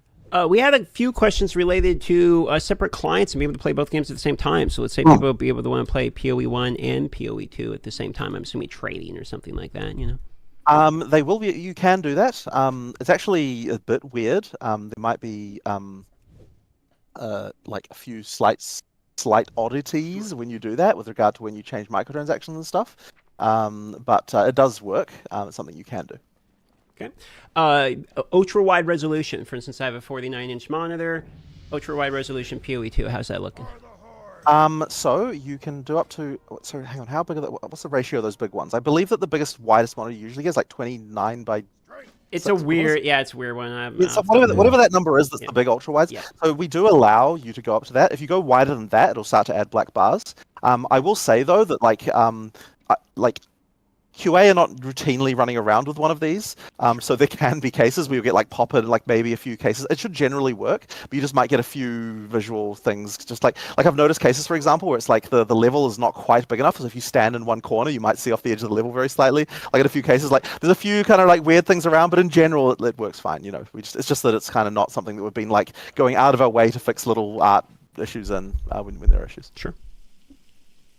As genre-defining things like minion summoners have been for the ARPG world, so is Cyclone. Spin to win. Are we going to see something like a spin to win skill in PoE 2 soon? You will eventually. Just unfortunately, the exact Cyclone skill of just hold it down forever and just spin forever, we don't have in this version. It is on another class. That will have that. There's quite a few other skills that involve swirling around and doing stuff though. So it's not like you're not going to have things similar. Like that monk skill, which is a little bit different with the twirling of the staff. It's sort of similar, but the true just like hold down forever and just channel spinning. That's on a different class that isn't in EA. Okay. On another topic referring to PoE 1 is a spell totem. Will we see a spell totem in PoE 2? You will see it. Do we have it in EA or not? I thought we did. Spin to win is boring. Yeah, but people love it. You know, everyone like there cannot be an ARPG without spin to win. That's just how it works. Well, look, you're certainly going to have it. The question is, will you have it soon? I'm actually not sure. I mean, look, it was on the skill list recently. Is it still on the skill list? Well, if you're asking, you probably isn't, right? So it's possible that it was removed from the from the Sork skill list if you didn't see it. But so it might have been cut temporarily. But look, it's been made. It's there. It's just like there must have been some issue with it if it's not there. So yeah. Roger. How about modifiers for maps that like brick the map, for instance? You know, reflect being eligible, elemental immunities, things like that. Concepts for this for PoE 2. So we do definitely have modifiers that are hard, and look, some modifiers will definitely be something that will be hard on your build. I don't think we've got Reflect, but there are mods that are hard. So it can happen, right? There are things like you've got to have certain things that your build can be good or bad against, I believe. Spin-Doing League, It's I mean Legion notable, League, though, that the upsides and downsides work a bit differently, because the upsides are prefixes and the downsides are suffixes rather than having them merged together. So that means the number of downsides that you face it will be lower because there's only going to be 3 rather than 6, and that means that each one is like a bit more sort of interesting, in my opinion, as far as like you've got that issue with mod dilution where it's like if you've got 6 things affecting you, then you barely even notice them because it's not that you don't notice them, but it's like each one is not like as important because there's 6 of them. Whereas when there's 3, it's like the 3 downsides actually matter quite a lot. So I think it sort of changes the gameplay around that quite a bit. But sure, there might be cases where mods can kind of brick your build, but try to avoid those if you can. I personally think it's interesting to be able to play around certain stuff like that sometimes. But yeah, we don't want to be as harsh as something like Reflectors, I would say. Sure. One question that came up a few times was related to like an import-export, for instance, for skill trees. So for people who can effectively copy-paste builds in there. Is this a philosophy you guys are for, against, etc.? So there's a feature that we never actually finished for this. It's in the game client, but I think probably disabled right now. So it's something that we did plan on doing. It's just that the UI for it was kind of crap and we didn't get time to finish it. But effectively, there was going to be a thing where you could make a .build file, which would effectively be like a skill tree layout that you could import. And effectively, it would work kind of like an item filter. We could throw it in a folder, and then the client would pick it up, and then you can select with a drop down which of the builds you want, and it just shows you the layout, and you can just allocate those points. So we are planning on doing that. We just kind of haven't got around to finishing it yet. So yeah, we'll get to it. We'll get to it. Guide writers rejoice across the globe. From now till the early access launch, 6th of December, we're not that many days off, 12 days if my math is right. Yep. Teasers from now till then. Yep, and we so expect it. There's definitely going to be teasers. The community team have got a bunch of things, or at least they'll be making them. It is scary being so close. Like the big concern that I have is obviously server stuff now. Like my big concern is like, can we make sure that the servers are going to hold up? There's a lot of interest. Just looking at the numbers I'm seeing from like supporter pack sales and so on, and like I think there's going to be a lot of people on day one. So my job now is going to be like making sure that that's going to be okay. I really, really hope we can do that because it's going to really suck if we get like launch day problems. But I'm worried we're going to be setting record numbers that will, be very hard to deal with. But we'll do our best, obviously. That's going to be my thing to concentrate on going forward. I want to just real quick follow up. There is no chance because it sounds anyone's going to log into the first 12 hours. Surprised by the amount. I mean, obviously, you have a good product. You've been making a good product for a while, so you're not surprised you have a good product. But what I'm hearing is there's a lot of interest, maybe even more so than you were. Would you say this is accelerating a little bit larger than you guys originally anticipated, or how that's got to be encouraging? I guess so. Right? It is. The thing is that I guess. So obviously, when we get to open, full release, right? Obviously, the numbers there are going to be ridiculous because it's free. Anyone can play it. I guess the expectation was that because this was paid entry, and also like there's just a general feeling around early access that people have, where it's like, oh, maybe I'll just wait till the release. Like there's always this kind of feeling of like, I'm gonna wait. And I guess my feeling was that because of the fact we had both that and also the and also the fact that it wasn't. Like you can't get in necessarily for free. I guess I was thinking like we would probably see sort of similar numbers to what we've seen in previous PoE launches, but no. Just the number of people buying packs and so on. I mean, it's looking like it's going to be pretty damn huge. And I mean, look, obviously that was my goal, right? I wanted it to be large, and the part of the whole thing of having so much content in early access is literally to get this result, right? So on some level, I can't be too surprised. But at the same time, there's always those factors of like I was completely certain we were going to smash it out of the park with regard to the full release. I just wasn't certain that we were going to have records on records for concurrency on early access, and so it's looking like we will. That means we have to make sure that our servers are up to the jobs. And it's not really a question of like buy more servers. I mean, we can always do that. Although even that at some level of scale becomes tricky because you can't just turn up to Amazon and be like, hey, we need like 5,000 servers out of nowhere. Like they're like there actually is some level of like of doing that. So we're doing that, giving you that all organized, but it's also just like the back end, right? Can the back end handle it?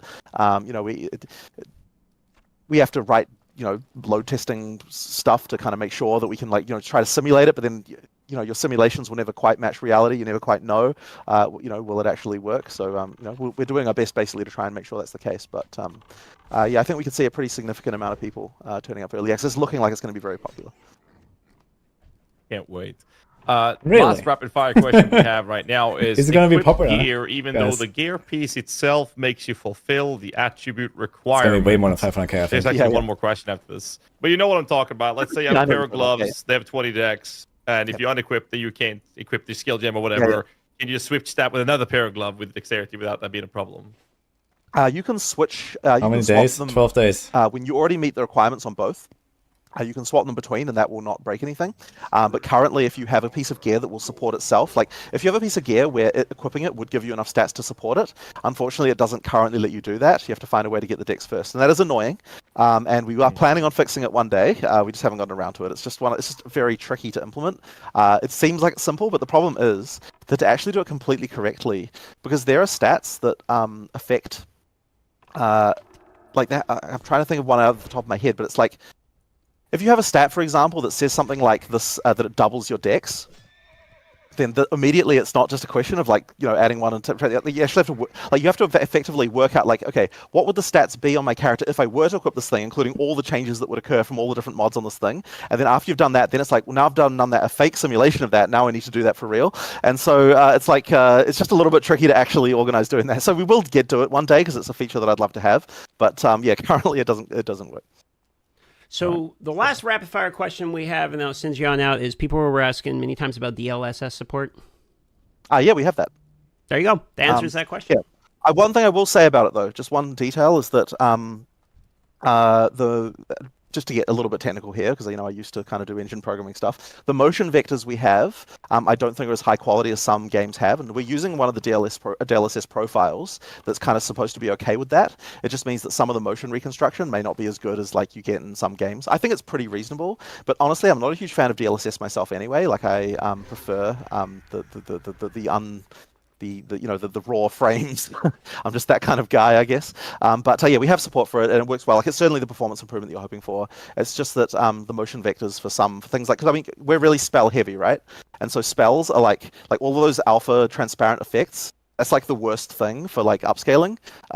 They're that's where you have all the kind of issues. So that's kind of where you'd expect to see the kind of artifacting that you get from DLSS.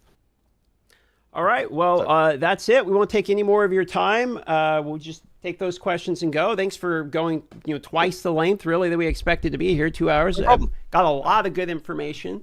Is there anything you want to throw out at the end, just because it's always nice that isn't Jonathan? What do you think? Ask or, I mean, I don't know. Really, I think we probably covered everything. But I just really hope everyone enjoys the game when we release soon. I'm just really keen. And as I said, I'm sorry if the servers fall over. I'm really. I really, really hope we're able to get the servers to not fall over on release day. That's just my one goal now. So we'll do our best. All right, cheers. Amazing. Well, thank you very much. Thank you, sir. And all right, everybody, that was it. I'm gonna go ahead and go get you off camera here. Thank you, Jonathan, for your time. No problem. And let's have a chat. GG. Right, and yeah, I'll go. I've got a meeting to go to. So yeah, see you later. Cheers. You do that. Bye. Have a good one. Bye. Bye. Okay, so that was it, ladies and gentlemen. Well, I feel bad about that. Hopefully, we didn't make him late for his meeting. We did go a little long there. A little over. We probably went a half hour longer than we probably should have there at the end. But we got literally every single question in that people were asking that we had on the list so far. So sorry that we didn't get to grab any of the live questions from the chat, boys, but we pretty much got all of the ones that we could from beforehand. So I think any longer than that would have been we've been pushing it just a little bit more, especially when we were trying to keep it. We were trying to keep it as short as possible, but it was too good. So thank you for joining my dudes. I will be live again tomorrow, 12 p.m. PST, as always. Also, the VOD, if you missed it, will be going live on Ghazi's channel. Ghazi, why don't you put a link here in the chat as well? Did you guys enjoy the interview? WL? Yeah, just put it. You can spam in there. I'll pin it as well, so you guys can follow. There you go. He'll be putting the live VOD. Myself and I'm sure a million other people are going to be having highlight videos, just kind of talking about some of the larger points. You can find those there as well. But if you're looking for the full complete VOD, obviously you can find it either here on the Twitch VODs, as those are free and easy to access for everybody, or you can also find it on the YouTube, and I'm going to send over that VOD to him now so he can get that uploaded. With that being said, this stream is now officially concluded. I'm going to run one ad on the way out the door, and I'm going to raid somebody so that we can pass the love along. So if you want to support somebody else or myself, you can stay here, but this is officially the end of the podcast here. So thank you everyone for watching. Sorry I didn't have the opportunity to thank all of the subscribers and all of those things. But, you know, how'd you feel about the podcast there, guys? I feel like that was a pretty... That was really nice. I think they did a good job. As I said, like, I really like listening to Jonathan. Like, I also had an interview with him, like, I don't know, almost a year ago, 10 months ago or something like that, I believe. And, yeah, it's just always cool. And they have, like, really, really good opinions, I think, as developers, which I like. I like that, you know, they take the racing seriously, the balance, and like, you know, some of the reasoning they had for, like, you know, making certain things the way they are. For example, the, you know, very high drop rates of target farmable stuff in the new Atlas system. You know, that is really cool stuff, I think. So it's cool to see all that. And, yeah, these kind of things as well.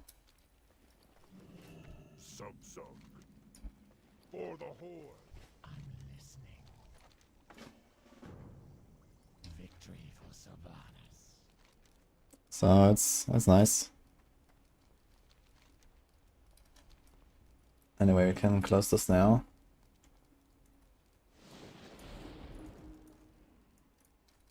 Can't wish for better devs. Yeah, I mean, it's really cool that, especially, like, you know, this is like the fucking game director, right? Just sitting there for like 2 hours. And it's not the only thing, right? I mean, he's been doing like tons of these things. Like, he just had the announcement like 3 days ago or something. And now he's doing this, and then he's doing like another thing probably like throughout the week, and another thing, and like he keeps talking about so many different things, right? It's cool.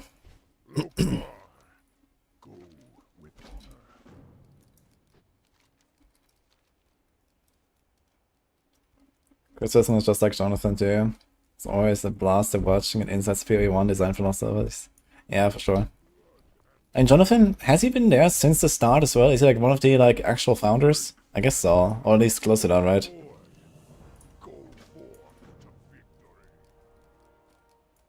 I need to update my stream title now and stuff, actually. Got my entire map is about to light up now, look at this. I think I want to do a few quests in Malgar. I'm gonna just go to Blood for my edit. You can chill a bit more. He is a founder, okay. Yeah, that's what I thought, but I wasn't 100% sure. What do you think of the Rod Ferguson tweet? I mean, that was a mistake, is what I think. You should have deleted that tweet. Oh, I never even read it.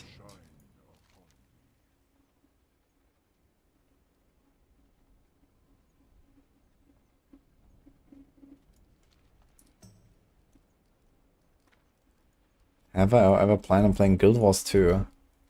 I have played Guild Wars 2 when it came out for a little bit, but not very much. It seems like a pretty good game though, and apparently people still play it to this day, which is kind of interesting. But yeah, it's not really on my radar. Especially now with PoE 2 coming, I'm gonna be busy enough with PoE and D4 and that's it. Like, you know, we're doing like a little bit of like, we're on WoW now and whatever, but realistically, yeah, not much. So I'm gonna be, I'm booked for at least the next year or something, I guess.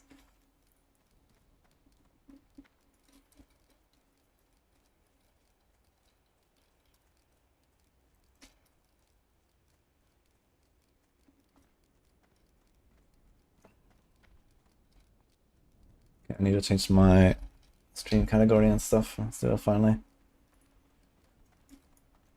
I'm looking for arrows. I've got to buy arrows early in Razor Hill, maybe here.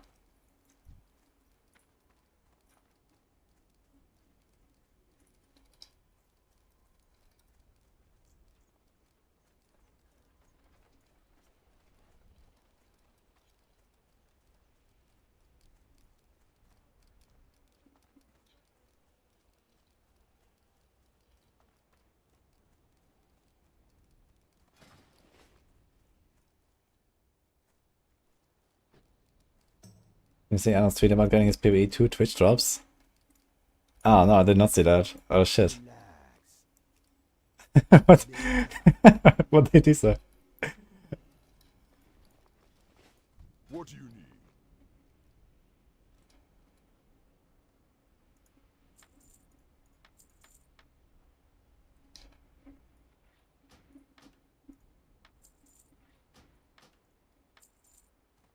May your blades never dull. I want a new job as CG marketing. I mean, to be fair, Adam Fletcher is doing a very good job, I think.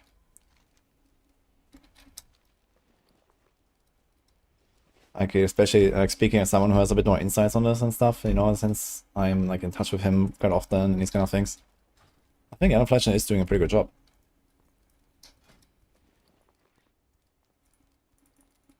Wait, what the fuck? Oh. Okay. I need to target something first. Okay. Share the sauce. Okay, what do you have here?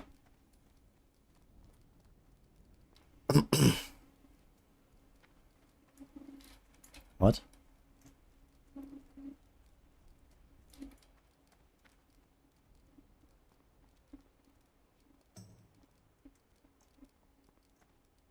What? I don't get it. Ah, the hands. Wait, this was a Twitch shop, right? My hands account, my hands back piece. Oh. Okay.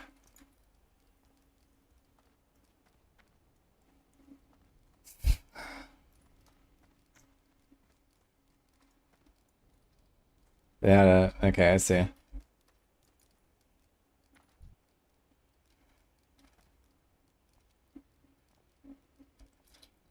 Yeah, not that I want that Nightmare Fuel Twitch drop, to be fair. I don't know. I already have to fight this boss like 1,000 times. That's enough for me.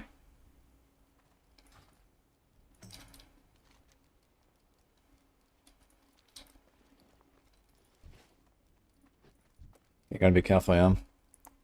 Other monsters in this area. I think it's competition D4 devs management is essentially required to play PoE. Yeah, I mean, obviously they will play PoE, you know, to some degree. It's just to like see the game, see some ideas, you know, take some inspiration.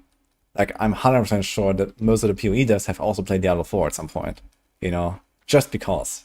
As much as, you know, they like to shit on the game and whatever, there is also good things in Diablo 4. So, if not for anything else other than saying, hey, we're gonna do this better than they did, you know?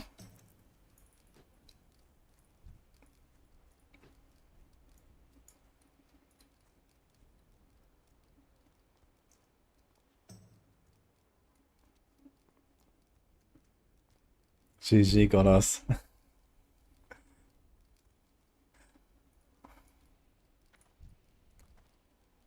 Yeah, the Atlas definitely feels very much like Earth's Epoch. And I didn't quite catch it. So he was talking that, you know, you can actually get to the point where the Atlas is like, you know, fully explored or something. So it's not infinite.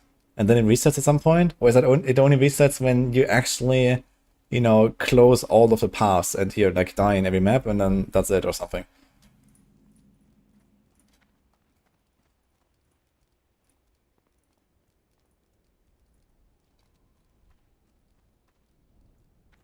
Capacity gems are glyphs on D4. The passive tree gems. I mean the jewels. Yeah, they're not really like glyphs though, you don't level them up or something. And this was already a thing in PoE actually, like the jewels with the radius on them. This was already a thing in PoE 1.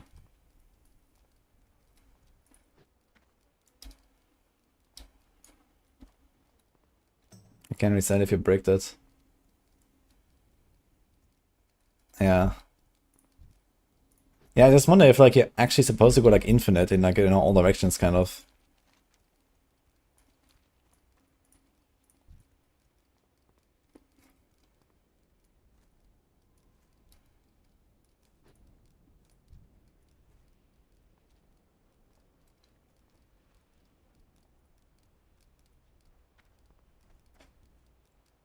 It's kind of funny.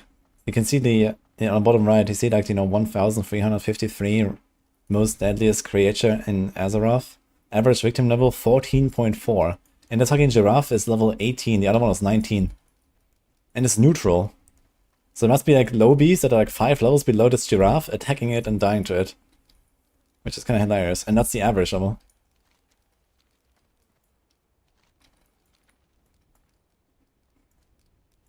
Anyway. I think this gem Ascension for Mercenary is gonna be OP. I mean, we have no idea about, how good is it to have more skills and how good is the quality. We have literally not seen any effect of quality on a gem. At least I haven't. I'm not sure. Have you seen any? It could be very good. It could be not so good. The average Ascendancy node is probably supposed to be worth something like 20 to 30% DPS, I guess. Let's say 20. So the entire Ascendancy is supposed to give you something like double damage or so. And so this means that, having 12% quality on all of your skill gems can't really do that much. 12% quality must be in the range of, 1 to 2% DPS per gem or something, I guess. Since you have like 5 support gems and this kind of stuff. I don't know, really, but we'll see.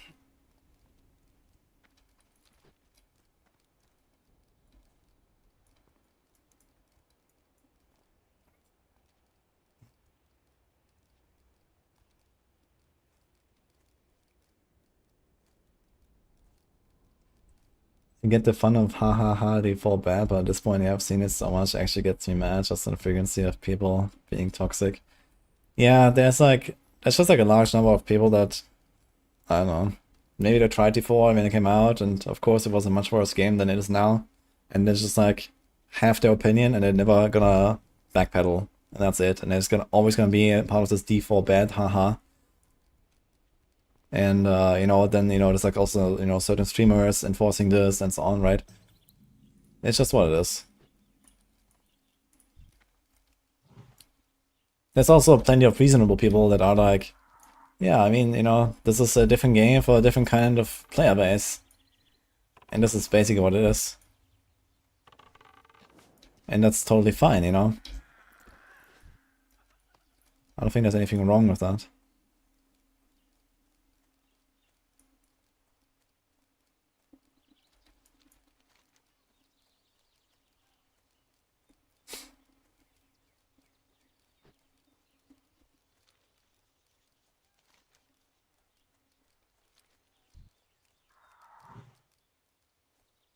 T4 isn't the ideal game for most streamers. Yeah, of course, You can see that the average, viewers in like, the 4 season start is certainly much lower than like the average viewers in like a PoE league start or something, like when you compare the big league launch with like, okay, like we had like really good viewership now, like the last month in D4, for example, was actually really strong, we have like plenty of people that had like several thousand viewers all day, every day. But yeah, like in general, like there's just like a lot more hype on Twitch, for example, around PoE stars, and it makes perfect sense, right? The game is just like more interesting to watch. And there's also, there's like many reasons why people watch it. There's the racing, there's the hardcore, there's just like more streamers that are serious streamers. There's more reasons for people to come and ask questions to a streamer. There's like this like whole like discovery thing because you don't know shit when the new league launch. Like when the season launches in D4, you know everything beforehand. When the season launches in PoE, you know nothing, right? So Yeah, of course, you know, it all comes together basically, and it makes perfect sense to me that despite a smaller player base, there is just more action on Twitch. You know, also the game is just like more interesting to watch because of, you know, the RNG as well, right? You can get these big drops, you can get these big crafts, you can break your items, you know, you can do so much like more fun, weird stream stuff as well, let's say, as a streamer. It's just how it is, and you know, yeah. Yeah, wow, exactly.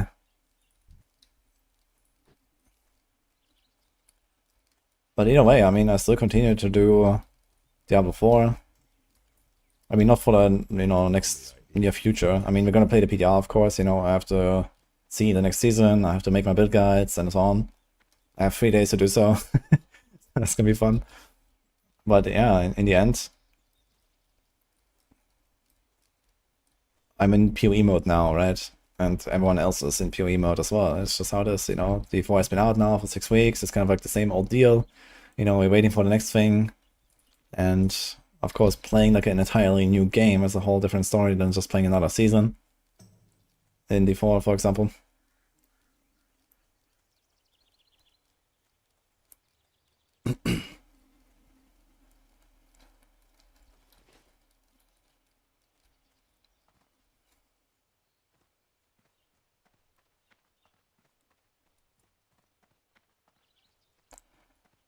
True. Tink. Done.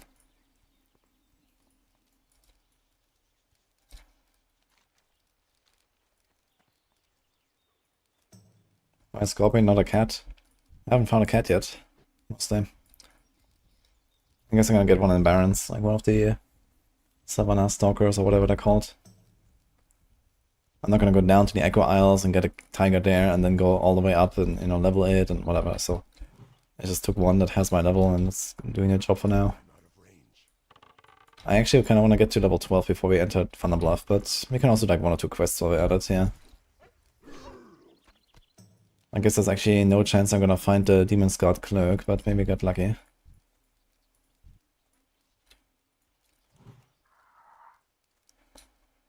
He's actually cats. They're level 8.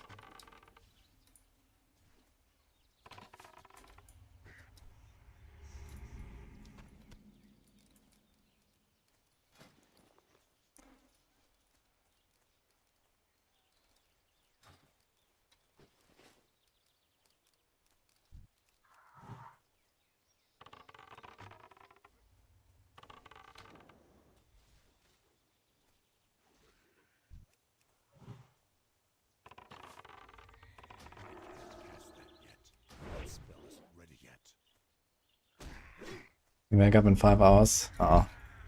Actually, what's the time here? I'm like 9 hours behind server time, okay. Need to keep that in mind.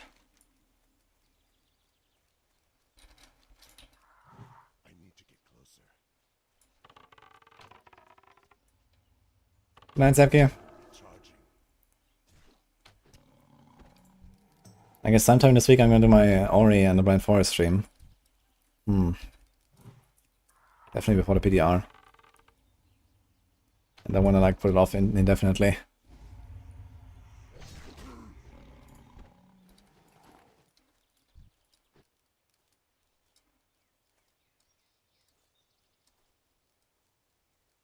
Watching PoE 2 loot filter is more enjoyable to watch than in D4. Think better than disenchanting 500 rares.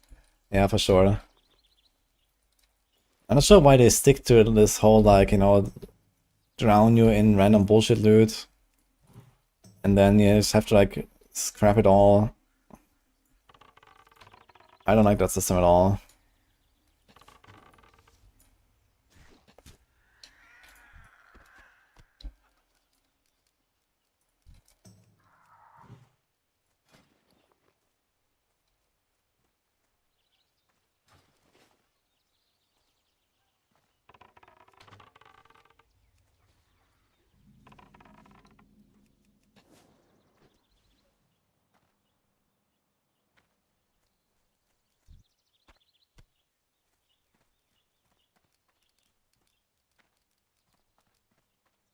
Nah, I've like gone on 4K hours.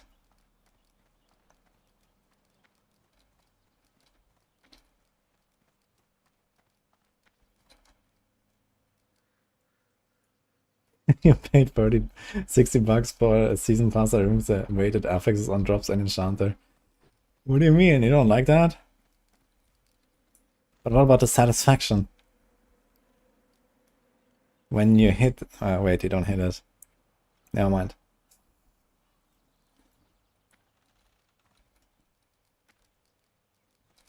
And then you do the switch from PoE to Diablo. I never really did that. Like, I was never really like a PoE main. I played it a lot. But I was not really a PoE main. You know, I was like a D3 guy, and then I tried PoE, and then I went D3 again, and tried PoE more, and so on. So I was like a main D3 guy. And, I mean, I did enjoy PoE, but in recent years, you know, it has become like too far of like distance from what I enjoy. You know, there's a lot of good stuff in PoE, but the overall package just wasn't like fun enough anymore for me compared to like, let's say 4 or 5 years ago or something.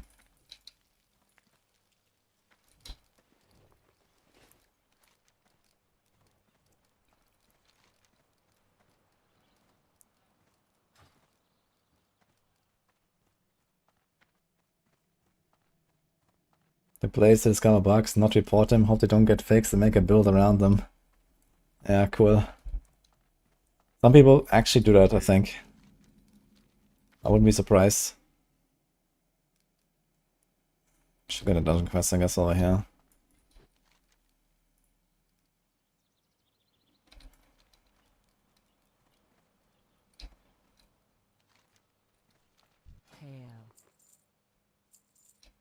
May the eternal sun shine upon thee. Be careful.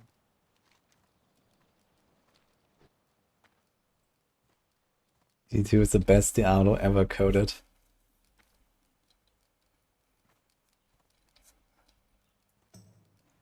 I know, after...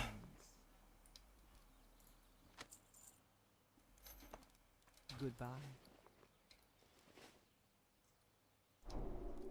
After playing like Diablo 2 Resurrected,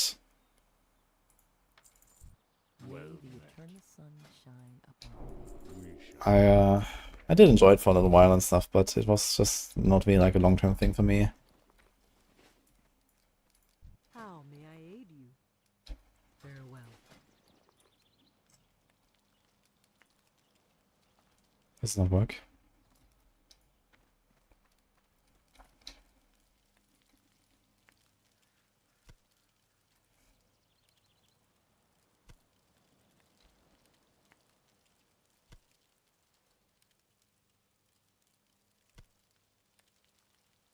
Best game successor before Twitch. There's certainly good games. But I don't think that all new games are bad. There's a lot of really good stuff. Look at the hype around PoE 2 now, for example. PoE 2 is certainly gonna be one for the history books, I think. The way it looks.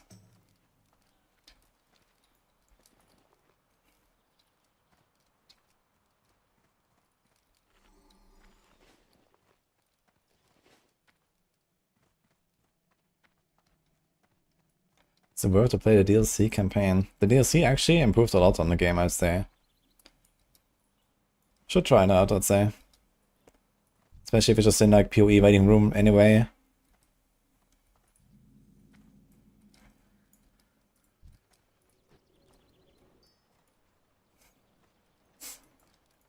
Well met. Go in peace. Goodbye.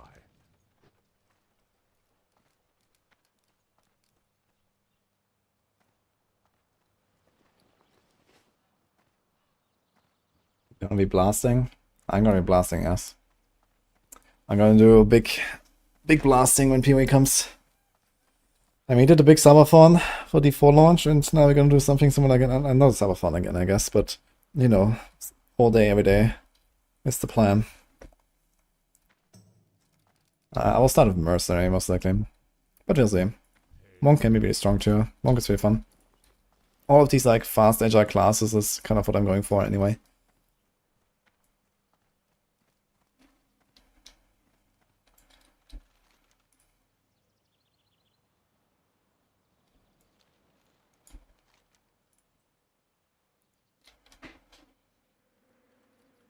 Ghost Talent. Let's see if we can actually get that. Finally, Dex class looks pretty cool. I mean, the Monk. Yeah, the Huntress is actually what I'm excited for as well.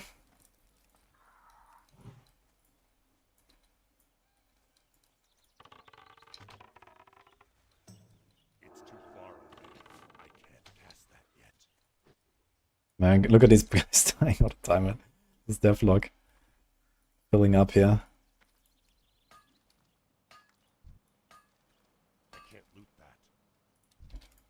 It just said someone is already looting this. What? But it's already being used. I think I bugged out my own copper or something. I did get a skill point, but I can't click it again. What the fuck? Anders is Dex. Is she full Dex? Are we lagging? What the fuck is going on here? Anders is full Dex, right? Or is she Dex int? With the spears. What Dex strength? No, she's a full Dex class, right? Dex strength is mercenary, I think. Monk is Dex int. Yeah, okay. So Hunters is the full Dex class, and then mercenary is the Dex strength.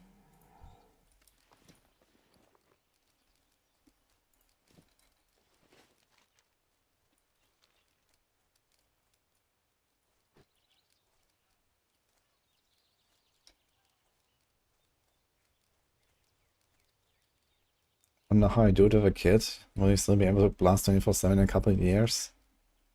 Well, good news is, right now, I don't have a kid. So I'm blasting. We have Merlin. But little Maltese is a bit easier to handle than a kid.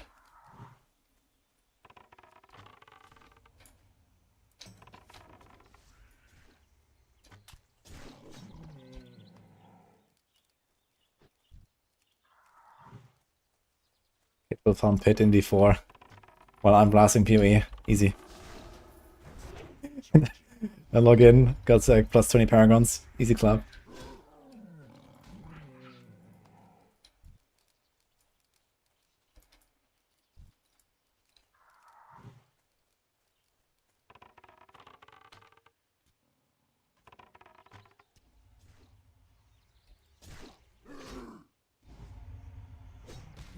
One of the corner stuff in each hand flicker strike, but then you add the key net.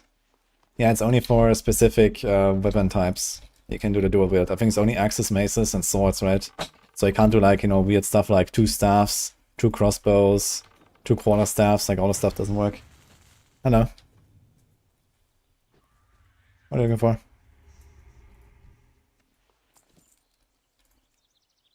Sounds like guys.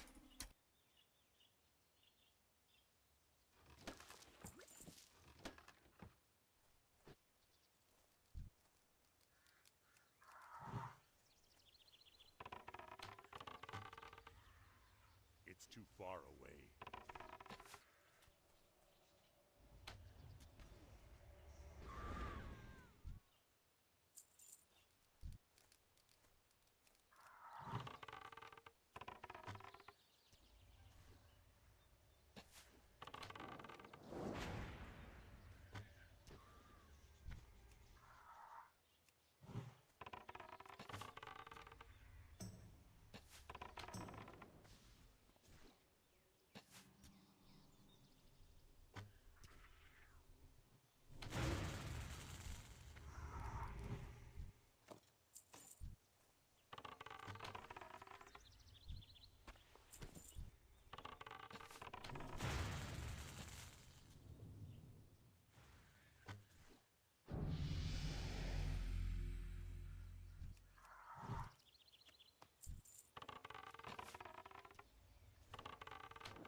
Happens, guys.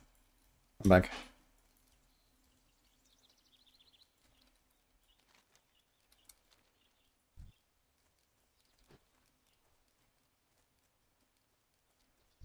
Why are all the Undying builds rogue builds dead now? Because... Good question, actually. I was kind of surprised by how weak they are. I mean, they did fix some bugs. For example, in the past, you had like a Deadly Ambush and these kind of things.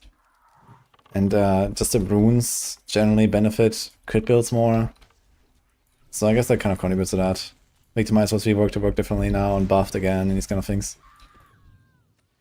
Like the Andario stuff just didn't really work out. There's like more support for like direct skill damage than there is for like Andarios now, I guess. It's probably mostly the reason. Oh shit. Elite. Wait a minute. Do we have water?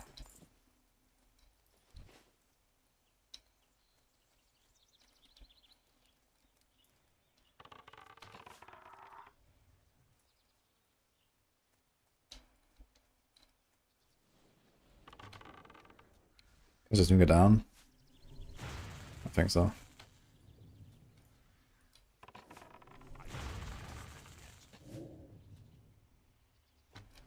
Yo, Hawk proc. Let's go. Drops nothing. Absolutely nothing, okay. 70 copper though, pork.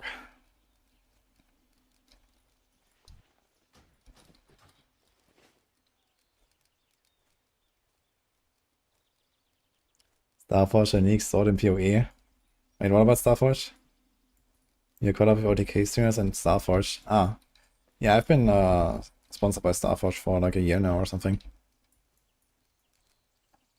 They actually have big Black Friday sales and stuff going right now, guys. I think they're still going, so maybe you want to check it out if you're looking for new PCs.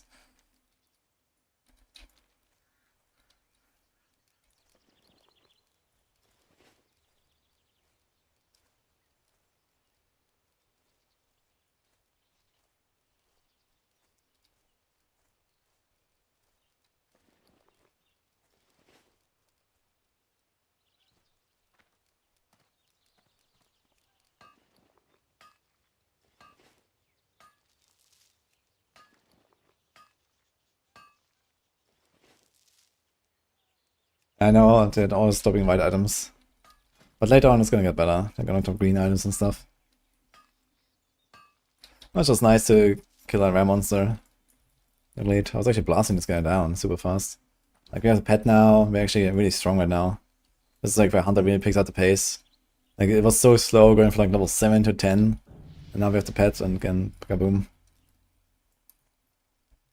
Oh, I need like 3 more of those feathers. I guess you can go actually down this way, and then we can go up the elevator on Thunder Bluff again. So let's try that. Yeah, I mean, only thanks.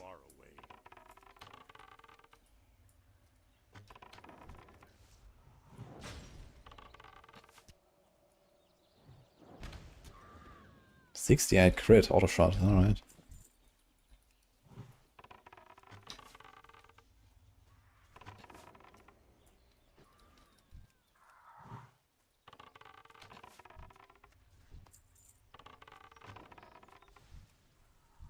Need to make a macro for a mouse over pet attack, I just realized. So I can actually like more easily do all this stuff here, like, you know, send my pet to the next guy already. I think I actually used to have a macro like that. Might have to log on my other hunter and check that.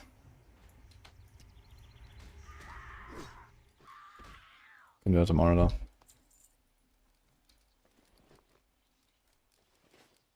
Playing with Rested XP Guide? No, I'm not playing with Rested XP Guide. I mean, I know Classic really well, so, you know, I don't really care about doing like the optimal speedrun route or something. I know the quests and, you know, generally what to do and where to go and in what order, and if it's like slightly inefficient, I'm okay with that. I don't want to just like, you know, follow the little thing in the corner that tells me where to go all the time.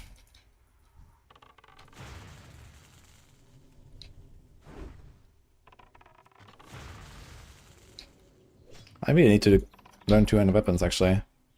I should actually learn the stuff in Thunderbluff I've added. You can get guns here. Probably some 200 weapons. Dude, my pet is actually soloing these guys, man. Easy peasy. Not even close.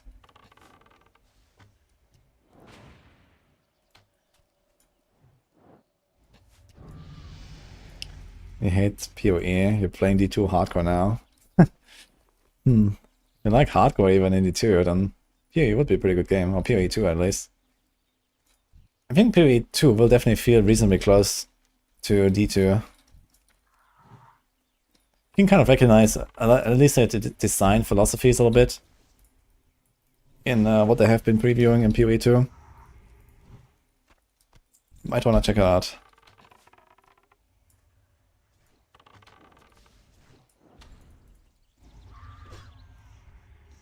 Okay, got this quest done. I'm level 12, so I can go to the trainer.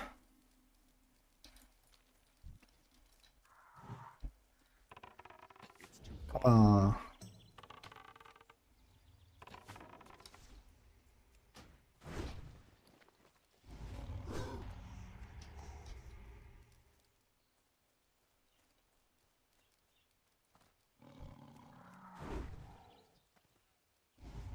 Also, time in Starfish was really good. Is it actually still like used these days? I've not really been keeping up with like the meta in the last leagues and stuff, so I barely played them. Inventory is full.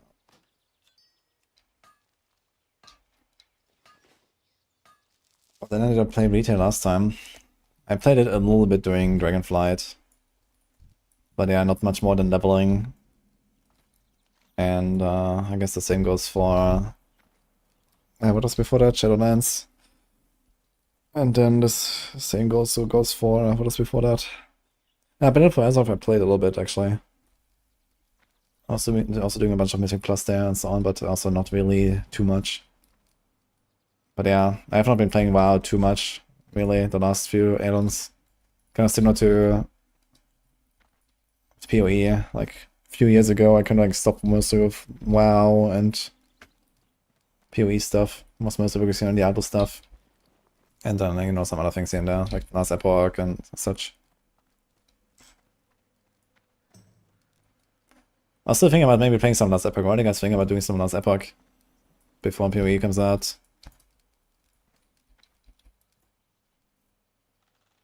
Maybe it's gonna at some point Maxroll some dude. Hello, cute guys only. I'm not scared that Blizzard is gonna see it and get mad at me. I'm sure Blizzard sees it. And I don't think they will get mad at me.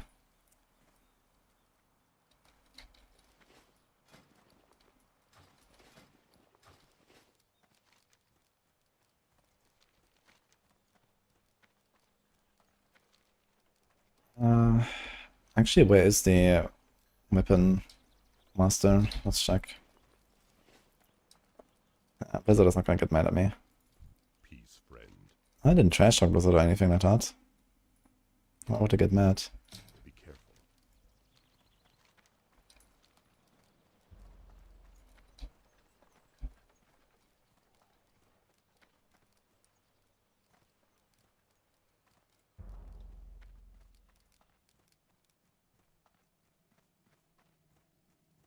No purple items in next D4 season? What do you mean with that? Greetings.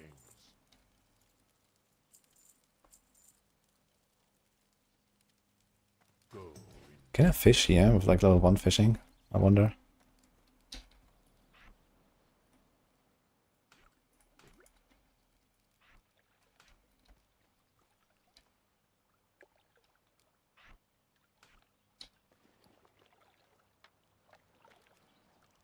Looks like we can.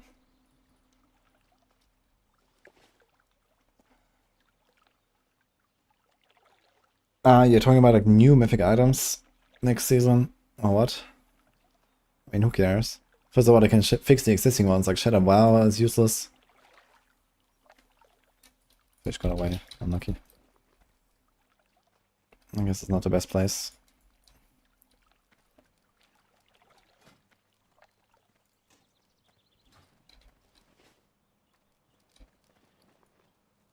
Well met. May the eternal sun shine. Greetings. Guns and staves. Okay, let's do that. I forgot to go to Weapon Master in Orgrimmar last time, but I guess I can do it next time.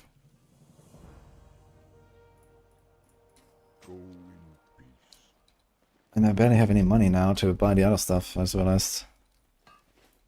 So maybe we're gonna sell what we got here.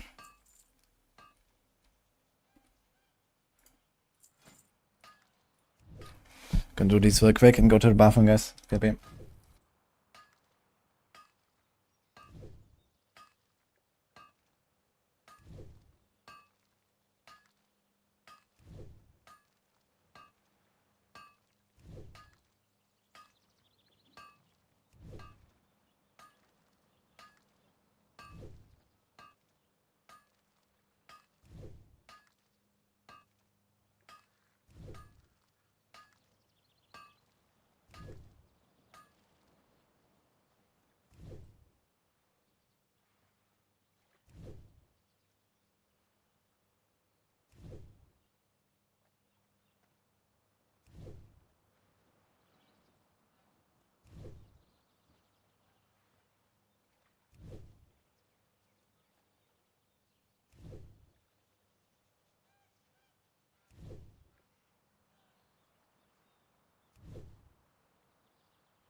This.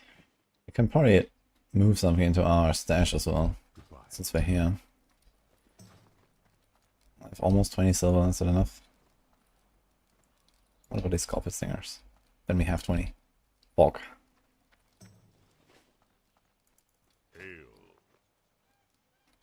Light feather. I don't think we really need to save these. They're like good to sell to like high level mages and stuff. I don't think I care about this right now. We actually need space to make money. Can save these things though. Okay. 2 new spicy info drops in PoE 2 info links. Ah, we can check that out.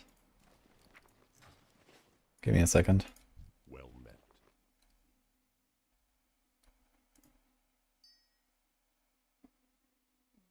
What else can I do here actually? Malachite.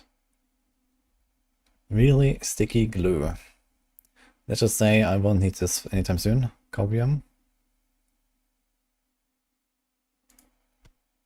Okay. Actually, I have a lot of copper bars as well. Let's put them there. Be careful. It's not druid. Okay, what do we got here?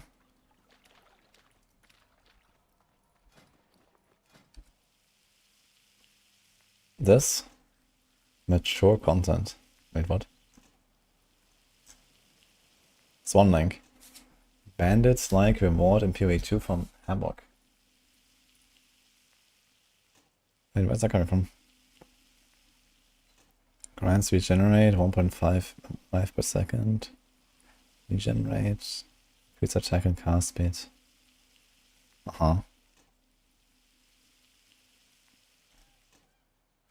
Wait, is that like from his like video, like playthrough or something like that?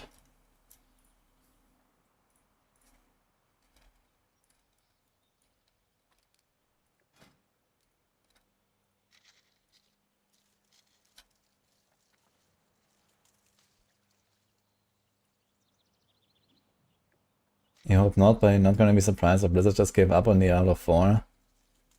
Why would they do that? Diablo 4 is earning a lot of money, I think. And will continue to do so.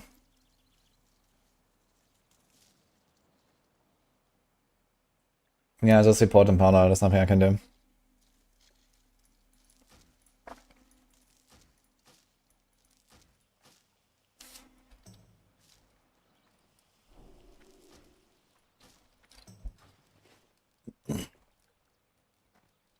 Yeah, there's a lot of money in Diablo 4.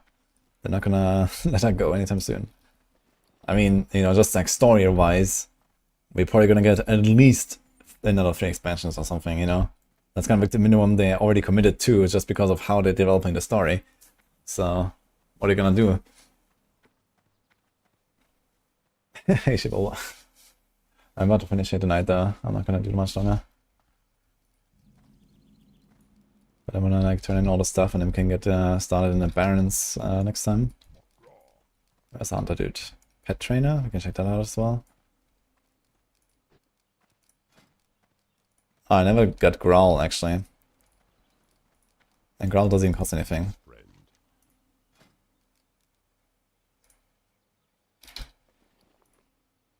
Stamina. We should go to the Hunter guy first and see. A few nice Merc-related ones. We saw the Merc ones. If you're talking about the concentration thing.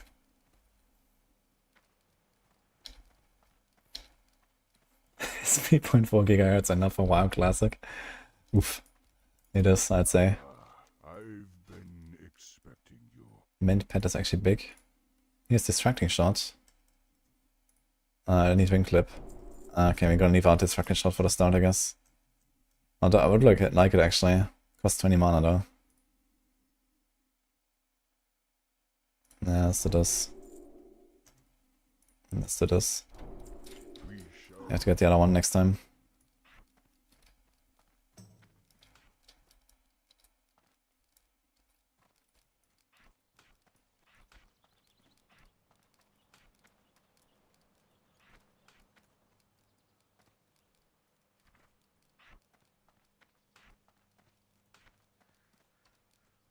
What brings you here?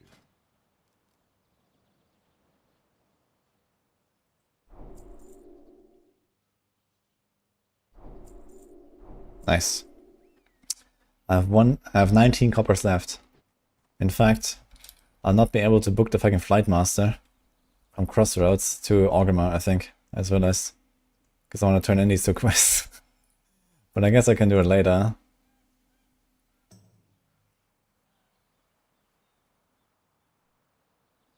There's a lot of stuff actually.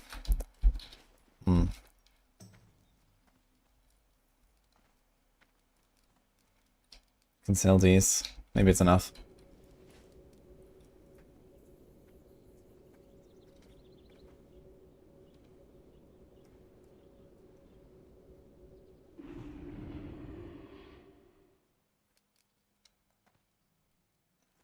What are you looking for? We can do this. For the Horde. 99 copper. Is that enough?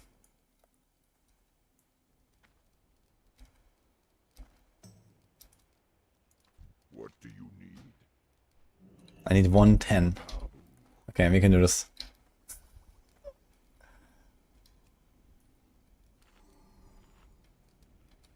What you want?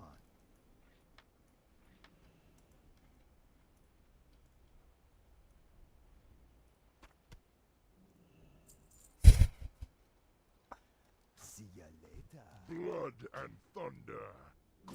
Yeah, guys, I have 1 copper left. Oh, shit.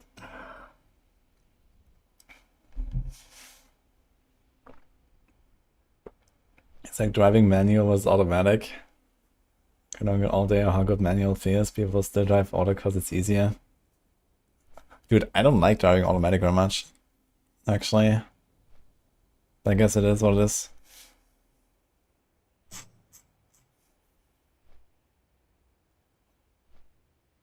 I think people underestimate how many people will stick with PoE. Try, sure everyone will, but keep playing. Convince D4 is not going anywhere. Yeah, D4 is not going anywhere. But especially for a content creator side of things, now with the hype with PoE 2 and like long term, it's just like a really nice game to play as someone who plays RPGs a lot, right? Basically all I do is play RPGs, especially Diablo, and I do like PoE and I do like the devs, and a lot of their philosophies are much closer to what I'm looking for. There's things that I like more in Diablo, there's things that I like more in PoE, so I can always find enjoyment in both games. So yeah, it's gonna be cool to like, at the very least play both games. Even if like neither of them fully satisfies what I want.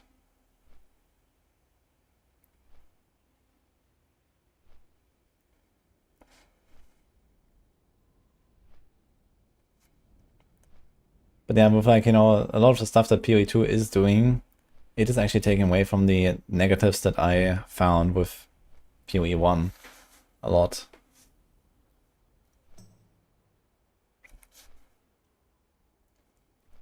One day 84, 29 PoE 2, same. We'll see. I mean, for the start, I would definitely go full ham on PoE 2, right? And then, we'll see how it will go with Season 7 and D4, how much I will like it, how much it will bring to the table, and so on. And then, of course, when it's like the next update cycle in PoE, for example, and so on, right? We'll decide.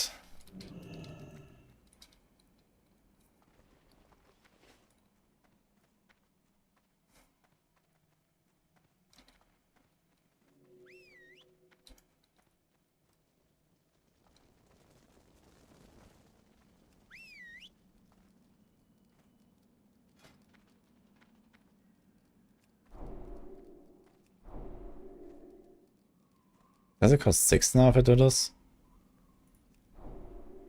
This costs 5. This costs... But I can't do this anymore. I wonder if it like deducts the cost when I already have like 1 rank.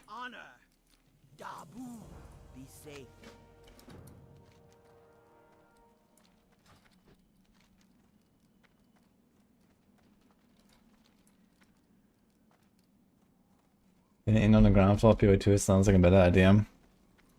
I would definitely recommend to play some PoE 1, at least, play through the campaign, try a bunch of maps. You're gonna recognize a lot of things much faster if you have done that in PoE 1 already. There is a lot of stuff very similar in PoE 2. You know, take one of the Maxroll guides, so leveling, and just like, start blasting.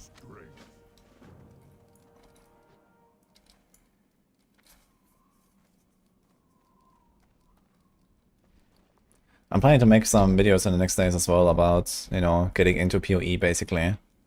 Ahead of PoE 2.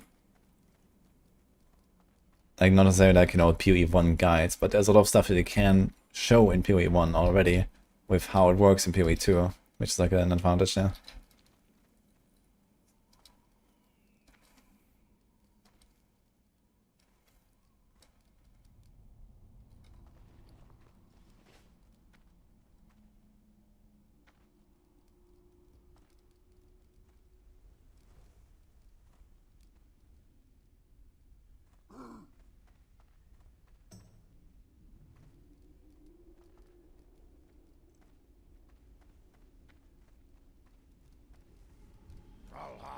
Farewell.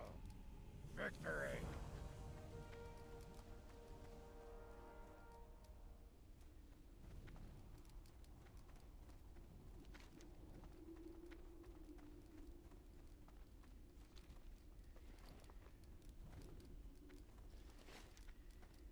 It's inside the dungeon, right?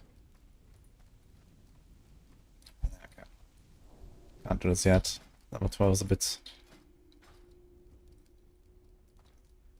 low.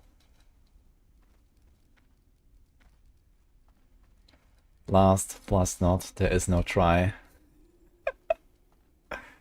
Look at notables. Wait, what else is there? Wait, did I forget it? What did you link? Oh shit, wait a minute. I forgot, I didn't see. Okay, sorry. Sure, one sec.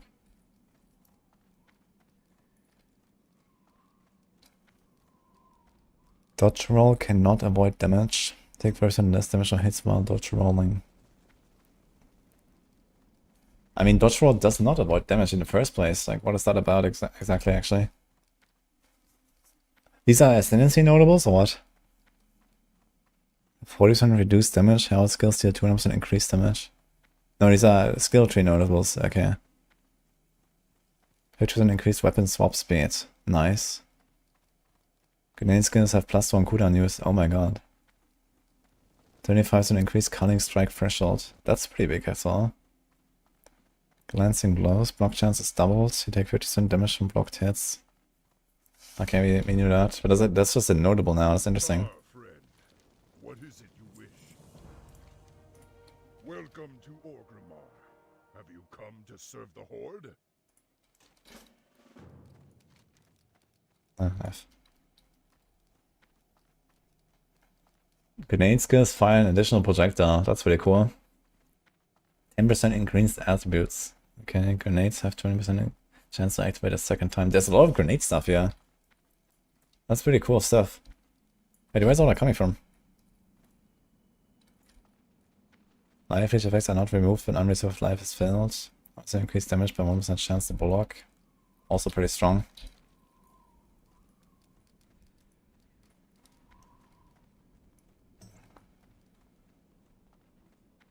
Just increased skill effect duration. Increased cooldown recovery rate. Okay. Increased cooldown recovery rate. Enemies in the presence have 10% reduced cooldown recovery rate. I wonder if we can do some funny stuff with that in boss fights, actually. Unaffected by enemy ground effects for 1 second after stepping on them. That's cool. So you can actually, like, you know, if you're like really fast, you can just get out of them. I like it. The cunning stuff is huge. Yeah, I mean, on the unique boss, like on unique enemies, which includes bosses, you only have a 5% cull. So plus 25% means that's gonna become 6.25%. So it's not really big on like bosses, this culling threshold. But for normal monsters, I think cull is actually 30%, and then plus 25% from there is 37.5. Yeah, I'm not sure if that's really that good, to be honest, but for like support kind of deal, I guess it could be pretty good, I guess. Like, you know, there's certainly a lot of stuff to like make a support character work, I think, and this is like one of these little things that help you to get there.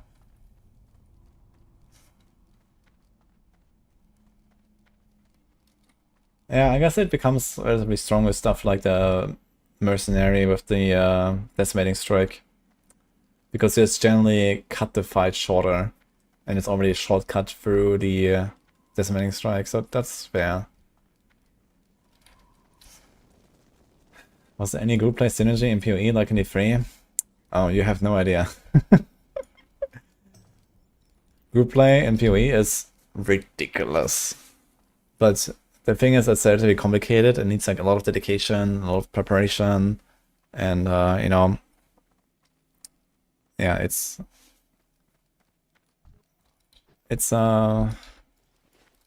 can be pretty wild. What is it you wish?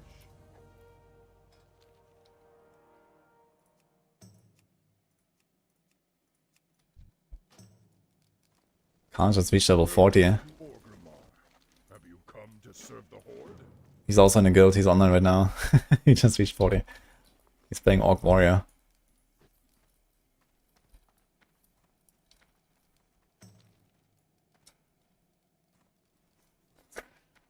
Yeah, this Herald skill stuff is kind of interesting. I'm not sure how good the Herald skills are, but I guess you're supposed to be able to make Herald builds.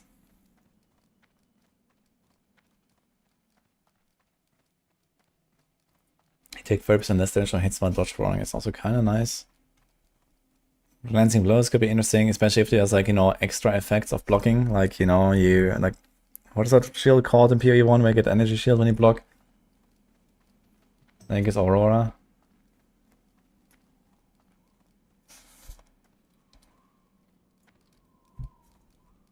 All this grenade stuff is really cool, man. Grenades have a chance to activate a second time, grenades fire additional projectiles, grenades have +1 use, like all this stuff is nuts.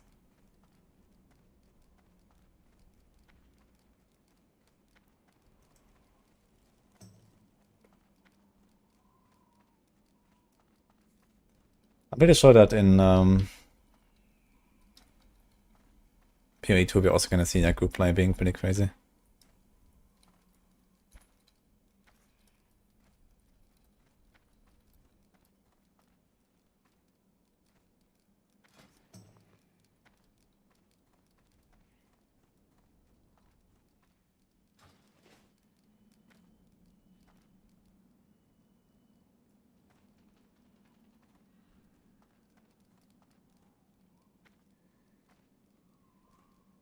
Hey, Crystal.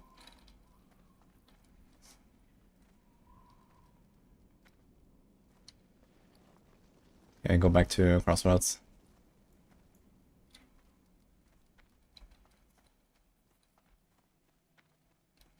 Did you turn in everything? No.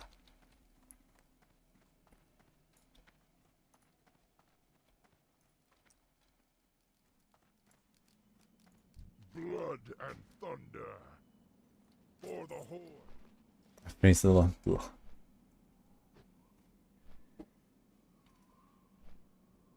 Is the gameplay fluid and smooth? It felt pretty fluid and smooth, I'd say.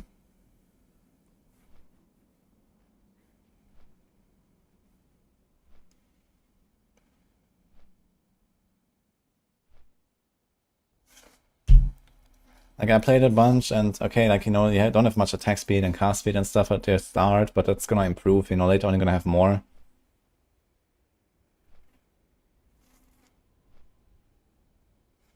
But the animations are definitely good, and you can kind of like blend it together well. You also have the dodge roll to like interrupt your attacks if you have to, and so on. Burst on grenades will be insane, yeah. Maybe I should not do this weird like armor break strat that I was talking about. Maybe I'm actually gonna go for like big grenade bursts.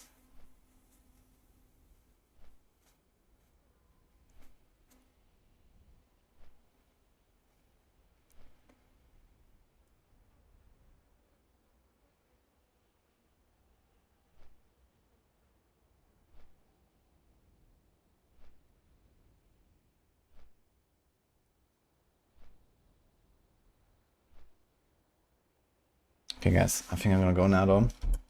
We're gonna continue this tomorrow, I guess. Let's raid one of the guys who's streaming. It's this, who was blasting some WoW, it's Steel Mage. Who else is there? Tie-Dye? Should we raid Tie-Dye killer, guys? Oh, Mods. Mods is there as well. He's all 25. Pork. That's right, Mods. All classes there like Barbarian. There's Marauder. And then there's Warrior. So these are the two like strength melee classes.